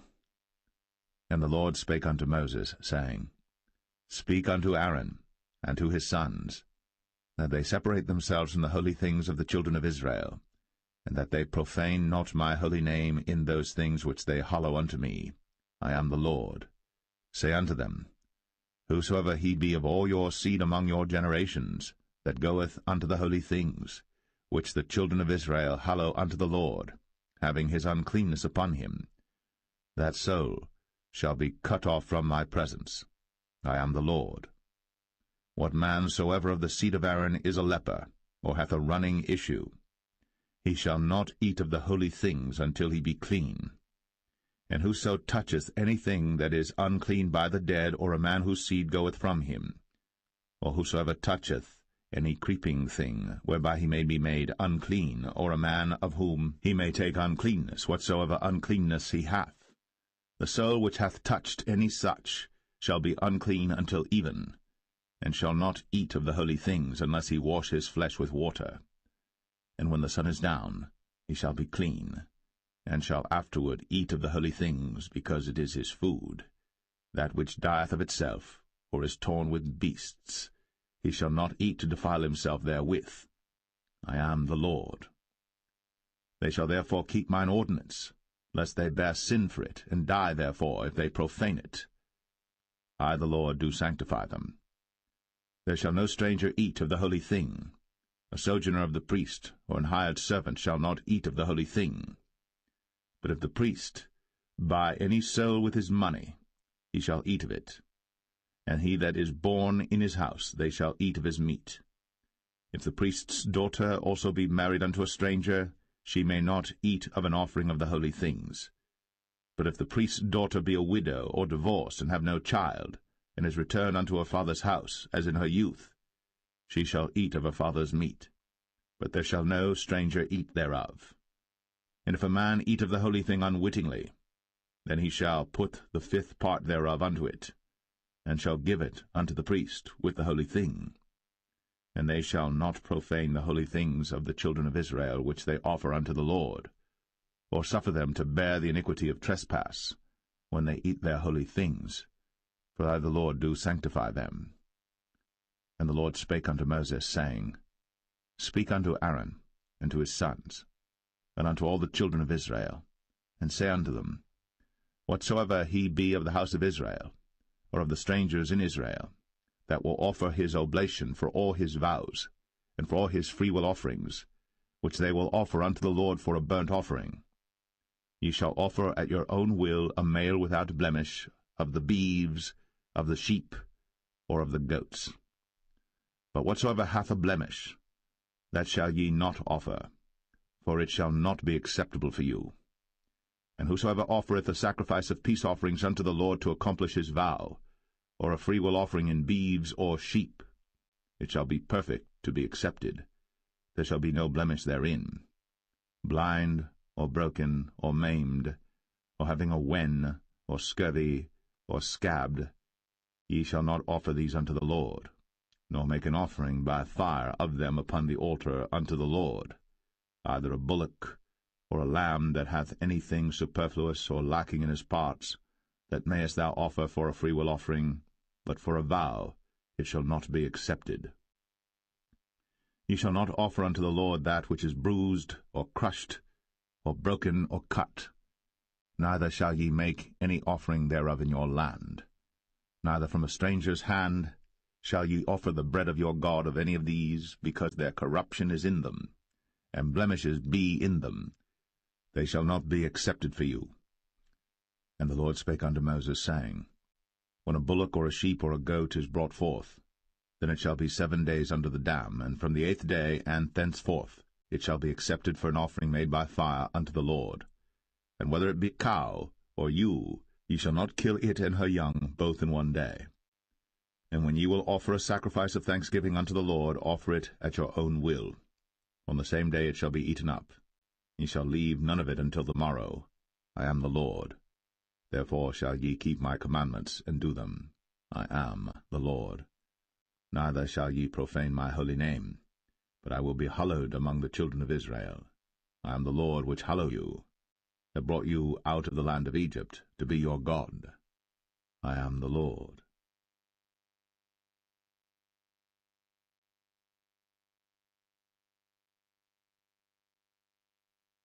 Leviticus 23.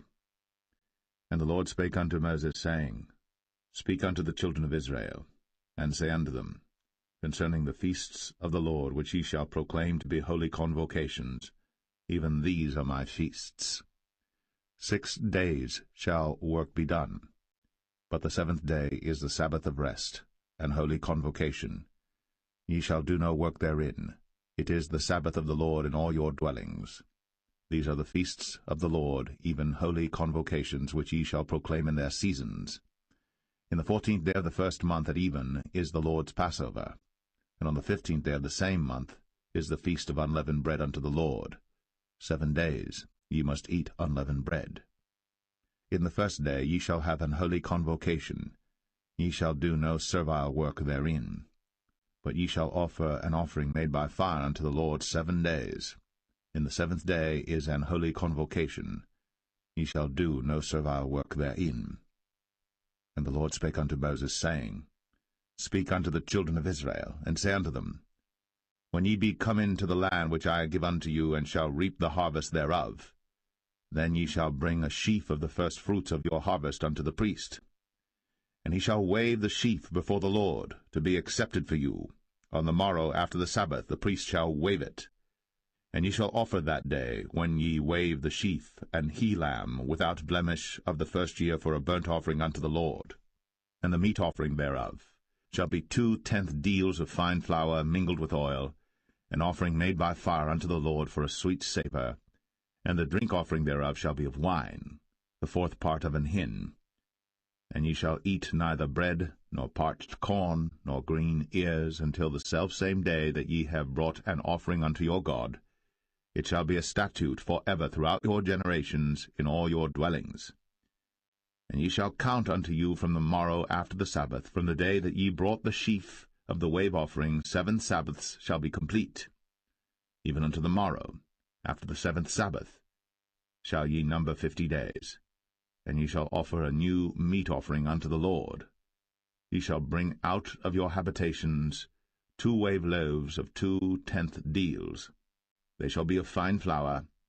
They shall be baked with leaven. They are the firstfruits unto the Lord. And ye shall offer with the bread 7 lambs without blemish of the 1st year, and 1 young bullock, and 2 rams. They shall be for a burnt offering unto the Lord, with their meat offering, and their drink offerings, even an offering made by fire of sweet savour unto the Lord. Then ye shall sacrifice 1 kid of the goats for a sin offering, and 2 lambs of the 1st year for a sacrifice of peace offerings. And the priest shall wave them with the bread of the firstfruits for a wave offering before the Lord. With the 2 lambs they shall be holy to the Lord for the priests. And ye shall proclaim on the selfsame day that it may be an holy convocation unto you. Ye shall do no servile work therein. It shall be a statute for ever in all your dwellings throughout your generations.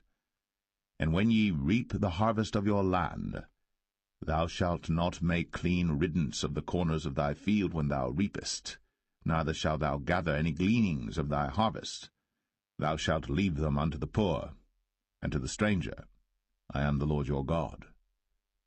And the Lord spake unto Moses, saying, Speak unto the children of Israel, saying, In the 7th month, in the 1st day of the month, shall ye have a Sabbath, a memorial of blowing of trumpets, and holy convocation. Ye shall do no servile work therein. But ye shall offer an offering made by fire unto the Lord. And the Lord spake unto Moses, saying, Also on the 10th day of this 7th month there shall be a day of atonement. It shall be an holy convocation unto you. And ye shall afflict your souls, and offer an offering made by fire unto the Lord. And ye shall do no work in that same day. For it is a day of atonement, to make an atonement for you before the Lord your God. For whatsoever soul it be that shall not be afflicted in that same day, he shall be cut off from among his people. And whatsoever soul it be that doeth any work in that same day, the same soul will I destroy from among his people. He shall do no manner of work. It shall be a statute for ever throughout your generations, nor your dwellings. It shall be unto you a Sabbath of rest. And ye shall afflict your souls. In the 9th day of the month at even, from even unto even shall ye celebrate your Sabbath. And the Lord spake unto Moses, saying, Speak unto the children of Israel, saying, The 15th day of this 7th month shall be the feast of tabernacles for 7 days unto the Lord. On the 1st day shall be an holy convocation. Ye shall do no servile work therein. 7 days ye shall offer an offering made by fire unto the Lord. On the 8th day shall be an holy convocation unto you. And ye shall offer an offering made by fire unto the Lord. It is a solemn assembly. And ye shall do no servile work therein. These are the feasts of the Lord which ye shall proclaim to be holy convocations, to offer an offering made by fire unto the Lord, a burnt offering, and a meat offering, a sacrifice, and drink offerings, everything upon his day. Beside the Sabbaths of the Lord, and beside your gifts, and beside all your vows, and beside all your free will offerings which ye give unto the Lord, also in the 15th day of the 7th month, when ye have gathered in the fruit of the land, ye shall keep a feast unto the Lord 7 days. On the 1st day shall be a Sabbath, and on the 8th day shall be a Sabbath. And ye shall take you on the 1st day the boughs of goodly trees, branches of palm trees, and the boughs of thick trees, and willows of the brook. And ye shall rejoice before the Lord your God 7 days. And ye shall keep it a feast unto the Lord 7 days in the year. It shall be a statute for ever in your generations. Ye shall celebrate it in the 7th month. Ye shall dwell in booths 7 days. All that are Israelites born shall dwell in booths. That your generations may know that I made the children of Israel to dwell in booths, when I brought them out of the land of Egypt. I am the Lord your God. And Moses declared unto the children of Israel the feasts of the Lord.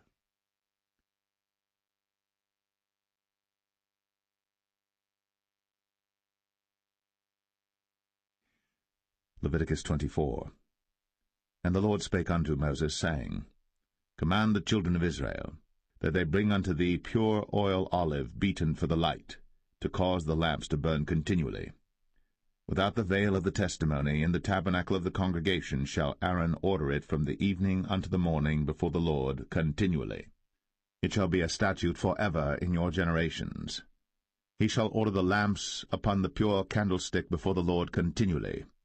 And thou shalt take fine flour, and bake 12 cakes thereof. 2 tenth deals shall be in 1 cake. And thou shalt set them in 2 rows, 6 in a row, upon the pure table before the Lord.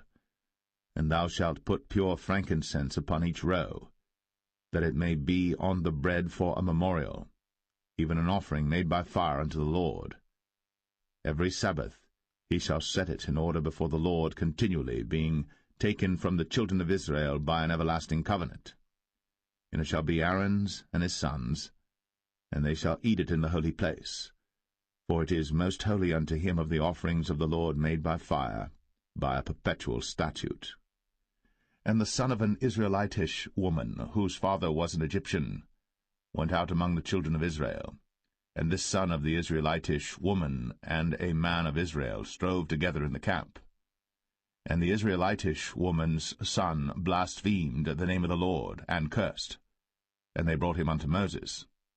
And his mother's name was Shilemeth, the daughter of Dibri of the tribe of Dan.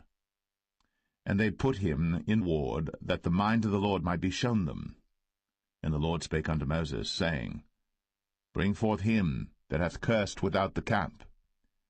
And let all that heard him lay their hands upon his head, and let all the congregation stone him. And thou shalt speak unto the children of Israel, saying, Whosoever curseth his God shall bear his sin. And he that blasphemeth the name of the Lord, he shall surely be put to death.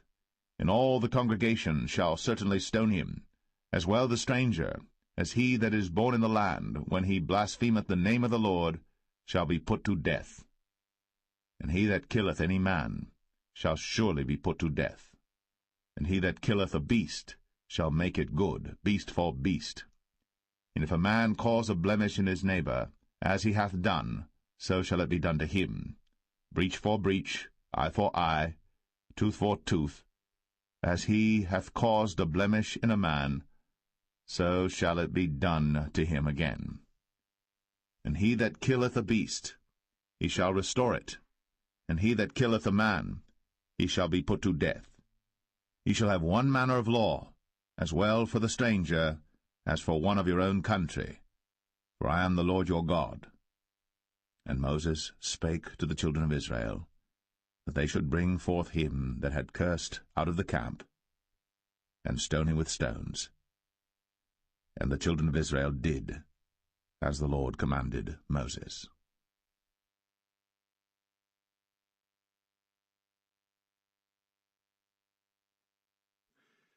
Leviticus 25. And the Lord spake unto Moses in Mount Sinai, saying, Speak unto the children of Israel, and say unto them, When ye come into the land which I give you, then shall the land keep a Sabbath unto the Lord. 6 years thou shalt sow thy field, and 6 years thou shalt prune thy vineyard, and gather in the fruit thereof. But in the 7th year shall be a Sabbath of rest unto the land, a Sabbath for the Lord. Thou shalt neither sow thy field, nor prune thy vineyard. That which groweth of its own accord of thy harvest thou shalt not reap, neither gather the grapes of thy vine undressed. For it is a year of rest unto the land, and the Sabbath of the land shall be meat for you, for thee and for thy servant, and for thy maid, and for thy hired servant, and for thy stranger that sojourneth with thee, and for thy cattle, and for the beast that are in thy land, shall all the increase thereof be meat. And thou shalt number 7 Sabbaths of years unto thee, 7 times 7 years, and the space of the 7 Sabbaths of years shall be unto thee 49 years. Then shalt thou cause the trumpet of the Jubilee to sound on the 10th day of the 7th month. In the day of atonement shall ye make the trumpet sound throughout all your land. And ye shall hallow the 50th year, and proclaim liberty throughout all the land unto all the inhabitants thereof. It shall be a jubilee unto you. And ye shall return every man unto his possession, and ye shall return every man unto his family. A jubilee shall that 50th year be unto you. Ye shall not sow, neither reap that which groweth of itself in it, nor gather the grapes in it of thy vine undressed. For it is the jubilee. It shall be holy unto you. Ye shall eat the increase thereof out of the field. In the year of this jubilee ye shall return every man unto his possession. And if thou sell aught unto thy neighbor, or buyest aught of thy neighbor's hand, ye shall not oppress one another. According to the number of years after the jubilee thou shalt buy of thy neighbor, and according unto the number of years of the fruits he shall sell unto thee. According to the multitude of years thou shalt increase the price thereof, and according to the fewness of years thou shalt diminish the price of it, for according to the number of the years of the fruits doth he sell unto thee. Ye shall not therefore oppress one another, but thou shalt fear thy God, for I am the Lord your God. Wherefore ye shall do my statutes, and keep my judgments, and do them. And ye shall dwell in the land in safety, and the land shall yield her fruit, and ye shall eat your fill, and dwell therein in safety. And if ye shall say, What shall we eat the 7th year? Behold, we shall not sow, nor gather in our increase. Then I will command my blessing upon you in the 6th year, and it shall bring forth fruit for 3 years. And ye shall sow the 8th year, and eat yet of old fruit until the 9th year. Until her fruits come in, ye shall eat of the old store. The land shall not be sold forever, for the land is mine, for ye are strangers and sojourners with me. And in all the land of your possession ye shall grant a redemption for the land. If thy brother be waxen poor, and hath sold away some of his possession, and if any of his kin come to redeem it, then shall he redeem that which his brother sold. And if the man have none to redeem it, and himself be able to redeem it, then let him count the years of the sale thereof, and restore the overplus unto the man to whom he sold it, that he may return unto his possession.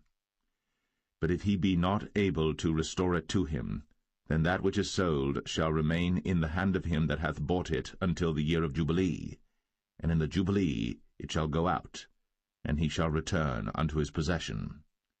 And if a man sell a dwelling house in a walled city, then he may redeem it within a whole year after it is sold. Within a full year may he redeem it. And if it be not redeemed within the space of a full year, then the house that is in the walled city shall be established for ever to him that bought it throughout his generations. It shall not go out in the Jubilee. But the houses of the villages which have no wall round about them shall be counted as the fields of the country.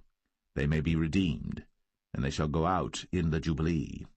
Notwithstanding the cities of the Levites, and the houses of the cities of their possession, may the Levites redeem at any time. And if a man purchase of the Levites, then the house that was sold, and the city of his possession, shall go out in the year of Jubilee, for the houses of the cities of the Levites are their possession among the children of Israel.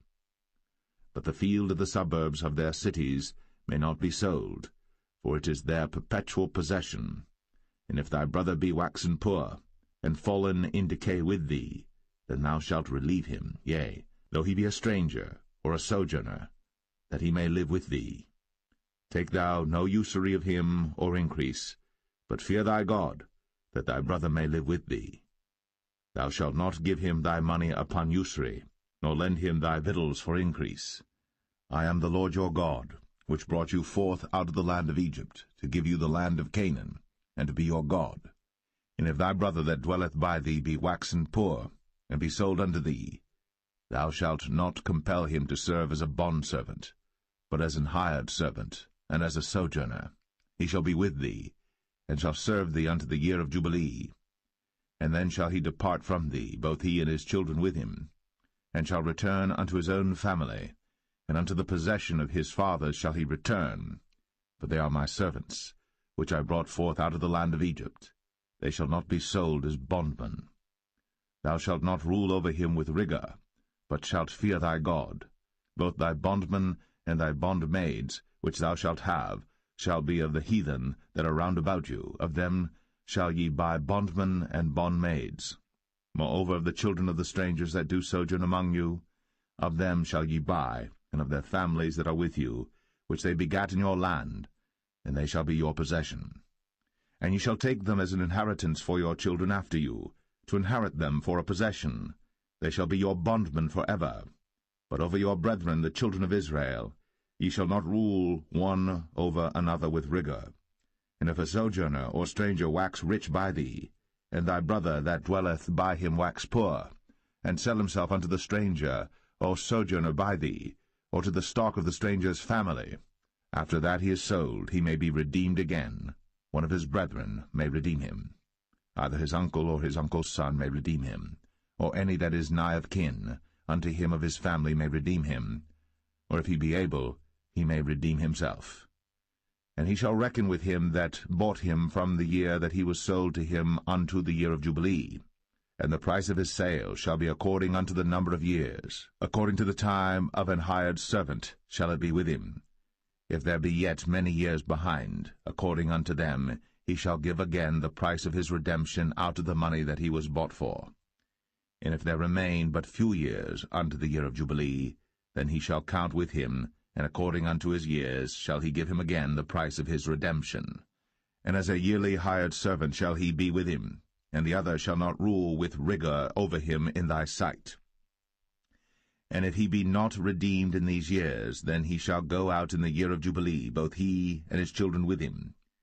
For unto me the children of Israel are servants. They are my servants whom I brought forth out of the land of Egypt. I am the Lord your God.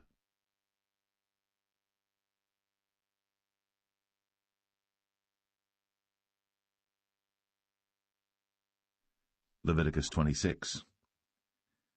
Ye shall make you no idols nor graven image, neither rear you up a standing image, neither shall ye set up any image of stone in your land, to bow down unto it, for I am the Lord your God. Ye shall keep my Sabbaths, and reverence my sanctuary. I am the Lord. If ye walk in my statutes, and keep my commandments, and do them, then I will give you rain in due season, and the land shall yield her increase, and the trees of the field shall yield their fruit. And your threshing shall reach unto the vintage, and the vintage shall reach unto the sowing time. And ye shall eat your bread to the full, and dwell in your land safely. And I will give peace in the land, and ye shall lie down, and none shall make you afraid. And I will rid evil beasts out of the land, neither shall the sword go through your land. And ye shall chase your enemies, and they shall fall before you by the sword. And 5 of you shall chase 100, and 100 of you shall put 10,000 to flight. And your enemies shall fall before you by the sword. For I will have respect unto you, and make you fruitful, and multiply you, and establish my covenant with you. And ye shall eat old store, and bring forth the old because of the new. And I will set my tabernacle among you, and my soul shall not abhor you. And I will walk among you, and will be your God, and ye shall be my people. I am the Lord your God, which brought you forth out of the land of Egypt, that ye should not be their bondmen. And I have broken the bands of your yoke, and made you go upright. But if ye will not hearken unto me, and will not do all these commandments, and if ye shall despise my statutes, or if your soul abhor my judgments, so that ye will not do all my commandments, but that ye break my covenant, I also will do this unto you. I will even appoint over you terror, consumption, and the burning ague, that shall consume the eyes, and cause sorrow of heart. And ye shall sow your seed in vain, for your enemies shall eat it. And I will set my face against you, and ye shall be slain before your enemies. They that hate you shall reign over you, and ye shall flee when none pursueth you. And if ye will not yet for all this hearken unto me, then I will punish you 7 times more for your sins. And I will break the pride of your power, and I will make your heaven as iron, and your earth as brass. And your strength shall be spent in vain. For your land shall not yield her increase, neither shall the trees of the land yield their fruits. And if ye walk contrary unto me, and will not hearken unto me, I will bring 7 times more plagues upon you according to your sins. I will also send wild beasts among you, which shall rob you of your children, and destroy your cattle, and make you few in number, and your highways shall be desolate. And if ye will not be reformed by me by these things, but will walk contrary unto me, then will I also walk contrary unto you, and will punish you yet 7 times for your sins. And I will bring a sword upon you, that shall avenge the quarrel of my covenant. And when ye are gathered together within your cities, I will send the pestilence among you, and ye shall be delivered into the hand of the enemy. And when I have broken the staff of your bread, 10 women shall bake your bread in 1 oven, and they shall deliver you your bread again by weight, and ye shall eat and not be satisfied. And if ye will not for all this hearken unto me, but walk contrary unto me, then I will walk contrary unto you also in fury, and I, even I, will chastise you 7 times for your sins. And ye shall eat the flesh of your sons, and the flesh of your daughters shall ye eat. And I will destroy your high places, and cut down your images, and cast your carcasses upon the carcasses of your idols. And my soul shall abhor you. And I will make your cities waste, and bring your sanctuaries unto desolation, and I will not smell the savour of your sweet odours. And I will bring the land into desolation, and your enemies which dwell therein shall be astonished at it. And I will scatter you among the heathen, and will draw out a sword after you, and your land shall be desolate, and your cities waste.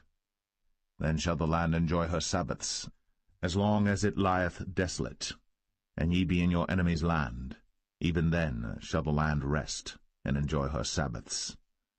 As long as it lieth desolate it shall rest, because it did not rest in your Sabbaths, when ye dwelt upon it. And upon them that are left alive of you I will send a faintness into their hearts in the lands of their enemies, and the sound of a shaken leaf shall chase them, and they shall flee, as fleeing from a sword, and they shall fall when none pursueth. And they shall fall one upon another, as it were before a sword, when none pursueth.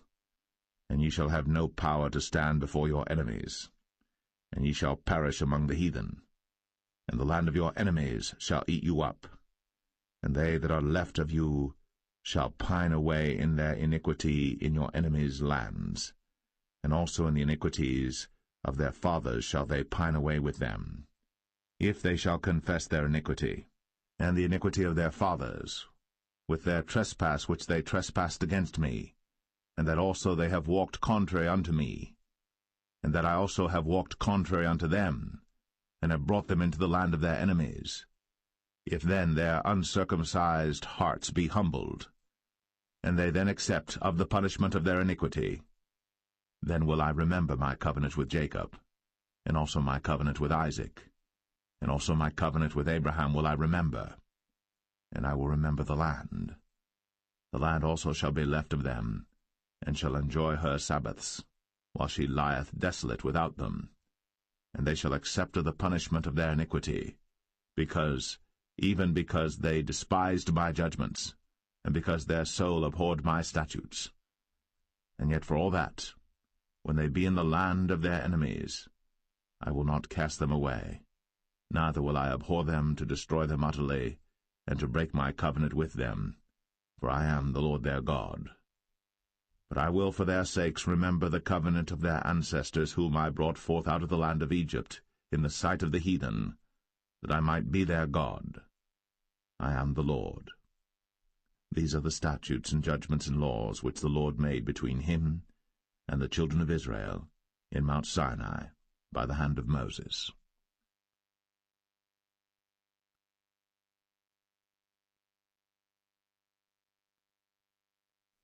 Leviticus 27. And the Lord spake unto Moses, saying, Speak unto the children of Israel, and say unto them, When a man shall make a singular vow, the person shall be for the Lord by thy estimation. And thy estimation shall be of the male from 20 years old even unto 60 years old. Even thy estimation shall be 50 shekels of silver after the shekel of the sanctuary. And if it be a female, then thy estimation shall be 30 shekels. And if it be from 5 years old even unto 20 years old, then thy estimation shall be of the male 20 shekels, and for the female 10 shekels. And if it be from a month old even unto 5 years old, then thy estimation shall be of the male 5 shekels of silver, and for the female thy estimation shall be 3 shekels of silver. And if it be from 60 years old and above, if it be a male, then thy estimation shall be 15 shekels, and for the female 10 shekels. But if he be poorer than thy estimation, then he shall present himself before the priest, and the priest shall value him, according to his ability that vowed shall the priest value him. And if it be a beast, whereof men bring an offering unto the Lord, all that any man giveth of such unto the Lord shall be holy. He shall not alter it, nor change it, a good for a bad, or a bad for a good. And if he shall at all change beast for beast, then it, and the exchange thereof, shall be holy. And if it be any unclean beast, of which they do not offer a sacrifice unto the Lord, then he shall present the beast before the priest. And the priest shall value it, whether it be good or bad, as thou valuest it, who art the priest, so shall it be. But if he will at all redeem it, then he shall add a 5th part thereof unto thy estimation. And when a man shall sanctify his house to be holy unto the Lord, then the priest shall estimate it, whether it be good or bad, as the priest shall estimate it, so shall it stand. And if he that sanctified it will redeem his house, then he shall add the 5th part of the money of thy estimation unto it, and it shall be his. And if a man shall sanctify unto the Lord some part of a field of his possession, then thy estimation shall be according to the seed thereof, An homer of barley seed shall be valued at 50 shekels of silver. If he sanctify his field from the year of Jubilee according to thy estimation, it shall stand. But if he sanctify his field after the Jubilee, then the priest shall reckon unto him the money according to the years that remain, even unto the year of the Jubilee, and it shall be abated from thy estimation. And if he that sanctified the field will in any wise redeem it, then he shall add the 5th part of the money of thy estimation unto it, and it shall be assured to him.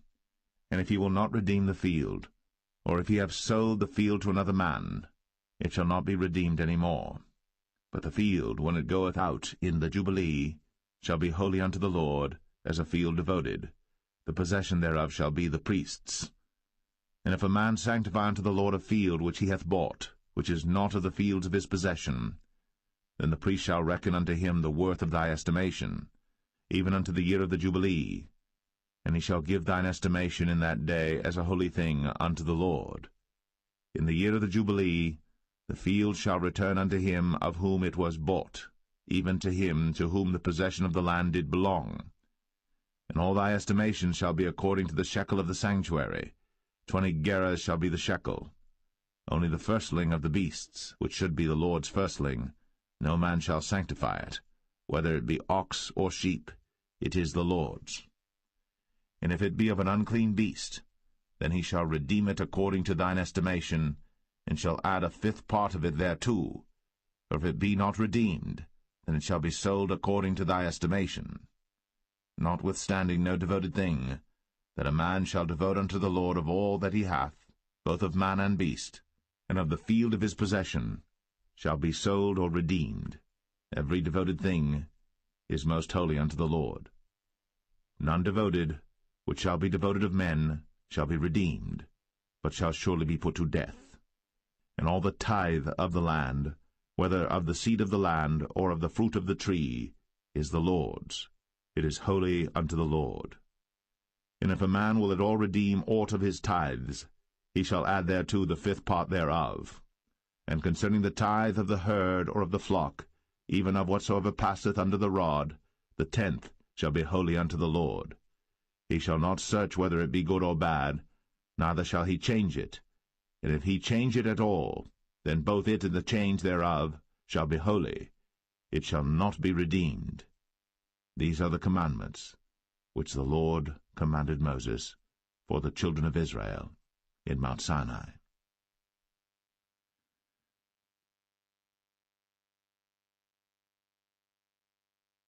The Book of Numbers, chapter 1. And the Lord spake unto Moses in the wilderness of Sinai, in the tabernacle of the congregation, on the 1st day of the 2nd month, in the 2nd year after they were come out of the land of Egypt, saying, Take ye the sum of all the congregation of the children of Israel, after their families, by the house of their fathers, with the number of their names, every male by their polls. From 20 years old and upward, all that are able to go forth to war in Israel, thou and Aaron shall number them by their armies. And with you there shall be a man of every tribe, every one head of the house of his fathers. And these are the names of the men that shall stand with you. Of the tribe of Reuben, Elizur the son of Shadur; of Simeon, Shelumiel the son of Zurishaddai; of Judah, Nahshon the son of Amminadab; of Issachar, Nethanel the son of Zuar; of Zebulun, Eliab the son of Helon; of the children of Joseph; of Ephraim, Elishama the son of Ammihud; of Manasseh, Gamaliel the son of Pedazur; of Benjamin, Abidan the son of Gideoni; of Dan, Ahiezer the son of Ammishaddai; of Asher, Pagiel the son of Ochran; of Gad, Eliasaph the son of Duel; of Naphtali, Ahira the son of Enan.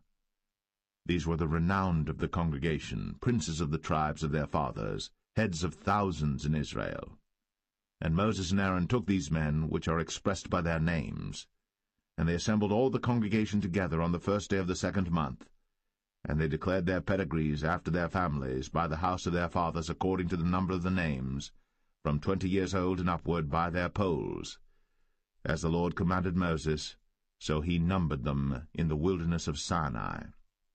And the children of Reuben, Israel's eldest son, by their generations, after their families, by the house of their fathers, according to the number of the names, by their polls, every male from 20 years old and upward, all that were able to go forth to war.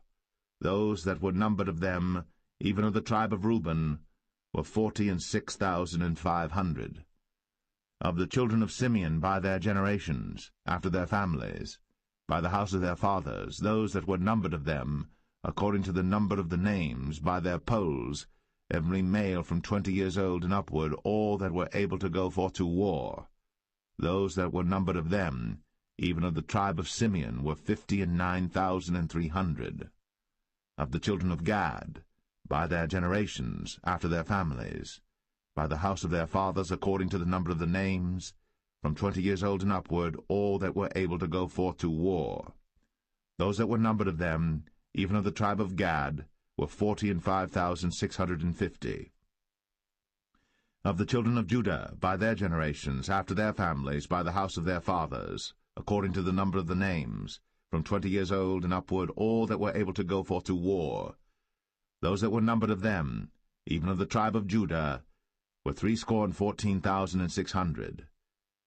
Of the children of Issachar, by their generations, after their families, by the house of their fathers, according to the number of the names, from 20 years old and upward, all that were able to go forth to war. Those that were numbered of them, even of the tribe of Issachar, were 54,400. Of the children of Zebulun, by their generations, after their families, by the house of their fathers, according to the number of the names, from 20 years old and upward, all that were able to go forth to war, those that were numbered of them, even of the tribe of Zebulun, were 57,400. Of the children of Joseph, namely of the children of Ephraim, by their generations, after their families, by the house of their fathers, according to the number of the names, from 20 years old and upward, all that were able to go forth to war. Those that were numbered of them, even of the tribe of Ephraim, were 40,500. Of the children of Manasseh, by their generations, after their families, by the house of their fathers, according to the number of the names, from 20 years old and upward, all that were able to go forth to war. Those that were numbered of them, even of the tribe of Manasseh, were 32,200. Of the children of Benjamin, by their generations, after their families, by the house of their fathers, according to the number of the names, from 20 years old and upward, all that were able to go forth to war, those that were numbered of them, even of the tribe of Benjamin, were 35,400.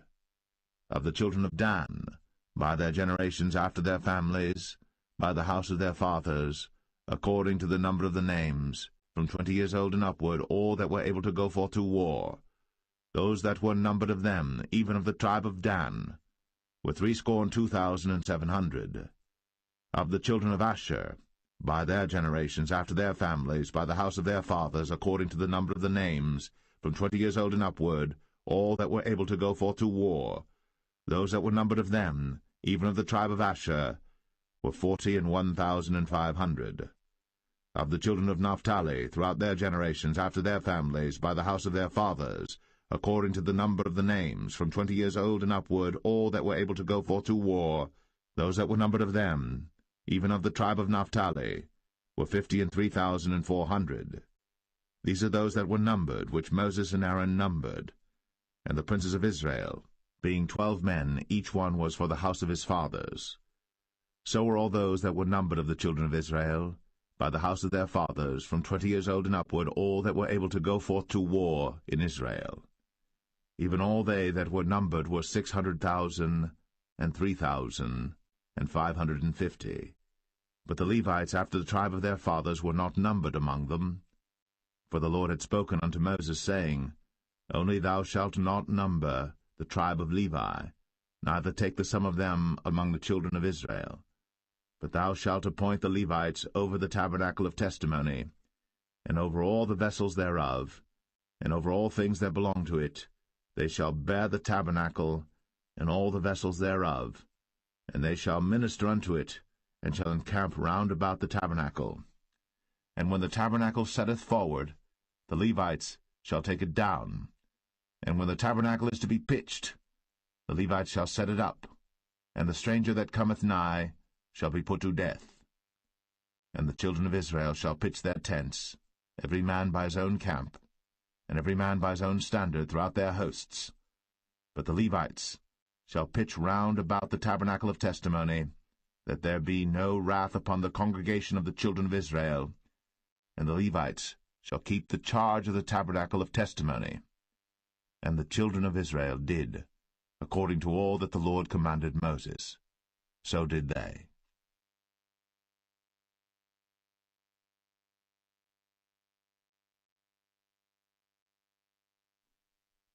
Numbers 2. And the Lord spake unto Moses and unto Aaron, saying, Every man of the children of Israel shall pitch by his own standard, with the ensign of their father's house. Far off about the tabernacle of the congregation shall they pitch. And on the east side toward the rising of the sun shall they of the standard of the camp of Judah pitch throughout their armies. And Nahshon the son of Amminadab shall be captain of the children of Judah. And his host, and those that were numbered of them, were 614,600. And those that do pitch next unto him shall be the tribe of Issachar. And Nethaniel the son of Zuar shall be captain of the children of Issachar.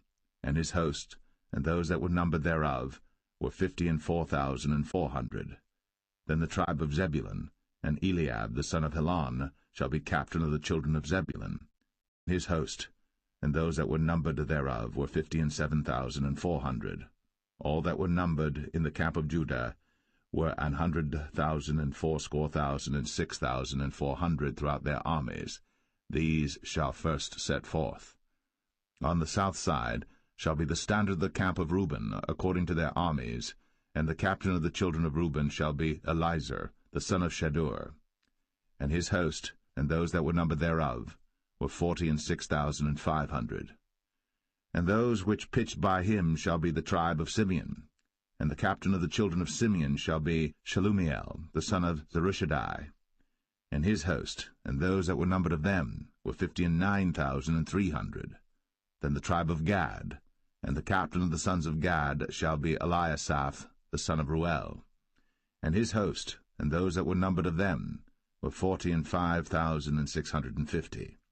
All that were numbered in the camp of Reuben were 100,050 and 1,450 throughout their armies, and they shall set forth in the second rank.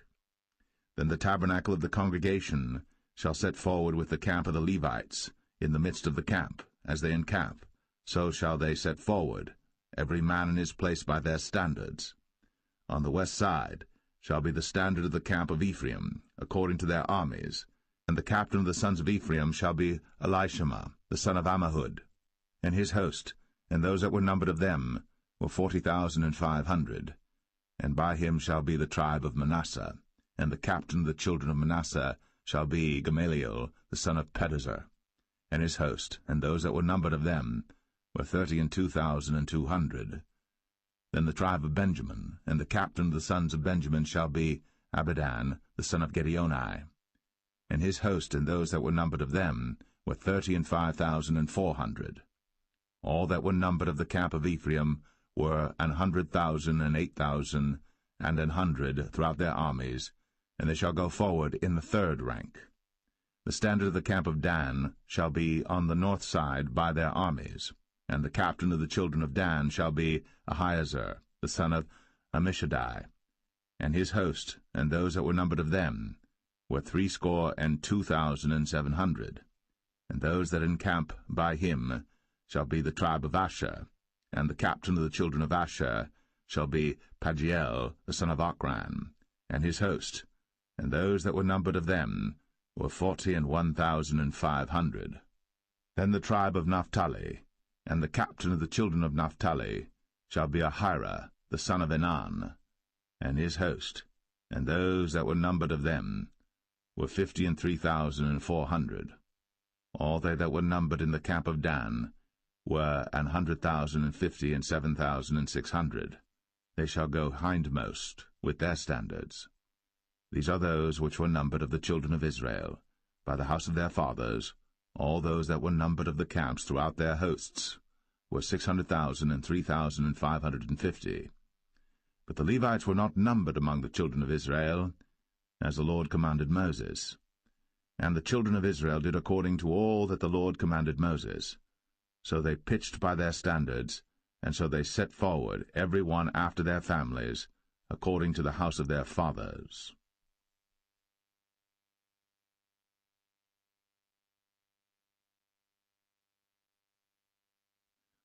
Numbers 3. These also are the generations of Aaron and Moses in the day that the Lord spake with Moses in Mount Sinai.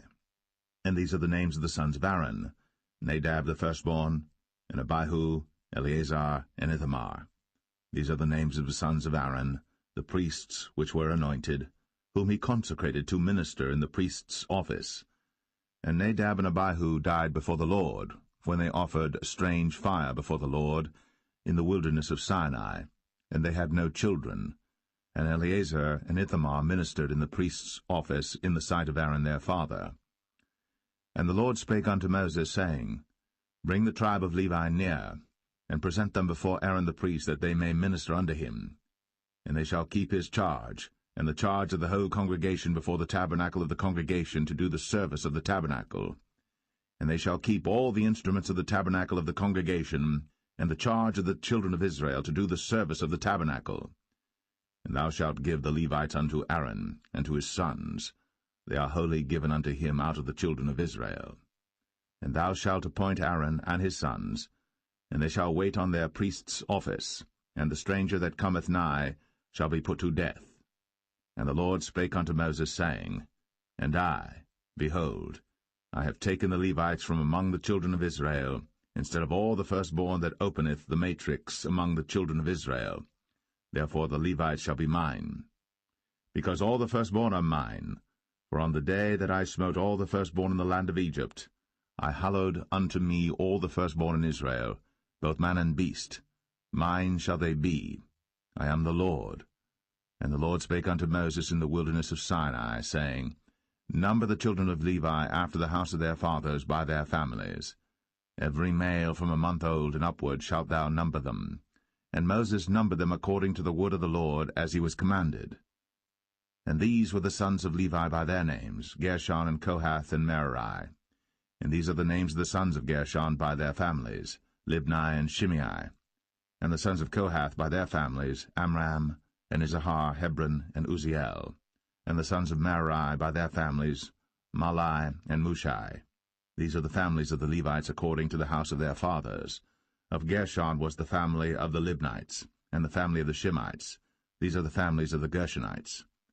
Those that were numbered of them, according to the number of all the males, from a month old and upward, even those that were numbered of them, were 7,500. The families of the Gershonites shall pitch behind the tabernacle westward. And the chief of the house of the father of the Gershonites shall be Eliasaph the son of Lael. And the charge of the sons of Gershon in the tabernacle of the congregation shall be the tabernacle, and the tent, the covering thereof, and the hanging for the door of the tabernacle of the congregation, and the hangings of the court, and the curtain for the door of the court which is by the tabernacle, and by the altar round about, and the cords of it for all the service thereof. And of Kohath was the family of the Amramites, and the family of the Isharites, and the family of the Hebronites, and the family of the Uzzielites. These are the families of the Kohathites. In the number of all the males from a month old and upward were 8,600, keeping the charge of the sanctuary. The families of the sons of Kohath shall pitch on the side of the tabernacle southward. And the chief of the house of the father of the families of the Kohathites shall be Elizaphan the son of Uzziel. And their charge shall be the ark, and the table, and the candlestick, and the altars, and the vessels of the sanctuary wherewith they minister, and the hanging, and all the service thereof. And Eleazar the son of Aaron the priest shall be chief over the chief of the Levites, and have the oversight of them that keep the charge of the sanctuary. Of Merari was the family of the Mahlites, and the family of the Mushites. These are the families of Merari. And those that were numbered of them, according to the number of all the males, from a month old and upward, were 6,200. And the chief of the house of the father of the families of Merari was Zuriel, the son of Abihail. These shall pitch on the side of the tabernacle northward. And under the custody and charge of the sons of Merari shall be the boards of the tabernacle, and the bars thereof, and the pillars thereof, and the sockets thereof, and all the vessels thereof, and all that serveth thereto. and the pillars of the court round about, and their sockets, and their pins, and their cords. But those that encamp before the tabernacle toward the east, even before the tabernacle of the congregation eastward, shall be Moses and Aaron and his sons, keeping the charge of the sanctuary for the charge of the children of Israel, and the stranger that cometh nigh shall be put to death. All that were numbered of the Levites, which Moses and Aaron numbered at the commandment of the Lord, throughout their families, all the males from a month old and upward, were 22,000. And the Lord said unto Moses, Number all the firstborn of the males of the children of Israel from a month old and upward, and take the number of their names. And thou shalt take the Levites for me, I am the Lord, instead of all the firstborn among the children of Israel, and the cattle of the Levites instead of all the firstlings among the cattle of the children of Israel. And Moses numbered, as the Lord commanded him, all the firstborn among the children of Israel, and all the firstborn males by the number of names, from a month old and upward, of those that were numbered of them, were 22,213. And the Lord spake unto Moses, saying, Take the Levites instead of all the firstborn among the children of Israel, and the cattle of the Levites instead of their cattle, and the Levites shall be mine. I am the Lord. And for those that are to be redeemed of the 213 of the firstborn of the children of Israel, which are more than the Levites, thou shalt even take 5 shekels apiece by the poll. After the shekel of the sanctuary shalt thou take them. The shekel is 20 gerahs. And thou shalt give the money wherewith the odd number of them is to be redeemed, unto Aaron and to his sons. And Moses took the redemption money of them that were over and above them that were redeemed by the Levites. Of the firstborn of the children of Israel took he the money, 1,365 shekels, after the shekel of the sanctuary. And Moses gave the money of them that were redeemed unto Aaron and to his sons, according to the word of the Lord, as the Lord commanded Moses.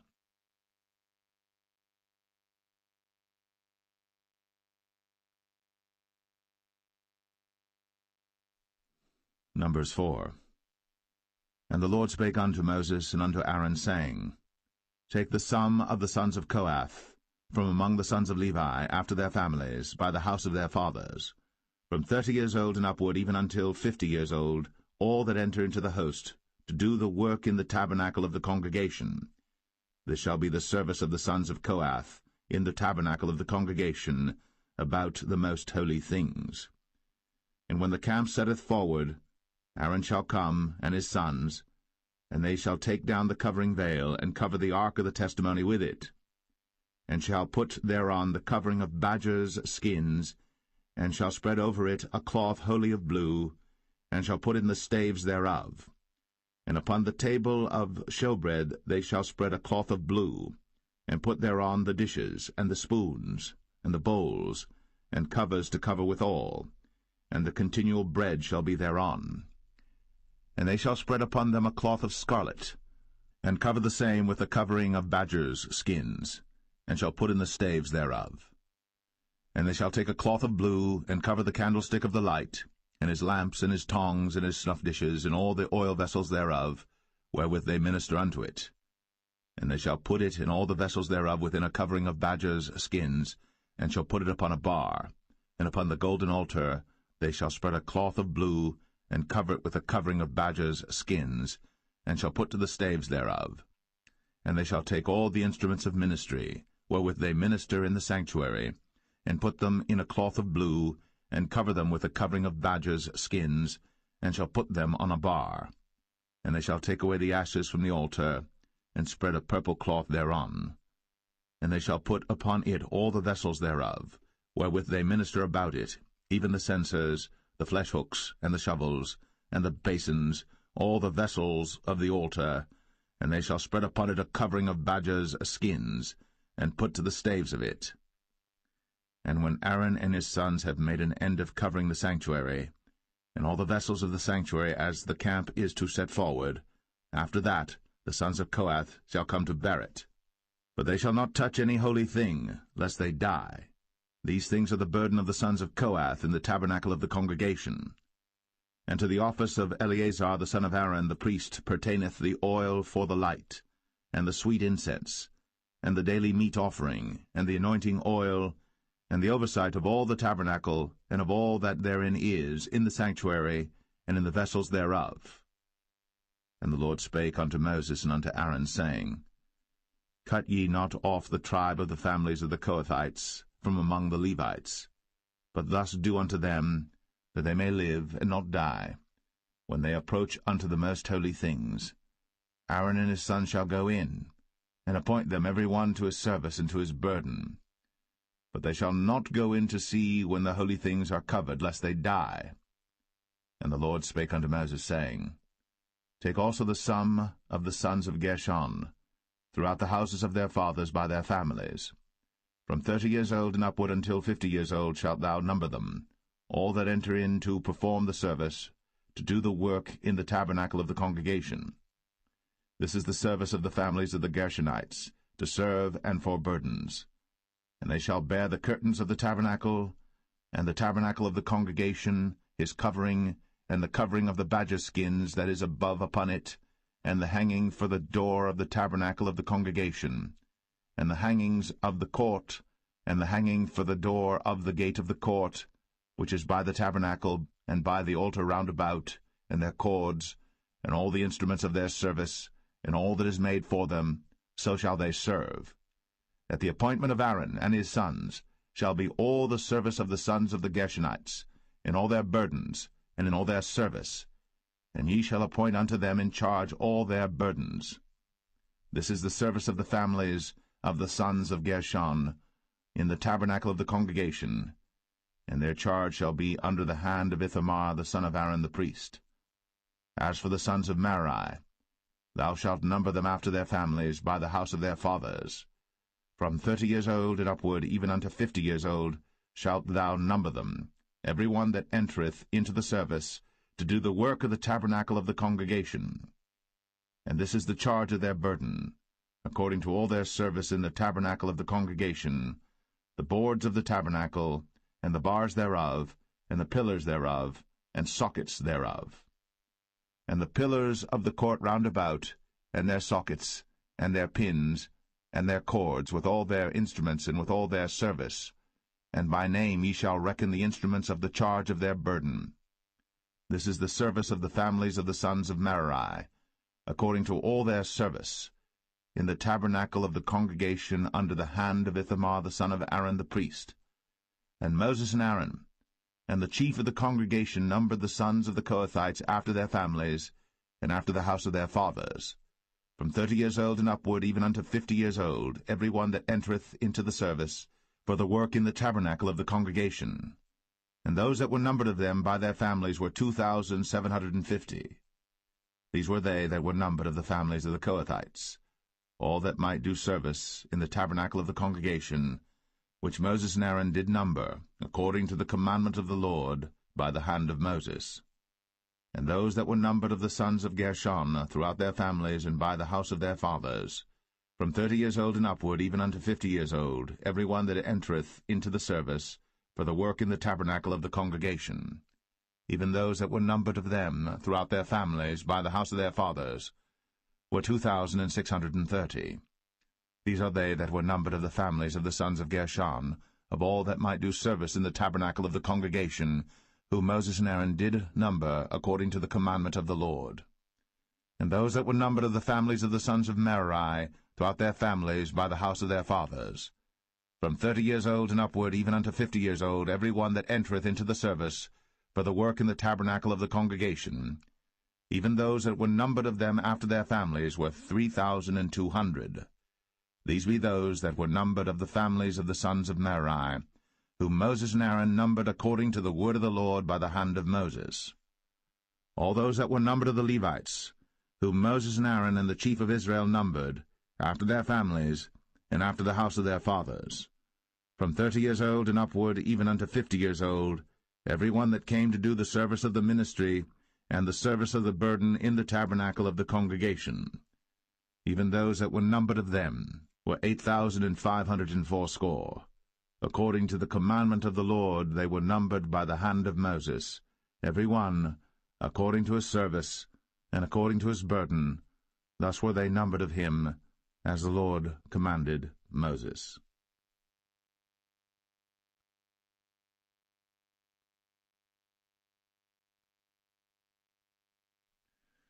Numbers 5.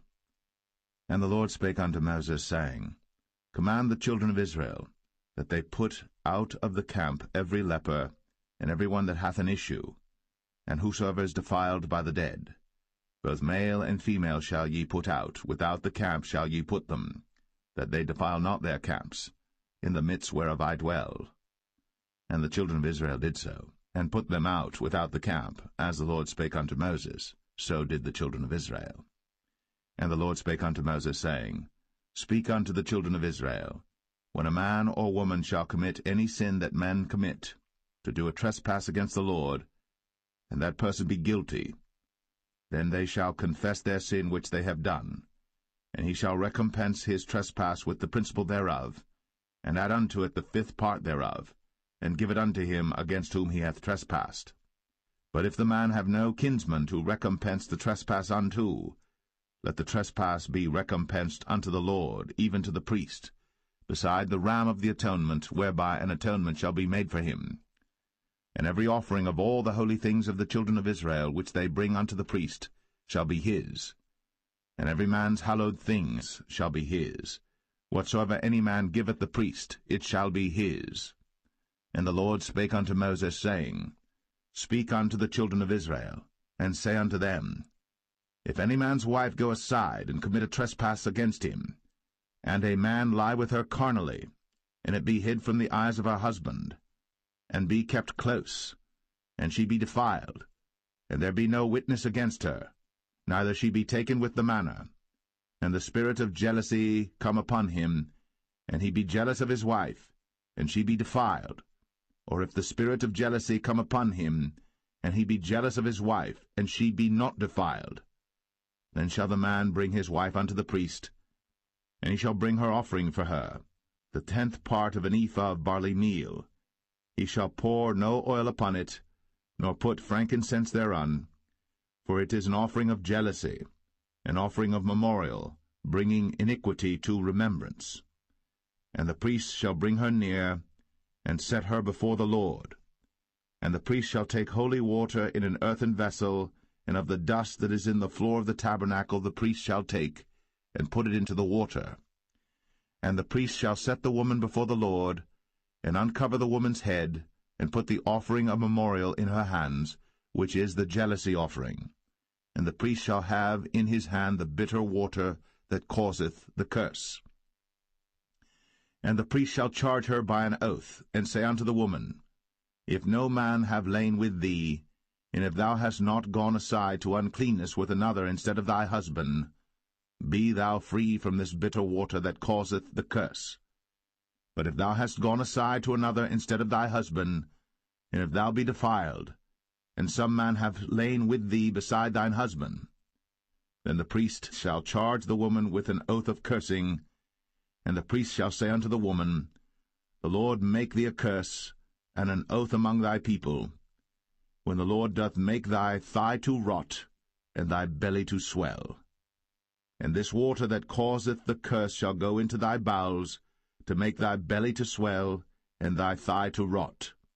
And the woman shall say, Amen, Amen.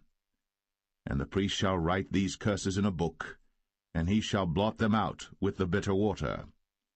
And he shall cause the woman to drink the bitter water that causeth the curse, and the water that causeth the curse shall enter into her, and become bitter. Then the priest shall take the jealousy offering out of the woman's hand, and shall wave the offering before the Lord, and offer it upon the altar. And the priest shall take an handful of the offering, even the memorial thereof, and burn it upon the altar, and afterward shall cause the woman to drink the water. And when he hath made her to drink the water, then it shall come to pass that if she be defiled, and have done trespass against her husband, that the water that causeth the curse shall enter into her, and become bitter, and her belly shall swell, and her thigh shall rot, and the woman shall be a curse among her people. And if the woman be not defiled, but be clean, then she shall be free, and shall conceive seed. This is the law of jealousies, when a wife goeth aside to another instead of her husband, and is defiled. Or when the spirit of jealousy cometh upon him, and he be jealous over his wife, and shall set the woman before the Lord, and the priest shall execute upon her all this law. Then shall the man be guiltless from iniquity, and this woman shall bear her iniquity.